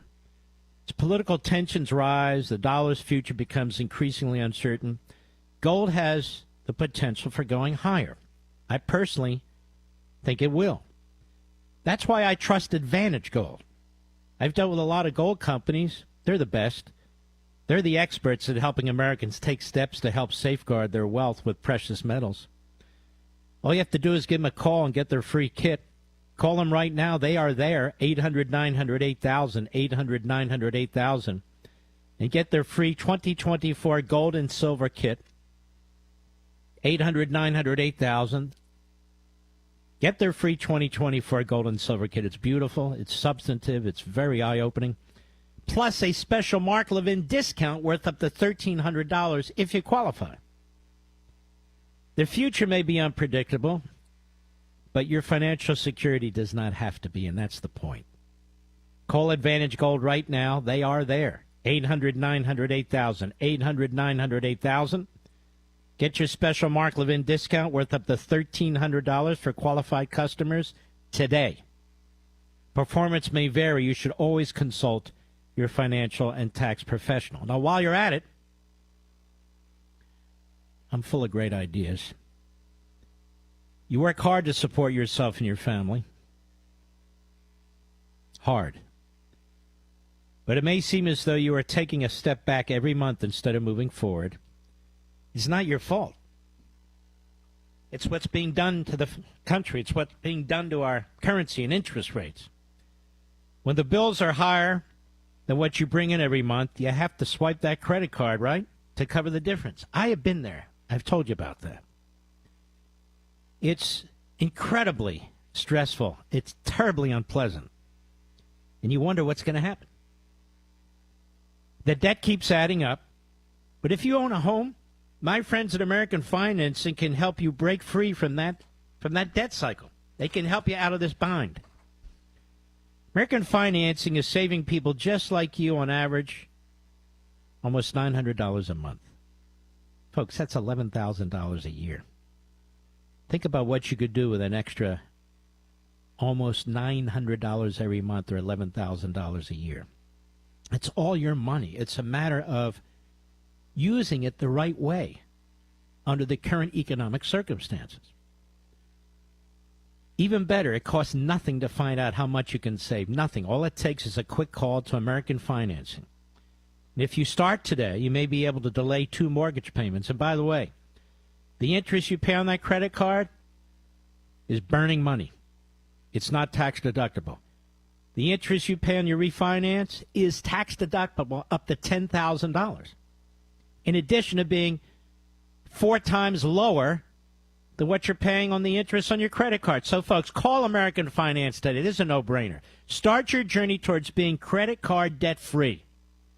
888-900-1828. Hello. 888-900-1828. 888-900-1828. They won't bite you. Don't be scared. Check them out. Or visit AmericanFinancing.net. NMLS 182334. NMLSConsumerAccess.org. Mm-hmm. I try to provide you with some good information about these things. And that's certainly one of them. The Democrats are obsessed with abortion. They don't want it to be rare, like they used to say. They want it to be ubiquitous. Abortions in this country are way up since the Dobbs decision. Can you pass that around, people? Can you tell as many people as you know? If you want to find the source, go on any of my platforms. I posted it up there. I think it was last evening. It's a radical left-wing pro-abort organization. They say, despite all the obstacles, despite, abortion is up significantly since the last time we went through all the data. And it's up significantly since the Dobbs decision. So what is it that the Democrats want? An abortion clinic next to a 7-Eleven on every corner, Mr. Producer? Is that what they want? An abortion clinic next to a Starbucks on every corner? What do they want? We salute our armed forces, police officers, firefighters, emergency personnel, our truckers, our brothers and sisters in Ukraine, our brothers and sisters in Israel. We have your back, even though Biden is kneecapping you. And you, the American people, God bless you. Thank you. I'll see you tomorrow. Do you have an invention idea but don't know what to do next? Call InventHelp now for free information on how to get started today. InventHelp provides invention services that help everyday inventors get started with their idea. We have representatives nationwide who will explain the InventHelp process step by step. Over 10,000 patents have been secured through InventHelp's patent referral services. Our services include professional materials needed to showcase your invention, and 3D animation and prototype modeling that help you demonstrate your idea. Get down to the details of your idea with a technical drawing. The InventHelp Databank includes thousands of companies who have agreed to review new ideas.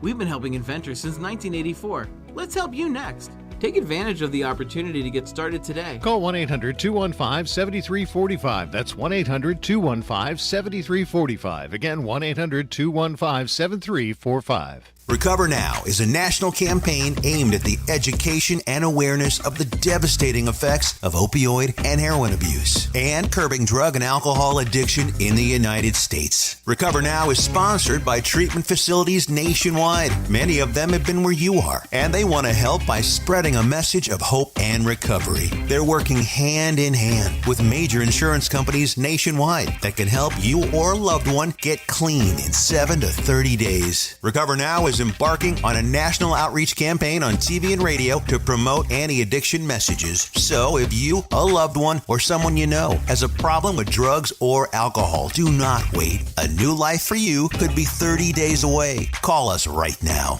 I promise this call can change your life. Sponsored by the Detox and Treatment Helpline. 800-292-3027. 800-292-3027. That's 800-292-3027.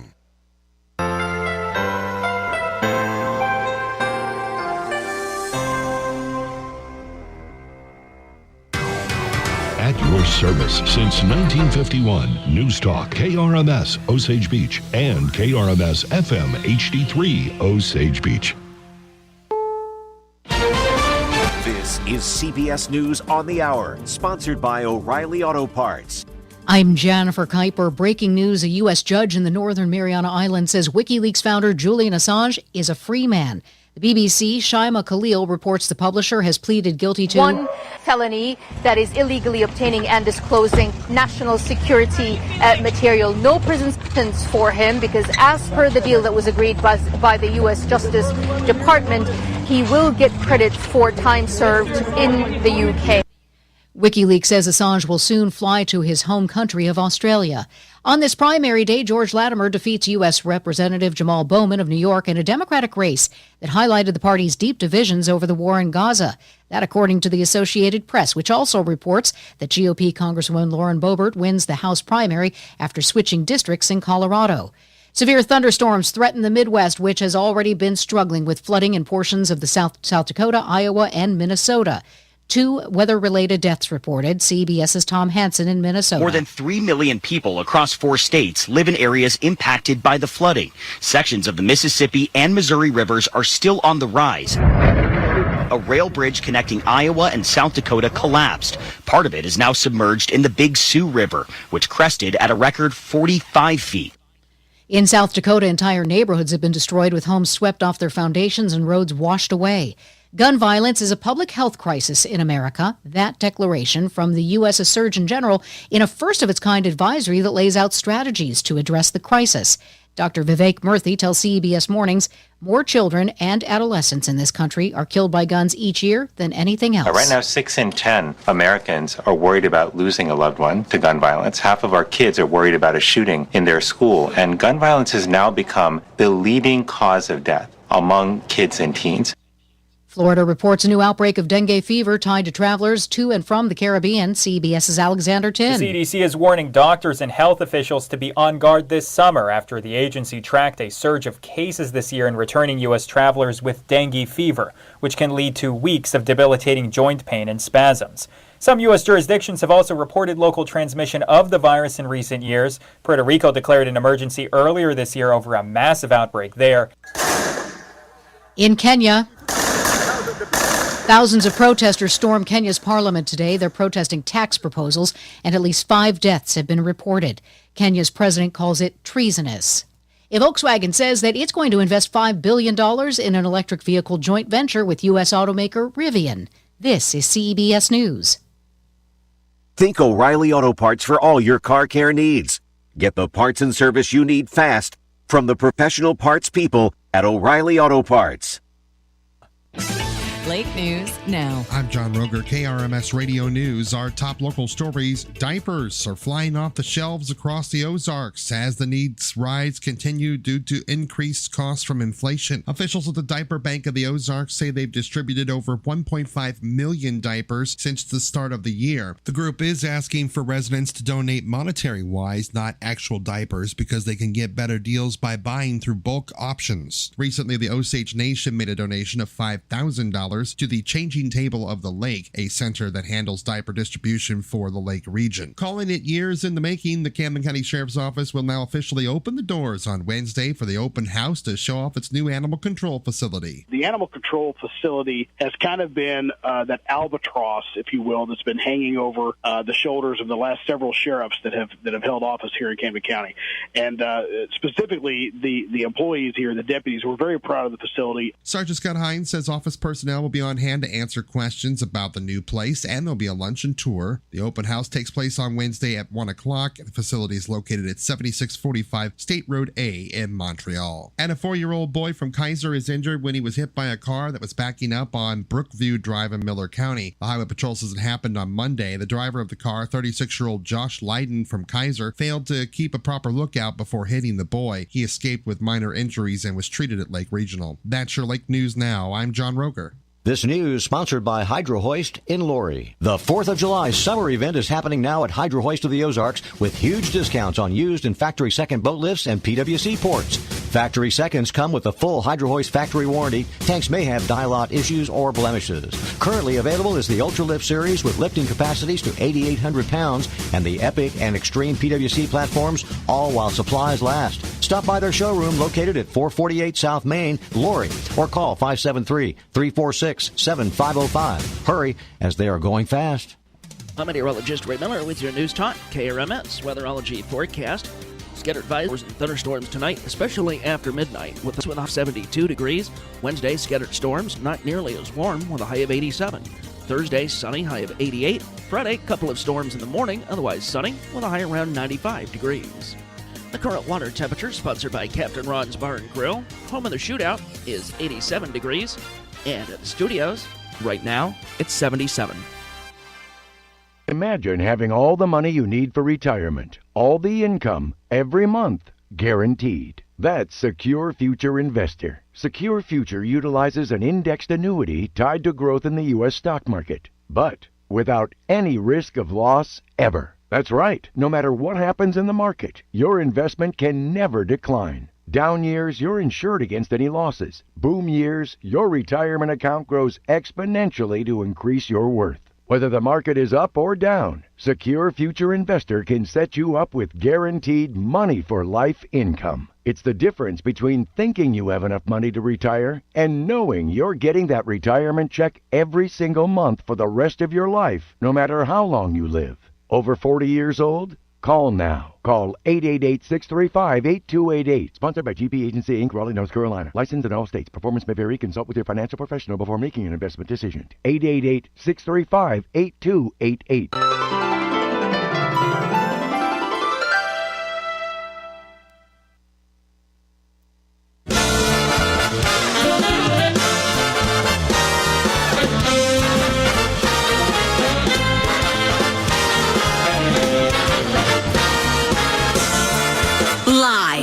From the city that never sleeps.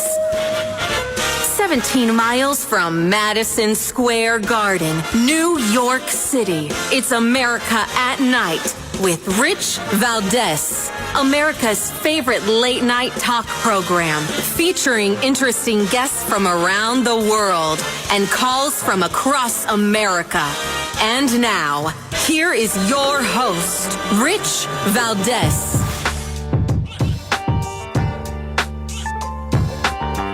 Hi there, good evening, and what's up, America? I am Rich Valdez, Valdez with an S, at Rich Valdez on all of the social media, your liberty-loving Latino amigo. Happy to be here with you this Tuesday night. We're live, we're national. Our phone number, 833-482-5337, 833-4-Valdez. And there's a lot going on. You've got Judge Cannon systemically exposing the deep state. Of course, the deep state fires back. They're saying she's incompetent, she's a bozo, she's this. Then we've got Hunter Biden. Hunter Biden says, hey, look, I know you guys convicted me, but I think you should vacate all of those charges. I don't want to get into that right now because I think I should just be set free. And then we got Julian Assange. Some say hero, some say traitor. He's pled guilty to spying, and now he's free for the first time in 12 years. So we're going to dig into that in the next couple of minutes. As well as getting into a bunch of other things tonight, like sex change surgeries for kids, hospitals that are complicit, then saying they're not complicit, then vacillating on the topic, as well as what's going on with the war on parents and school children. That continues to rage on, and we're going to get an update on that as well. Plus, your calls, 833-4-VALDEZ. But I want to start with Judge Cannon. All right, Judge Cannon, Andrew Weissman, who is one of the problematic, that's probably putting it nicely, attorneys over the years from the Department of Justice. The guy's real shady. He was on MSNBC yesterday, and he says that Judge Cannon is a biased, inexperienced bozo. Listen to this. I ask you the question I ask you all the time about Eileen Cannon as you talk about her. It's the inescapable question.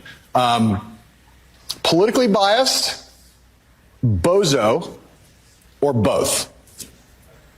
Boy, it's this is like that game show where it's, do you want behind the curtain or within the box? So I actually think it's both. There's no question she is inexperienced, and she does not have the tools to handle a case that's this complicated. That's clear. There's, everyone's seen that.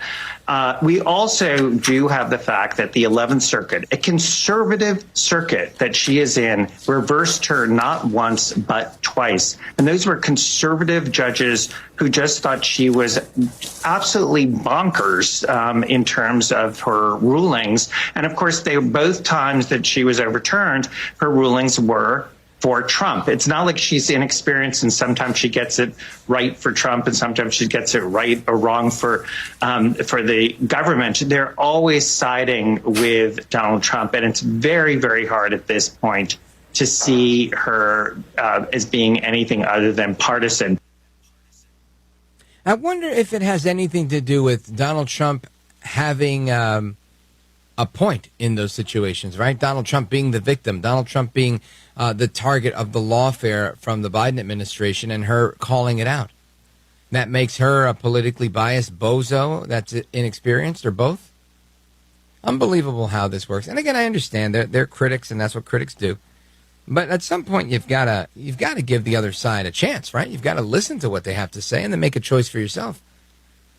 And I think that's what people need to do, just like we're going to do in a couple of days with those debates, right? When we hear Joe El Baboso Biden repeat after himself all night long saying that Trump is a convicted felon. I say I think it's high time America has a convicted felon in the White House, if that's the case. But Judge Cannon is doing the right thing. I think little by little she is asking the right questions and putting the right people in place to say what they've got to say.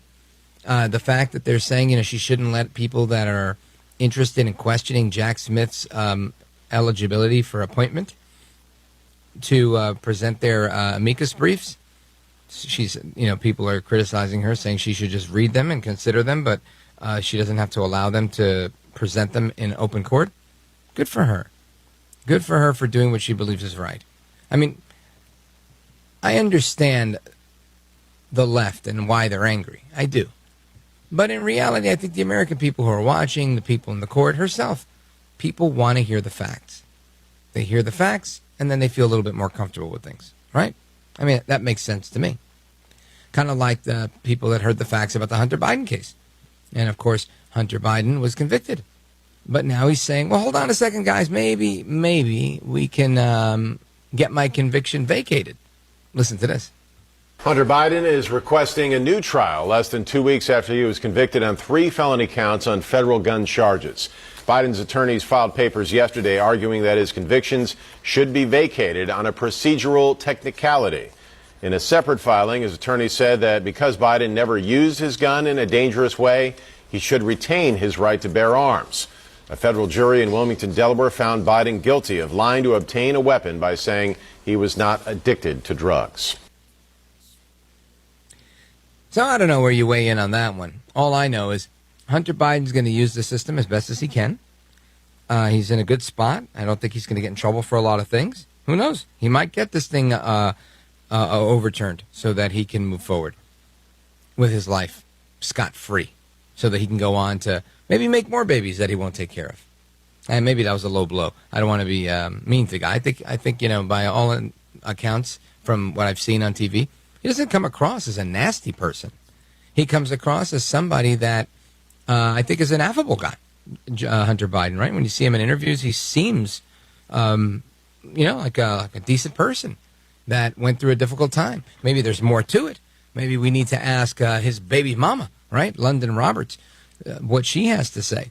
I know that she's got a brand new book out, and my intention is to speak with her in the next few minutes to get the scoop on what Hunter Biden's all about. I want to get inside the mind of Hunter Biden, what it's like. I want to know what it was like when I know it was described that when they met, he had paraphernalia, like crack pipes, open on his desk at Rosemont Seneca. And then, of course, they had their relationship stemming back to the strip bar. And I'm going to get some clarification on whether they met in a strip bar or did they meet in the office with the crack pipes. I don't know, but we're going to find out. And this is the same gentleman that they're hoping will be able to hold on to his Second Amendment rights. And I don't want to take anybody's Second Amendment rights away, honestly. I think Hunter Biden should pay the price that he's got to pay for whatever it is. And if that's the price, then that's the price. But I don't really believe that we should treat him or anybody else, honestly, less fairly than we would anybody else, because this is what they've done to Trump. And this is exactly what we don't want. We don't want a system of justice that's any worse today than it's ever been, right? We want to make it better, not worse. So stick around, folks. We're going to have this conversation with London Roberts. And, of course, your calls and more are coming up after that. Don't go anywhere. I'm Rich Valdez. This is America at Night with Rich Valdez. Call now, 833-4VALDEZ. That's 833-482-5337. 833-4VALDEZ. That's Valdez with an S.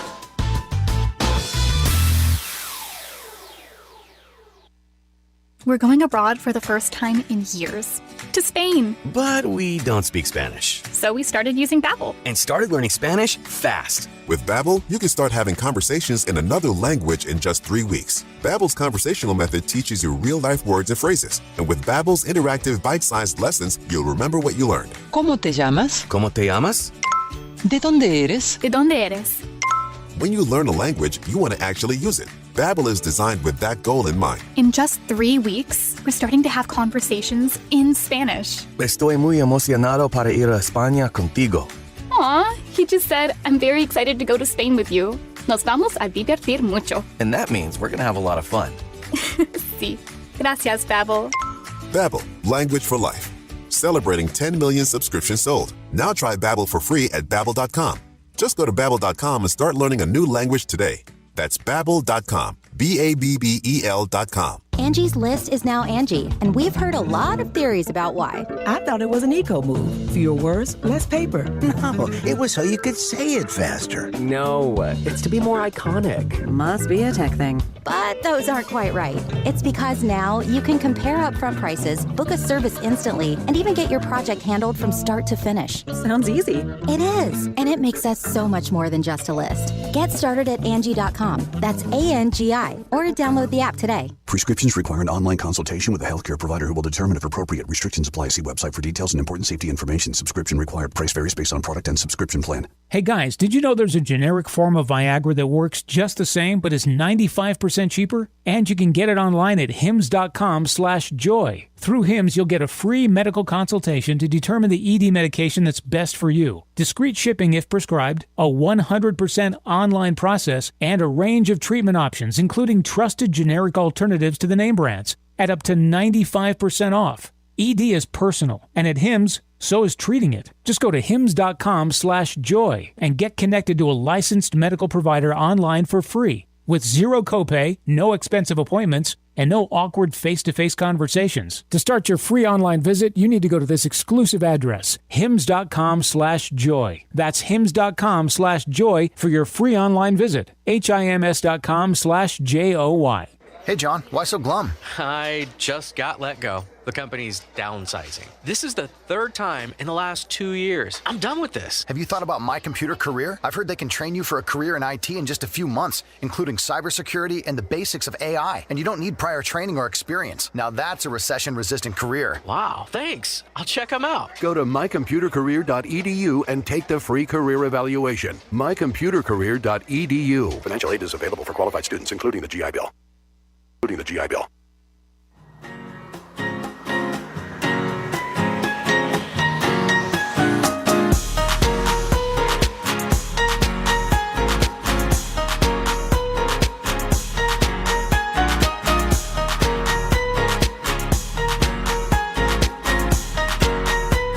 The best guests, the best opinions.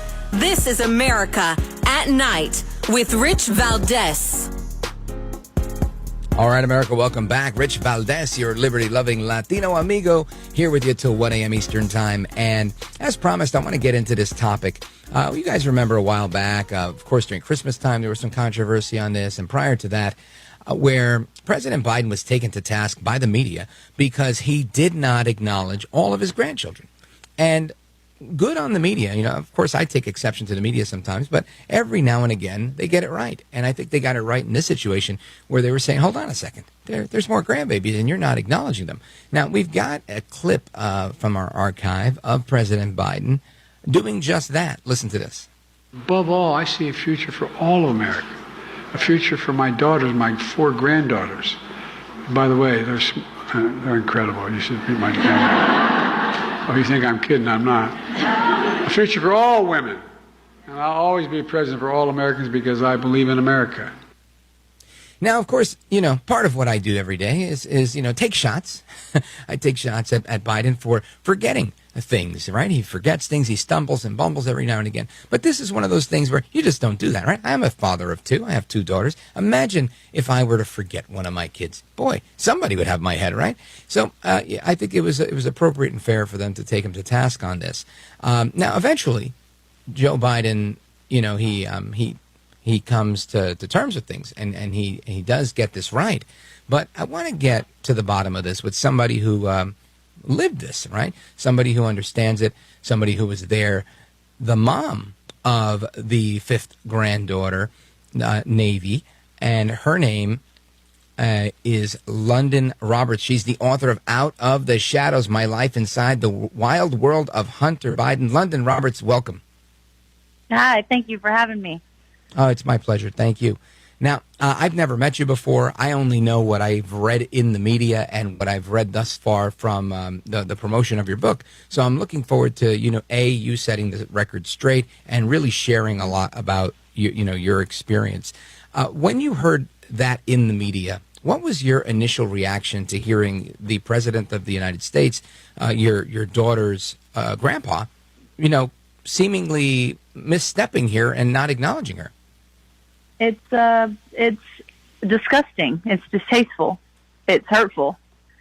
There's many words to describe it and many emotions that come with it, but no pleasant ones. You know, it's like you said, the media has put pressure on them for that, and that's something I think they rightfully should have. And sometimes the media does get it right, and that was an instance. Now, London Roberts, for everybody that's listening, and we've got listeners all across the country and in various time zones, so I want to introduce you to them, and I want you to really kind of just give us an idea of who you are, because all the media reports that we've gotten were Hunter Biden met some girl at a strip bar, and there's a baby, and everything's very obscure, but the reality is everybody here is a real person with a real story, and we want to know your story. That's true. You know, I was young, dumb, and naive, but you know, I didn't meet Hunter at a strip club. I actually met him at his consultant firm, Rosemont Seneca, and that was the first night that I met Hunter and got to know him, and we built a relationship for over a year before I got pregnant, on and off. So yes. Now you were I've there been seeing him for months before it for came out in the business, media or that you were he just was hanging out, out. happened to be at the office? There was a sort of gathering, like an after-party type gathering with a few people there. Got it. And I was invited by a friend who was invited by a friend, and I didn't know who Hunter was at the time. until I ran into him there and had a conversation. Got it. So, all right. So you meet him. Right. You guys are dating. You're in a relationship you said for about a year before the baby gets introduced. Do things change when you have the baby, or when you become pregnant? Yeah, things definitely change, when I become pregnant, because on and off, I tell in the book, the first few chapters are about our relationship, from the night we met to these wild, crazy stories, and Hunter being larger than life, and, why I fell for him, the things that, made me fall for him, and who he was, who he portrayed to me that he was, despite his addiction and his demons that he was battling at that time. And then there's a turn when I tell him that I'm pregnant, because within, at first when I tell him, he's completely supportive. I tell him, I go out to his house that he was renting in Annapolis, Maryland at the time, and I tell him to his face that I'm pregnant, and he knows it's his, and he's going to be supportive, and whatever decision I make, he'll support that, and he will be there no matter what, financially, emotionally, mentally, whatever it took, he was going to be there. And then over that next month, that just kind of kept fading and fading. He became more distant and more distant until he was completely absent. And that's when I came home to Arkansas, and I carried our child by myself. And I had a baby. And I had not talked to him again until a year ago, and our daughter will be 6 in August. Wow. Well, she's gorgeous, by the way. I'm looking at the cover of the book. Thank you. Beautiful baby girl. And let's unpack that first part of the book, if you don't mind, before Navy is born. The wild side, the craziness, right? And you meet this person that's larger than life. Because I think that's what people really are interested in knowing this. At least I am, right? I realize that Hunter Biden is I'm guessing, a very charismatic guy. His dad was vice president. He's president. And he seems like, honestly, my thinking of him is he seems like a nice guy, a funny guy, a very affable guy that that you'd want to hang out with, despite whatever issues he has, or despite my differences in politics with his dad.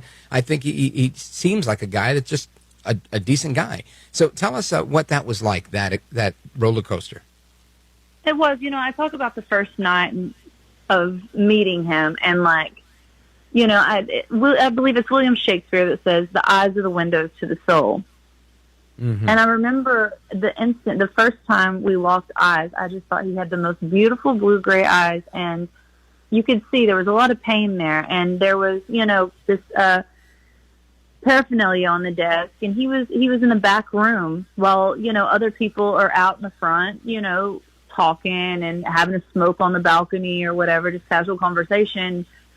Hunter's in the back room. His demons kept him back there in the dark, and I just walked right in, and we talked, and he was very, like you said, very charming. He was like the silver-tongued devil. It was, very genuine, and he has this way of making everyone feel as if they mattered. He came off, hey, how are you? He wants to know about me. He wants to know what I'm doing, where, everything. And he wants to keep the spotlight off himself. And, I start to get to know him, and we start hanging out and going places together. And I remember at one point I just asked him, I said, how do you do it? Like, how do you attract people? You're like a magnet. You come into a room, like, people want to get to know you. You just, suck people in. Like, they want to get to know you. How do you do it? And he's like, it's easy. Like, it's not some hard task. You just treat people how they want to be treated. Like, that's it. And I think about that to this day, because it was like, I doubt he would have wanted to have been treated like that during his pregnancy if he ever got pregnant, I can assure you. And I doubt that he would want to be treated the way that his daughter gets treated. Yeah, now let me ask you about that. Do you think that was him being a bad guy, or do you think that he was forced into a situation where he needed to be a bad guy? And I'm not making excuses for him. I'm just really trying to figure it out. No, I completely understand that. And I'll be completely honest. I think in the beginning, I think it was his addiction. And, like I talk about throughout the book, there's a chapter, where I thought that this demon had won and taken him in. I thought he was going to die, and his life was in my hands.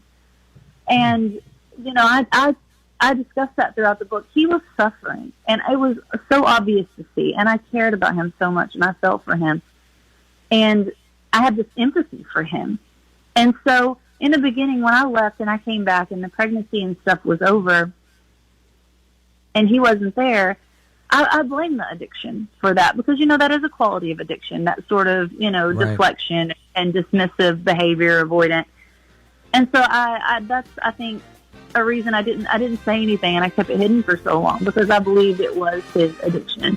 But right. London Roberts, hang on 1 second. We're going to continue with you straight ahead. Folks, we're talking to London Roberts. She is the mom of Navy, Hunter Biden's daughter. The book is Out of the Shadows, My Life Inside the Wild World of Hunter Biden. Folks, are coming right back with London Roberts. Don't go anywhere. I'm Rich Valdez.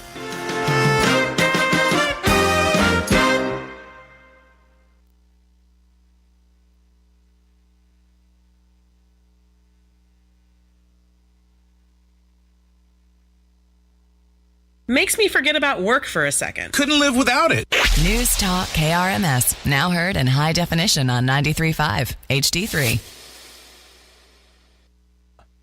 Eric was way behind on his taxes. I owed a lot of money to the IRS, almost $15,000. I tried to make payments. The IRS wasn't satisfied with Eric's efforts, so they came after him full force. They're coming to put a lien and a hold on all my income, my home, my car. I was just overwhelmed at what to do. Then Eric called Optima Tax Relief. When Optima Tax got involved, the calls would stop, the threats would stop. It was easy like 1, 2, 3. Optima Tax Relief is A+ rated by the Better Business Bureau, and their team of expert tax professionals took care of Eric's problem. I owe $15,000, and now my debt is clean. I don't owe anything. Take Eric's advice. If you have a tax problem, you need to call Optima Tax now. Call Optima Tax Relief for a free consultation. 800-343-6460. 800-343-6460. 800-343-6460. Optima Tax Relief. Some restrictions apply. For complete details, please visit OptimaTaxRelief.com. Tuning in and listening to the news, hearing what's happening with local views across the country or in my town. I tune in to find out what's going down. Hey, hey. Local radio, local radio. Reports from Osage Beach Fire also describe the scene as chaotic and indicate that there were at least 11 other people on the boat. With some and we are getting word of a plane crash near the Grand Glaze Airport. According to air radio traffic, the plane apparently crashed towards the end of the runway. Numerous witnesses at the scene indicate the firework exploded near the guests of the event, shattering glass in numerous vehicles and even setting off the airbags of a fire truck. Local radio, local radio. 10-5 touchdown! And the Lakers are on the board! 4 years behind bars after pleading guilty to a charge of abandoning a corpse in Camden County. In the next half hour, it's Captain Bob May with our weekly lake report. Make sure you join us tomorrow. Secretary of State Jay Ashcroft and Representative Don Mayhew. Well, when we've had a local emergency or something in our community, where do you turn for information? You don't turn to the out-of-town stations that are trying to send their crews down out of the metros. We're in a rural area. It's our local radio. It's our local reporters. It's people you know, and they're connected to the community. Local radio, boosting our businesses into the sky. Thanks for listening.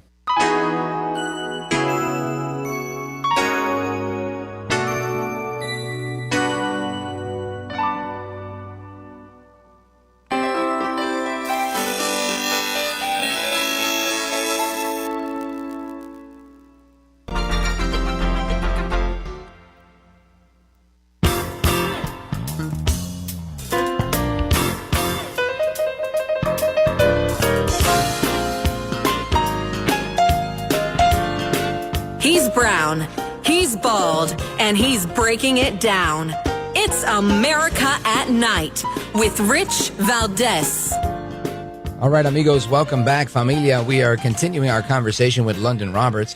She's the mom of Navy, and Navy is Joe Biden's granddaughter, Hunter Biden's daughter, the daughter that they failed to recognize for a little while. And we were just discussing whether or not this was something that was part of the addiction. Was it just Hunter being a D-bag? Was it, what was it? Because honestly, I've never really met somebody that just outright says, no, that's not my kid, unless, there was some sort of paternity dispute. And especially people that have means, right? People that are, the first family of the United States. It just seemed very odd that this would happen. But London Roberts is sharing her story in her tell-all book, Out of the Shadows, My Life Inside the Wild World of Hunter Biden. London Roberts, you were telling us that you chalked it up to his addiction, that he didn't acknowledge this because of his addiction. Continue. I did. I put that he, the abandonment during pregnancy and all those things, the avoidance, I chalked that up to his pregnancy. But then, it was later on, and Joe starts running for president or whatever. They were campaigning or something. And, now we're hearing that there's a sober hunter. And if there's a sober hunter, why is he not taking accountability? And so I want to say that the hunter I knew is still the hunter that's in there. And if that's the case, I would hope that this had to do with, something he had to do to some PR or whatever it was. The hunter. Right. Somebody's saying, hey, look, this isn't going to help the campaign. You got to keep this thing under wraps. But if that were the case, then maybe he should have sent some money and he should have said, look, I can't really be public about this, but I got to take care of you guys. Did that happen? Not necessarily. What I don't understand is what PR would tell them to not embrace a child. Right. Yeah. Even it if doesn't it's one seem out like of good wedlock, politics to me. Right. Because the minute it somebody doesn't finds out really you're make hiding a sense. child, you're going to look like a really bad person. Yeah, I don't know. I can't explain the behavior and what I think. I've gone through different emotions and different thought processes, and I don't know. I can't explain that behavior. Yeah, well, I just want to say I'm sorry you went through this, because I can't imagine, I have two daughters, and I can't imagine either of them ever going through something like this, and you're handling it like a champ, and I'm sure Navy's a champ as well. My pleasure. So you're now, you've been together for a year, you've had this 9-month pregnancy, out comes this beautiful baby girl, and where does the story go from there? I actually hear a few months later that, it's been said that he's sober, but after Navy's born, he reaches out to one of my friends, and he talks to her, and he ends up telling her, he's like, how do I even know if this child's mine? And she was like, no, Hunt, this child is yours, and you're not going to get away with avoiding it to me. And he's like, I know, you're right, I'm just saying, I'll take responsibility, blah, blah, blah. And, goes on his way, charming. And when she called and she told me that, I knew that he wasn't going to take accountability, and he was going to put this off. And whether he was sober or not, something which at the time she had met with him and he was not sober. And so, again, I'm still chopping it up to addiction, but I'm also getting angry because it's been so long, and I've done this on my own. I've been through so much just to do this. And I was mad. I was very angry at that point, and I wanted him to take accountability because, you have a child that deserves the world, and then someone that just dismisses her and acts as if she doesn't exist. After he laid there and cried, saying he could never have a child on this earth, that he would not be in its life while I was pregnant before I left. He laid on the floor in the fetal position saying that, but yet he can't be in her life, and nor will he take accountability. What was the context of that? Was this like were you leaving? Was he leaving? No, I was having an ultrasound. Remember, he said he'd be there for me, and so I was having an ultrasound for the heartbeat, and he didn't show up. And I went by myself, and I listened to it by myself, and I sent the recording to one of our mutual friends who let him listen to it, and he said he wanted to, and when he did, I think it made it real for him, and he just kind of broke. And he laid on the floor in like this fetal position, crying, saying that he would not, have a child out there, that he could not be in its life. But, he was in a dark place, and he knew that. And he knew, bringing a child into that was disastrous, and he didn't want another scandal, and there was so much that, came with that. And so I think he was just at that breaking point, and that's when, I became a burden. I became a scandal. Now, before you became a scandal, you were a girlfriend and a friend of his and someone confidant, and you guys, had this baby together. And help us understand, let's talk a little bit about who you are, your background. What are you doing with yourself at this point? Are you, is it just the work in the bar? Is there something else? I know you were in grad school at one point. What's the whole picture? Yeah, I'd come to D.C. initially for CSI school at GW, and then, I talk in the book to be a crime about scene kind of investigator? Yes. And then, I talk in the book about where it goes from there and working for Hunter and, doing starts off, just doing little odds and ends and as kind of assistant type work, and then stepping into a professional position. And yeah, I was somebody that he trusted as well, which brings me into, Hallie had told me at one point that Hunter was somebody or I was somebody that Hunter trusted, and that didn't happen often. So when I got pregnant, I felt like I had let him down. I had become another scandal, and Hunter was known for those. And that he felt so bad for being this disappointment, he felt like, to his family. And once I became another scandal, it broke my heart. I thought I had let him down. Now, what's your relationship with Hallie Biden? I don't have a relationship with Hallie Biden. I've just met her a couple times. I see. Okay. So, all right. So you're trying to make this life as a crime scene investigator. You're doing your thing. You meet Hunter. You're in and out of this relationship with him, trying to give him the benefit of the doubt. It seems like he cares about you. You care about him, and you're trying to make sense of it, and you're even enabling a little bit, right? You're like, oh, it's got to be the addiction. He's not really a bad guy. And again, I've never met Hunter Biden. But from what I've seen in the interviews I've seen, he seems like he's an affable guy that was likely taken in by addiction and by his own family, right? Because of the politics of it, it's a massive thing. Even if you're a nice guy, you're involved in this thing that's very big. And I get that. I'm not making excuses because I think it's shameful to do what was done here. But I'm trying to make sense of it from a very humanistic perspective and to get the story. And I get it. And now, what's the next step? You're like, hey, I got this kid, and he's like, no, but I know, but I'm not knowing. And is he not in touch with you? Is he in touch with you? Nope, he is not. But he is actually in touch with two of my good friends, and two mutual friends of ours. And he continues to talk to them. At one point, he tells one of them, that he's sober, and another one, he arranges to come see him, and he's not. It's back and forth still. Right. And he's in a tough spot. There was just a lot of things going on, and I filed the paternity suit because it seemed as if, he it was the right not thing to do at that point, right? That's his child, and the child deserves her father or for him to be accountable. Hold on one second. I'm going to take a quick pause here. We're going to come right back. Folks, we're on with London Roberts. She is the author of a tell-all memoir about the tumultuous relationship with her and Hunter Biden. The book is called Out of the Shadows: My Life Inside the Wild World of Hunter Biden by London Roberts. London, hang on with us. We're coming right back. Folks, I'm Rich Valdez. This is America at Night with Rich Valdez. Think about it. How prepared are you for the unexpected? Emergencies strike without warning, and we all know something big will be thrown at us soon. Being prepared makes all the difference. This means having a reliable food supply stored to use during tougher times. That's why at My Patriot Supply, we sell thousands of our 4-week emergency food kits every week. Each kit is packed with delicious, easy-to-prepare meals that provide over 2,000 calories per day.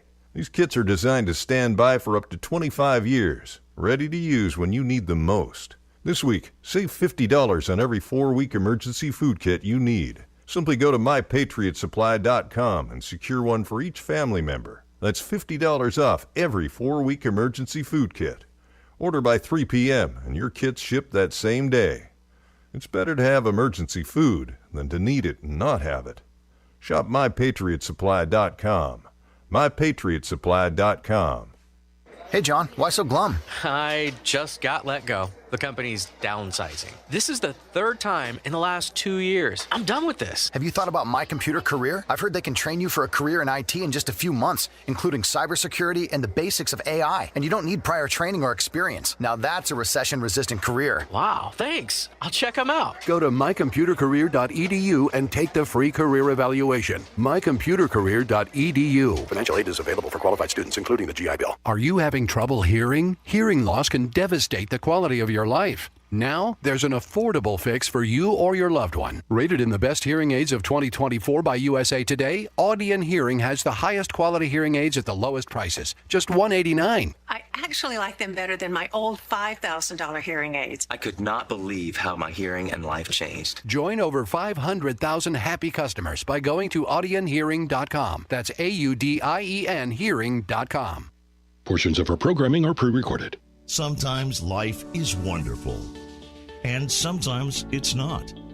Cherish the good, but always be prepared for life's challenges. At Private Healthcare, we provide the peace of mind you deserve. With Private Healthcare, you'll get the coverage you want and healthcare you need. If your employer doesn't supply healthcare coverage and you don't qualify for Medicare or Medicaid, you need to give us a call right now. Private healthcare is private health insurance for ages 65 and under with medical, dental, vision, and even prescription coverage. When life comes at you unexpectedly, you need to be ready, and health insurance is your financial safety net.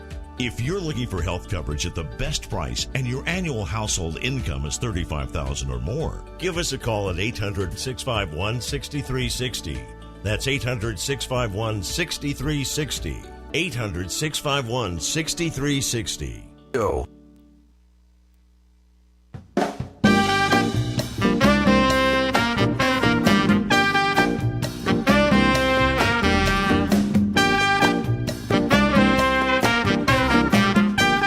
Rich Valdez, who again will do a fine job, and I know you'll enjoy listening to him. This is America at Night with Rich Valdez. All right, amigos, welcome back. Rich Valdez with you straight till 1 a.m. Eastern time. And you've heard the term baby mama drama, but in this situation, I think it's more like baby daddy drama, right? Because you got Hunter Biden failing to step up to his role as a father and do the right thing for his new baby, Navy. London Roberts is the baby mama in this situation, and she's, in my opinion, being incredibly patient, incredibly kind, and incredibly graceful with him, giving him the benefit of the doubt time and time again through mutual friends, getting cut off, all of that, and everything else. But she files a paternity suit because the child deserves her father, and he has to be accountable. London Roberts. Yes, and, you know, I take him to court to do a DNA test. And that's, you know, the media, like you had said earlier, sometimes the media gets it right. And the media put pressure on him a lot. And my attorney did, too, through the media. It's like, you know, if this child isn't yours, take the DNA test. Right. And for the first time in a long time, you know, I told my attorney, I said, listen, I don't want the DNA tampered with. I want both samples put in that machine, and I want your eyes on it the entire time. I don't care if it takes 3 days. And he was laughing. And of course, you know, they found a facility that only did, it was like a 5-hour turnaround. We'd have the results in 5 hours. And Hunter said that he'd pay for it as long as the results were his. So of course I didn't bring my checkbook because there was no reimbursement that was going to happen. And when I walked in, I told my attorney, I said, let Hunter and his attorneys know that after these results, he has 7 days to tell his family the truth. And the DNA test, of course, you know, came back as was. And, you know, here we are. Paternity was established, and that was the first time I was able to breathe. But, you know, there was still no acknowledgement, still no accountability. It's as if, like, that didn't exist. It just got tossed to the side that you have this child in Arkansas with 99.9% certainty it's yours, and you just don't acknowledge her. But you are, you know, your family's all over the place together, you know, going on vacations and so entwined, and you're leaving one out. Now, London Roberts, I know one of the stories that I saw here in the few minutes that we have left, I think we have about 2.5 minutes, is a story where it says you grabbed 2 guns and was certain about fatally shooting an MMA fighter. Tell us about this.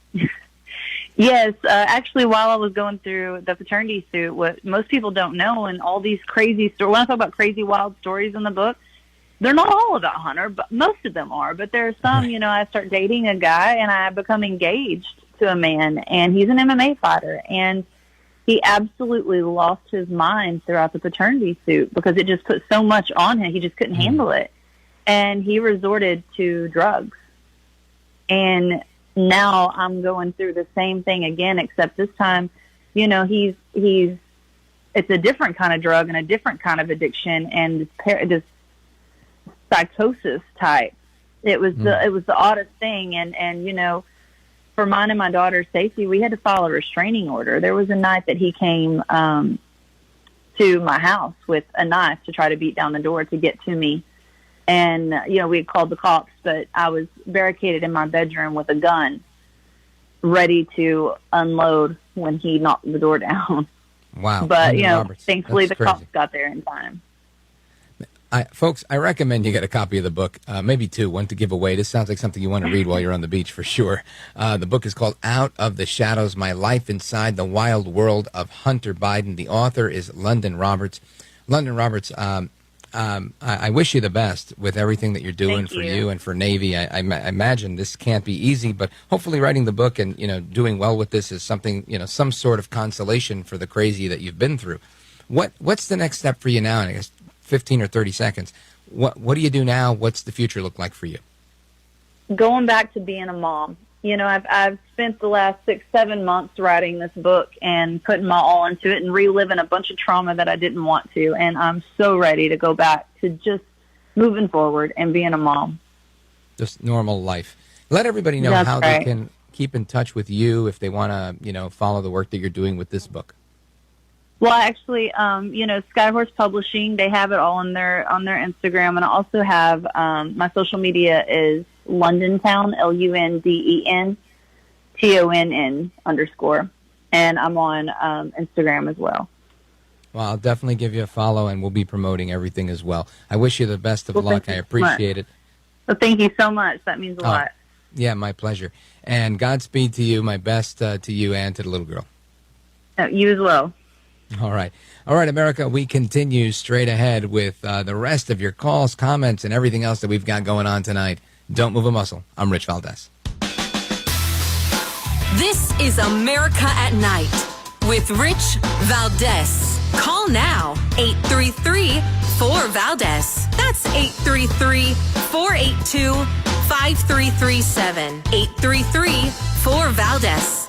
That's Valdez with an S.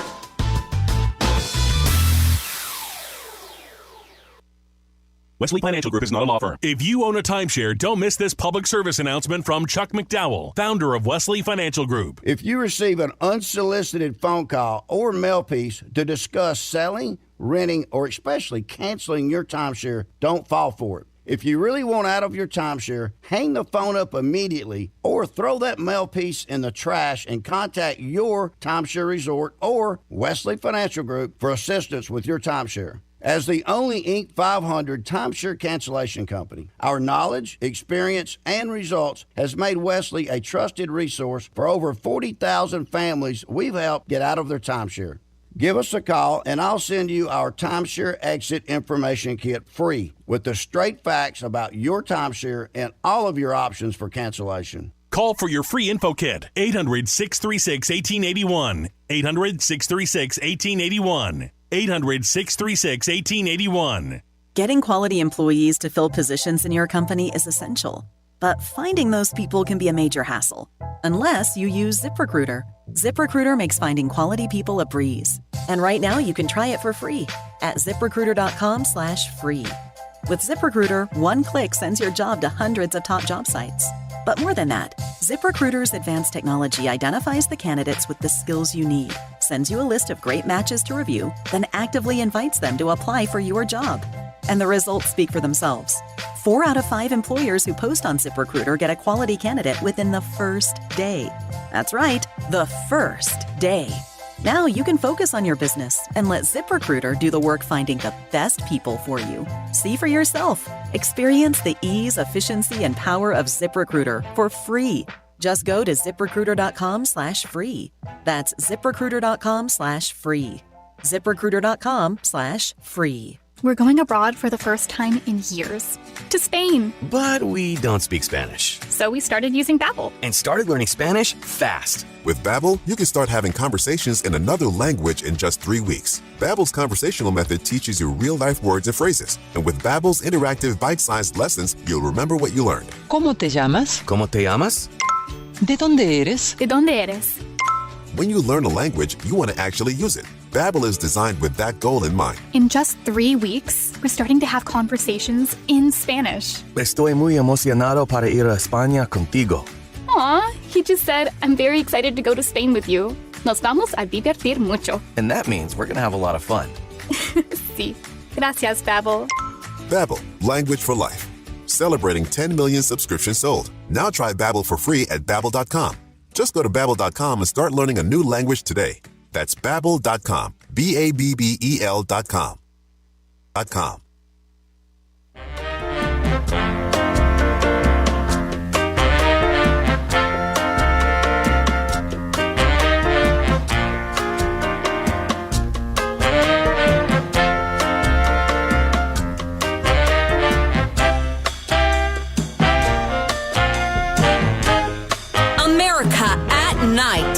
With Rich Valdez. Ceasefire now! Ceasefire now! Ceasefire now!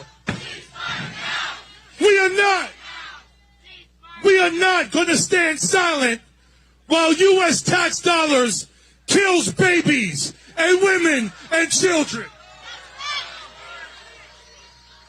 My opponent supports genocide.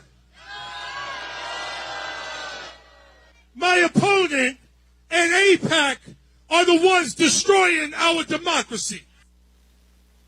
That is Congressman, I should say, soon to be former Congressman Jamal Bowman from New York, 16th District. He lost his primary today. That's right. He was doing that whole rally with AOC, Bernie Sanders, all the other crazies that attended that. That was all to get people out to vote. And Jamal Bowman has become the first member of the squad to lose the 2024 primary as Democrats are divided over Israel. That's some breaking news, happened about an hour ago. Jamal Bowman loses his primary. Someone else will be running for his seat in November. Big deal, right? Big deal. Now, he was beaten up on AIPAC and this and that. Well, AIPAC, the American Israel Public Affairs Committee, they're a pro-Israel lobbying group, and they support both Democrat and Republican candidates. They spent millions against Bowman. He was talking all that jazz, and they came at him, and they gave more than